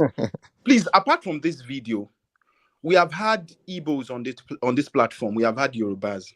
A lady who happens to be an Igbo. So apart from this video, just for you to understand where we are coming from, a lady on this platform who happens to be an Igbo person said on this platform that she's praying that Yoruba people should lose Lagos on Saturday. You know why she said it? She said because that when we lose Lagos, that is when Yoruba people would understand why these people have actually been shouting and shouting and shouting. That it seems there is a tribal agenda between all these, that other tribes are actually supporting Peter Obi. But the same Peter Obi has actually been saying that it is not about tribe, it's not about this. But immediately Peter Obi lost, you will be able to see. I'm referring to what she said. Now I'm quoting what she said. I'm not talking about what. So she said this, that you can see the hatred. And I also quoted somebody saying that instead of Tinubu to be president, that he would rather die. No. Wait. Come on, Because Niger. people don't like Tinubu. Are you shocked? Wait. That's not Yoruba. Wait. Nigeria, you're not worth positioning with. I mean, to be honest. How you allow turning hold Tinubu on. to Yoruba? Wait, listen. Can you please hold on, everyone? Can you please hold on, please? Are you sure somebody said that for Tinubu to be his president, he would rather die? Yes, somebody said it on Dr. Damage's show a few days ago. Really? Of course. Yes. Are you They've surprised? said worse now. They've said worse, Thomas. Why are you shocked? Are you kidding me? So what kind of nonsense is this? Am I in an ether? This, oh my God, I really feel bad for black people. If this is what people are thinking like, somebody says, people say that Nigeria, the reality is that not everybody think think like you, so you can't be shocked that people don't think people like say you. that about President Trump all the time. Nobody thinks No, like we are me. not. A lot of No. people don't think like me. The context But of I tell you, Nigeria I is wish a lot different. more people were thinking like me because this is killing our whole race. No, Nigeria, stop being emotional. Not everybody. I really hate it. You have to be pragmatic, my brother. Would you just listen? People go to America and want to live like Americans. When you go to Nigeria, Nigeria wants to be doing kumbaya, but that's not the reality of Africa, my brother. That's not the reality of Nigeria. You are disgraceful. You don't even control your country. The Lagos you are talking about, you don't even control it because of this nonsense. Who controls it now? Who controls Lagos? Or your man can come and take it from you the next day. You don't control anything. What are you fighting for? Thomas, This can you nonsense attitude. Sunaja, Lagos is Yoruba land. Do you at least If a agree? British man comes tomorrow, Sunaja, take it like he that took it we are not before. talking about British man, my brother. Don't move. Don't. Yeah, you are fighting over something nobody controls. We are not fighting. We are just trying to affirm that Lagos Because you want to is win Yoruba governorship. land. Sunaja, where are you from? You're from Agbo, right? What has that got to do with anything? Okay. Can Yoruba people come to Agbo and telling you they want to take Agbo? Agbo is no man's land. Agbo has not been blessed enough to become. Okay, let me ask you a question. No. Blessed or not blessed or not. You can't say because we are blessed, that means, it does not, it's got to be a different standard for us. Can Yoruba people come to, wait. Can Yoruba people come to Agbo and be telling you Agbo is no man's land? Will you accept it? See, the first Will you accept it? No. It's a simple question. The first question you asked me was Lagos a no man's land? I said, no, of course not. Okay, so why are you arguing against us then? But that's the issue we have with. I think you are trying to. But that's the issue we're having here. Interpret what he's saying, and it's not right. He's the person that was played. He's not saying anything about Lagos being Yoruba. Sunaja, please let us not put it argument. This platform. Sunaja, I will give you space. You are trying to put this into argument. Why not also allow person like for me? There are some area where me and you will stand on the same space. Please, we should look at where we are coming from. When issue is sensitive to people, don't drive them emotionally and confuse them. One, those who are campaigning that we are going to take Lagos is very offensive, and taking it from who? I agree now, with you on that. if you said Tinubu is bad, but however, I campaign against Tinubu based on age. As far as all Nigerian politicians are concerned, irrespective of whom we trust, they all have what is good about them. They also have things that we can confirm that this is not good. All of them. Tinubu has ruled Lagos and he has unified people, and people live side by side. All these things you are saying, they have been there for years, but they know how to control it so that it doesn't go out of control. But for somebody to come and say, my father is a Yoruba son, my father is a Yoruba, and I'm a Lagosian, and the person is indirectly saying, Lagos is no man's land. It means his father did not tell him that this is your land, because as Edo culture, and that Agbo you come from, we share the same thing. Any father, if Agbo father a child with a German woman, 100% of Agbo right, that child have it. If a Doman father is a child with a Calabar man, that child have. But the question is, if you train that child to know your people and to respect your land, that your child will never say your land is a no man's land. It will never permit people or a circle of people to say that when he's vying for a position, and that is very wrong. But if I understand it correctly, you said the man was born in, his father is Yoruba. Is his father Yoruba? Yes. Then does he not have a right to claim That is Yoruba? what they said. That is what they said. But the question is, why should he say his father's land is no man's land? If anybody says Lagos is no man's land, that person is being very, very insensitive. So what is your argument here then? That's what we all agree on. My argument is that audio that was played, it didn't say Lagos is no man's land. Yeah, it didn't say, oh my God, nobody's letting me talk. This is the argument we are talking. You don't Sunaja, nobody said, wait, guys, give me 1 second. Sunaja, nobody said, he said in that audio that Lagos is no man's land. Here's what you're doing. You're trying to separate the guy from the moment. It's kind of like in Agbo, for example, let's say a bunch of Yorubas are saying Agbo is no man's land, and then at the same time when that conversation is going on, one Yoruba man now get on the radio saying we will take Agbo, and then people are saying, and then I'm trying to tell you that no, but he's not saying the same thing the other Yorubas are saying. No, we have to put it together. We can't separate it. No, you can't. The fact that he may not. Wait, let me lie. He may not be saying the same thing that he may not be saying the same. Mike, wait, please. The Rose Vivo, he didn't say Lagos is no man's land, though. Let's get the record straight, though. And on this audio, let me finish. And on this audio, nobody said Lagos is no man's land. And that's what I'm saying. But That's my just argument too. yes, yeah. See, if that Oh, audio, continue. wait, if that stuff was if that's something is said, maybe a different time where the atmosphere is not some people are. No, you are trying to polarize the environment so that it My becomes brother, that's reality.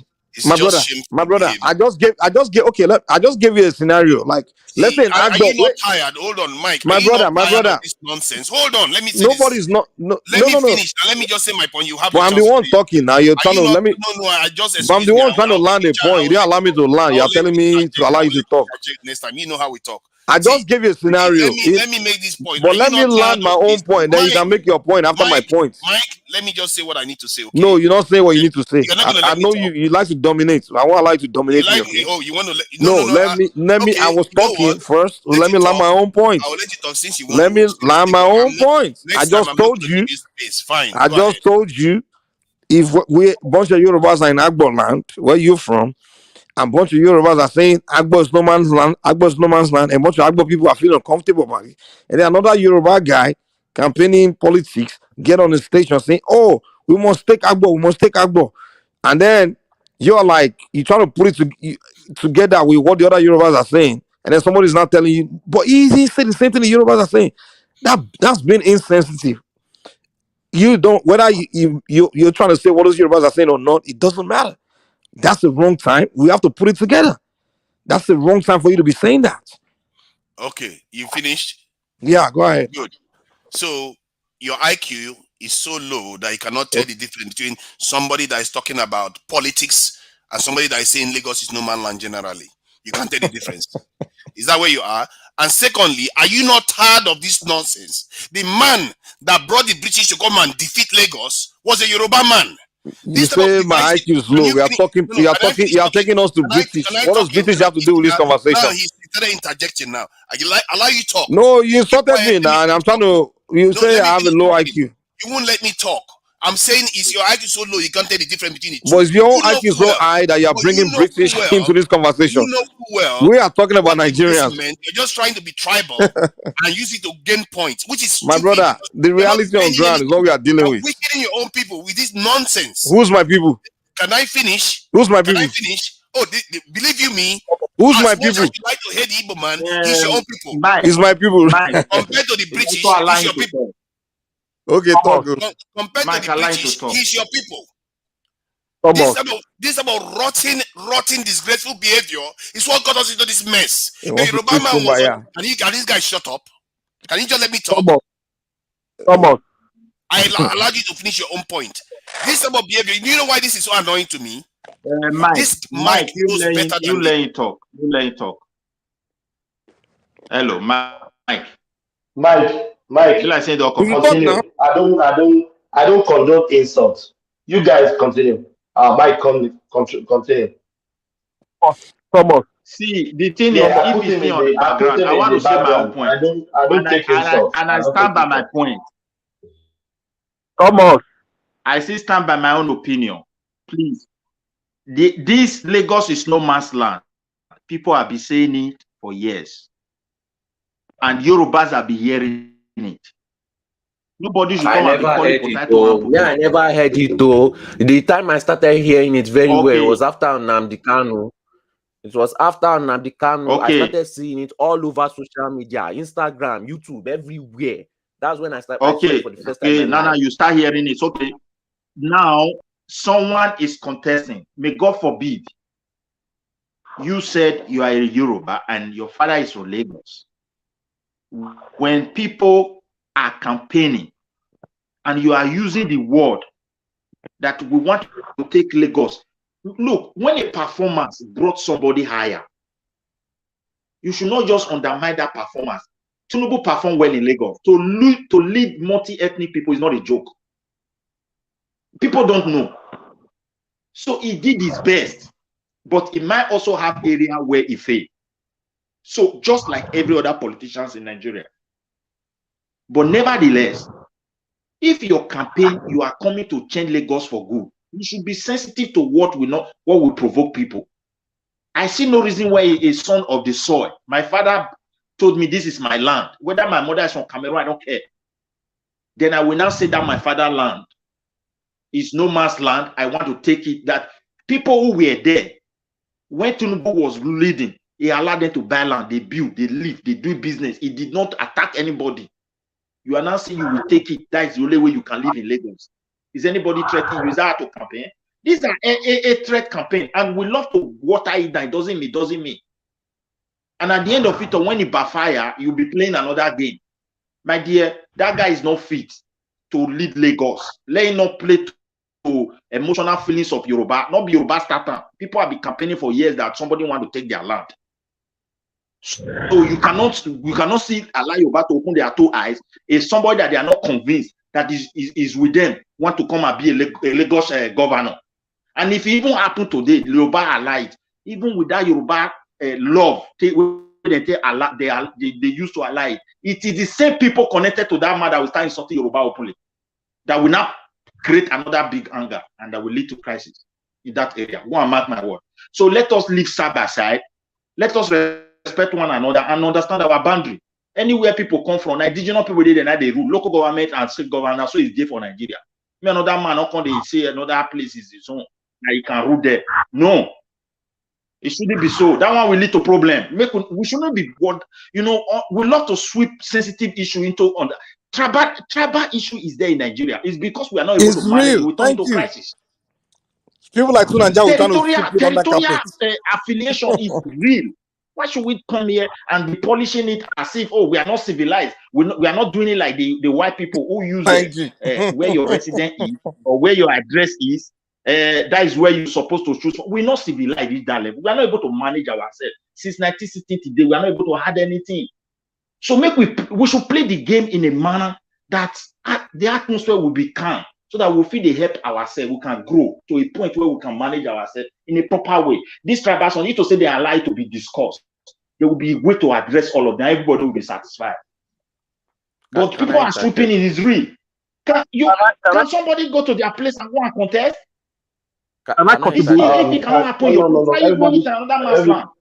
Yeah, thank you, Midwest. Yes, you will come in, just wait. You will come in, just wait. No, I just want to I'm bringing to Niger back. You will. Can you hold on, please? Please, I said you will.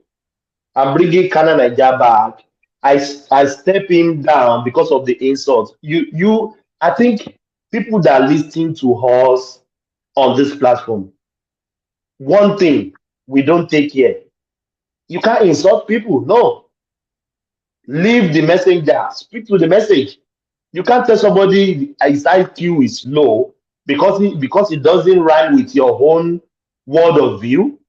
You can't tell somebody to shut up. No. I'm the one moderating here.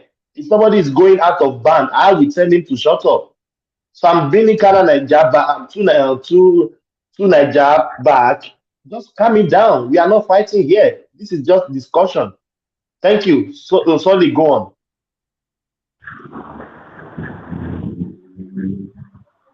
Is Solid there? Yes, I just wanted to ask if Tunija can come back so that we can hear his point of view. Yes, I want. Yeah, I'm bringing. Yes, I'm bringing him back now. I'm bringing him back. Yeah, Tunija, I'm bringing him back. Yeah. Am I allowed to speak now? Yes, but Thomas, you have won me. No. You want people when people are on your own show, start kicking them out. Tunija, wait. You know this platform. We don't take insults. We don't call names. You know. You are not new here. You are one of the family. So you can vex your anger, but you don't call names. No. You have to respect our You put me backstage for how long? You could have brought me back and say, this is unacceptable. Thomas, don't listen to him, man. No. When he was in control of Dr. Damage's show, it was being completely biased. People that were non-obedient, we just kick them out. So you them, and you did it to me. That's what you're saying. You did it to me in Dr. Damage's show when they put you in charge. Fine. You did it to me. So don't come here and be crying now. There are other you channels. Did it the same thing to me. I've actually moderated on this channel. Thomas, he did it to me in Dr. Damage's show when they put him in charge of the show. Being fair, did I insult you on Dr. He allowed when me and that obedient lady having disagreement. He started posting me and muting me. See, I have my own channel. You will kick me off the show. On this channel. So don't come here and complain about somebody putting you backstage. out. You did the same thing. Hold on. Can everybody hold on, please? Please hold on. So Naija, I don't care about what happened in Dr. Damages. This is not Dr. Damages. So you are here to speak your opinion, to hear your opinion, but let's moderate the word, please. So Naija, go on. Yes, as I was saying, a Yoruba man was on the boat that led to the defeat of Lagos because of division, where they are playing this in one against the other. This is what led to the fall of our forefathers. We were enslaved and colonized because of this nonsense. We are in the 21st century now, when we are supposed to be getting out of this mess. Can I finish? Okay, I'm not going to be allowed to speak anymore. You will hold on now. You don't even hear what I want to say. Okay. Hold on. I'm not fighting you. Hold on. DK, I can't bring you in. Your audio is not connecting. If you can go out and come back in, then I will bring you in. Just hold on. I'm not cutting you off. No. Continue. As I said, this is the third time.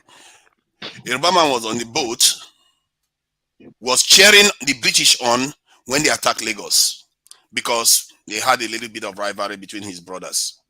And guess what? After they were done with Lagos, they moved into the Yoruba land and took over the whole thing. Went to Benin, took over Igbo, they went to the north, took over the whole country. This is the same kind of behavior we are still portraying till today. The mistakes of the past, we've not even learned one lesson from it. When we have a 21st century challenge against us here, we are still busy playing tribal politics. As if, what has God done to us? What has your fellow Igbo man or Hausa man or fellow Yoruba man done to you? That is so bad that the whole world has moved on and we are still playing this game. We are killing the entire race. I don't know what gave us this position that we are in, where African countries are looking up to us. They shouldn't. They really shouldn't. Because we are just crazy people. We just fight each other every chance we get. When we should be focusing on building, just because of a governorship election, we are sending out vitriol all over the place. We all know where Yoruba belongs. We all know what the history of Lagos. Since when does that belong to any other person? That's why that is not even confusing. But all this is just politics, divisive politics to the end, that makes us do all kinds of horrible things to each other. I have seen a lot of people. This guy is there to preach someone. He's there to preach someone. We are talking to the point we are making today. He has to preach someone. We are not here for someone, okay? We are discussing the reality of what's on ground. Naija, the guy said hold on, please. I want us to address this video. The guy said, for you to do your business in Lagos, you have to take Lagos. Thomas, who was the one speaking? What did he mean by that? Thomas, who was the one speaking in the audio, please? Just to clarify. Guys, it's just one platform. It's just one platform of Obi. Okay, just to clarify. No, wait. I think people are not listening to this audio. I will play it again. Please, just calm down. Remove your Peter Obiness. Remove your batifiness. Remove your articulateness. If there is any English like that. Let's listen to this audio. Digest it very well. I'll bring it back. We must take Lagos. Must. The people who want to keep it are fighting. We that want to take it must fight harder. The people who want to keep it are threatening. We that have to take it must prepare for that threat. There is no new thing they are going to do now in Lagos. We already know what they will do. Therefore, we must prepare in our large numbers to go to our polling unit. You must encourage your parents that came out before. You must tell your friends that don't have PVC, come and help me protect my parents. We are going to vote so that you will live in Lagos, so that I will live in Lagos, so that we can protect ourselves. Because if we do not take Lagos, I do not know if you can still stay in Lagos. To stay in Lagos, you have to win Lagos. It is that straight. To remain there, we must win. To remain there, to do that your business, for your parents to go to that church, for you to stay in that estate, to enter that bus, that Marua, you must win. It has come to that. Tinubu has brought the country to precipice. The only way is to defeat them so we can lock them up and send them to jail. The only way is to defeat them so we can put them in prison where they belong. We must. It is not a matter of, what you must fear is fear itself. That fear you have is what you should be afraid of. because these people do not care whether you voted or not. They will attack you in your shop, in your house, on your street. Yeah.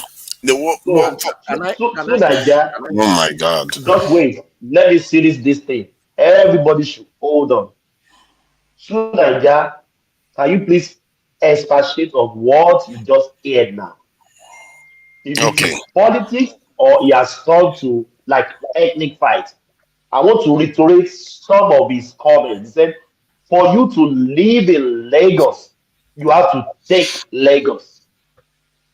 I'm particular on that word. That word.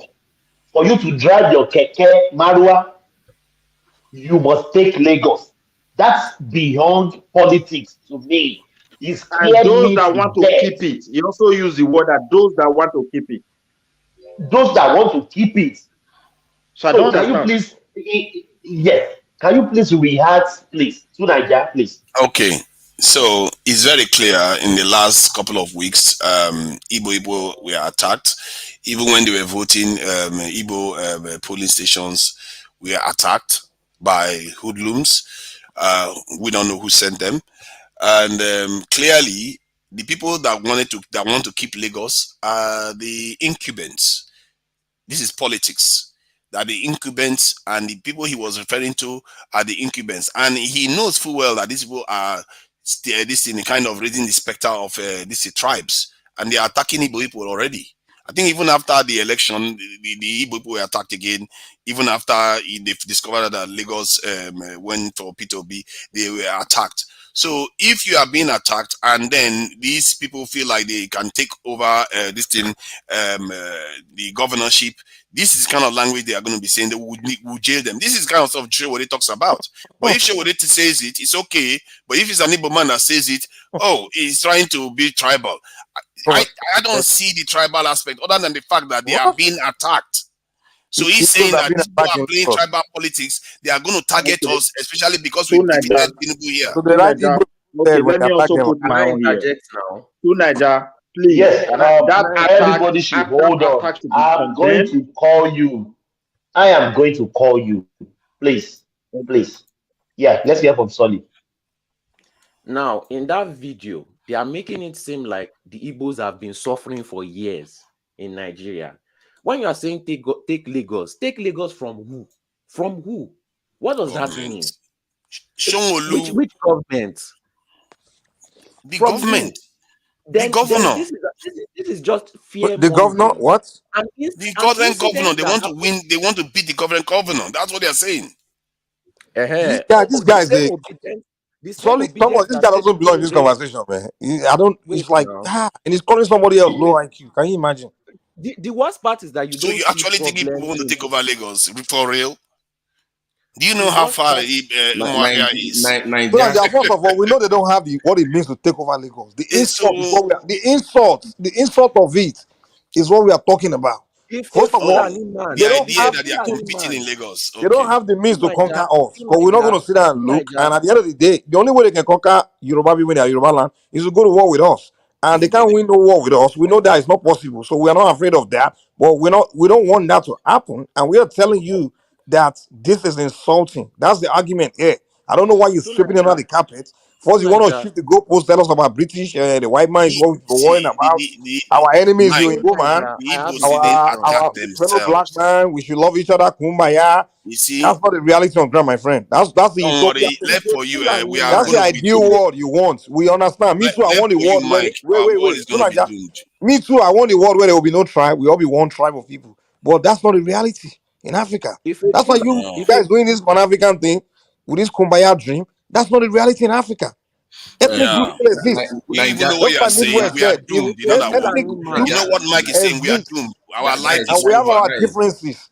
So we can't sweep it under the carpet. Yeah, settled for our extinction. That's what this guy settled for. Now, let me ask a question. Do you think that we will ever evolve to that point where you want us to be? Because clearly, right now, we're not there and we are far away. But will we ever evolve to that level? If we don't, If we don't, we are going to have events like what happened in China, Russia, and some other countries. A leader will emerge someday, and you know that when they ask anybody, what is our problem in this nation, tribalism, religion, and all these things, and they will destroy all these things. And I can assure you, millions will perish. Hold on. I can assure you. Hold on. Preach your preaching when somebody comes to Agbo land, trying to take Agbo land.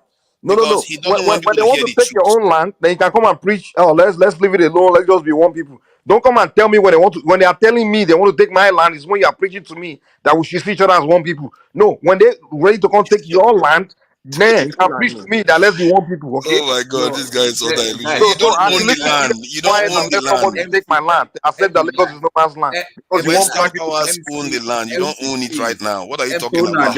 MC, please. You also look at the origin from different angle like this. If they permit me to come in. See, my brother. Is Anambra Igbo land? Nigeria. Wait, there's a reason why I asked that question first. Because that is step by step. Guys, wait, hold on. The first question is, can we achieve that? Number two, the reality on ground, like they've said, is that people are very tribal. The more local it becomes, the more tribal they become, right? That is the reality on ground. Now, when you finish, I have a video for all of us. Right. Continue. Sometimes it's not what is said, it's how it's perceived. So when you speak, you must also think about how people are going to perceive what you're saying. So I think part of the argument is not necessarily what is being said. We can debate that. But when they not be insensitive to people that are Lagosians, indigenous Lagosians, when they speak that way, that's what the issue is. If he was going in front of Lagosians or like Yoruba people and saying this, I would say yes, very insensitive. But if he was talking to fellow campaigners and trying to rev them up against the opposition party, saying that these people are targeting us because we are Igbos, which it is true. You all know that. The Igbos are not the ones targeting the Yorubas in Lagos, is the other way around. So if he's saying that, I don't think he's trying to belittle or say anything about this is the Yoruba land. Hold on now, that's it now. Come on, let me finish one statement, fish, because you're not letting me finish my thought. I subscribe and I sympathize with opinions where some, let's say an Igbo man comes and says Lagos is no man's land. That is extremely sensitive, and I can testify to the fact that Igbo people do these things in the South too, and they don't know how damaging it is to them. I say it to them all the time. You can't be saying these things like you don't even understand the consequence of what you are saying. And there we just are. Can't be saying this and that is the point I was trying to make. That is the way people perceive it when you say those things. But using it for political gains, it's fine. It's politics. But you can win the election. But at what expense? Exploiting tribal differences, because that's what they're doing. That's it was imposed on them for political gains. It was imposed on them. They didn't raise it. But I see everybody. Let's listen to this. Out of your mouth, man. Chill out. Let's listen to this. Yeah. Grandfather is from Eza. He's from Ebony. They settled at Owo. They had a call. And today somebody will tell me, they have to come, Kanoma. When you bring somebody from Ebony to come and be the governor of Enugu State, God will not allow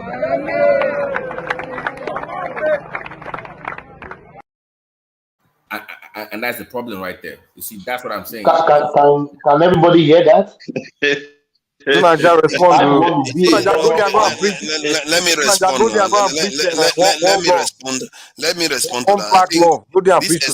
This explains why I've always wondered when I watch all these documentaries and they talk about how Stalin caused the death of 20 million people, Chairman Mao 50 million. Now I begin to see why people actually obey their orders. Because when nations, they say a nail that refuses to bend will break. When these things carry on, there will be a young leader that will show up one day and it will be plague on all your houses.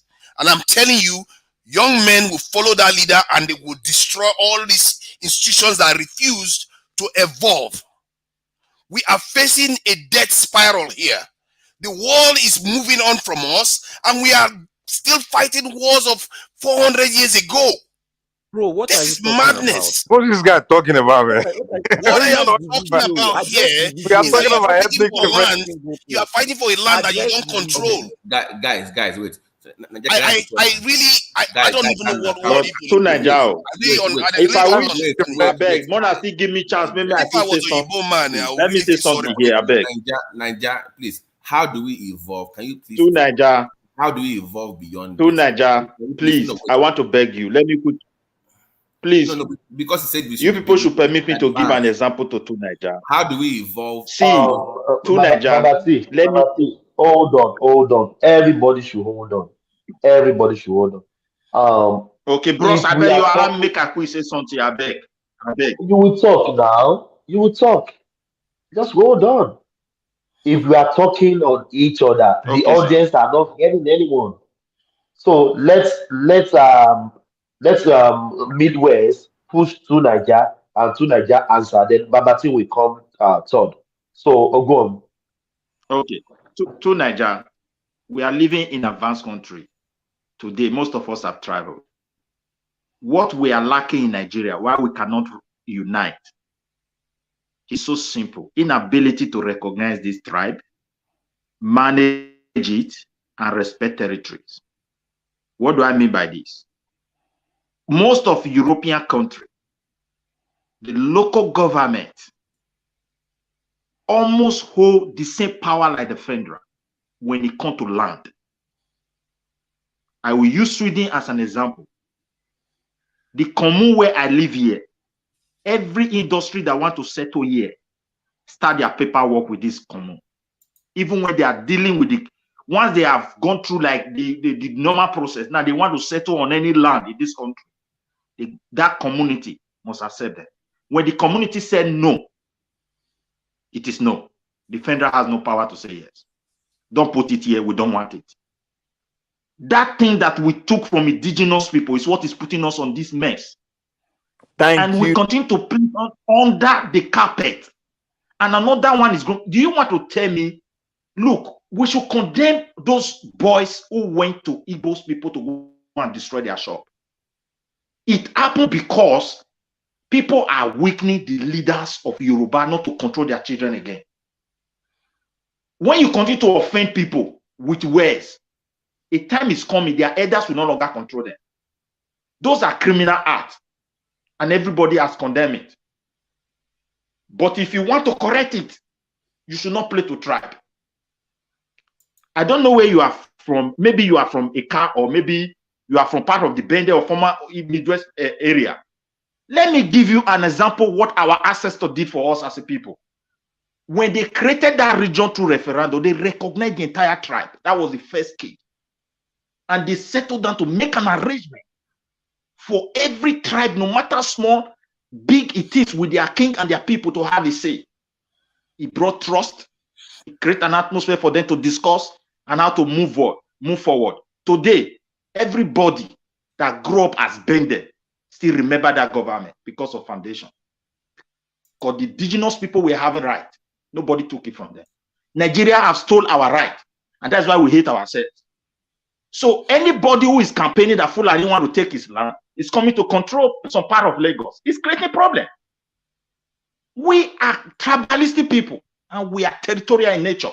And these are human. But when you manage it, there will be sense of belonging. And when you look at that Bende today, all tribe live and people settle with us. The headers are able to manage us. That's why the failure of our government. Look at Lagos. All tribe settles. Kanu, the same thing in the north. There are areas whereby you go to another people's land. What you will witness, you will never believe it. I want to say this thing here today. A Benin person, a Catholic priest, went to that east to do a burial. But he doesn't speak the Igbo language. They humiliated him. That's why his position. We saw it. It's a Benin man. So, my dear brother, all this tribal crisis that is there, no, you are not the one that caused it. It was coming from that east. They allowed somebody to be preaching it for years. And everybody is now concerned about their territory. So we should not put it aside. We should not insult Yoruba and jump people who say Yoruba is not Lagos is no man's land. And at the same time, they are not preaching, we are going to take that land. How long will they host? Even when they take it, can they hold it? That is not another question. I sympathize with what you are saying. because the South We has should be seen some careful. elements of We should this. respect No, one do you another. sympathize with If Yoruba me, I youth? don't respect you, I don't know your Because they exact situation. If sympathize you with are a them, farmer what and do I I have When expect you to against them? sound like respect this, you, start telling I'm us. insulting myself. See, So you see, I you have don't to know. learn where to draw the line. I say But this to Tunaja, it Igbo sound people like all you're the not time. sympathizing with us Yorubas. The way you're responding to Hold us, on now. I'm not. Why would I be hostile to Yorubas? Why? you sound like you're You not don't even know. I have sympathizing with family us. The members. way you're I responding. have family members that are Yoruba. What are you We are talking telling you about? something. You're telling us to be kumbaya and we are all black. It's not And about all this Kumbaya. Where do you think I was when I was almost got killed by your people?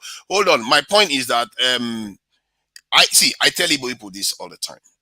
Igbo people, they behave like, let me give you an insight into Igbo people. I think I've said this to you, Mike, before. Igbo people behave like Abel. They almost act as if they don't see anybody. They act like they are, they come with good intentions to do business everywhere. They just go without looking behind their back. How they are robbing people off the wrong way. When Cain saw what Abel was doing and felt a little bit out of place because he wasn't rewarded as Abel was being rewarded, and boom, Abel was knocked down. People learn the wrong lesson from that. I feel like if Abel was working closely with Cain, things will be better for Abel too. Igbo people operate like that. I said it to them. You can't keep just going around thinking that everybody just will understand where you're coming from.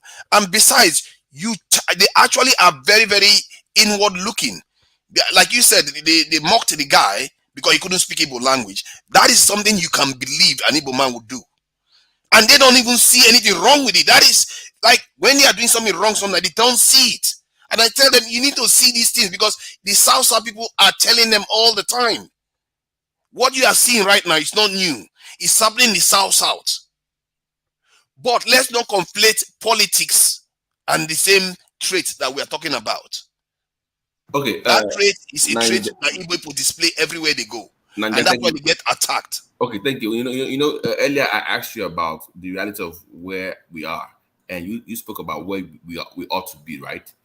But if you don't mind, I know, guys, if you don't mind giving you a few minutes or two, because I believe we are ethnic people, and it's not denying that, like you said about what you just said right now. But I think you're a Pan-Africanist, right? You want us to evolve to that level. How do we get from where we are to where you want us to be? That's what I really want to know, like from you. Thank you. I believe that we can keep our traditions and our cultures, but we need a far more advanced democratic system. In other words, everybody has to be fully represented and given back to the people. That's power brought closer to the people. In other words, make things more transparent. Everything needs to be more in the open. And secondly, we have to allow room for mixing, like the way Lagos is right now, where this thing that we do, where if somebody is born somewhere, they grow up somewhere, just because they are not from that town, you completely dispossess them. You say they are not from there, they should go back to where they came from. That is wrong. That doesn't happen in any civilized nation. That needs to start going away, because over time we have to evolve as a one people. To allow that to happen, you need a level of freedom of this thing, evolution. In other words, when you are born somewhere, you become that thing. Secondly, you need to have a society that frowns at the divisive tendencies like tribalism, the religious divisions, and all that stuff. In other words, you need to have something like a hate speech. I prefer to call it something like a unity speech, something that binds people together so that leaders don't use tribalism to divide them like what is happening right now. What that does physically to us is weaken us as a group of people. We can't compete with the world. And when I say this, we are lucky we even have the freedom to be able to decide these things, and we are taking it for granted. Europeans, it was 2 world wars that constituted their minds. They killed each other in the millions, and they still came together around the table and formed a union. Are they still killing each other? No, can I interject? that's my point. Can you imagine Africans doing that? Ukraine and Russia are still fighting too, Nanja, so don't come here and try to give me. Can I interject? Can I interject? Go ahead. See, one thing I've noticed, and this is when it becomes very frustrating. We don't like something, we don't like something, we don't like something. Nobody listens. After the reaction, Easterners will start shouting, this one, that one. You want to play victim. Wait, let me finish now. You want to play, even what you are saying right now, you are talking about the reaction to an action. Why don't you guys ever want to take accountability for the action in the first place? If you are not going to take accountability, that means it's just going to keep on repeating. People are going to react, but you always complain about the reaction. Never, ever, never, ever taking accountability for the action that triggered it in the first place. Never.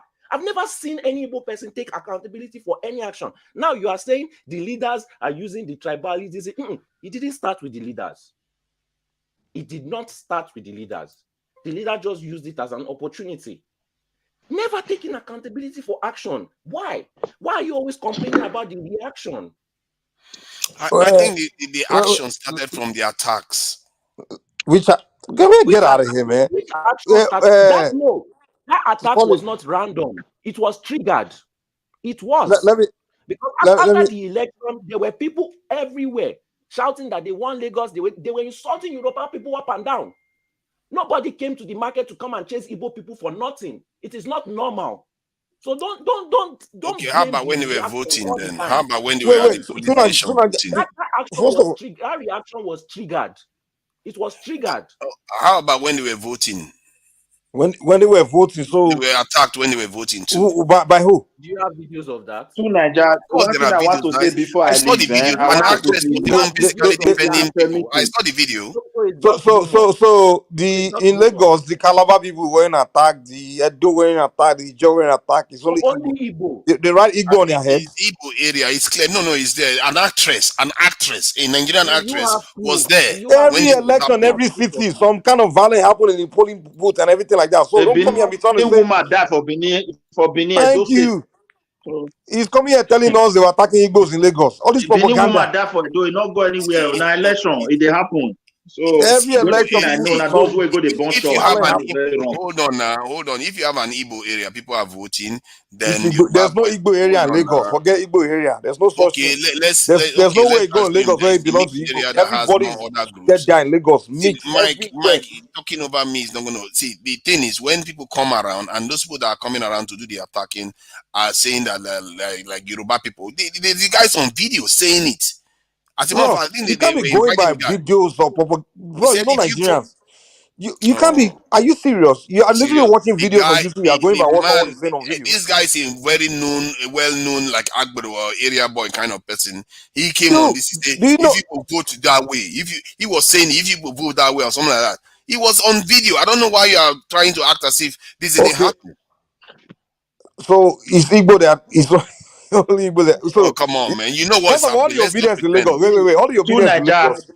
Let us not put it on tribe. Many Yoruba voted for Peter Obi with love. Exactly. And that's true. Just as and that is many Yoruba elders, periphery of Yoruba. Exactly. Their all of a sudden, the Igbos are victims. Let's give it to. Yeah, they're like did you see any Igbo themselves? Leader organization that was so bold enough to go to that length. So, my dear brother, you see, even when Nnamdi Kanu was insulting Yoruba people, when people offer you, let us put tribe away from the federal level. That is a different thing. But on the state level, please, people should respect their territory. If you are a Kama, for example, as you are here, I as an Edoma want to come and be your governor. There must be some question mark there. People, I don't know we are similar, but the people that own that place should be respected. They have brain to lead their land. Please, if somebody grows up in a town, that's all they know. They grow up in that town, they become adults, and they are not allowed to run in that town. We are killing ourselves from inside. No big nation does this. See the problem. Make I still put this one before you again. If an Agbo man, listen, if an Agbo man grow in Benin, I'm sorry. Language matters. I'm sure Agbo man grow. Listen, if an Agbo man grow in Roboland and he grow up, they know him and he's with them, that he can defend their land, they will vote for him. If Agbo man grow in Benin, we know that he respects our culture. He's not going to bring confusion. We will vote for him. He grew up there. So, my dear brother, and I also believe a Benin person will grow up on our place. Una don't know him. That's why his father is from there. The way people will narrate it is quite going to be different from the way outside people narrate their things. So, my dear, all these things are sensitive. They are there and they are real. Instead of we to be pretending that they are not, they will lead us to another big crisis. Lagos, let a Yoruba person contest against Sanwo Olu. If he win, good. Not somebody that comes in and be standing around people that say we want to take it, and people who said the people who want to keep it. Those who want to keep it are keeping their thing.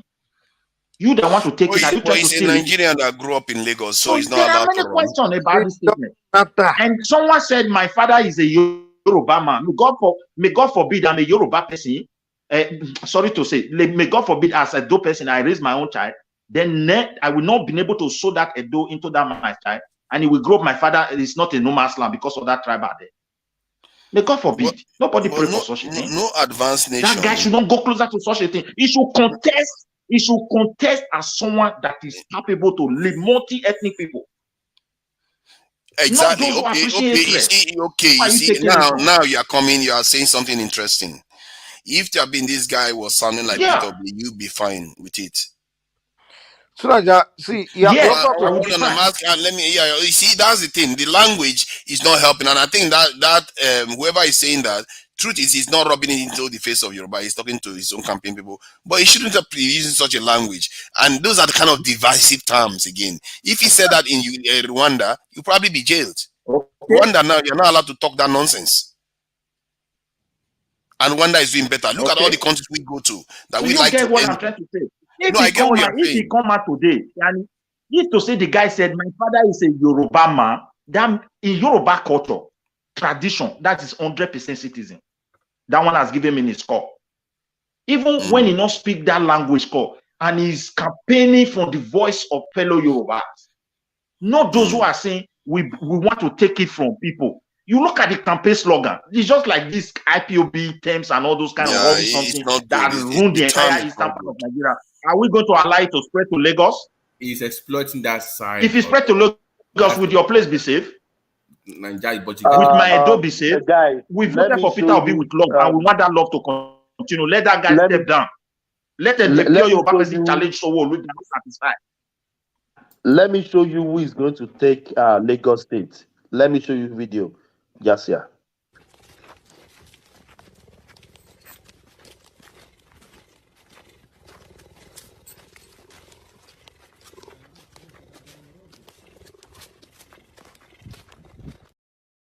I hope that. So, choose one out of the two. What is this? I don't know, man. Somebody just played a random video from nowhere. What are you doing? Why the video not play for my place now? I did see the video. No. Maybe you played the wrong video. That's a wrong video, man. No, I don't play the wrong video. I know what I'm saying. Tell us what you saw. What is that? You got one lady walking. What is that? What is the meaning of that? I just want to down. Why did you not show for my? Yeah, she's just walking a cheetah down. But you get the point. The concern that they have, that is not so much of the reaction itself, it's the act itself that people are questioning. It's not the reaction to it, but it's the act of not being sensitive to what people are thinking. Like that's what the issue is. And when you use words like take over, we must. Like a do or die affair. Like if we don't do this, then we are done with us, which is not true. You still live in Lagos. It's not true. It's not true. Yeah. But so when somebody hears that, of course, we've been tribal for now. We've not evolved yet. Remember, I asked you that earlier. We've not evolved yet. Where we are, right? The stage is not ready for that now. Maybe down the road, we can evolve to where we can say, oh, no tribe, no race, no culture. But for now, we're not there yet. So the reality is that we should mind the way we speak. It is very, very important. Are you putting something into account? There's one thing you're not putting into account. Do you know that for the past 7 years, the IPOB, the Nnamdi Kanus, these guys, they've been insulting Yoruba people to the monarch level, to the highest, talking about insulting the Alaafin for your insulting, like literally insult. Just because Yoruba people don't respond doesn't mean they don't feel something about it. Another reason, and that's another fundamental reason why sorry to interject you. Nigeria, if you notice that when they were singing and they shake leg. They say you will not see Yoruba people sing that because in our culture you don't make fun of a sick people that is older than you. If somebody is older and they are sick, you never make fun of that. It's a cultural thing. So that you must be privy to. Yeah, but Yorubas not among those who were calling Buhari Jibril. And when when he saw your tribe person, suddenly we all suddenly wait. feel Everybody should wait. Let the video speak for himself.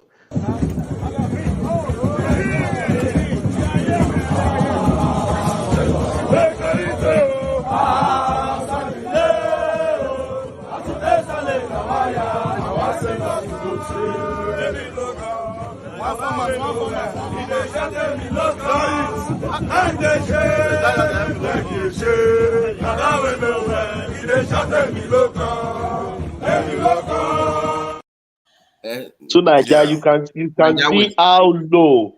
How low. But how is this?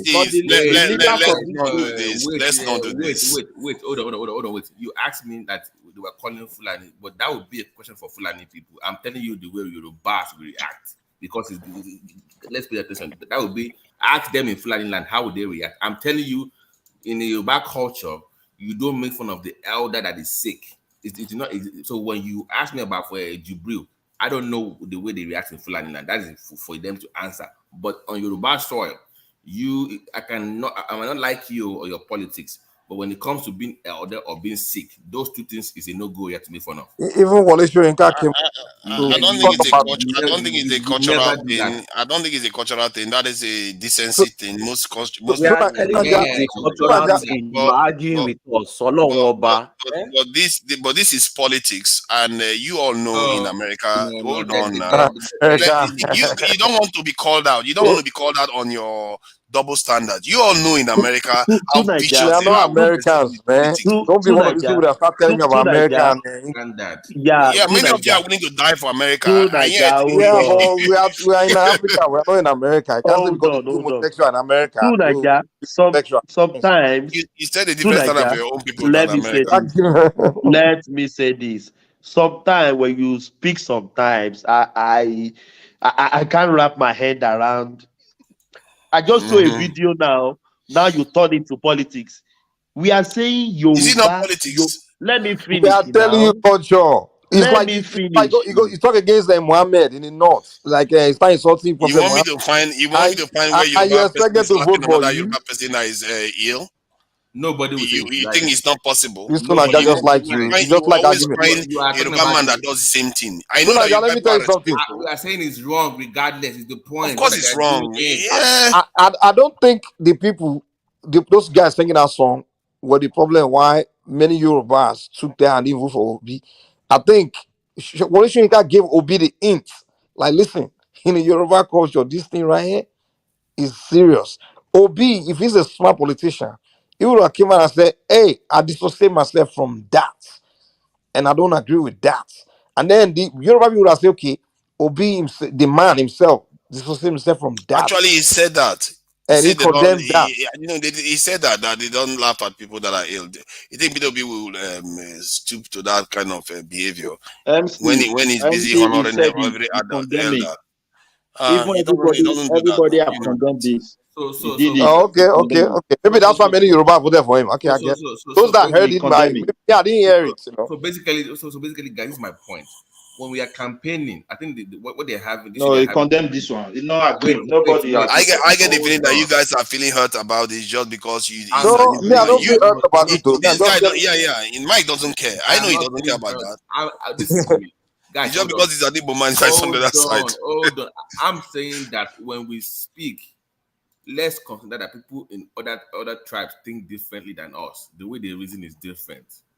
Let's not project our own way of seeing things to other people. That's and when you go to their territory, you have to consider that. Yeah, so how they reason in Kano, how they behave in Benin, how they behave in Yoruba. That's the thing. That's the way you should reason when you're campaigning. So when you speak, that should be at the back of your mind. How do they see their own culture? How do they perceive politics in their own land? You can't say that's the way politics. You can't just say, oh, that's the way politics, and that's it. No. How do they play their own brand of politics in their own? They are the ones losing votes. And that's what Tinubu did. Tinubu studied in North. He went to the North. He did Allah with them, even though Tinubu is not a core Muslim. Right. The guy, he even went to Mecca when You just must to do win their what you're votes. supposed That's to what he do. called politics. But you can't say, okay, everybody, this is the way you must do that. No. You must learn the way they play their own politics and tailor it to them. You must. I kept Pay asking for their votes. I said, Obi, Tinubu took more than 20 years to plan this one. This guy almost within how many months got to Yeah, 6 we can million excuse you votes. for that. That's true. That's true. I said, Obi, show me your surrogate in the north. You must have strong son that will speak on your behalf. Oh, come on, man. It's not fair. He's not the I magician. honestly think Obi can win 2027, honestly. If he can learn from few things, I'm telling you. But Thomas, me, I don't like bringing Obi to this one. I know. I don't like. But when you Obi issue is different. Obi is for Fendra. Okay. When you speak Obi is for Fendra now.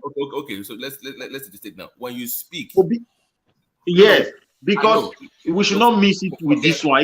It will confuse many people. Forget Obi. Sorry. Let's take the Lagos State. Yeah, because this very particular one we are talking about is something that have to do with people territory and tribe. Okay. So we should respect it. In Lagos now, how can you forget mainland or island? How can you be the governor of Lagos State? Forget the posh areas. You go to what we call Aba, local areas where they don't speak English. As a governor, you must address those people. You not require an interpreter. It just does not look good for the indigenes. The best thing if you can do is just speak. If you could speak Yoruba, I wouldn't have issues. Trust me, I can assure but Babati, you can get interpreter. You can get interpreter. No, you can't be a governor with come on. In the state of Yoruba, you can't be the kind of interpreter now. Most people in Lagos can speak English now. He's the governor. He's the governor. Is the point. That is different. You are see, come on. I get what you are saying, but you know that shouldn't necessarily be a dividing line. There are you rather have that than have a corrupt politician. No. So, please. But to Naija, Babati, wait. Yeah. Can a man go to Anambra and is vying for office of a governor? I said number 6, number 1st, number 1 of a governor, and he cannot speak Igbo. That's terrible. No. Will they accept him? I think because Lagos is quite metropolitan, I don't think no. You are dancing around the question. No, because there are two different. You are comparing things that are not exactly the same. It's not fair. Forget about metropolitan. Lagos is Yoruba land. I'm flipping the question now. Can a man go to Anambra and he cannot speak Igbo fluently? Will the Anambrans they accept him? You are even going too far. You see, the example that you should give is Abuja. Why don't you go to Abuja and say the same thing? You see, people from Abuja. You want to waffle now? So, Naija, you want to answer the question or do you want to dodge it? No. It's not about dodging it because Lagos is. I gave you an example. If you said Oyo, forget about Lagos. Okay, Oyo and Ibadan. Forget. You just answer the question. I'm not speaking Latin. Okay, let me answer the question now. It will not answer the question now, my brother. It's not likely to be welcome. If you want to go to Anambra, you are supposed to be to become governor there. You are likely to be able to speak Igbo. Thank you very much. No, speaking Igbo will never permit you to be an Anambra governor. If you are from Ebonyi, they see you there, they go stone you. It's even worse. So please, no, they will not. It depends on what you are, what you've done. Those people will never tolerate anybody from another state where they trace you. How do you know that? You want to come. My brother, I beg, make you know they cook all these things. And this one, they cause problem for. Maybe they hear say not be hatred. People where you show love, campaign, do everything, spend money. Now the greatest love. Where people do you have any evidence to back up what you are saying? You want me to come? I gave you a clear evidence. A pure Benin person, a Catholic went there to officiate a burial. They mock him and insulted him for not speaking English. They laughed at him. That is different from being a governor. That's why his position. Look, watch that video just now. Don't you see another man telling you how can a boyman come and rule in our state? Don't you see it? Yeah, but you can see the same thing about Mother Keke and if Mother Keke trouble. So what does that mean? If you know these things are there, why are you not trying to temper the tempers of the Yorubas? No, I'm trying to let you understand that we have far more in common. We have been Let here them go and for. take Lagos now. People are watching, but what we follow, people They are will not run going to and take abandon Lagos. So, see, the people that you should be worried about taking Lagos are the Europeans. That you people are busy wasting your time here arguing amongst each the other Europeans. while Which European? If while they European are want to start advancing well more than you. Those are the ones you should be worried about. Forget my dear brother, the Europeans, if they are interested in taking any part of Nigeria, do we have anything to defend our land? Not be noise we go make. Let's And put our isn't that what you should be worrying Thank about you, instead of thank you, arguing everyone. amongst yourself? Thank you, everyone. So I'm Let's leaving. bring Good night. Yeah, good night. Yeah, but yes, Good day. is Steve there? Let's hear from Steve. Then we shut down. Do we have Steve? Yeah, I'm here. Yes. Yes. What brought you to the conversation? I just came in not quite long. We can't hear you very well. We can't hear you. Yellow current. Hello. We can't hear you. No. You are far from your phone. You are far from your device. I'm not far. I don't know what's happening. Yes, you are far from your device. We can't hear you. We can't make up what you are saying. Hello? Yeah, maybe we go. Yeah. Hello? Yeah. We can't hear you loud and clear. We can't hear you. I'm sorry. We can't hear you. It's okay. Yeah, we can't hear you. Thank you. Yeah. This tribal thing that we are doing, we need to really step out of it. We know it's a problem, and we as people should be doing better because we have bigger cannot fish to share fry. away from it. We cannot share away from it. No, we're not. I'm not saying you should shy away from it. You should move the toxic aspect of it. No. So, Don't have you don't surrendered let us that you are a deceive slave ourselves. race? Which slavery? No, What but do you then mean by slavery? let me ask you this now: have you surrendered that you are now a slave race? Which slavery? Because What that's do you what mean you're by going to be. slavery?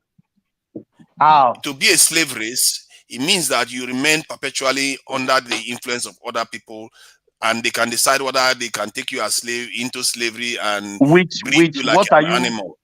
In what I'm context? telling In what we are saying?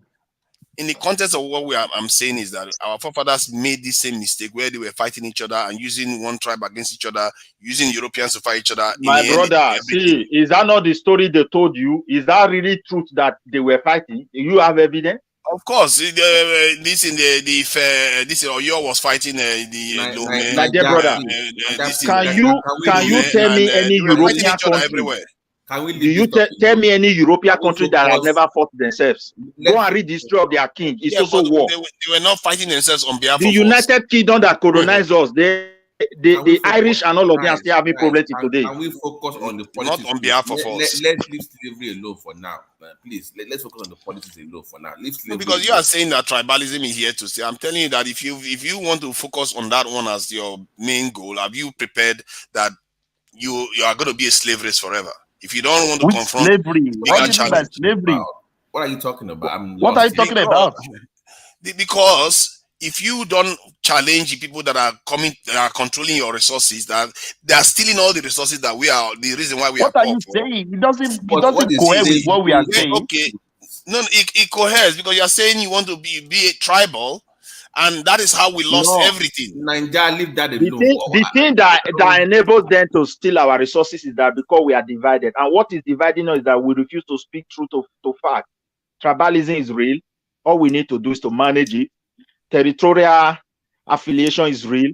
All we need to do is to so that there can be love among us. Not someone coming to tell you I'm better than you and you want to come and take your land and control it. If you even manage to take I it, agree with you on that. I agree with you on that point. Remove the toxic aspect of tribalism.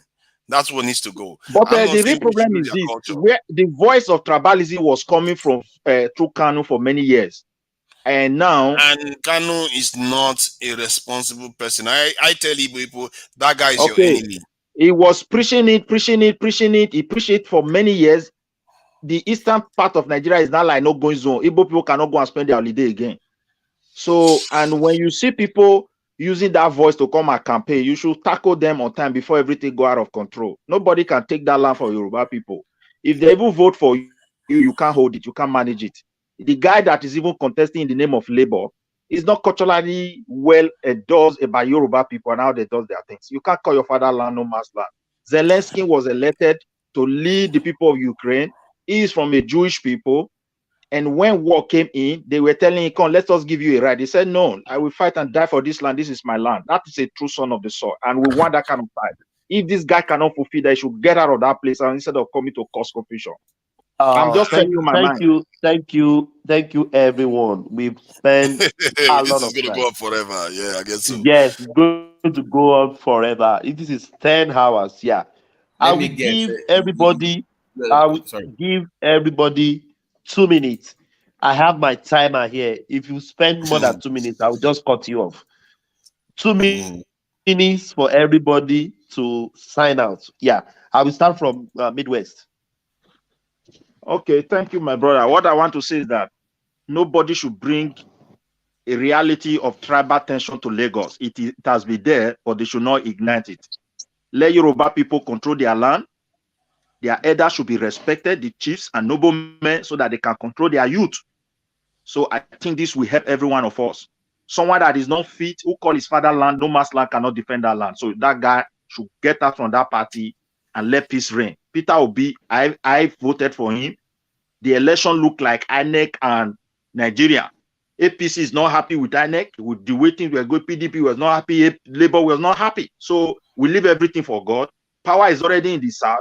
Let's unite and see what we can do. So thank you. Oh, thank you, Midwest. You abandoned us for a while now. You abandoned us. But thank you for busy, coming again. oh. Yeah. I Thank know you. you're busy making that dollar. Thank you so much. I hope you will share it with us one day. Thank you so much. Yeah. Avi. Thank you. See you, bro. Yeah. Do we have Fash? We don't have Fash. Yeah, we don't have Fash. Kana Niger. Do you have Kana Niger? Kana Niger. Do we have Kana Niger? We don't have Kana Niger. Do we have Fash? Fash. We don't have Fash. Thank you, Fash. Yeah. Do we have Solly? Solly. We don't have Solly. Thank you, Solly. Thank you for coming. Thank you, Solly. And yeah, I think we have 2 minutes. Thank you. Yeah, thank you for having me.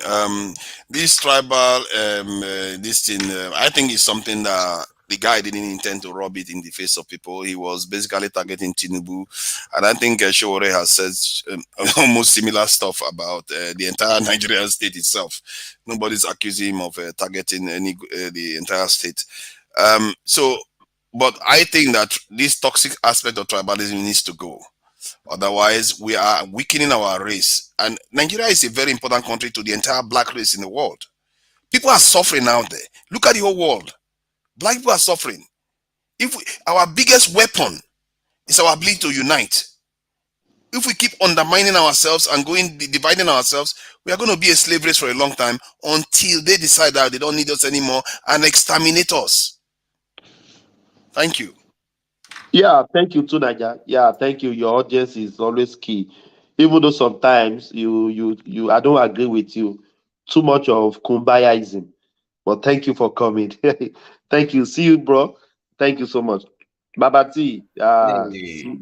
yes, give us the final words. Yeah. To be honest with you, on this platform, after our show with Thomas is fast becoming the best show on this platform. I have to. Don't let one man hear. I know. One man will kick me. One man will kick me off. No, seriously, to be honest with you, because that we have that night hour vibe, kind of laid back, but still rough. So to be honest with you, you are fast becoming a force to be reckoned with on the platform. So I have to. Thank you. Don't let one man sack me. I'm employed you. I'm looking for a job. Don't let one man sack me. But Thomas, on the one serious note, this tribal thing, it's always been there. Let's just embrace what it is and just deal with the consequences, but not. Babati, we always deceive ourselves. It's not there. Right. It's always always deceive ourselves. Right. It's always been there. So when somebody come, but that audio was very disturbing, though. That was very disturbing audio. Babati, I've never seen anyone on this earth. They should be mad at that audio. My sister Naija, I just glanced through it. A person said for you to live in Lagos, to do your business in Lagos, you have to take Lagos. Like a do or Have die. you not been in Lagos for decades, thousands, hundreds of years? Right. Did Lagos ever? Come on, Making it like that's a very do divisive. like a do or Comment. die affair. Like if we lose, then we move back to the east. That's the way they were making it. No, nobody is chasing Igbo from Lagos. No, Nigeria belongs to everybody. No. But now, Babati, yeah, that audio scared me to my marrows. It scared me to death. I'm like, What is this guy pouring out of his mouth? right. I'm like, man, if this guy wins, then we'll be in for some kind of tribal conflict that might push, that might test our fortitude and our resilience as a Yoruba people, because they're going to push you very far. If this is what they are saying behind closed doors, if their man wins the election, do you know how bold and confident they will be to express themselves with this vitriol, which is very dangerous for Nigeria, and that kind of it bothered me a lot. You know, Tunaja is a very interesting individual. He's not there, so I can't speak behind him. But I like his take on Pan Africanism. That bigger picture is, I like the way he speaks about it. But when it comes to the local politics, it loses me sometimes. You know, but Pan Africanist takes on that most of the time is on point.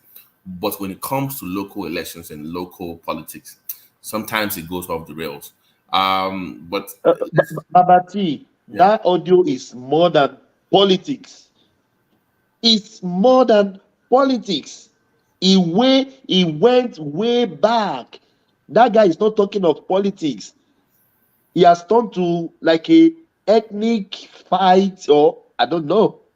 Yeah, like we must. I'm like, if I get this, so the way it was kind of, I'm like, my God, this is even Lagos don't take this thing as serious as the. So has the video gone viral, or is it just few people sharing it, or is it a viral audio now? It's a viral video, of course. It's a viral video. Yeah. That's no. But we have to talk against it. Yeah, but someone who did not do himself any favors by ignoring the debates, because he appeared aloof and dismissive of the people. Now he's now speaking of he's going to increase salaries. He's now writing letters to areas to vote for him. You should have been but I think he was too focused on Tinubu's campaign and he forgot that he was running for office. So I hope I think maybe he has that the assurance that the second term is done and dusted. Thomas, so yeah. Can you guarantee that he will win? Even I have doubts that he will win. I like the guy, but I don't even know. I don't. Babati, I will not lie to you. It's 50-50. No. It's 50-50. Oh my God. That is not. It's 50-50. That is not. It's 50-50. It's only if Tinubu will use the federal mind. Because I can't deceive you. Now, Tinubu is the president. What is just there as a figurehead? Ceremonial. Yes, there are some information Tinubu will be getting now that he's not getting before. And you know what I mean? Thomas, so if he had breaking, if the Labour guy wins, not because he cannot perform, but because Lagos has suffered long enough, and this is that they should be enjoying federal. They should be enjoying now.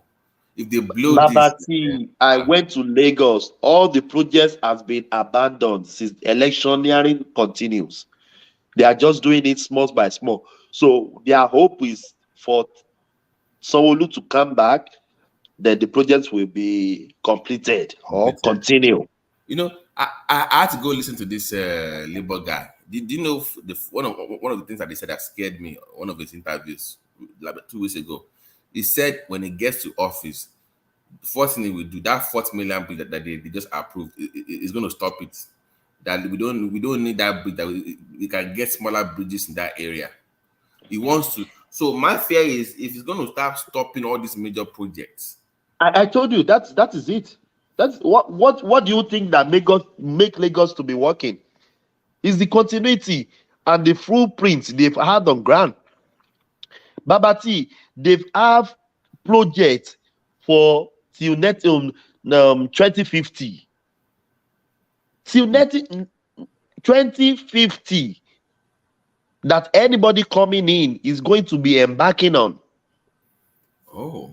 2050, I listened to that. Till 2050, 50. We are in 23 now.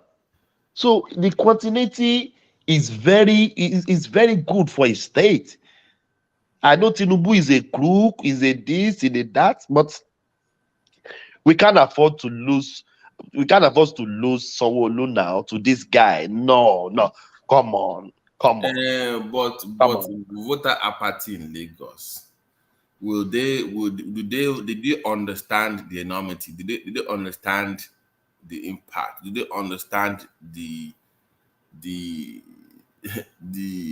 the impact of this on their livelihood in Lagos? Because if he wins, the first 2 years will be very tough because he has to then study. He's inexperienced. He has to put things together, figure out how governance works. He's going to be getting attacked from Tinubu the same way OBJ was doing to Tinubu years back. So it's going to just be frustrating for Lagosians. So I don't understand all this. Look at the red. I keep mentioning the red line, right? That train project. There are over 5 overpasses that are federal. That because it is APC from top to bottom, they were waiving those things that we usually take yes. They just let it go. They were just funding. Let it go. No, not even that. They were even building those overpasses for them as they are constructing the trail. How did you let it go? So if you see all those overpasses, like all the one in that bus area close to that stadium, Agege area, those overpasses, they're all federal. But why did they approve all this very, very soon? Because they have synergy with the state. If it gets there, they will frustrate all those things. And who will suffer most? The people will suffer. So, not because I don't hate him, like somebody was saying in the comments, I don't hate him. It's the people behind him that I kind of worry. When you have IPOB around you, when your wife is saying all these things that they're saying, when you don't have any cultural affiliation to the people that you want to govern, we are mostly Yorubas, when your utterances are just because Thomas, look at it this way: the man is close to 40 years old, right? Yeah, and he's been in politics since 20. Remember, the man ran for office in 2015, under COA. So let's say that is 8 years. Right? COA, then PDP, then Labour. That is 8 years. That means for the past 9 years of his life, he's been running for office. That would make him that he was 31 years old, right, or 30 years old. Right, since he's been running for office. I think they said he's 39 now. Yes. So how many years of work does he really have? 6, 7 years? Can you even lead a local government area? How do we even know this? Because remember, they say we can't vote for Showore because he has no experience, right? Suddenly now you're not voting for the so I don't understand. You can't hand over the biggest economy in Nigeria to somebody of that with little experience. I'm sorry. Lagos has always been run by technocrats. Tinubu, Fashola, Ambode, they've always been technocrats. So but they said it's an architect. What did he got to offer? That is my fear. Does he understand how economic? Does he understand it on a bigger scale? This is bigger than just sitting in one office now, designing building plans. This is huge. And when he said he's going to cancel that 4 million, I'm like, red flag. No, you can't do that. No, you can't. I hope, Babati, I hope Lagosian wake up and we are just talking on the internet. The Lagosian will decide who is going to rule them, who is going to. I don't want to use the rule. Who is going to serve them or become the governor? But I think they should go beyond the sentiment of we don't like Tinubu, we don't do this, we don't do that. You don't like Tinubu. Tinubu is already your president. So what else do you want to do? And this rhetoric going around, we have to take Lagos. Take Lagos from who? I don't know. It scared me to death. Because when you first played it, I'm like, what is this? Like, what is going on? But when the guy was saying that you must, if we don't do this, we will not be able to sell market. I'm like, is it that bad? We don't treat it that bad in Lagos. That to the way where you can't sell because you lost election. That never happened in Lagos before. Nobody says you can't sell market because your guy lost election now. I've never had that before in Lagos. And for him to be pushing that rhetoric. Babati, one guy came from Nigeria on this platform, Ekene. He said they are going about their business. They've started their business. Nobody stopped them. No. One can the Igbos are adding to the economic of Lagos, isn't it? Yeah, one can they are adding to it. They are adding enormous. One can even argue that Tinubu gave them lots of opportunity during his time. He opened all those markets up to them more. Remember, they were paying all those 4 or 5 year leases and stuff back there because they could afford it. So, and they were getting a lot of shops and opportunities. Under Tinubu, they really enjoyed. But Tinubu has never been anti-Igbo in Lagos. Never. So never. I don't get this hatred that they have towards me. Even I don't like Tinubu. I'm like, what's it about you now? I mean, got me like Tinubu, but this one is not even up to what I mean. This is more it's too much. It's too much. Babati, I wanted to ask this question from people, but I think the conversation really move on. In the 3 region, your 3 ethnic group, they said we should not be using tribe. In the 3 ethnic group, Yoruba, Igbo, and Hausa, in this election, which region did it really demonstrate a Democrat, that their vote demonstrates that they are Democrats in this election? Number one would be the northern part of the country. I mean, the spread. If you look at the number, they were like the most. The mixture was at least not evenly spread for the most part. It was, I mean, you can see. Number 2 would be the west, and number 3 would be the east with the south. But the north came true. They behaved the way we would behave usually, and they voted.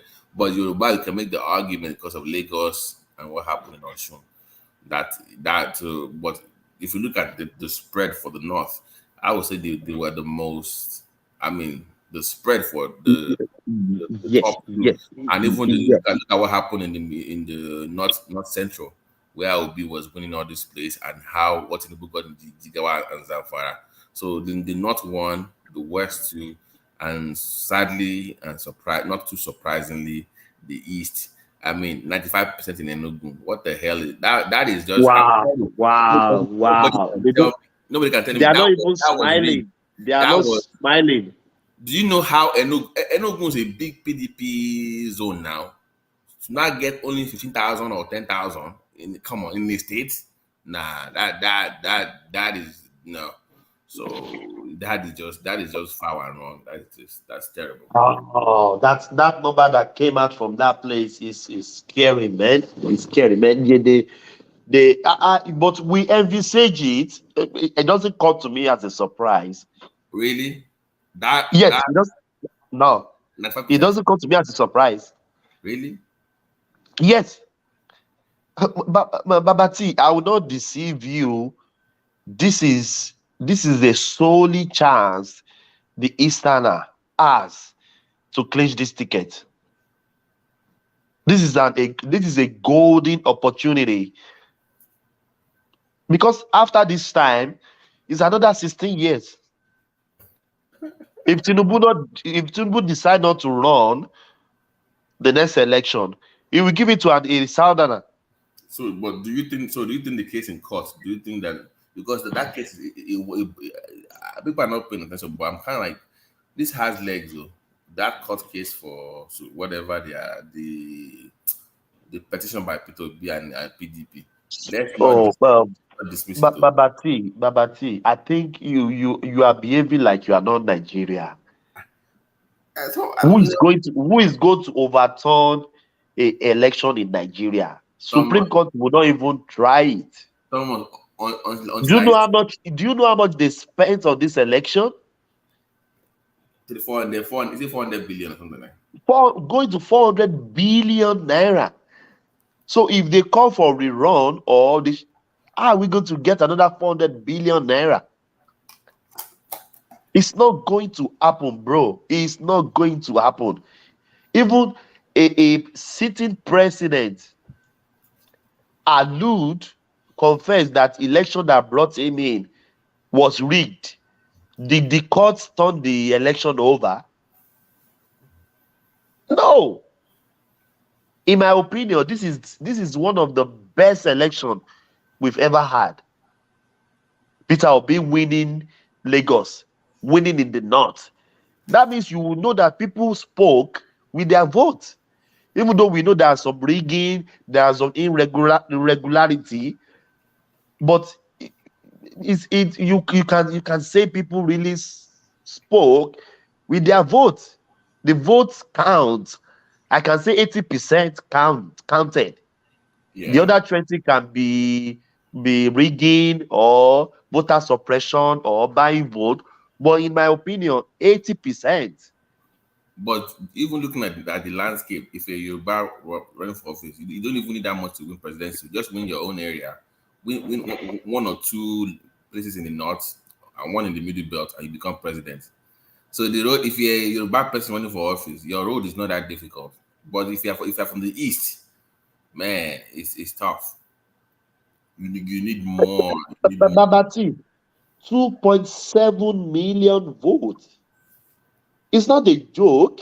2.7 million. Yeah. So even that is the margin. That is not a joke. 2.7 million that is half of Australia. Wow. Even if you find fraud, you can't find 2.7 million fraudulent votes now. That you will still. People voted for Tinubu. People voted.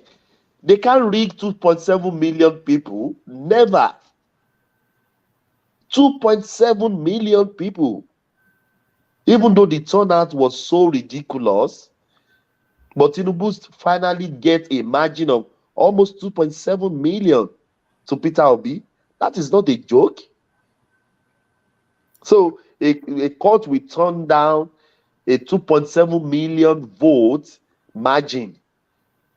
I don't think so. I'm sorry. I don't think so. Until I see Buhari hand over to Tinubu like this, I say, then that's when I would believe that. But until then, Babati, that's your imagination that something is coming. There is nothing coming. Man. There is nothing coming. Tinubu will be your president. He's going to be swearing. There is nothing going to happen. But one thing I'm not sure is maybe he's not going to go for second time. Oh, for his health, because of his health. Yes, maybe because of his health. They will just advise him hand over to another south, and it will be southwest because of his health. I don't think so. He can manage 8 years.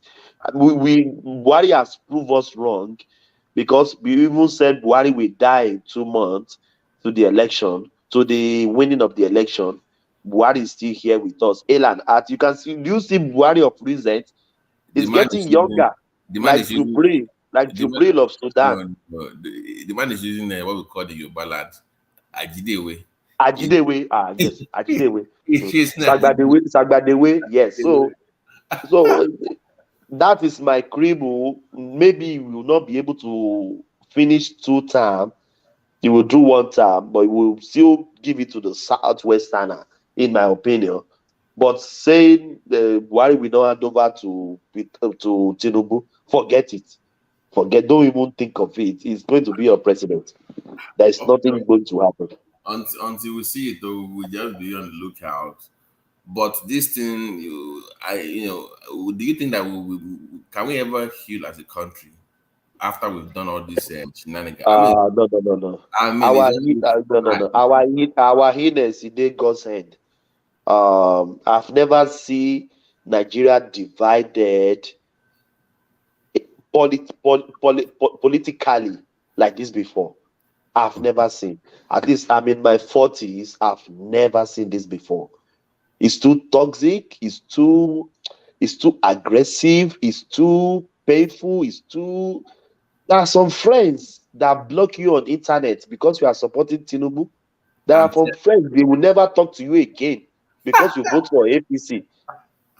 It's divide across friends, family, brothers and sisters fighting each other because they did not align politically. It's to ethnic group divide, hatred. Somebody said somebody came said on Rudolph Dr. Damages.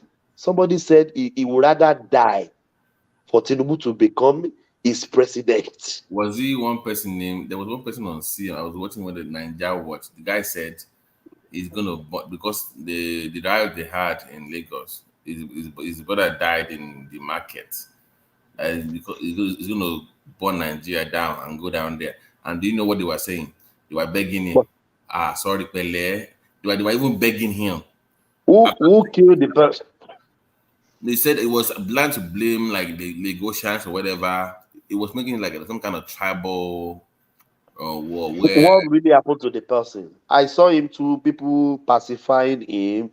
Sorry, but I didn't really hear the gist of how the person died. He didn't say. He said in the market that they went into their shop and they were killing Igbo people in Lagos of recent, and he said he lost his younger brother, so therefore he's going to go to Nigeria and that kind of person, you can't. It will be very difficult to heal their heart because that hate will always be there from now on if it's not already there. So I don't know. You're gonna heal that.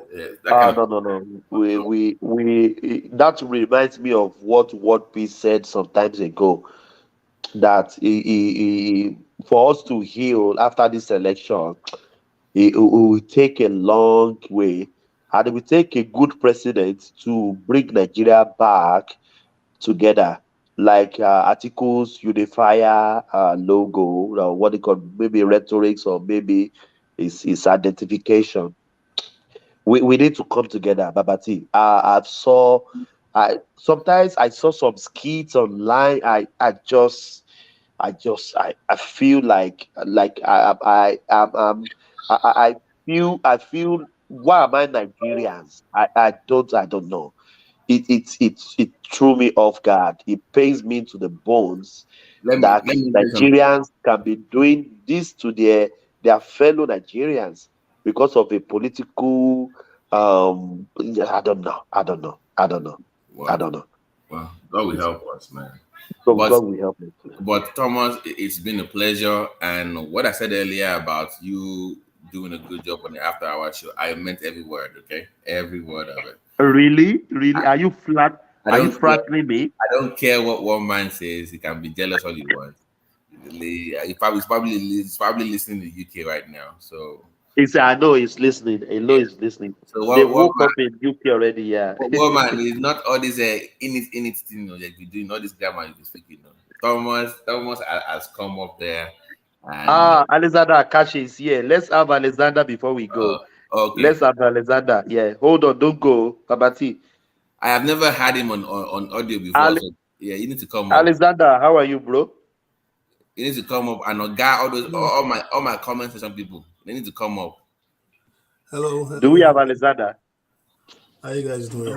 Hey, I'm good, bro. I'm good. Man. Oh, miss you, bro. Long time, bro. Long time. I was just surprised that I see you guys are still online. I just wanted to commend you guys and commend Thomas especially for his Thomas, hard work. I keep telling you, people love you, man. I'm telling you, this is a joke. Stop Baba, stop flattering me. Thank you, guys. I'm about to go to work. I slept, I woke up, and I still see you still working hard. I just yes.